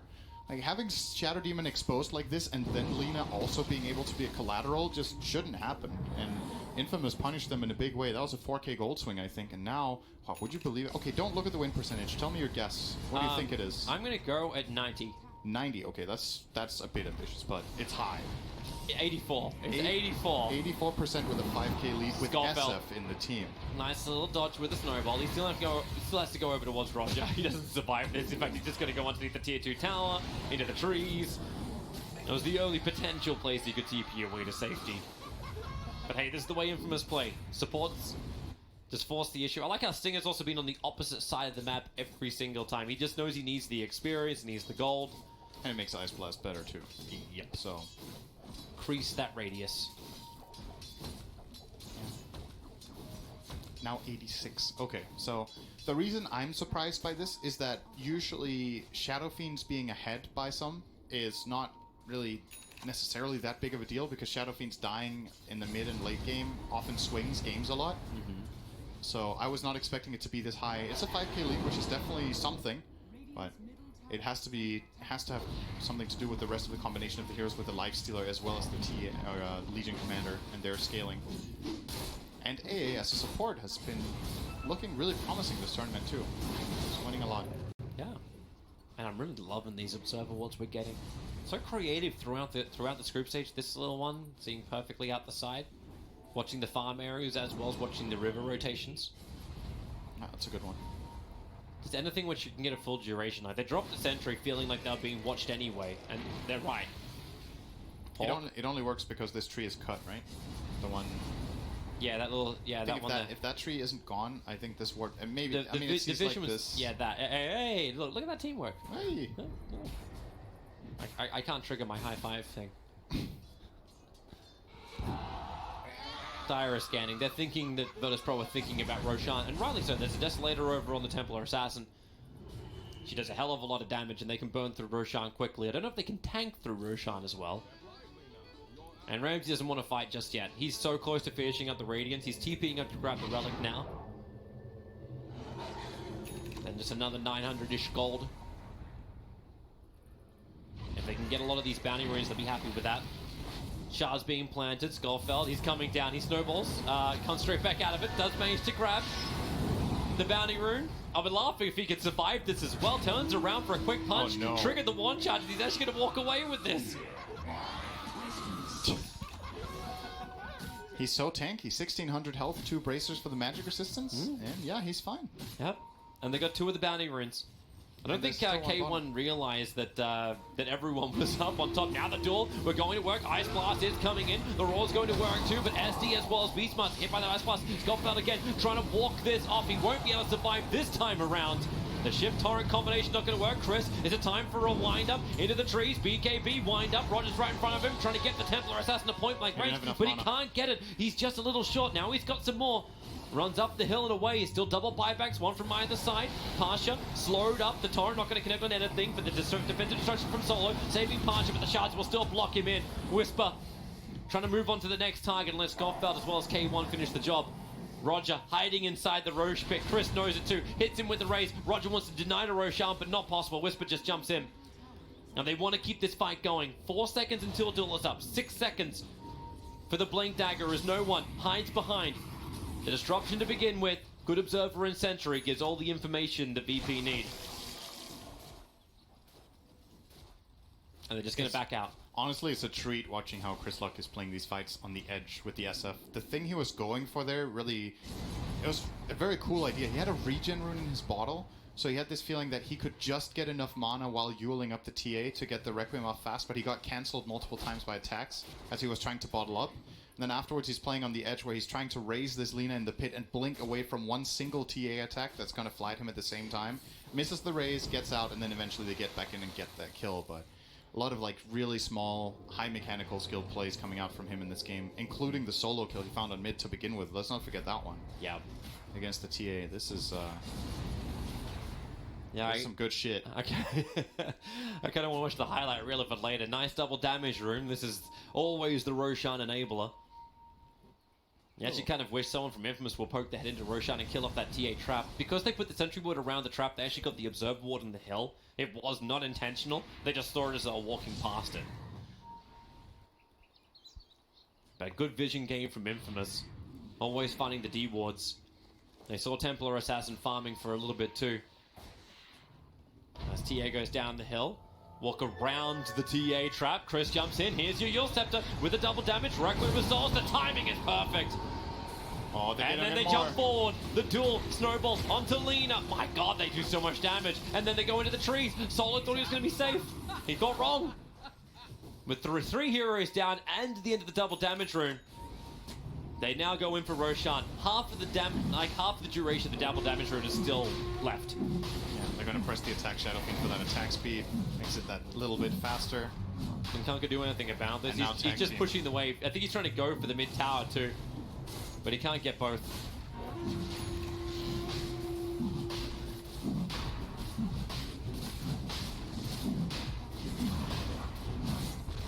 There it goes. Aegis for life stealing. Terrific. Terrific game for Infamous. They're playing really good aggressive Dota. They're super fast at playing around each other, taking initiative, using smokes, making moves. Hey Sin, what do you think the percentage is now? Without looking, obviously. 92? Pretty close. It is 94%. 94, okay. I mean, to be fair, I did check it like 2 minutes ago and it was 90, so, you know. It's never the same the second time you ask. It's fun the first time because you sometimes have no idea, but like you can, at this point, you can kind of, you know. Now you're actually keeping tabs on it, so it's a progression. Not necessarily keeping tabs, but you can kind of guess at this point, like based on the previous marker. But when it's out of nowhere, sometimes it can catch you completely off guard what the actual win chance is in the game. So, okay, we've been talking a lot about Infamous and how fantastic all these executions have been. How does VP play around this? How does VP, like, get control of at least what they want to do? I'm not going to say they get control of this game because it feels like Infamous just have every initiation ready. I think the TA BKB was the first big step that they have now. Maybe you try to delay for her dagger too and then go with Beastmaster getting dagger as well. And you try to take the initiative with some big quick bursts, but you have to be wary of the two saves. You're playing against Snowball and the Legion Commander Press, and you have to roar around that. So it makes the job of Pasha pretty difficult to execute in the game. And it's not easy, but I don't see a better play than that. Like that's the best timing you're going to hit in the next 10 minutes is these two daggers. The Radiance, maybe Kunkka can get a BKB around the same time as well, and that's the timing. Guess we'll find out. For the moment, the tier 2 towers trading out. Top lane for bottom lane. And SF's already moving over towards the mid. They're just fortifying to slow down Infamous. Still feels like Chris is just absolutely unstoppable at the moment. 717 on his SF. 918 for the Legion Commander with plus 54 damage thanks to the duel. Tusk playing aggressive. Didn't find anyone though. They'll find him in mid. Stinger wraps around the back. Here goes Chris once again. They look like they actually wanted them. They didn't. But here comes your ship. Current combination.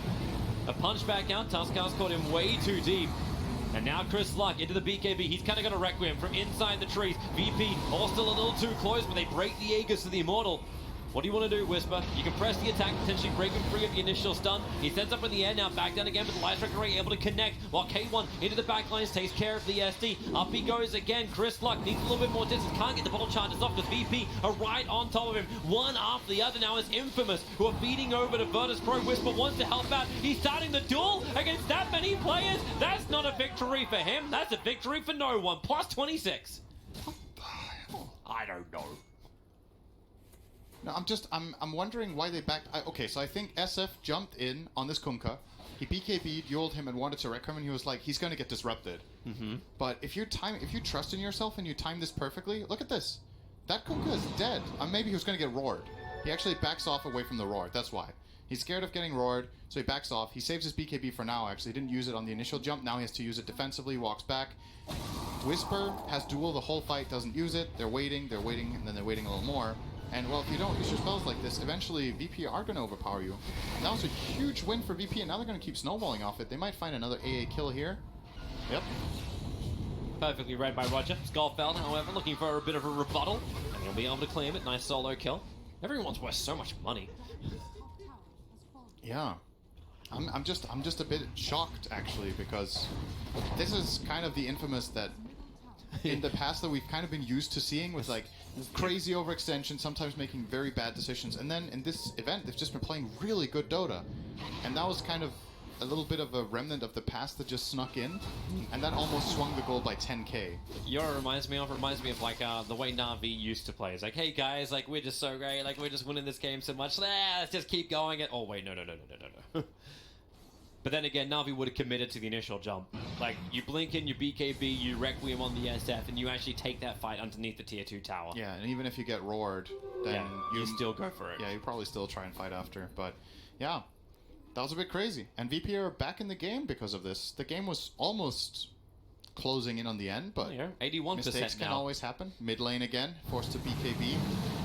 So he's down to 7 seconds now on the Shadow Fiend of Chris Luck. It still looks good for Infamous. It's not like they threw their entire lead away and now we're back to square one, but a big part of the advantage that they had has dwindled. Gotta be careful not to make too many of these mistakes. It's the enabling of no one, in my mind. Like, no one's able to jump in there and get a quick kill. His item progression's looking a lot better now. MKB. Like, not just the BKB and Dessa, the MKB is totally done 29 minutes in. And Pasha has blink, so he can just potentially blink away. Because he doesn't blink away, this should already be a big indicator that they're looking to try and fight. But there's that damage from no one we're talking about, right into Stinger. Ramsey's helped out as well to get that one, and you just can't do this. And Solo's found another target. Lifesteal is still just farming over in the jungle, and the sun, he'll rage up. Feels confident. Solo. Is there a stun? There is. Blink forward from Pasha. Connects to the Roar. And with Laguna Blade damage, K1 will fall. All right. Now they need to stop throwing. now it's enough. I think that's where we're at now. That's the limit. Oh boy. It's like night and day. This whole game they've been amazing. First 15 minutes versus the second 15 minutes. Oh, no. Actually, First 20. 27 against last 3. They have messed up in 3% of the game and lost 80% of their lead. And VP are just going to hunt them. VP are momentum team. When they're feeling it, they're going to go for it. There you go. Yeah. Case in point. All right, to give you a quick update here on progress on our other streams, as VP is back in this game against Infamous. We're finishing up the draft here in Game 1, Na'Vi against RNG, as Na'Vi go with Crystallized Spectre, trying to stay in the upper bracket in their group. Vici Gaming and NIP are just underway over on Stream C, as NIP, sitting on only one win in the group, is staring down the barrel of elimination in 9th place. And over on Stream A, TNC and Chaos are dead even at the 36-minute mark. Back to Infamous and Virtus Pro. Ubi was able to do it today. But the crazy 1v5 from Arteezy yesterday. And now we have normal item builds on support 4s with 4-staff Ether Lens and Aghanim Scepters Lenas for 30 minutes into the game. It's like, sure. Yeah, that's a key item to point out, because with this Ags, they have the easy kill potential over on the Lifestealer. If he gets down below half, he can die. Shadow Fiend now has the Lincolns complete, so it will be harder on him, but they can still remove it with Demonic Purge if they want to. So yeah, these Lincolns are good, but there are removal tools. They can choose which ulti they want to burn to unlock the other one. There's Demonic Purge, there's Roar, there's Laguna, all 3 of them currently piercing BKB. And Rage. So, man. This game just got exciting. Well, anything can happen now. It definitely got interesting. There's no doubt about that. But Infamous just had to get back on board. Afro, hello. Tusker, blinked up into the trees. They're chasing him. Torrent, he needs to cut through the tree. He can't do it. He's trapped. X marked up once again. He can shard and try and block it back out again, but Roger will connect on the LSA. As 4 heroes from Virtus Pro being committed to get that kill, that is still buying some space for the rest of Infamous. And Roshan is alive and a big option. But also for Virtus Pro. Tuskar's dead for 40 seconds. They could just go in. Yeah. Does Infamous try this? Icebath is coming off... Well, actually, Icebath got sent to the bottom lane to push in the wave. That needed to go towards Roshan. No one's just going to rip apart Roshan. Vision's removed. Legion hiding under an invis rune. Could potentially blink in. They don't know the timings, but here's that moment. Roshan 400 life. They go for the duel over on the SD. No one's already got the Aegis Immortal and the cheese available with a torrent connecting. You've lost your Legion Commander so fast. Infest and blink away. SF and Lifestealer will be able to survive. So they didn't contest Roshan. You got to buy back on the SD, and then they go to bottom lane. BT's down. They're going for the tier 3 towers. They'll force the buyback out. Stinger will die in the meantime. And the TPs into the trees. They're keeping themselves hidden. So Ramses waits for the second TP. He wants Roger to be there because he wants his surprise Laguna Blade to connect it to the Lifestealer, and they're waiting him out. There's your Rage TP out. Can you Laguna and kill him? They're waiting for it, but it won't be enough. He had Lincoln's ready. That's no right. breaker. They had no Roar, and they had no Shadow Demon position with the Demonic Purge. If they did, that's a death. But they do get out. They got some good damage on the tower. 1/3 of it gone in that instance. It still feels like a very interesting choice. It's like, yeah, okay, it's creative. I think that was a good play. In contrast to the last 5 minutes, a lot of things are a good play. That was a good play. We'll take it. Yep. Infamous got to be... They need to regain composure now. They've lost so much control of the game. Kunka with cheese, Aegis on the TA. The Vision game has also become a lot harder. If you actually look at the map, it looks like one of those like the things the streamers use, just like connect all the dots together for every single sentry ward that goes up through Roshan, up through the river, and up through mid lane. And no one decided to never go for Blink this game. He just moved on. We thought the timing they were waiting for was the Blink and BKB, but it was only the BKB on Kunka at the time. They're going full on damage on TA, expecting that the team can set her up nicely enough. There's plenty of catch, so That's completely fine. They have X-Mark, Roar, Disruption. Is he fine doing that against like Whisper? Like Whisper jumps in, duels, like, okay, well I'm just gonna Blade Mail. I think he's going to probably have a high chance of winning the duel. Yeah. And if he does lose it, he has Aegis currently. And outside of that, there's always the Disruption against the duel and the Ghost Ship to help him survive. What do you think the win chance is now? I'm gonna say like 65. Give me your best guess. And it's 63. You still thought Infamous were favored? Yeah. Okay. Yeah. Not bad. I still think they're favored mainly because like the Lifestealer as well as the SF, like it's still burst combinations. The Legion control is still a big thing to look at. Like this is always an interesting choice. Let the Radiance burn, do the rest of it, but Whisper's hanging in the trees. But it allows for a 2-2 bounty rune control. There's also the Ancient Apparition. Like I'm feeling like we're not feeling the influence of Stinger at all, but this Ice Blast should be putting VP in a little bit more of a world of fear, but I don't know. He's just been dying a lot lately in the game. He dies too fast. He hasn't had the impact that he did in the first half of the game in the second one. And you're right. These Ice Blast needs to connect, and he needs to be there for his team. His one item can change the game. One Force Staff. Yep. Can change everything if he's alive and in range. And Skullfelt could also save a hell of a lot of people too. Like a blink into a snowball save, you can come out at any time. You got 4 stars for repositioning too. Oh, VP are pressuring them hard here. Yeah, they are. They've That come tower's up. dead. Yeah, no one does too much damage too quickly. There is the disarm. And even the illusion's pushing in the mid lane. X marks spot, Ramses can move in. No one ripping apart that range Rax. He's protected by the refraction and the X mark pullback. But he's also got the Aegis Mauler. That's the bigger thing for him. E-Blade pickup now from the SF. He's still in mid lane. Chris is not here ready to fight. And because no one's just so damn strong, you can E-Blade pop him. Start stacking up the razors. Burn through no one. He's got no refraction charges, so Schofield, he'll jump himself in. Defensive disruption. K1 looking to get to the back lines. No one perfectly trapped up by the shards. Remember, it's going to be the Aegis Immortal. Chris now has to BKB and let the Requiem go. Oh, he wants to kill off Lina in the back lines. Is he going to raise? He's only done one. Now blinks himself away to safety.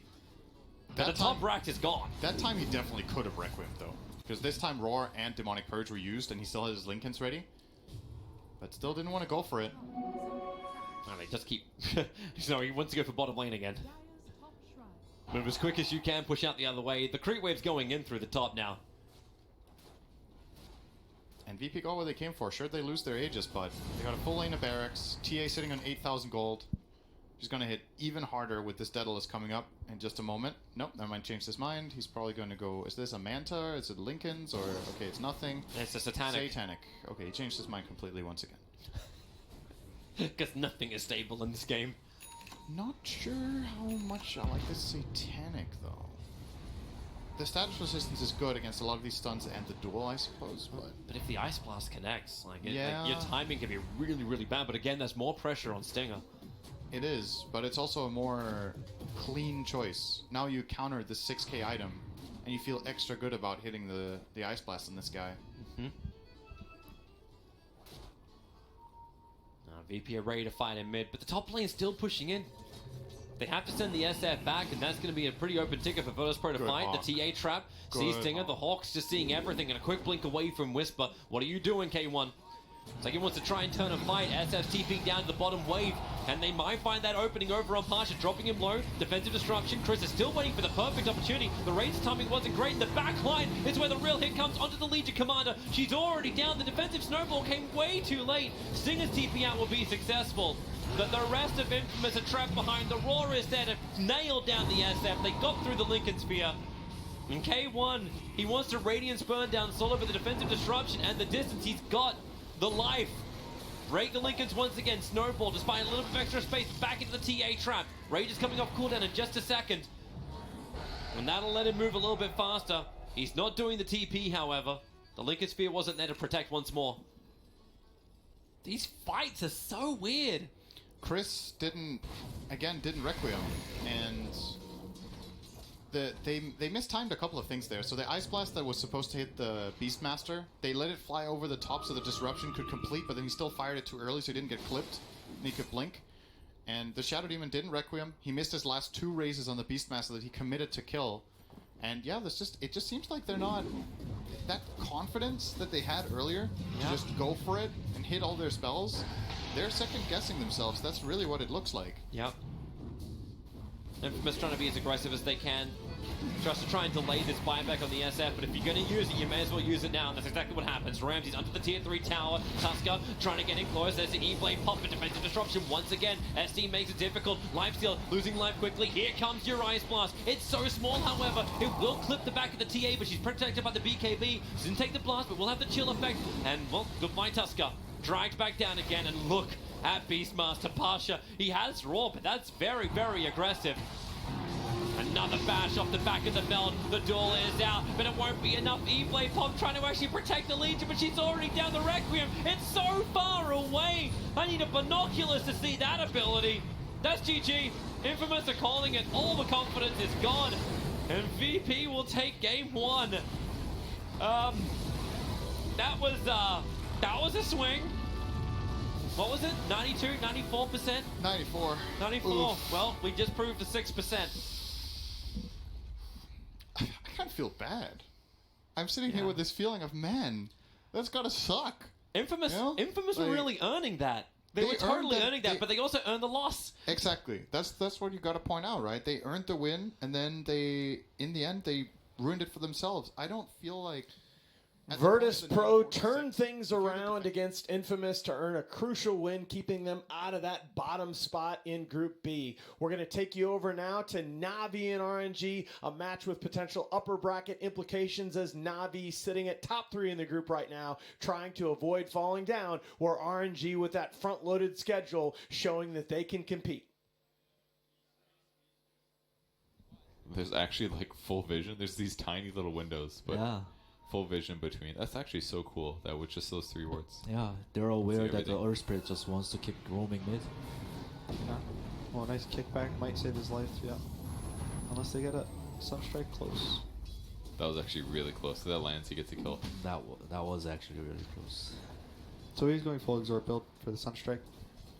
This is the more carry build that people have going these days. You go like some Midas into Ags Rush. Eventually he's going to be able to lacquer his Gyro, and his Gyro is going to pop off, I think, this game. That's a good point. Yeah, extra damage for Gyro can be really nice. Let's go in standard build. Basey, phase boots. Oh, we got a Haunt Haunt somewhere. on the Go Invoker. mid. Mid. Go Dust. Dust is ready. They're going to TP everyone up mid, but Arrow connects on the Spectre, so he's going to get stomped in her tower and killed. They TP'd Gyro, though, and he actually finished the TP, so now he's kind of just stuck in this mid area while the Earth Spirit's just going to roll away. Not all bad, I guess. Did he get the kill? Magical got the kill initially. He bought out his wand, I guess. Not terrible. I like that he got 1 point in Desolate. I like having at least 1 sometimes in the laning stage. It's a natural rotation because Gyro cannot lane against Enchantress top anymore, so Sand King's moving up to top. Might as well get what she can, or what he can, right? Against Enchantress. Gyro's now bot. He's going to finish up his phase boots. The Spectre doesn't really want to lane against the Gyro. He actually does a lot of damage. Level 7 Gyro is one of the, I think, highest damaging heroes in the game with Rocket Barrage in like a single target situation. So laning against him doesn't really feel good if you can avoid it. So Saneko's like, you don't want to go to lane? Sick, dude. Yeah, he's going to try to get his level 6. The 10-minute bounties are coming up. The tomes are also going to come up. I think that's really big for every single support in this game. The Earth Spirit getting 6, the Warlock getting 6, the Sand King might be 6, but if he wants the tome, you know, he can maybe get another point in epicenter. Vision on both sides is actually pretty solid right now. It almost feels like they're saving wards for, I don't know, a certain time period. I'm not sure though. He's going to stick the bounty before the stomp. It's 3 bounty rings for Na'Vi, which the Sunstrike Saneko is going to go down. Well, he's got boots now, I guess. Saneko is 2/3 of the way to his kills, or to his deaths, before he can start owning. Dude, the vision on this map is actually ridiculous. I feel like we can see everything. There's like no fog of war at all. That's true, that's true. So with that tome, Suneko almost level 6. He's going to try to walk bot maybe, sap some XP from the Sench, get Golem, and then I think they might try to do a Golem, use the Golem pretty early with the Magnetize. Run behind mid tower, maybe drop the Golem, kill the Invoker if they can. I'm surprised Blizzy hasn't just tried to right click like twice here. But I guess he's worried about this. He doesn't have that much heal. He actually gets killed pretty easy here. All these enchant levels kind of hurting him at this point. Like, I feel like a normal enchant who's like, I don't know, 302 at this point would just walk forward and slap Monet twice. But That was pretty cool coordination from RNG because Monet, he came bottom to dodge Enchantress and he's aware that Enchantress is gonna lane against him pretty soon. So I think he called the supports over to kick this guy out because he TP'd bottom. His TP is gonna be back up in 5 seconds. But the RNG supports are sticking around bottom too to kill this Enchantress again to cover up the gyro. It looks like they're just gonna give up this tower. Enchantress TP's top. Invoker finished his Midas. Spectre almost finishing his. So he's going to try to catch up in the jungle. He's actually fairly farmed, if we would know his net worth. we'll see if they can execute. So we'll never know, dude. Alright, he's a little probably poorer than you would hope for, but the Sand King is actually really high up on the net worth, and the Viper is really farmed. I know the Dire Viper can farm really fast in his own jungle. You can stack 2 large camps at the same time. But he has Atos and Arcane Boots at 12 minutes in the game and level 10. That's insanely fast, actually. Coming for the mid kill. Atos is ready. Feel sad, man. All this missing mana. They're rolling. They're gonna hit a kick on the Invoker, but His position is Viper's so too good. far. Yeah. I love the fact that he's sitting over here and not like here. They can dive mid under tower, but if he runs to the right, it's a hard approach for the Radiant side. Afu's level 7. If he gets a nice double stomp. Stomp into arrow. Lanham's arrow connects on the Viper. Nice ult. His ult just came off cooldown. Sunstrike in the Viper is going to go down. A call down is also going to, finish the kill on Earth Spirit. That was clean execution. Yeah. Props to RNG supports. That what a great stomp by Afu. Made everything so easy. His Earth Spitter came off cooldown as he casted it. Oh, really? He was spamming his ult. That was awesome. Really cool combo. And Viper doesn't have that many points in Corrosive Skin. He picks up his 2nd level here, but he just got shredded. No survivability items other than raw HP, so. Next initiation, get a Burrow Strike, arrow follow-up. Sunstrike's gonna miss, but Flyby does not care. He's cool with that one. He's got his Veil finish as well, and it kind of just looks like Royal might run down Na'Vi repeatedly at this point, because like Na'Vi's, they want to go aggressive, and that's basically what Rod of Atos allows them, but it's hard to get the grabs if Royal's playing safe, whereas on the other side, it's a lot easier for Royal to get initiations with Blink Sand King. Yeah, they finished the Blink on the Sand King and Veil. They have so much magic damage right now, it's hard for Na'Vi to fight into them and feel comfortable. Yeah, they do have the big ultimates, Warlock ulti, Spec ulti, but the damage I think is not going to be there. Sentry down a spot for a ward as they smoked, and now this is how they're going to force the fight here. Unless they split them up like this. Afu in a really good position if he can. Viper should go first with the Atos. Yeah, definitely should. Well, I mean, Earth Spirit's good too. He's probably going to do rolling punch back, I would imagine. This is looking actually really good for them. This is perfect timing. They see him, I think. If they catch this gyrocopter, this could be really bad. Nice Haunt is going to spawn him out. Atos is sitting on the gyrocopter. They're going to catch him. He should just instantly blow up at the start of the fight. All the other RNG heroes are going to escape up to the left, back to the freedom of their side of the map. Pretty worth it. Zai got the kill, 420 gold. But they used a lot there. I guess they didn't use Golem, but everything else gets pulled out. Haunt. I had to Haunt for vision. Yeah, the Haunt was really good, I think. It also moved him to this jungle. So whenever you Haunt to your own side of the map, if you win the fight, you now get the jungle that they didn't farm. So now he's in the area that's completely free to farm. So it's a nice usage of the spell. It was pretty unfortunate for RNG that Gyro was the one that got caught out of all 3 heroes. Yeah, but now Ench is the one that's going to get caught. I think he should just get bursted. He's actually really tanky. He might just TP out. Oh. Did they even try right-clicking him? The arrow was on cooldown because it was farming something.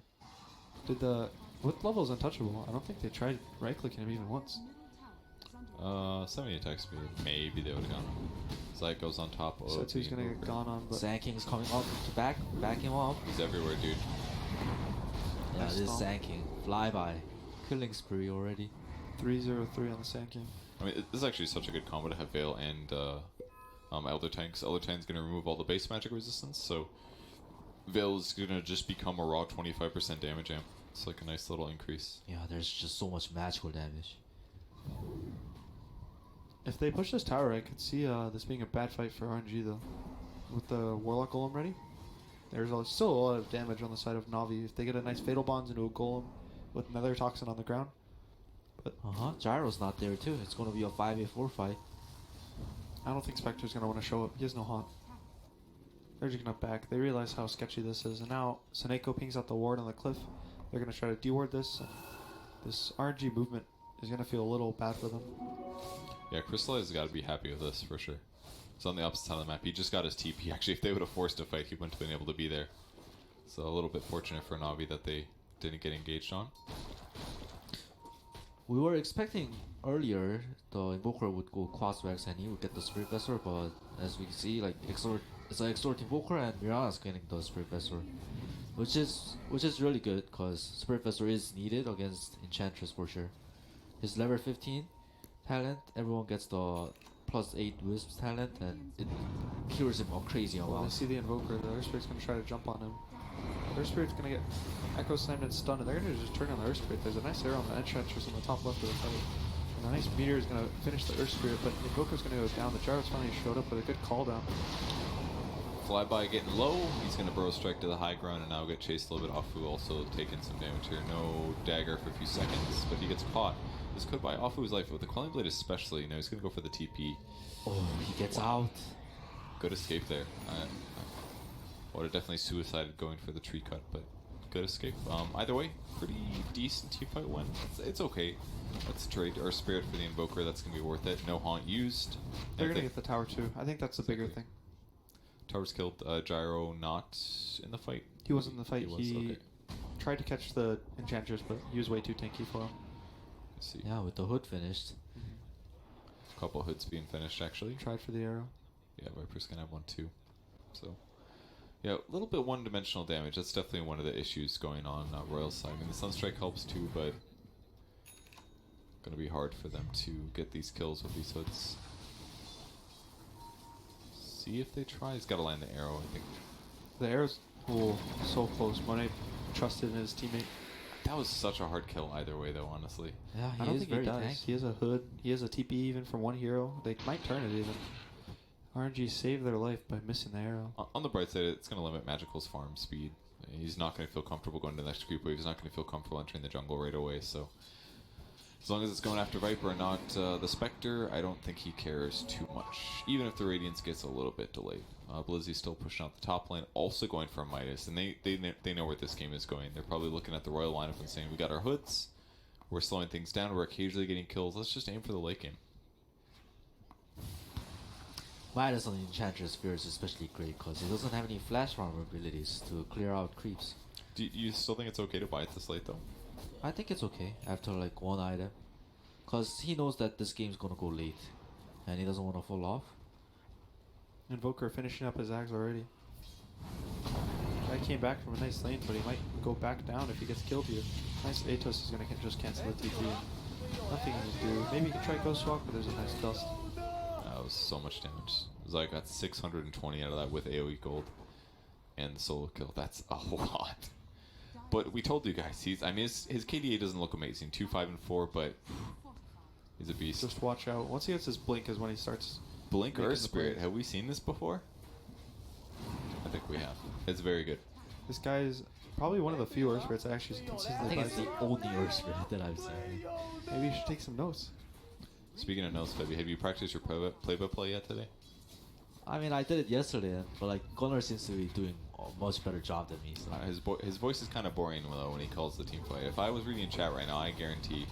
There's some resident sleepers in chat. Febby, you're gonna have some nice... I think you're the talented one in the trio here for the play-by-play. I think it's you got to step up this game. You told me you were practicing, right? Unless we're curing what doctors can't cure, insomnia. So. Then we'll take turns. How about that? Going on, Febby, come on. Oh, you got this. You got this. No. Okay, next one. All right, this Monet kill. Febby? Oh, am I doing it? Alright, they're rolling up, but nothing's happening though. Alright, so Monet uses the homing missile on Earth Spirit, but they just disengage. It looks like nothing's gonna happen. I like this homing missile. It looks like a spider. I think it's a naval mine or something, right? Yes, the mind of the swooping elder, of course. Of course. Are you a fan of the swooping elder set? Yeah, I guess so. I am now. I didn't know I was, but I am. So Evoker's hitting up the Boots of Travel into a BKB. Lucha Travel's really nice to just push around the map, get farmed. But BKB is really necessary, I think. I think he might even go BKB before the bots, just so he can actually not get killed just by an Earth Spirit. It's like one of the scary things about being an Invoker this game, it feels like, is that number one Earth Spirit's going to be diving on top of him. And then the number two is that the people that follow up are also tanky. So it's not like he can just get away with like, oh, I'm just going to deafening meteor, blow up one guy that defends. So it feels like if he does get caught with dust, he It definitely looks gets like BKB. they're gonna go on the Spectre, but Crystallized Spider senses are tingling and she just backs up. Or does he? He gets impaled, Mirana, arrow, Starford, everything's there, and kapow! They just blew everything on him. And I think that's it. They're just gonna disengage RNG. They're gonna be happy with that pickoff. D-wards the cliff as well. I couldn't even tell he had Dispersion. Like, Dispersion effectively was his base magic resistance there. Yeah. So he just died like a normal hero. Yeah. Just right before the Spectre Radiance too, so he's not gonna be slightly set back up here, but you know, until right now, I feel like the tempo of the game, Navi's kind of happy with it because they've been picking off the Invoker quite a few times. They picked Gyro once, too. Oh, nice leap from the Mirana, dodging the roll. Oh, that was nice on everybody involved. I love fights like that where like everybody makes a good play and it just like elongates the fight and it becomes this like weird convoluted game of chess. Those are like the best team fights. I know Secret's really good at that, where they kind of all live the fight for like 50% HP, then they all go down to 30, they all go down to 20, and then they maybe still lose the fight. But Zayak with the invis, he finds one, and it's Mirana, Lannan, the big dick. Oh, impale right as he rolling borders. Perfect combination, impale into arrow, perfect. All right, Feb, you're the permanent play-by-play caster now. It's official. Why? What happened? RNG take a nice fight here, seizing some momentum into the mid game. But we're going to take you over to Stream A as Chaos and TNC are in a marathon 61-minute game. The rest of the team, they're pushing him mid. Chaos, they're going straight for the mid racks here. Fortification pop, there's jump forward, front faded. He's got to be careful, he bought back for that. Armel, getting control to jump forward. Faded. Chrono hits nobody. Oh, he gets nobody. He got... Oh, the second one, he throws it onto Tims this time, but Tims is getting healed. There's a hand of God. Tims is getting saved. Tims will surely die. No, Tims is fine. Didn't even die. Tims is fine. They get the racks. Chaos got... It was a distraction. It was just distraction tactics. It didn't matter that it was two not very great chronos because it was just a distraction. They've got to try to disengage here, though. Tims very low. He's actually jumping forward. He gets the double hex. The hex combo's there. They've got to be careful with the jump forward. The light striker raised down. They managed to slam down Milan. Milan's out of game. He'll buy back. Jump forward from Gabby with the Tempest double. They've got the silence to mute. They've got everything to bring down Misery as well. Misery has got the buyback available. Milan's already used his. Cuckoo finds Matumba Man here, too. The BKB's on cooldown. They've got the chain stun. They've got the control. And they've got the damage.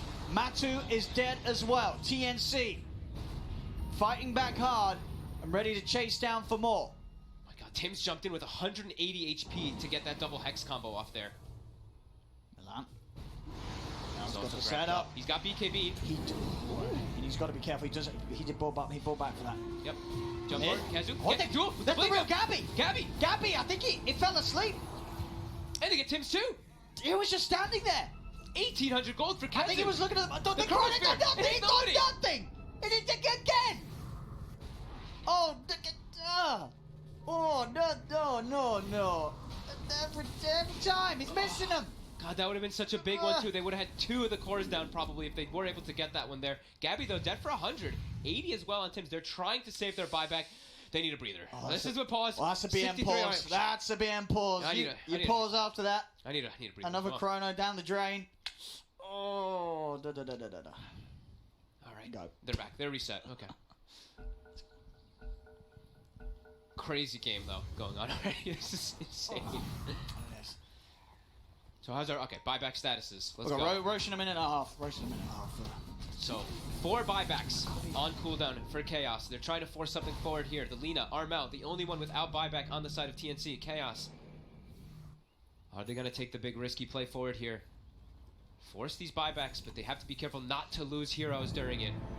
Tims will be the one just to do it, just so maybe he can hold on to Gabby's for the team. A full heart now picked up for Matumba Man. So heart, that rest, the health regen amplification we have heard works with Octarine with the spell lifesteal and everything, so this should make it pretty buff. He's gonna start those edicts on that Rax. Yes, should be able to get the melee here. really trying to hold on onto Gabby's buyback.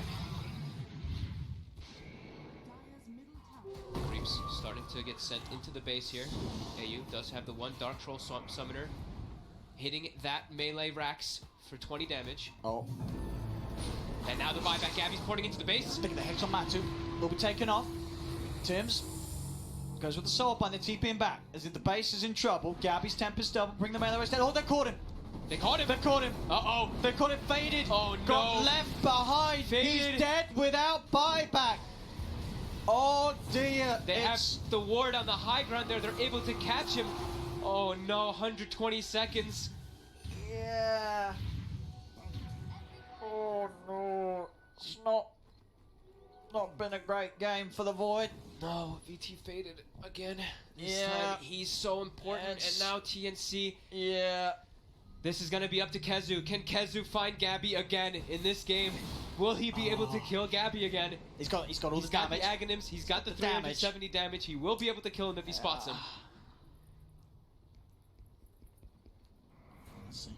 It's going to have to be 4v5 now for the next 80 seconds. Was it Roshan? Roshan's coming back up? By the way, he did take the 5+5 units, so I lots told of, you. yeah, he did. Wants the army. Wants the army out.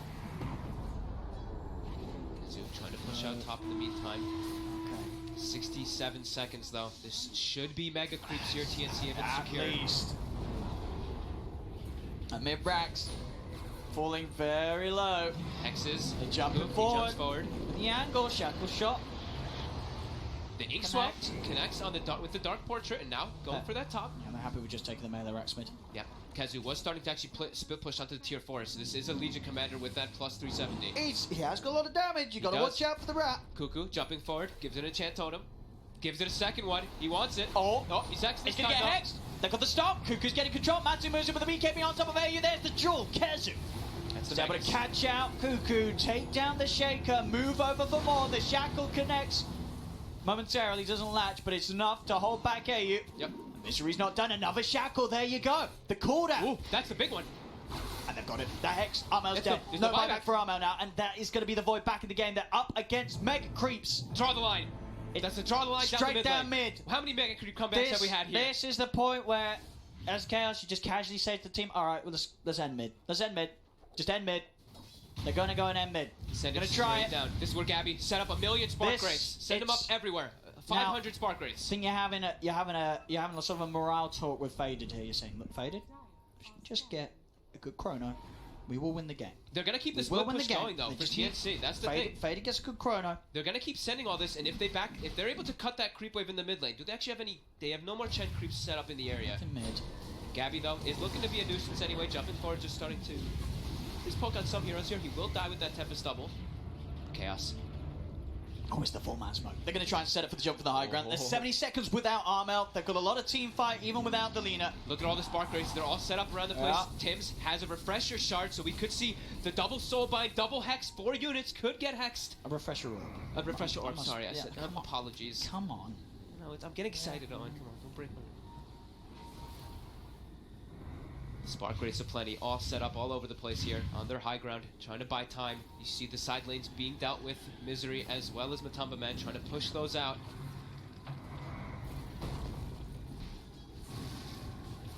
Any type of ways to stall. Gabby jumps forward with the temples. It'll die so fast. Oh my god, Chaos. 30 seconds until Armel's back. Faded. Tom walks in aggressively because it's been That's popped. the first All leash. fine. The portrait's down too. It's there. It's hitting back onto him. It's hitting hard. Kezu's also. Kezu is just dying. Got to get out. And he will. Splitter. 15 seconds and Lena's back. The splitter. Doesn't connect on anything. Gets nothing at all. He's got the cooldown reduction though. He's got the minus 75, so it's back up in 15.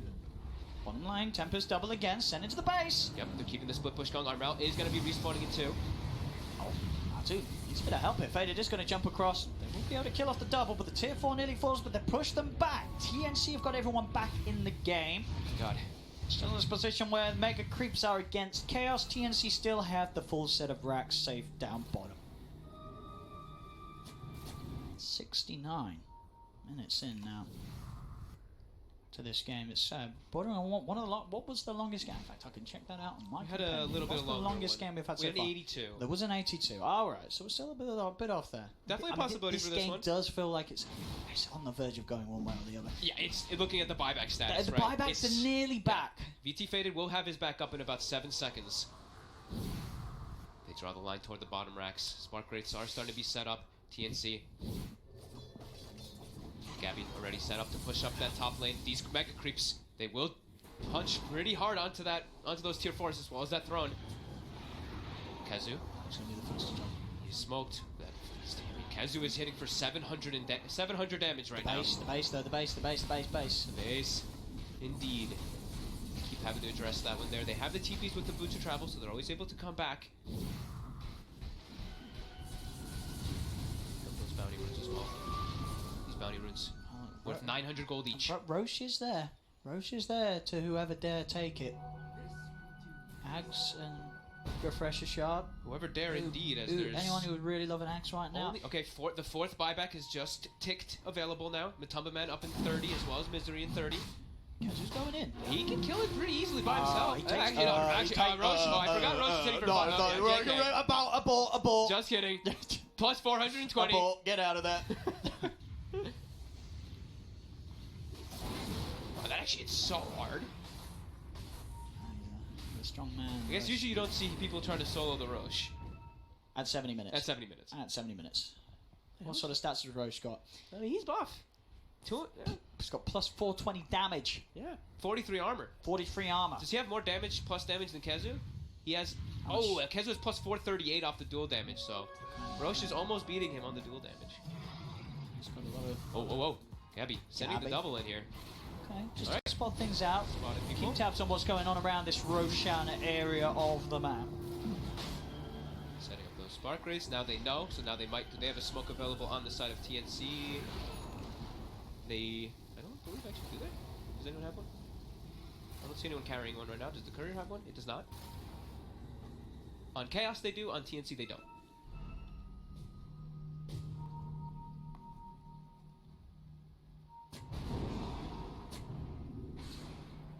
%. Just don't plus at the moment. Slight edge given to TNC despite It's being just at the all up network to advantage, execution but in the fights. It's jumps and it executions. is. Does he get the chronos? Fader's got to get a chrono. If he gets a good chrono, they will win the game. He's just struggled to find that good chrono really for the most part of the game. Maybe. Misery, next up.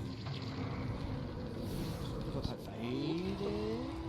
Quick look away. Look at the portrait. Tier 4 is done. We're gonna have to send someone back, and they will. Matu. He's falling low. He's falling low. It hurts. Let's get BKB off.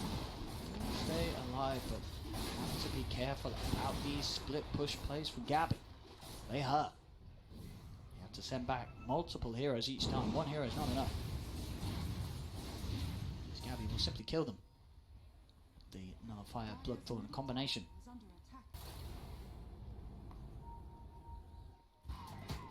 As you say, if he gets another damage item, see with the way that he's playing, he can sort of buy a damage item, just slip it into his inventory when he creates the double and put the blink back in. Or even or just move the BKB. Yeah, especially when it's if you can get the double combo, Yep. Jump forward again. Defaded brings it down very easy, especially when that ET is next to it with that natural order. Yeah, tier 4 dropping very low. Nearly done. And the creeps are again already in position. You see one or two of them positioned up there on the right side for Gabby to always be able to push forward in. I don't know if we said, but taking the backtrack time in this game. Because I think it's just because he's versus like Lina and all that, so it's just not that massive chronosphere. There's a wild wing. Yep, he's got him set up without the Ripper. So if you so it's a big trap being set up with these Spark Graves. Oh my god, Don't jump in the pit. Do not walk into the pit. Don't walk into the pit. VT Faded, don't do it. Don't do it. He won't. Send illusion. Yeah, so he's sending an there you illusion go. in. Don't go into the pit. And set up some more raids. Set up the next Mantha. Okay, set up more raids. That's a bad place. And all the buybacks now coming back available. Well, for everyone? For everybody in about 50 seconds. 50 seconds. Cuckoo as well as AU. What's our current gold again, too, as well? Let's look at that one now. Current gold, 9,300, 8,600. Yeah, lots of money. Everybody's trying to save up that buyback. more luxury items. And Aeon Disc now picked up from VT Faded as well, trying to protect himself.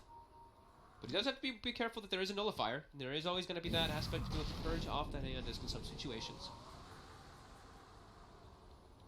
As long as he gets the chrono. That's all he needs. That's all his job needs to be right now. They have damage around him. Roche again, turning into a big no-go zone. Tim has actually spent his gold on a Shadow Blade, so he's 850 shy of that buyback. He should get it back in time, though, I think, at this pace. I don't think that's going to be a worry. He's trying to keep the lanes pushed out bottom. The Mega Creeps will naturally push it up, but he's trying to really force the issue here. And he's also got wards, so he's trying to play some deep wards to try to catch something here for his team, as those are going to be kind of unsuspected by Chaos at this point in the game. They're setting traps around all over the place here. Double. Can the two of them try for Matsu? They do. They pop the Lincolns. They remember the Nullify, the Bloodborne as well. Do they have the damage to kill him in time? The Hex is out. Matsu's falling low. Matsu will just be saved in time. Kezu's there. Press the attack by Kezu. Keeps Manu fine. Meanwhile, AU is found. Faded and Misery will be able to move over to TNC's half of the map and get the kill on the Chen. Hey, Misery's really starting to transition. He's got the Blink, he's got the Maelstrom, he's got the Force Step, he's got the Aghanims queued up too. I mean, he's starting to back a bunch as well. Everyone in this game, all farming up. And what is the Shackle Shot cooldown with that 25 talent now? We sort of joked about seeing, but it's got to that point, you know. Yeah, got to that point quite a while ago. 5.6 second cooldown. Yeah, so what is it? 3.8 seconds on 5.6 second cooldown. Tumbleman, again, now looking for the split push up top. He's hiding a little bit in the tree line. Trees. They want to try to find him. The Fissure. It's got him. They're on top of him. The Butcher travels. Everything's being blown up on him. Matsu will be saved again. Kezu coming in. Saving the boy Matsu. He'll do all the Tempest double, because why don't you just get the damage out of there, get the threat eliminated. Kezu for the second time with his upgraded bots saving Matumba Man's backside. Yeah. So close to him being brought down there. They're lucky that Matu's well, I guess because of that, he's got a lot of tankiness, and as long as he's got the spells going, he can live long enough to buy time for Kezu to come in, but it's so close, each and every one of them. Look how much he heals for, too, because the heart gets to press the attack, he gets the extra regen from that heart. Heart Nocturne. Yep, Heart Nocturne. That's the magical healing combo, and into the pit they go. Chaos. They'll get this. Who needs an axe? Does anyone still need an axe? Let's give it a Milan. Give it a Milan? I'll give it a Misery. How many Arcus Milan's here? So Milan will take it. Yep. Yeah, there's cheese, guys. The cheese. No, they left the cheese. They left the cheese. Because the base is dying. Alright, they did need to focus on the fact that the base is in a little bit of trouble. Cuckoo. The trouble is eliminated, but that is the tier 4 down and the Ancient now exposed. Right, everybody getting all their items. It looks like we're going to pass this 82-minute mark on. I think so. I think we are. That's great for my prediction. What did I say? What did you say? I need 100 plus. 100 minutes. Oh, they're set up on the side here. Matumban. This time they brought reinforcement. They brought another one. They brought 3. And this time it's the real Arc Warden. He actually flips away and throws the double. He's stunned. Where's the backup? There it is. Misery's in town. He's there to save them. Jump forward for Armel. Armel's in. Just is going to be popped. He tries to slide to the side. Will be able to get the blink out. Goes for the blink TP. Is he going to make it away in time? He will. He's out. And Matumban dropping low to the Tempest double as well as that Dark Portrait. He will get the TP out though. As jumps forward and won't be able to get the nullifier in time. Gabi. Milan. He's killing Milan. Milan. They have the vision. Milan. The hit. Oh, the evasion. Oh. Something. What evasion? Something. I just looked like that last hit didn't hit him. Something stopped it. I don't know. Maybe I guess he just didn't have any sort of procs on that last attack. Yeah, I guess it didn't do much damage. Atop now again, they've got the trap set up. They're looking for Matumban again, the Fissure. This time can they do it? They've got the stun lock. Oh, but the TP isn't coming in! Kezu! No, he tries! But now Kezu's in trouble himself. They've got the vision. Jump forward. Kezu chased down. They'll both die. Faded. Coming in big. But is it big enough? They get one kill. Faded's Eon Disc is popped. The buybacks are coming out. He's getting used. The Splitter's coming down. They're protecting him. TNC trying to disengage. Going back in. Tims has brought back Cuckoo into the trees.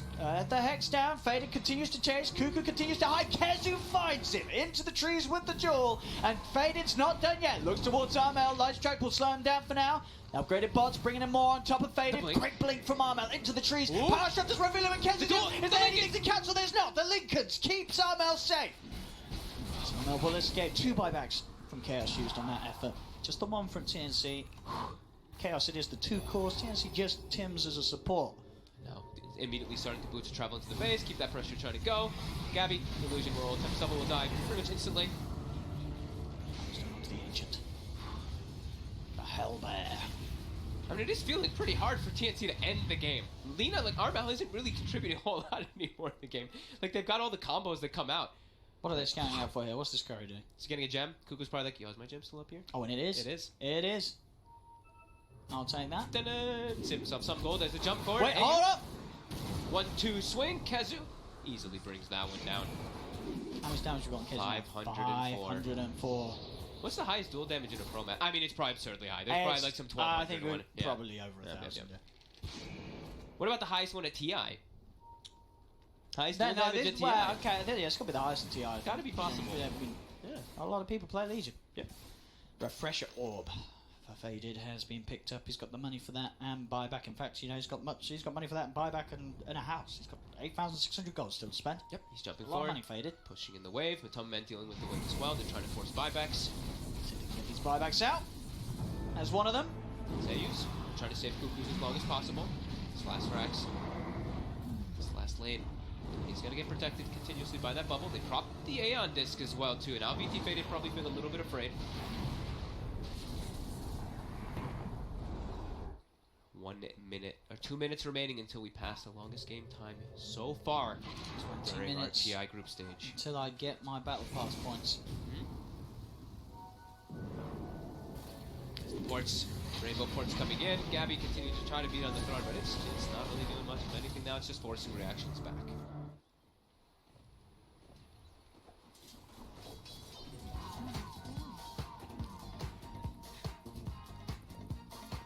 See what the play is going to be next. Chaos, no, they're building that gold lead. I mean, they'll be getting the Rose chance, getting the Aegis and such, so Silver Edge. Okay, yeah, he's trying to buy pretty much anything, and that's, Kazu. Yep. He has to spend his gold, right? Why not? He doesn't have the buyback available anyway. Do they don't have an AC? They don't have an AC. I mean, who wants an AC? I mean, Kazu. Instead of Adesso, right? He Isn't it doesn't. just better for overall team? I guess eventually he'll probably swap it, but...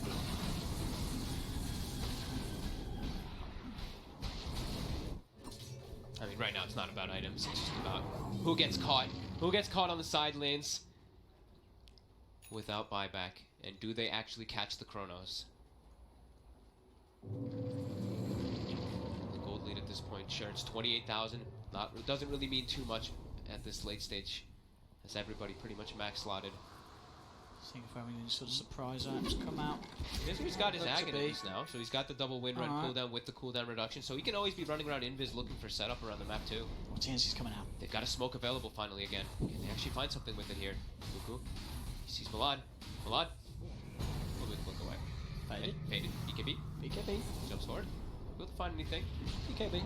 Just, oh, Matoma Man has an OG TP in his real when he TP's in. Oh yeah. Gabi. This throne doing about 100 damage to it.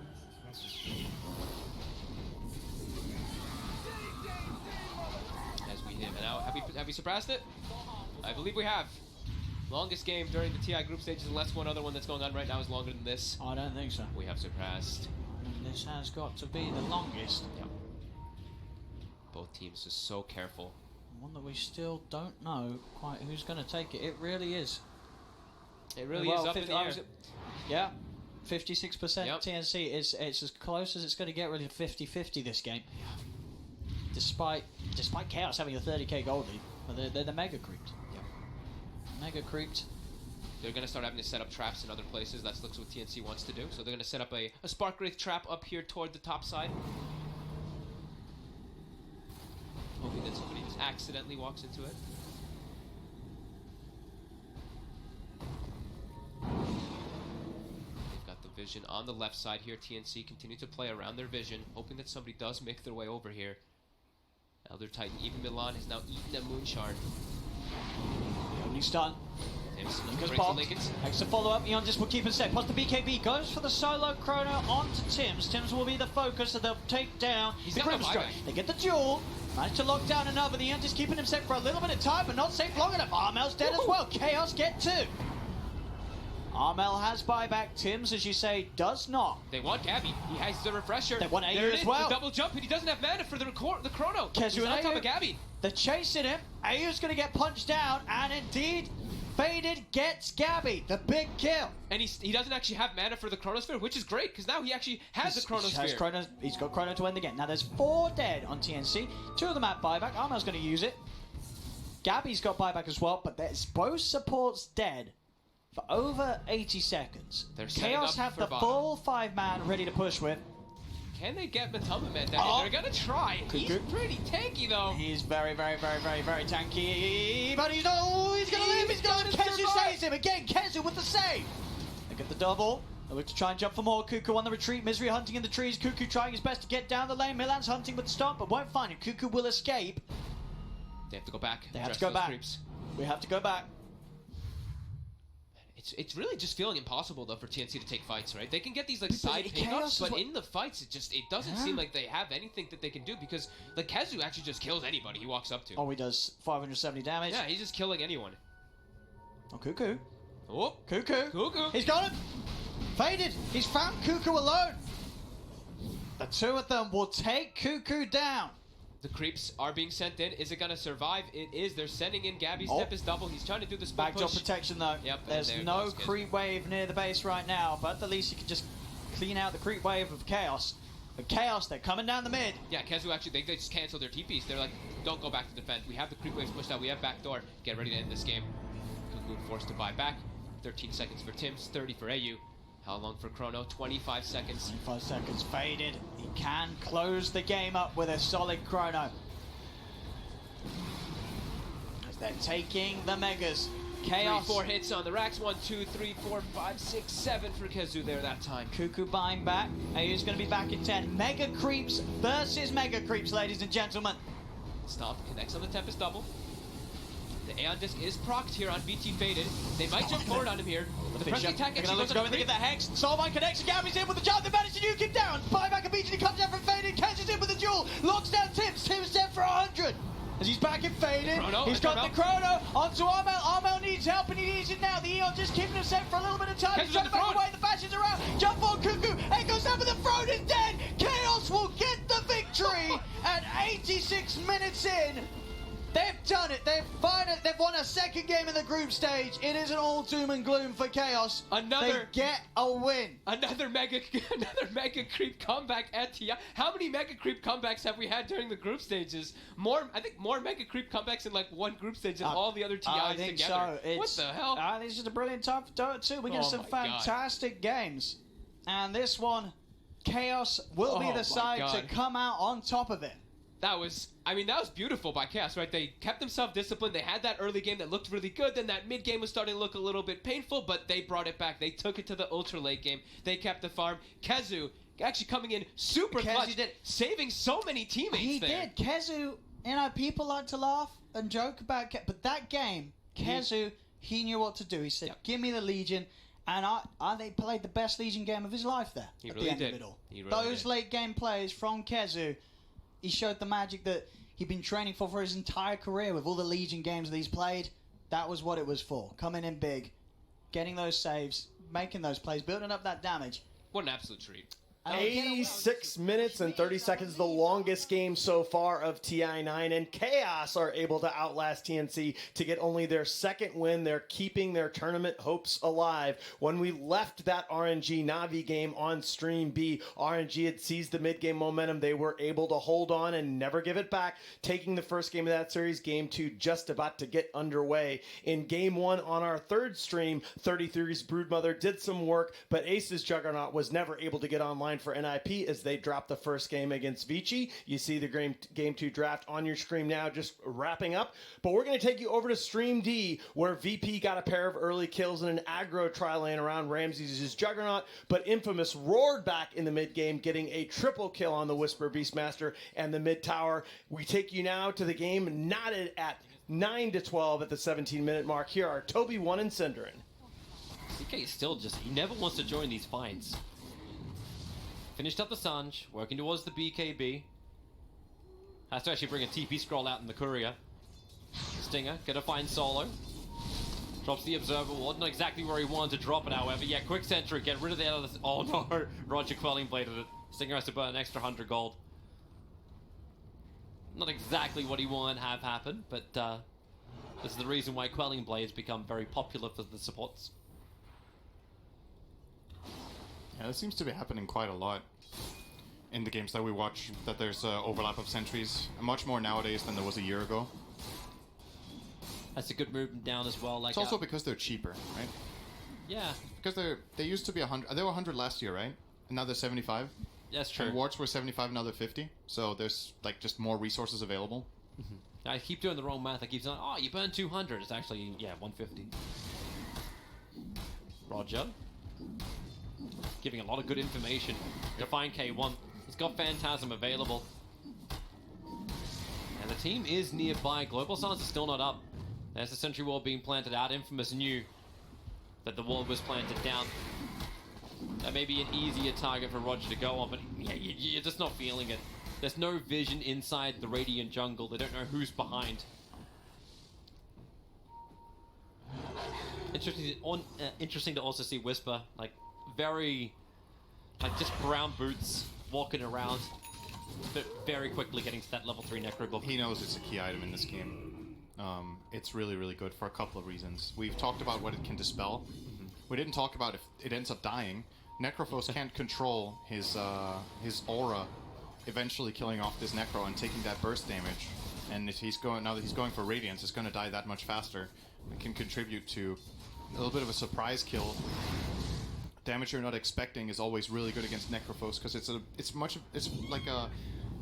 kind of a balancing act playing this hero. It's about you want to take as much damage as possible without dying, so that the enemy wastes time and then you out heal it. And if there's something you didn't account for, like a surprise Dagon or like a Zeus ulti, whatever it would be, you can just add a little bit extra. Top push is coming in. TP's on the way. Roger's already gone invis with the level 3 Necro Books down. Actually, kind of lost one of them already. Roar out, Juggernaut, and that's a lot of damage. Global Suns as well, making sure there's no follow-up, but Afro just going to mana style it off. I mean, Ramsey's looking over towards Whisper. Yeah, I'm going to correct myself mid-fight. Whisper, lucky not to die into the Reaper's Signs of No One.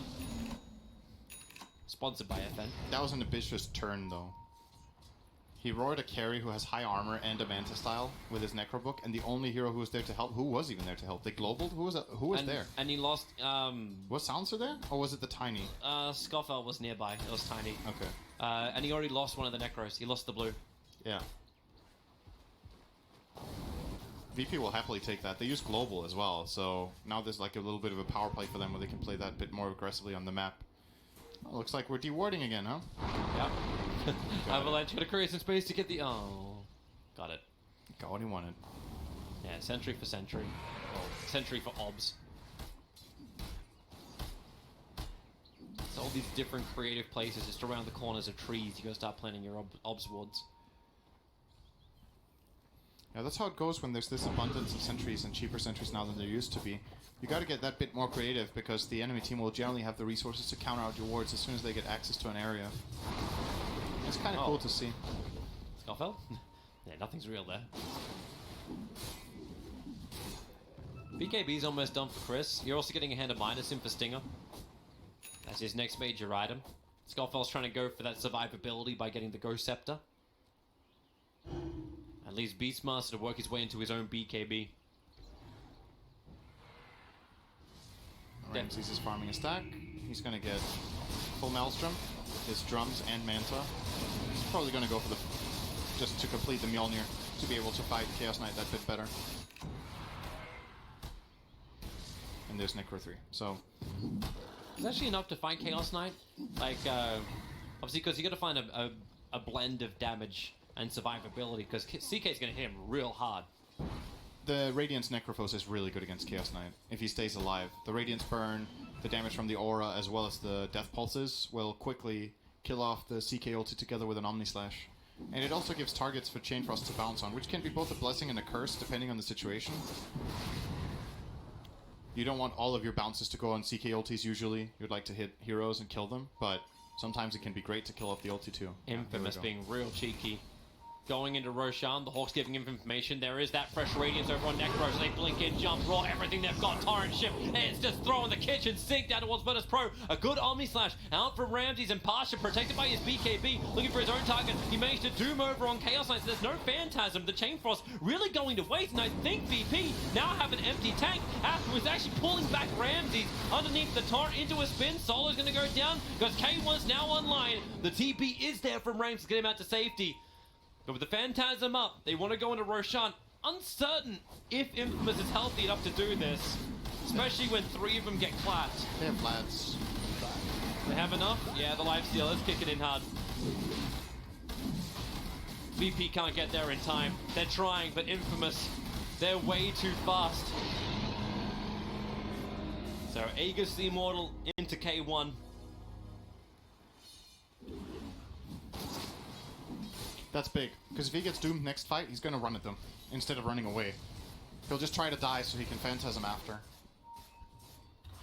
So this is that start onto Necro, everything you had. The Chain Frost, or the Frost Shield even came off here before the Global. That's such a much faster kill if they Global while they Blink Roar.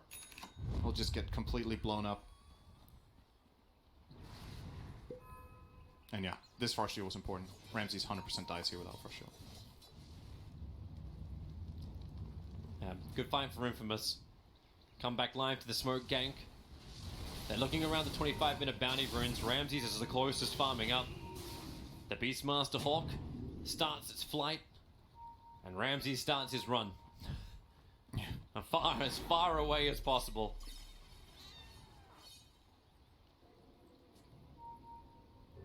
This bottom tier 1 tower is going to fall, I think. Nope, never mind. It looked like Whisper was going to pop his Necro Book and just go to work. They're here for the 25-minute runes. Like, if the fight's going to begin like Pasha, for example, walking up this hill. Ramses walked away from the gank before, and now Pasha, most definitely, getting ripped apart, and that's going to be the tier 1 tower on bottom lane, and the line's been drawn to go for more. Yeah, absolutely go for more. Yeah. Well, you got the Aegis Immortal, right? And you want K1 to have a target he can just initiate on. They might go high ground, actually. Actually push the whole way? This will take a while, but he has Phantasm when they reach the high ground. They might try to see how much they can get. They won't have 27 Necro seconds on books, Doom. Necro books are going to run out. They have 30 seconds left 30 on them. seconds. That's a good amount of time. Look how fast this goes. Yeah. They have to glyph. Living armor is going to be used now. It's going to pop immediately. There's too many units. Yeah, I think they might just go Phantasm. See how much you can get. Oh. K1's trying to wait it out. They're cutting through the tree line. They're looking to see where Roger is. Good Hawk flying up around the side. Gets a lot of information into the back lines. Ramses using that spin very early on.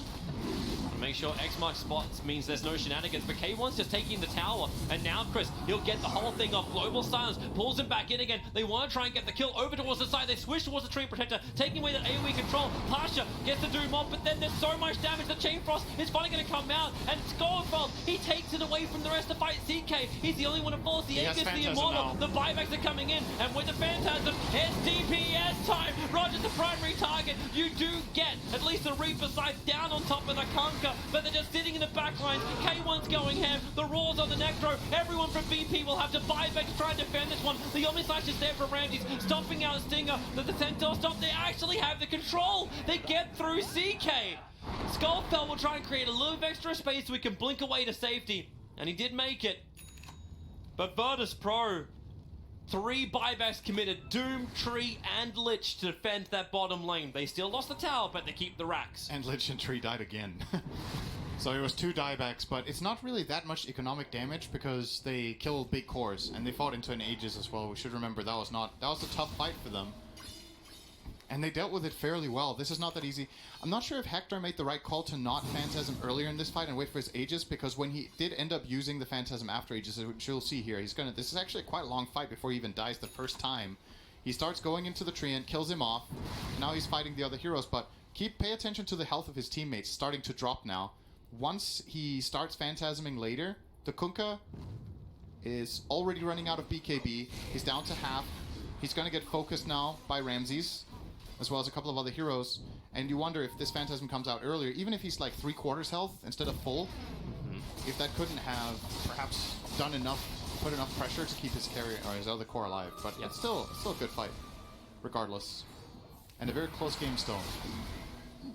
Yeah, if it wasn't for that buyback, I think, from the Doombringer as well, like it was partially able to get the secondary stomp and then the Infernal Blade down that just kind of slowed K1. Yeah. So he couldn't just keep beating He is through. so fun, by the way, on this game. Yeah, what are we actually looking at for net worth? Okay, Juggernaut's actually number 1. Same with Same with the Necro, but CK's right behind, 16k. It's the nature, generally what happens in CK games is that CK will eventually fall behind because he has worse farming options than these other heroes. He farms slower, and 28 minutes in, having about the same net worth as these other cores is good. He has a Midas as well, of course. I wasn't thinking so much about the net worth, though. I was just looking at his inventory. Like, he's just big. He has 4k health, and maybe an armor item would work wonders right now for him.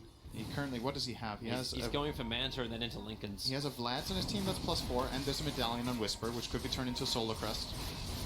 That would make him a lot tankier. If they can use that effectively. And this is what they at least unlocked, right? Unlock the Shrine, take it down, and now Infamous can choose to play for the next Aegis.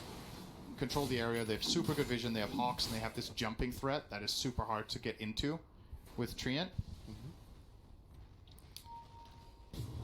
I do like this Blink Dagger over on Pasha. Now it's Virtus Pro who have that ability to initiate. Yeah. Yeah. Yep. I think if you can, maybe Blink Dooming the Beastmaster could be really good. If they can kill him off quickly. Actually get the Beast? Yeah, because he gives so much to the team with auras. The Vlad's, the Necro Book, the Roar, his attack speed aura. Beastmaster has a lot of hidden damage in this game. Like, you don't really see it, but it's there. No one. X marks up. He has nowhere to really get out of that, but he also understands there's no fight coming. Lotus Orb and Greaves plus Radiance to protect no one. They are destroying every single tree possible. It's when you almost wish that Whisper would buy an Aghanim Scepter. Oh, then we're going to take some initiative jump in. here. Ooh, the blink! That's the reveal from Pasha, but he jumped into the middle of Necro Books. Ramses will also come over, trying to go for the Illusion Rune. He won't get it. And Skullfeld, Roger, had no real trees to work with, puts the Overgrowth down, and that is one dead Tiny. He has buyback. He does. He If won't VP trying to need do it. something. Roshan's still a while away. Using the Beastmaster Illusions and Army to push out the bottom lane once again to give him momentum. They're worried about the dewarding. Observer and Sentry, K1, you've gone in real deep too. Silencer is nearby, Ramsey's got to be careful. But it's all about a dewarding mission from Virtus Pro. They need to regain control of their own jungle. And Silencer, we should not disregard this hero's scaling potential in this game. He has a GPM talent and a Midas. And with VP not putting much pressure on the map, this guy is going to slowly but steadily get toward big items. He currently has a Force Staff. Could see something like a Hex or maybe a Refresher somewhere down the line, and that would be crazy impactful for the outcome of this game. And nobody in VP of the supports is going to be able to keep up with this pace. Like, Treant, yeah, you can Meteor Hammer some waves here and there. Lich, you can't Meteor Hammer any waves because you have nothing. And yeah, the supports on the Radiant just way richer. That's kind of where the net worth difference is primarily. It's the supports and the Beastmaster over the 3k ahead of the Doom. I love how they still have this Observer and Sentry. Like, you talk about, like, being a little short of money. Could only afford one set of sentries. And they get rid of one obs only. So they didn't get the big one at the back lines, and that's what gives them the extra information. Here comes your Meteor Hammer from Roger. Just being a bit more of a nuisance in the trees. But the Necro Books have already been triggered. Whisper once more. Time to cut down the entire forest looking for Treant. I think Greenpeace has an issue with this. Well, he might be predicting that Roger is going to try for this next wave, but Roger will see the units. Oh, he still just ran into them. He didn't see them. They were in the fog. Alright, 50 seconds without a Treant. That's really bad timing if Roshan spawned quick, but luckily for Virtus Pro, Roshan's another 2 minutes away. But it will allow them to take the mid tier 2 tower unless there's something that Virtus Pro can do. Torrent flies in, clips over on Ramses. No one. X marks the spot. Remember that control. Avalanche flies forward. Where is that Global Silence? Conqueror is the one that's doomed. Now the Global Silence comes out. Necro, not much to really fight with here. Stinger just keeps the silence going. Another now Omni Slash. It's K1 who's trying to tank through all of it. He's already triggered the Satanic. They get the Reaper Sight. He's down for 2 minutes without buyback available. The Chain Frost will fly forward. Whisper, he'll bounce back down to Stinger and then back up again. No more bounces past that point. But Stinger's already gone down. Whisper will be able to complete his TP out in the trees. But it was meant to be Infamous with the advantage. But it's Virtus Pro who come out on top. They're getting crazy value out of this Lich armor in this fight. They tried to all in the Necrophos, but he was frost shielded and has this much armor from the Lotus Orb, and when he just slowly gets the Greaves bonus, they couldn't get through it with the CK. They tried to all in this kill, and it just wasn't possible. And if you fail the Necro kill, the fight's over. Because it means you've wasted so much damage. You're going to see it here. The Phantasm coming in the back right now. He's going to pop it, try to go on the CK, or with the CK onto the Wait, the Frost Shield was even on Ramses. That wasn't even a Frost Shield on Necro. He just doesn't have the damage. And yeah, if you fail this kill, all your illusions are gonna die to Radiance and Aura and Death Pulses. And with CK ulti down, this fight is just immediately lost. And they have to get the hell out of there. And that is huge for VP. Setting up for Roshan, getting map control ready. You see him actually change his item build now. Like, he was completing up the Manta style, but it's Assault Cuirass before Lincoln's. It's now the CK's build. And you see the build on Kunkka too. Realizing Nullifier up and running. Yeah, he has to be able to purge this Ghost Shroud. If they want to kill the Necrophos, they need the Ghost. And everyone's waiting for Roshan, but he's taking his sweet ass time. 8 seconds and he'll spawn. The Beastmaster Hawk from Infamous will give them the information first. Who put that flag down? Who is it? Who is that? Wait, is it? Oh. Oh yeah, they're not loading for me, so they look like empty frames. Looks kind of cool, actually. VP's waiting. Roshan is up. Ramsey sending his illusions to the bottom lane just to get that momentum back again. Beastmaster started that. Stinger's trying to get some deeper vision in, and he's able to get the Observer down, but it's in range of the Dire Sentry, so no one, if he walks around the corner, he can get rid of that. Fresh Obs and Sentries, and another Obs. So both Obs that just got planned down by Infamous are in range of Sentry Wards. So literally get rid of it, and they just saw the second one behind him. Oh, that's big. They need to play around the Hawk now. Are they out of wards? No, they have 2 more on the Silencer. Bounty runes. Necro just got spawned up. He needs to see up the hill to get rid of the Sentry Ward. Fresh Observers and Sentries being planted down. Hawk very quickly gets picked off. But man, burning Necro so that you can regain vision control. K1 feels very much like bait. Same for Ramses, picked up on the Torrent. Feels confident to have that Lotus Orb from no one just to protect him. And K1's also feeling pretty... Ooh, he almost grabbed Roger. Fresh Observers and Sentries being planted. They didn't realize the Observer Ward's off to the side. So Sentry for Sentry. K1 and Ramses move in. Lich ulti gonna bounce back out to the creep wave. A quick forced up. K1 actually BKB. And now we can go in again with a 4 seconds done. Maybe they have the control factor to actually bring down no one. Yes, they do. A very quick buyback as the Doom is into the back lines. Beastmaster can't give anything more, but he already gave everything he needed to. K1, he needs to do the damage right now. Another reality ripped in. Ramses losing life. The meme hammer doesn't connect on anything. Roger, no one. Ramses back in the tree. Scottfeld can't find anyone. He'll hit Ramses with the avalanche. Finally, they'll turn around to take care of Pasha. Whisper, he's so low on life, but he'll survive through this as Doom has been isolated. Lich is also brought back to be part of the fight. Scottfeld, once again, just distracting. He can't die now. He can't die now. And he's not going to. No one. Go shrouded up. Chris Luck with the BKB is retreating back out again. Not a lot of man to work with. Stinger actually just walking right through the middle of Virtus Pro. He burns to the radiance of no one. K1 and Whisper getting the hell out of there. Watch your buybacks. Everything's up apart from the CK for Infamous and Virtus Pro. They're going into Roshan. This will force the buyback. But Ramses wants to keep going. That's confidence. Beastmaster Hawk comes up. All the information is now there. It's burning to the radiance, however, of no one. But quick silencers, curses, everything you've got. Stinger's just trying to slow them up for the moment. Around Roshan, and out comes Virtus Pro. They're in such a horrible choke point. And here comes the CK. The Warstorm able to catch up with the Avalanche. And Tosca fighting with the ship. Time the roar! It pushes them out of range of the boat and in towards Roshan. The Lich ult is going to end up probably killing off Scottfeld as well. Silencer has already fallen down. Ramses coming back into the fight with the meme hammer. They can control the Kunkka. No, they can't. A 3-man torrent. Space has been created for K1 to go back in again. Another 3 seconds done. They bring down the tree. The Avalanche. Another huge 3-man stun. Necro is protected. Here goes Kunkka. Buyback's available. And of course he'll use it. Of course he bloody well. They want to go for more. Pasha blinks away from the reality rift. It's still up from K1. Looking for a target. They're tossing him. Just trying to get him a little bit closer towards someone. Ramses is here, still looking to fight with Roger and no one, but it looks like we'll disengage for the moment. Roshan, the target, is still available to go for. And this was a hugely difficult fight for Infamous to take because they didn't have Phantasm the whole time, but they managed to have them crazy good spellcasting. Alright, he's gonna get X'd back. CK's coming back in, he just regenerated. Got some mana. And now, here we go, with the Mana Style. 2 seconds start now. Beastmaster wants to land aid. He doesn't have his draw available, however. And Chaos Knight's just waiting it out for the moment. Way! Don't know what that was. Alright, we've got a little bit of a crash. Here's Radio Dota. Nobody's dying, everybody's running away from each other. They're waiting on each side of the river. Don't worry, Toby. Let's go to the load screen. Go to the load screen. Go to the other screen. I need to close this down.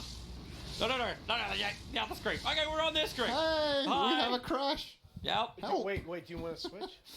It was nice to have that infinite spin sound in your ears, though, wasn't it? Yeah, it was terrific. What a great time to have that happen. So I'll keep you informed about the game. Currently, nobody's getting killed. We have a bit of a stalemate. Both teams are just waiting on their own sides of the river, waiting for cooldowns. Looks like Chaos Knight is going to try to farm up a potential Lincoln's before this next fight. He's only 500 gold short. His buyback is available, but he doesn't have gold for it. As we're having a little bit of a technical issue here on Stream D, we're going to take a look around at some of the action in our other games. RNG and Navi very even in the early game. We have NIP and Vici Gaming just getting underway on Stream C, but it looks like we are back underway in Infamous and Virtus Pro. Nice Torrent. Juggernaut. He's got Omni Slash up and running. Looks like also all the names have now reverted to the... well, this has got a hell of a lot more interesting.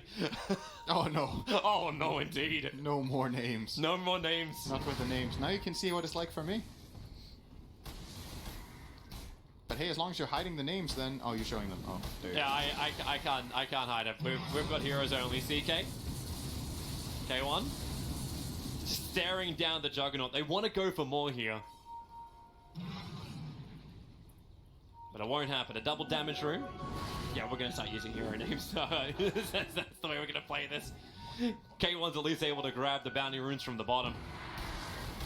I love how his name is Ricardo on Trinket. Is it? Yeah. Going for the goal! Oh, it's showing Roger for me. For him. Interesting. Oh. He's got a Blink Dagger, so this will really enable Virtus Pro when it comes to the initiation. Guess the win prediction. Oh wait, yeah, we haven't done that in a while. I want to actually keep it 50-50. Is it 50-50? Oh yeah! It's a coin toss, boys and girls.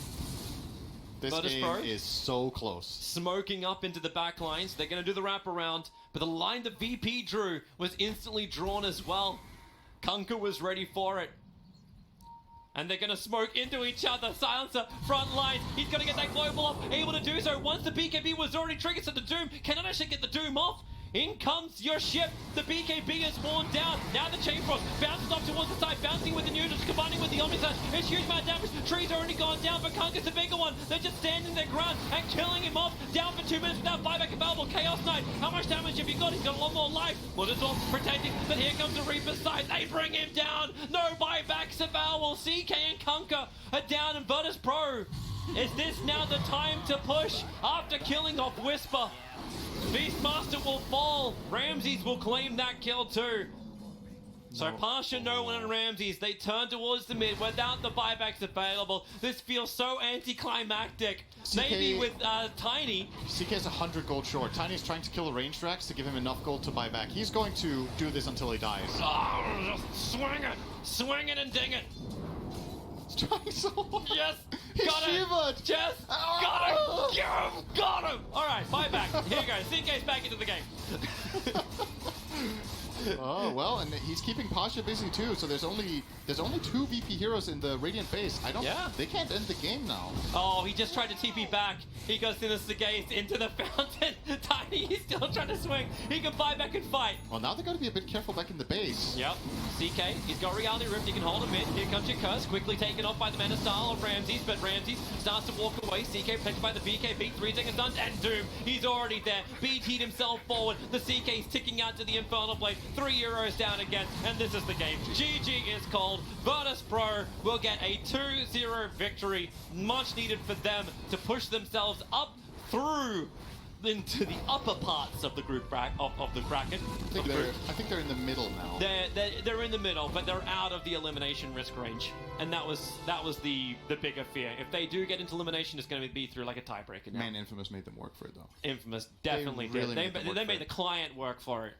I think if you think about this series overall, the first game should have definitely gone Infamous's way. I think this game was a lot more in control the whole time for VP. Not that they were constantly winning, but they were like keeping it even. They weren't like getting very far behind and super far on the back foot. And I also think overall, strategy-wise, they got better lanes. They had a solid draft overall in the game. And, you know, it's kind of hard to pinpoint highlights in this game because it's just one big cluster of spells all game. These team fights, everybody's just throwing everything in there. But Virtus Pro are able to 2-0 their series against Infamous. Eventually people die. Making And that's it kind very... of what won the fights. It was really...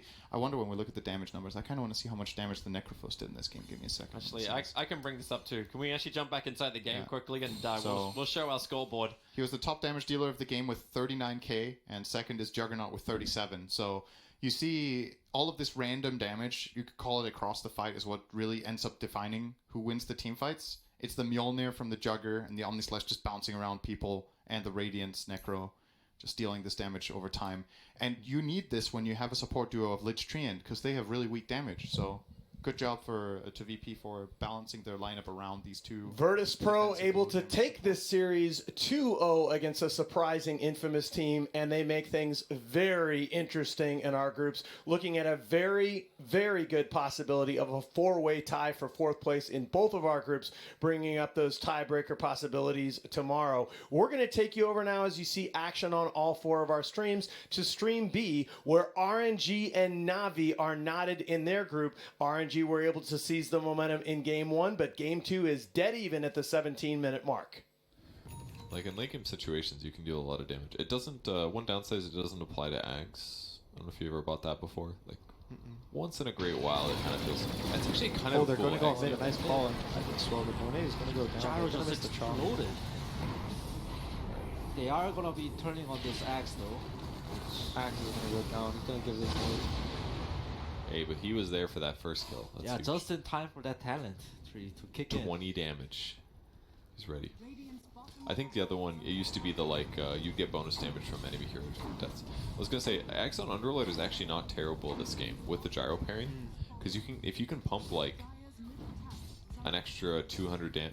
200 is a Maybe lot. like 100, right? 100 extra damage, something like that is probably normal. It doesn't. You don't get the bonus from the permanent damage though. Only It's like 50% of your aura, right? Yes, I believe that's correct. But that could hypothetically be cool if he goes Ags, because normally you buy like Ags, you go Satanic, your damage is weak, but if you pair it with somebody else, it could be really good. Oh, look at this on yeah, bottom. oh, no. I think he's dead. No, he's good. He'll walk it off.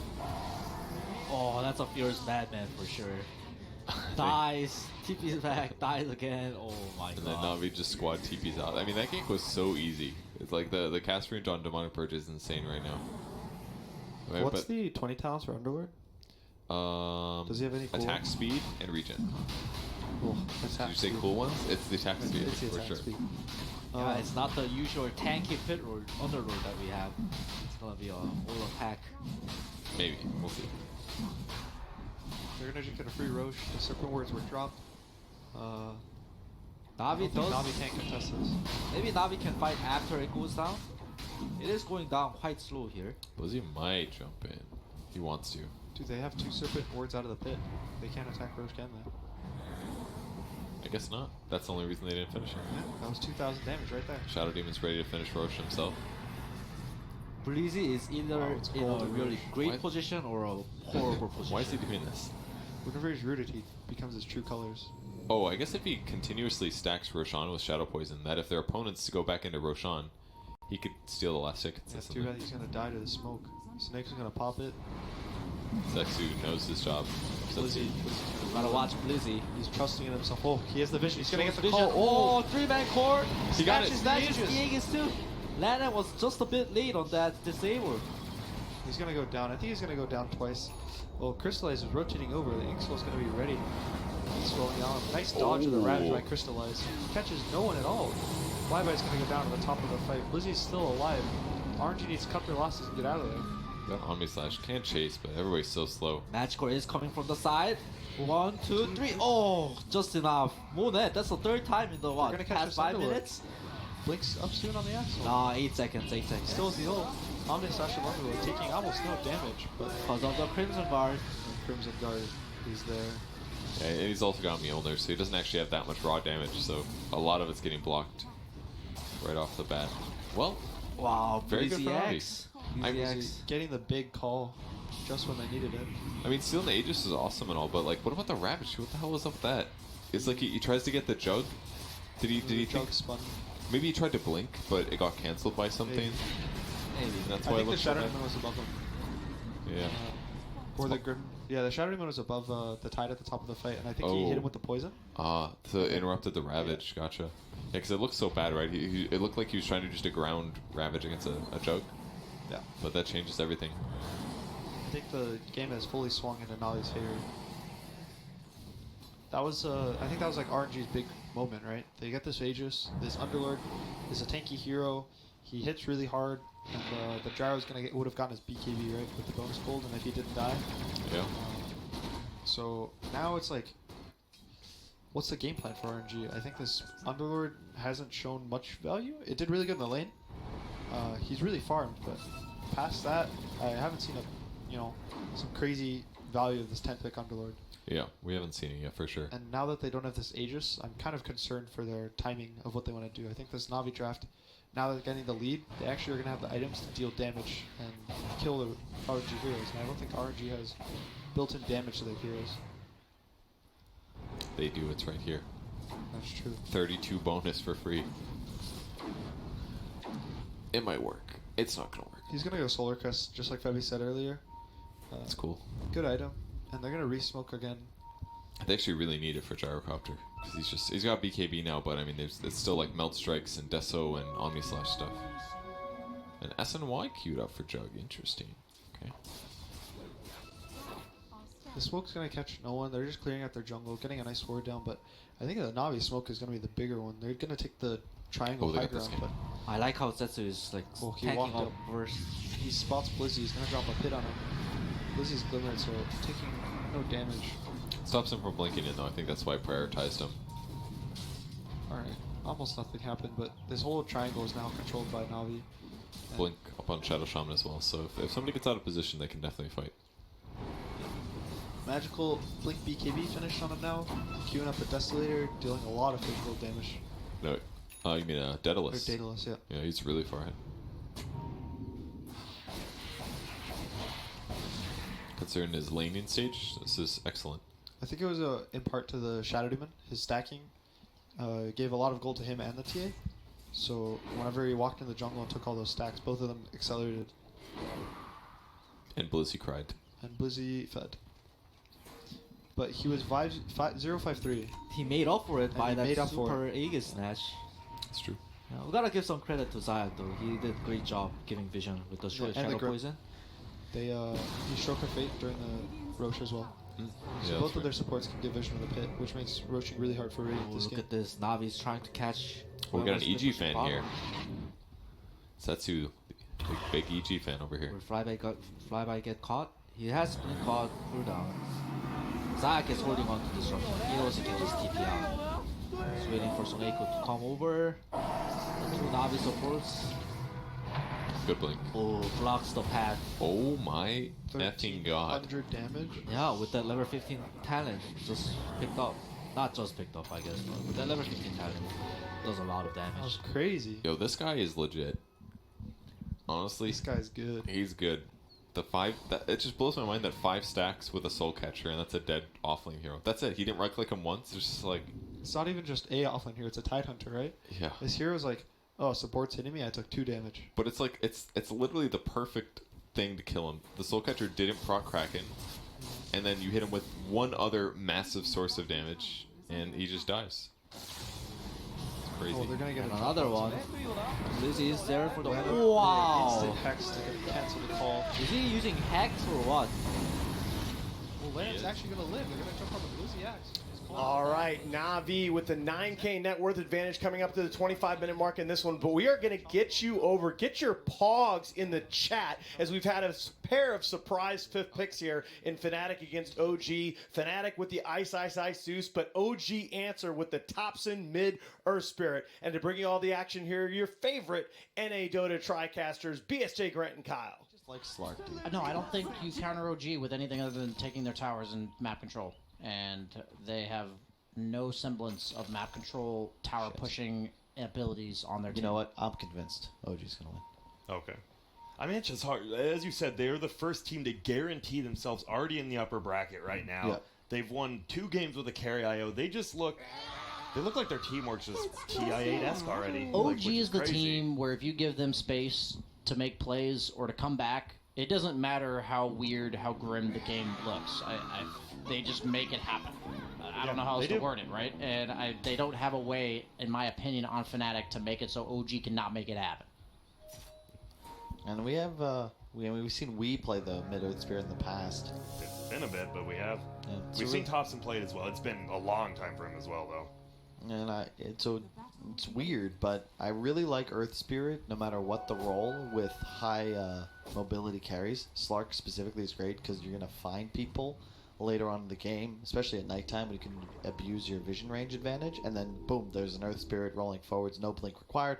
Sanking eventually is going to get aggressive as well. Though Seb, if there was a player to just go some like phase drums, double bracer, pipe build, it would be Seb, and I think that this would be a game for it. It's all about the damage reduction. Look at the magic damage output of Fnatic, and keep in mind, this is Bloodseeker Zeus. We haven't seen it in a while, but just 25% more Zeus damage. A lot of damage, yeah. And well, top lane, it is going to be a tri-lane for now. Ana, No-Tail, Enchantress, and Slark respectively. DJ still hasn't shown himself. There it will be. Just going to run out and hit him a few times. Also, No-Tail looks like he's starting for that. Starts with the Sage's Mask. I'm just going to go for the ring. Zeus does sound nice in theory against Sand King as well. Because of just the bolt for detection. Any free detection against Sand King is really important. He also cancels his blink. If you ever see him feel he's up here. It's just not So fair. Sorry, I was just wondering, how's this top lane going to go? If they, I mean, eventually, who's going to TP out? Is it going to be someone like DJ TPing out here? Do they just leave 3 up here and try to just mess I believe with Ana Shadow the whole Demon's time? going to come to the top lane after 1 or 2 waves bottom. Okay. Your 2 choices are either dodge and leave with the Slark, which I don't think they're going to do, and the other option is to eventually rotate 3 heroes. You can usually survive 2v3 all level 1 heroes for a little bit, so you let the Slark, maybe the Enchantress both get level 2, and then the Shadow Demon can also get his level 2 bottom. And then you're kind of out leveling them in the tri-lane because the extra experience that the opponent team got was on the Zeus. Ooh, bottom skewered under the tower. Jarek's looking to get first blood. Wow. He does. DJ with the TP down with a perfect skewer.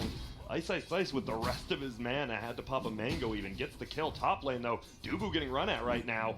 Getting body blocked by the creep, and Dubu is just going to drop to No-Tail. He took his first ability on Crystal Maiden, and immediately No-Tail saw that and leveled his enchant, which is a huge heads-up play because usually you don't level it against Crystal Maiden because she just freezes the creep. You can't leave this hard camp available.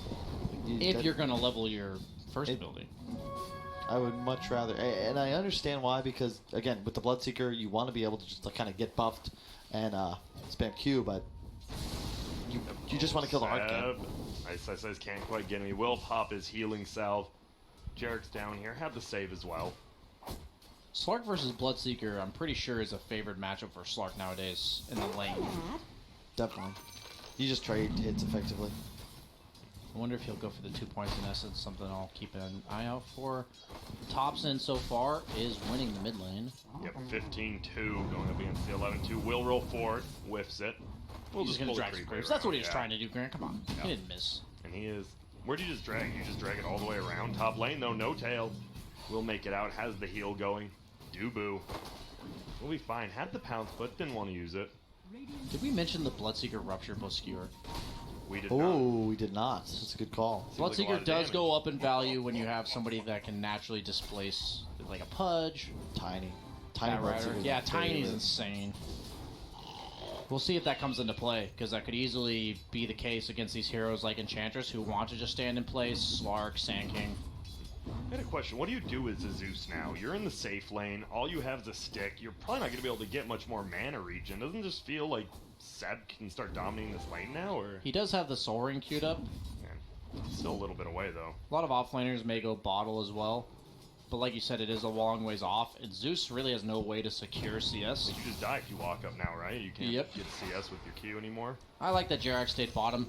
And the fact that Dubu took his Q level 1 and died means that this second kill is even easier to get. And now that he has his Frostfire, it's just too late. Jabs, he's going to eat a lot. The Harpy Stormcrafter actually goes down, though. They're still hitting him. Silent Stuff is on. Has the pounce. Will leash him up. Will they be able to get the kill? There's going to be the freeze. Jabs going to try to turn it around instead. They're going to fight against each other, and Anna gets And he gets the win heal, too. because of the Blood Rage healing up. They might just chase after Dubu. Is this going to be another agility? It is. And what looked like they're going to be able to bring down the Slark, instead he almost half heals, gets 2 permanent agility. And this is not good up top for Fnatic now. I don't think it's enough to pick a Bloodseeker conceptual counter to Slark in the mid game. You have to also shut down Slark's laning stage in early game. And they did not pick a hero, Zeus or Bloodseeker or Mag or Ember, that shuts down Slark in the early game. I don't know if I agree with that one. I think they're just playing this top lane a little poorly. And they How moved Mag should out. they play it? Should they have just left him up there? What lane beats Slark in this game? Like if you take all the combination of their heroes, what That's a good- yeah, that's true, composition that's do you true. put? With Enchantress specifically, Enchantress can be one of the scariest 5 positions super early. Kind of a Bane, in the sense that super early lane and then kind of falls off later on in the game. There's going to be 3 bounty runes for OG. Thompson actually heads on bottom, bottles up both of them, gets full HP mana. And oh, they're going. They're diving under his tower bottom. Shadow Demon going to push ahead. There's going to be a stun. Ice Ice is in a lot of trouble. Seb has taken a ton of damage, but Ice Ice, he doesn't have any mana on this Zeus. They're going to just run him, and he's just right-clicking, and Seb. Oh, so close, but he knew, and he survives. And Jerax. Low HP, but you make it. Jerax purposely A-clicked the Zeus in order to draw tower aggro away from his sinking. Something really cool to save his offlaner there. And the skewer doesn't hit the Earth Spear, and they just get away. And it looks like Fnatic, they want to make plays, but every play they make is just being countered by OG. Sorry, 2,000 gold ahead, or they were just a moment ago. It's only 6 minutes into the game. Scary. Oh, rotating mid will be No Tail. Only level 3. DJ will get skewered up the hill. And the kill on No Tail will be able to bring him down. They're chasing, but the heal slowly but surely bring No Tail back to full HP, and they just can't. Even with only level 1 heal, no points and untouchable. This has to feel bad. You're not able to kill the support Enchantress with 3 heroes. And you're watching Slark play from. It is an Abed Ember Spear top lane. They're trying to go in though. Magnus. Oh, nice. Skewer's in Intentionally back. eating the skewer there. Jab This is the pounce out. is just running away. Thompson won't be able to find him, but Anna gets the kill on DJ. Oh, nice juke there. If he had kept going, he would have certainly died as the rocks were being refreshed. Bottom lane. Jerax is just spamming on Ice Ice Ice. Ice Ice Ice finally got some mana back, but middle. No Tail paints it OG. Who builds Force Staff on Fnatic as well? You have to build Force Staff against a Slark who's having a good game. Mag, right? I guess, right? It could be Zeus. Mag's most likely, though. It just feels awkward. There's no hero that just buys it. I just wonder what the Bloodseeker gets. What do you think he should go? If you're thinking, what does this Bloodseeker go to kind of counter this Slark who's having a good game? Well, they're going to run in again. The freeze is there, but the Dark Pack's already used, and here we go. They're going to fight again, but there's going to be the ulti pop by Ana. Needs 2 more hits to get this kill on Jab. There's 1. Will he get the second? He does. Wow. Will Ana die, though? That's the question. Dark Pack coming up in about 2 seconds. They do get the vision. Will go forward. Here comes the Remnant. Will he be able to make it out? More than likely not. Dubu actually gets the kill, and Abed's like, come on, I needed that one. It's actually so big because it's a It's a huge killing streak, yeah. 454 to Dubu, and I'm sure this Ember would have loved that, because middle lane, it's getting pushed in with the siege unit now. I think it's worth it for Ana. Yeah. Ana gets the permanent agility again, and look at this, the Satyr Banisher middle can just keep purging if the Flame Guard comes middle. That's so annoying. It is. It's going to be the Blood Right, just trying to push out middle lane. Remember when the Purge with Helm of the Dominator came out? And it was a 400 move speed creep that gave 19 gold if you killed it, or like 9 Yeah, gold. you just couldn't do And it was the anything. purge So was good. 100% instead of 50. Bottom lane, Jerix and No Tail there surrounding Ice here. He is trying to burst him down where we get the 4th instance of poison. There it is. Dubu goes down top, but Ice will drop bottom. And OG 9-2 right now. They are only 2k gold up. I'm surprised it's not more, but they are looking good. Looking very good. Honestly, having a totally free game. What's he got queued up? Yep, Midas, the whole phase, Yep, that's expected. Wand, and Wraithman. So super early invested items as well, even though he is going for the Midas. He just knows in the mid game once Bloodseeker gets 6 and RP and abilities are online, he's going to want to avoid fights. So he goes for these early lane prowess items and then goes back for the Midas, knowing that he wants to get 1 or 2 big items before he actually participates in the game. What's the middle Earth Spirit do differently than a support? Is it item build, or we just get to see? Do we even know? Or what do you just get more items? Just Basically. get more items. You get the items quick. It's like Sumel's AA from earlier. You're still a good hero. You just have more fun. Ice and Thompson going at it middle. Both of them using all their skills. Thompson, he thought he had this one. Does he? He barely does. They get it. Ana actually ends up dying top. They're going for more up there. Jerix is going to try to run away, but Abed hits him with the slide. He's still alive. One more right flick. There's just going to be the freeze by Dubu. Picks up the kill. TP from No Tail coming in. Will they be able to find anyone? Seb a little bit late. That was very strange. Ana could have just TP'd there when he got ruptured. He ulted and had a TP available and chose not to, which was interesting. They didn't have Mag there. There was Ember, CM, and Bloodseeker ganking him. So maybe he was afraid of Mag? I'm not sure. Mag wasn't on the map, but he could have just instantly TP'd. And most of the time as a Slark player, that's something really important to think about, is when you can ult TP, the exact heroes that prevent it, so if they're not there, you do it. Oh, Leash bottom, probably not enough damage to get the kill. Oh no, they have the Earth Spirit, but he misses the boulder, and he dies anyways. He just gets absolutely destroyed. That's 6 permanent agility for Ana on the Slark. This very much adds up on Slark. That's basically 2 free Essence Shift stacks going into any engagement. Now they're just taking this top tower with OG. There will be a smoke middle. Jerix actually solo smokes himself. He's just going to throw the ulti out. Ice going to be a little trouble. Here comes the roll. Hits him perfectly. Hasn't even dropped the boulder yet. Doesn't need to. Third stack of poison will be there and kicks him in the head. Jerix gets the kill. And they are looking clean. There's Tread's double bracer one. He has 1,800 life at 10 minutes in. Yep, and right on the catapult wave, with that crown. He is tanky. Going for that Veil. Ton of damage. Look at this. Seth is going to go and really be able to TP. No, DJ will get the ulti, but Thompson's going to come over to help. There's going to be an ulti pop. DJ going to try to run away. Ulti from the Crystal main. Dubu, but Jerix puts him under. Who is going to get the kill? That's the question. Abed's here now as well, but Thompson going to roll forward, and no, Seb might be the first one to die. No, Thompson gets jabs on the backside, and now they're chasing after, but Abed needs to be careful. Don't overextend. Here comes Ice. They get Seb. Now they will find No Tail as well. He is healing up a little. Try and get away, maybe deny to Roche. No, Ice picks up the kill. And they get a couple there. Abed, he's thinking about it, but they pop the shrine. Even Jerix has a bracer.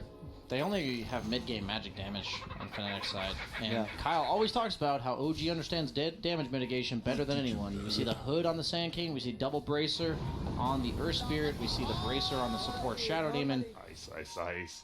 Can he make it out? Another roll, dodges. Nice sidestep there. When OG has the tower advantage and an advantage, I will always put my eggs in their basket. Yep, and you can even see Fnatic recognize this. Their first ban of this series was Treant.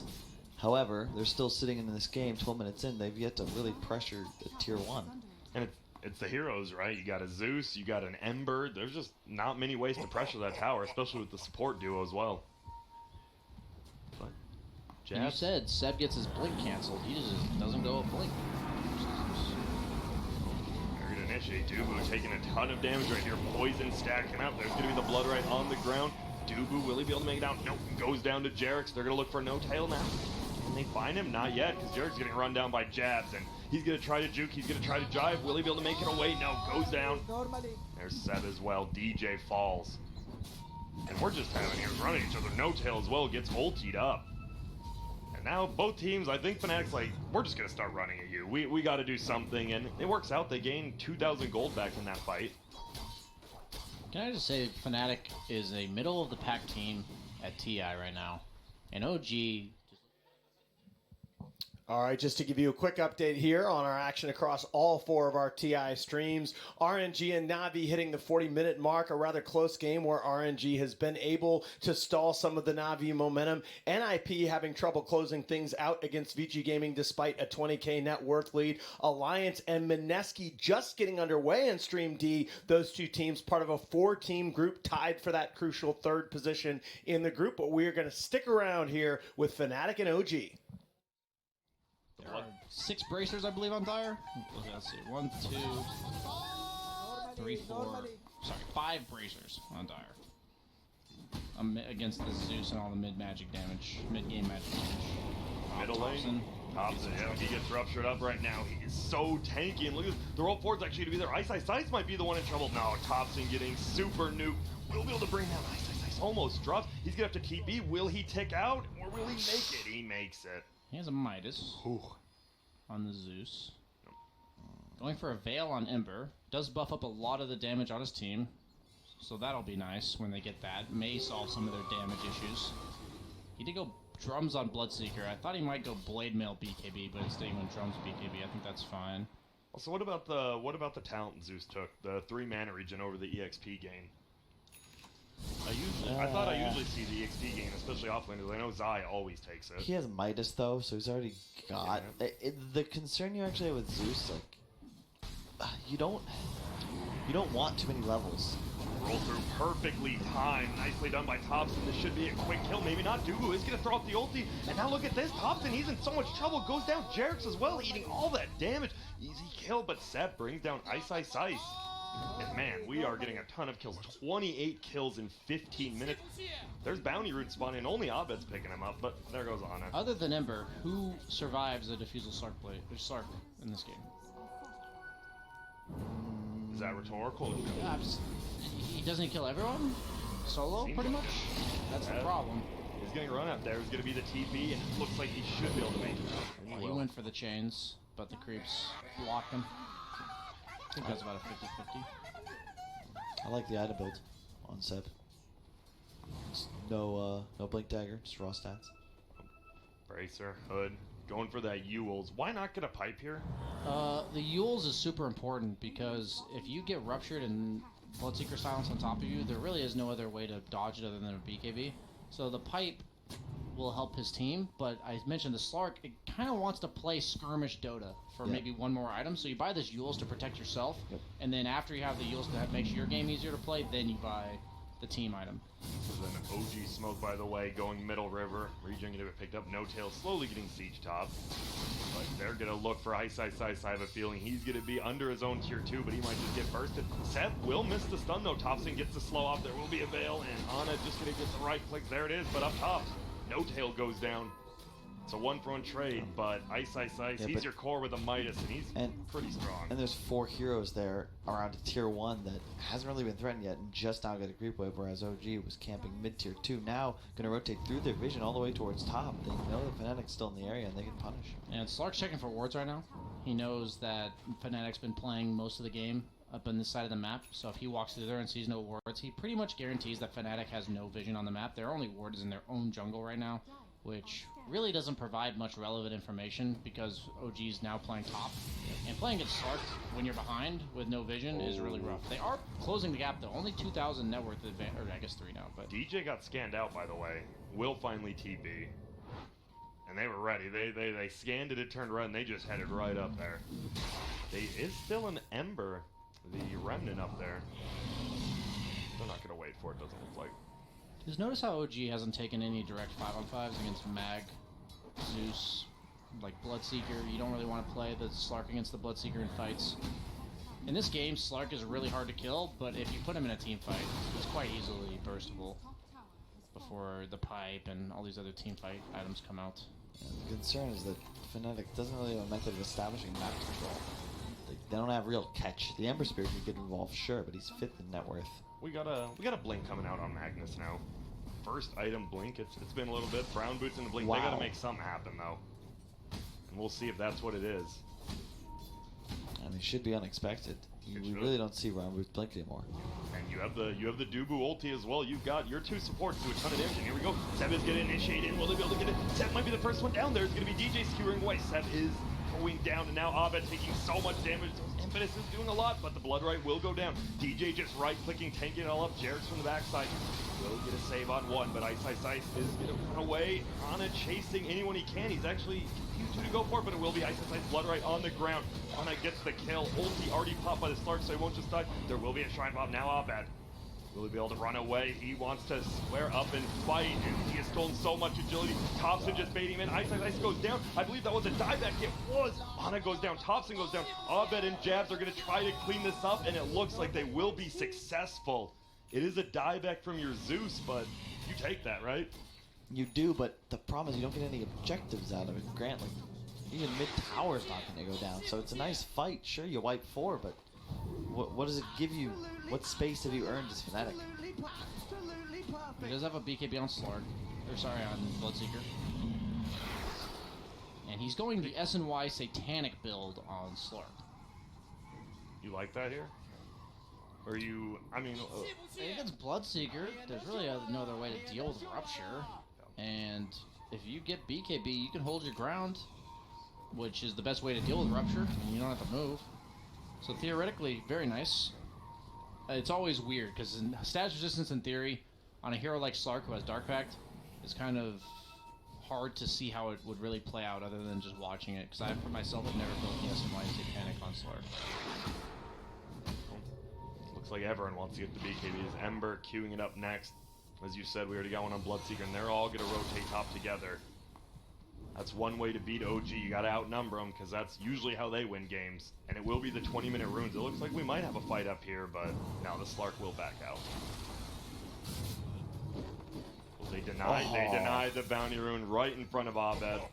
They will run back and get one other, but feels bad. You think you secured the bounty rune, and then you just get bouldered to the face into a deny. Yep. It's going to be a 2-1 change. No tail. Will get Rupture. It has the Invis rune, though. Just sit there, runs uphill, pops the heel. I love it. Get to the high ground. We'll just back up now. Ice, going for the Aghanims. Only level 13. That dieback definitely doesn't feel good. Ice is like, oh, cool, we kind of won the fight, but I am going to be falling a little bit farther behind now. Especially with the Ags Rush. I'm a huge proponent of some sort of mana regen item just so you can play lanes a little easier. And always have the pool prepared to spam waves and then jungle, but... You don't think the talent's enough? You need more than that? That's true. And you have CM Aura. Yeah. Alright. CM Aura. That'll push it up. Gives him 5.5 mana regen between the two. That's nice.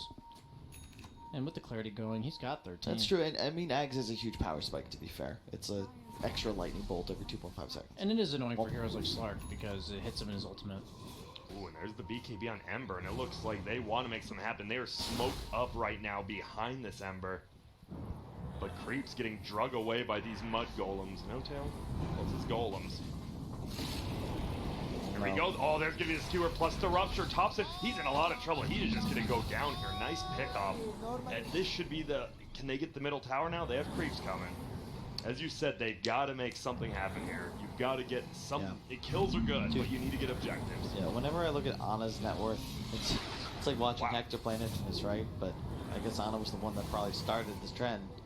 Whenever your net worth, it's like 3.5k, starts to grow in comparison to the enemy top farm, like, it's just... You got to be favoring OG. You see there, Thompson, 5-4 and 5 versus the 2-1 and 12 of Abed. He has been involved in quite a few kills, 14 of them. And you see the hero damage very equal. Bloodseeker did take the attack speed and blood right damage talents. What does that say? Really? Yeah, usually with Empower you can opt to skip damage-based talents. Dude, I always get the health at 15. It's significant. I guess you already have 2k, but still. Ooh, tough. Seb's gonna stun in, misses another one, will get frozen, but there's the Yules we talked about. Yeah. We'll just run, but knows the stun's used and TP's out. Nice presence of mind. I just love watching Seb. Like, this is the game. If there was a game to get Blink later, this was it. And now you've had the pipe for a while so that you've been able to deal with effectively the Zeus. It cancels out Zeus ult. Like a whole round of spells for Zeus. And if you look at the Fnatic lineup, they need to win fights quickly. They want to capitalize on the RP, the Rupture, the Zeus ult, immediately find kills. OG, the longer you drag it out, they've got so much sustain and peel and save. The Slark, like the prototypical carry that gets stronger as the fight continues. I mean, this is it's just solid. A lot of other players, I think, just kind of blindly go blink on initiators, and Seb loves the team fight. Yeah. This is static field damage going to be taken by Zeus, as well as the Sandstorm DPS, so a lot more DPS just in this. If they want to go for this middle tower and you're sitting in the Sandstorm, it hurts. Also, you like this Morbid Mask on the Slark, BSJ, just so you can jungle quicker? Why does he have it? Legitimately confused that he didn't go satanic. to 20% lifesteal on 15. I think in games like this where you have to man up on somebody, like most notably the Slark, usually the Bloodseeker, the lifesteal talent is really nice. But so when he went for the 30 attack speed, I kind of questioned it, and now I see when you have the Satanic, it makes a lot of sense. It makes you be able to stay in fights longer, which means you can hit people more, which means you get more essence shifts, which means go Slark. And Sav, he is just going to get brought down here. Maybe not. Yule's into there. Will dodge the Blood Right. Stuns over into the jungle. Sleight of Fist, we'll see. He bounces on over. There's Abed. There's DJ. Skewers him up on the hill and takes the kill. Seb does go down. For what, though? For space. I mean... Oh, it's level 20, man.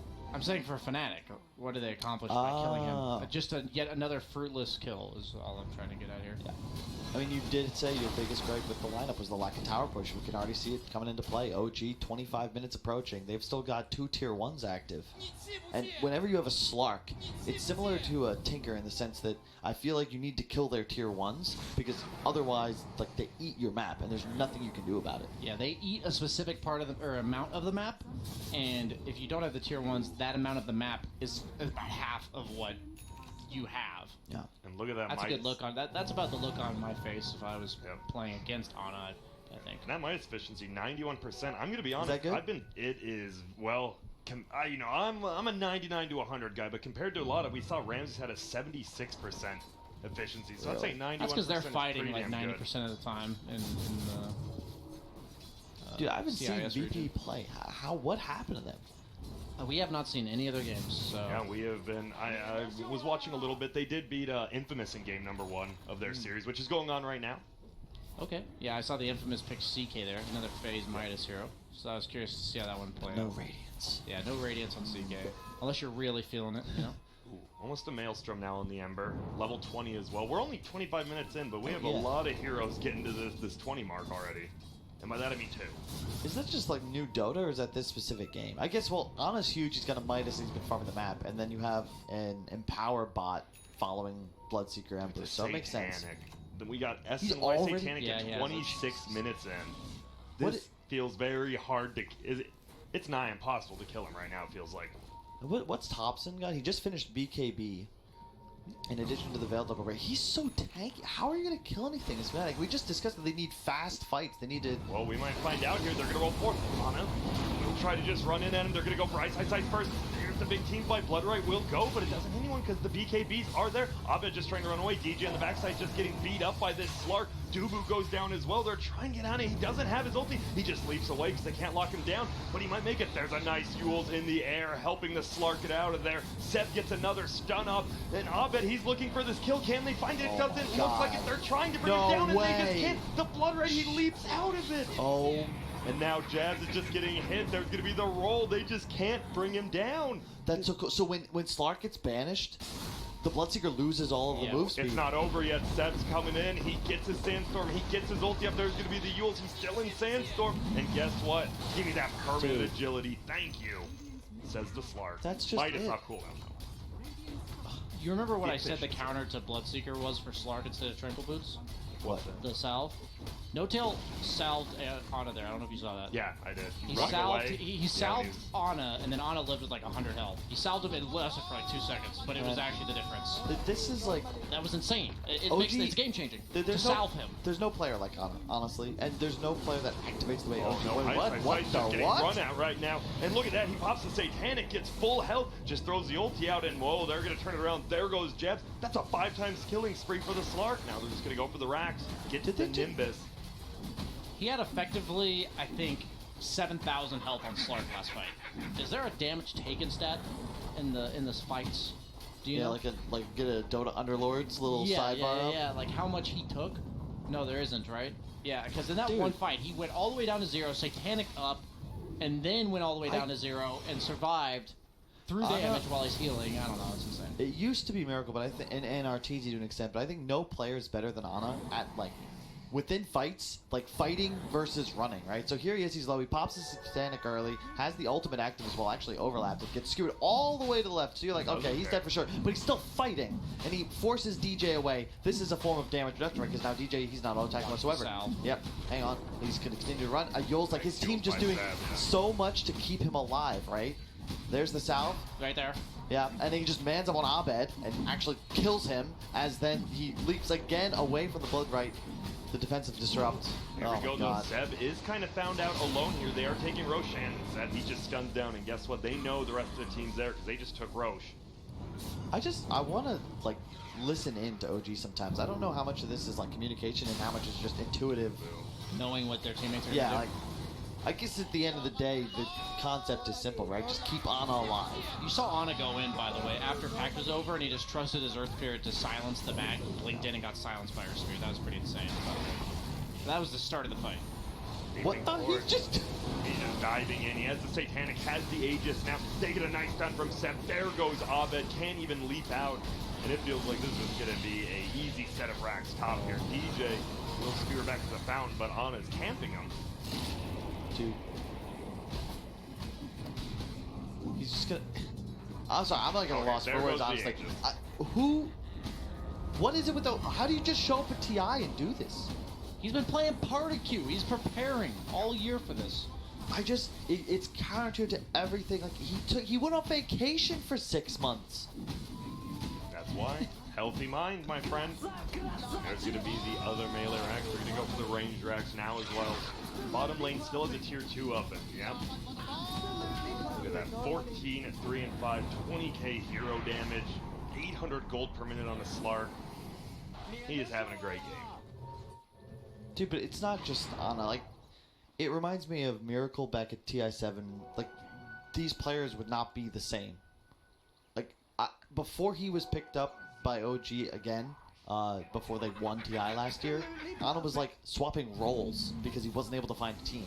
Yeah. This only works. It's a team game, and I feel like no team exemplifies it more like OG. Yeah. And we saw in the last fight, right? The healing salve, Seb with the Yules into the stun. They know exactly what needs to be done. Just so much trust. You realize the Slark had to run while ruptured into the middle of 3 heroes to trust his Earth Spirit to get the silence off. That's what I mean by trust. That's insane. They are coming in to try to help him out. He only takes about 50% life now. Abed, will he be able to make it out? Looks like he will. Thompson rolls on uphill. Ice just getting run at elsewhere. They're heading back, and everything's just split up right now. They're just going to dive. Dubu's going to be the first one to finally go down. Thompson's still running. They are just actually playing around the Radiant Fountain right now. You see the Slark's pinging it out. Let's go. He is. He's playing to win, baby. There's going to be a smoke. They actually want to chase him right now. Seb running, has a Yules. Doesn't pop it, though. Goes back to middle. It is a 4v4 fight. No Crystal Maiden, no Shadow Demon. Tier 2 still stands, but it looks like they finally will bring it down bottom. I like the way, just show the items real fast. Just OG, just the casual bracers on all the heroes. I love the skill. It's just so good. Everything they're doing is so good. They have so much survivability on all their heroes that it's impossible for Fnatic to play and win fights the way that they need to, which is to burst down a hero, find the next kill, and then be able to chase for more with the Bloodseeker's speed. They have so much reach with their 2 cores, but if they can't find the first kill, then they can't abuse their ability to find exit kills, you know? It's similar whenever you see a team playing with Disruptor, right? If you're on the back foot, the hero looks worthless. However, if you get that first kill, you're starting to win the fight, it's always easy to find one more. And Ana's gonna hit 25 by 34 minutes. Whoa. Hero damage done. Zeus still on top. Obviously a ton of magic damage. But this Slark reigns supreme on the physical. Already sold his Midas. That's okay. Locked himself in above 90%, hopefully. Well, doesn't look like they want to commit quite yet. They know. Obviously, if you get like an RP skewer That's calculated. into a When he blood sold right, that, it exactly. hurts. Just don't risk it. Yeah, it's just uphill battle for Fnatic for sure. They really didn't play too poorly. Just one fight. It feels like a lot of OG games just come down to the one fight. It's the way they play the map, though, right? In the drafts they have, that they set themselves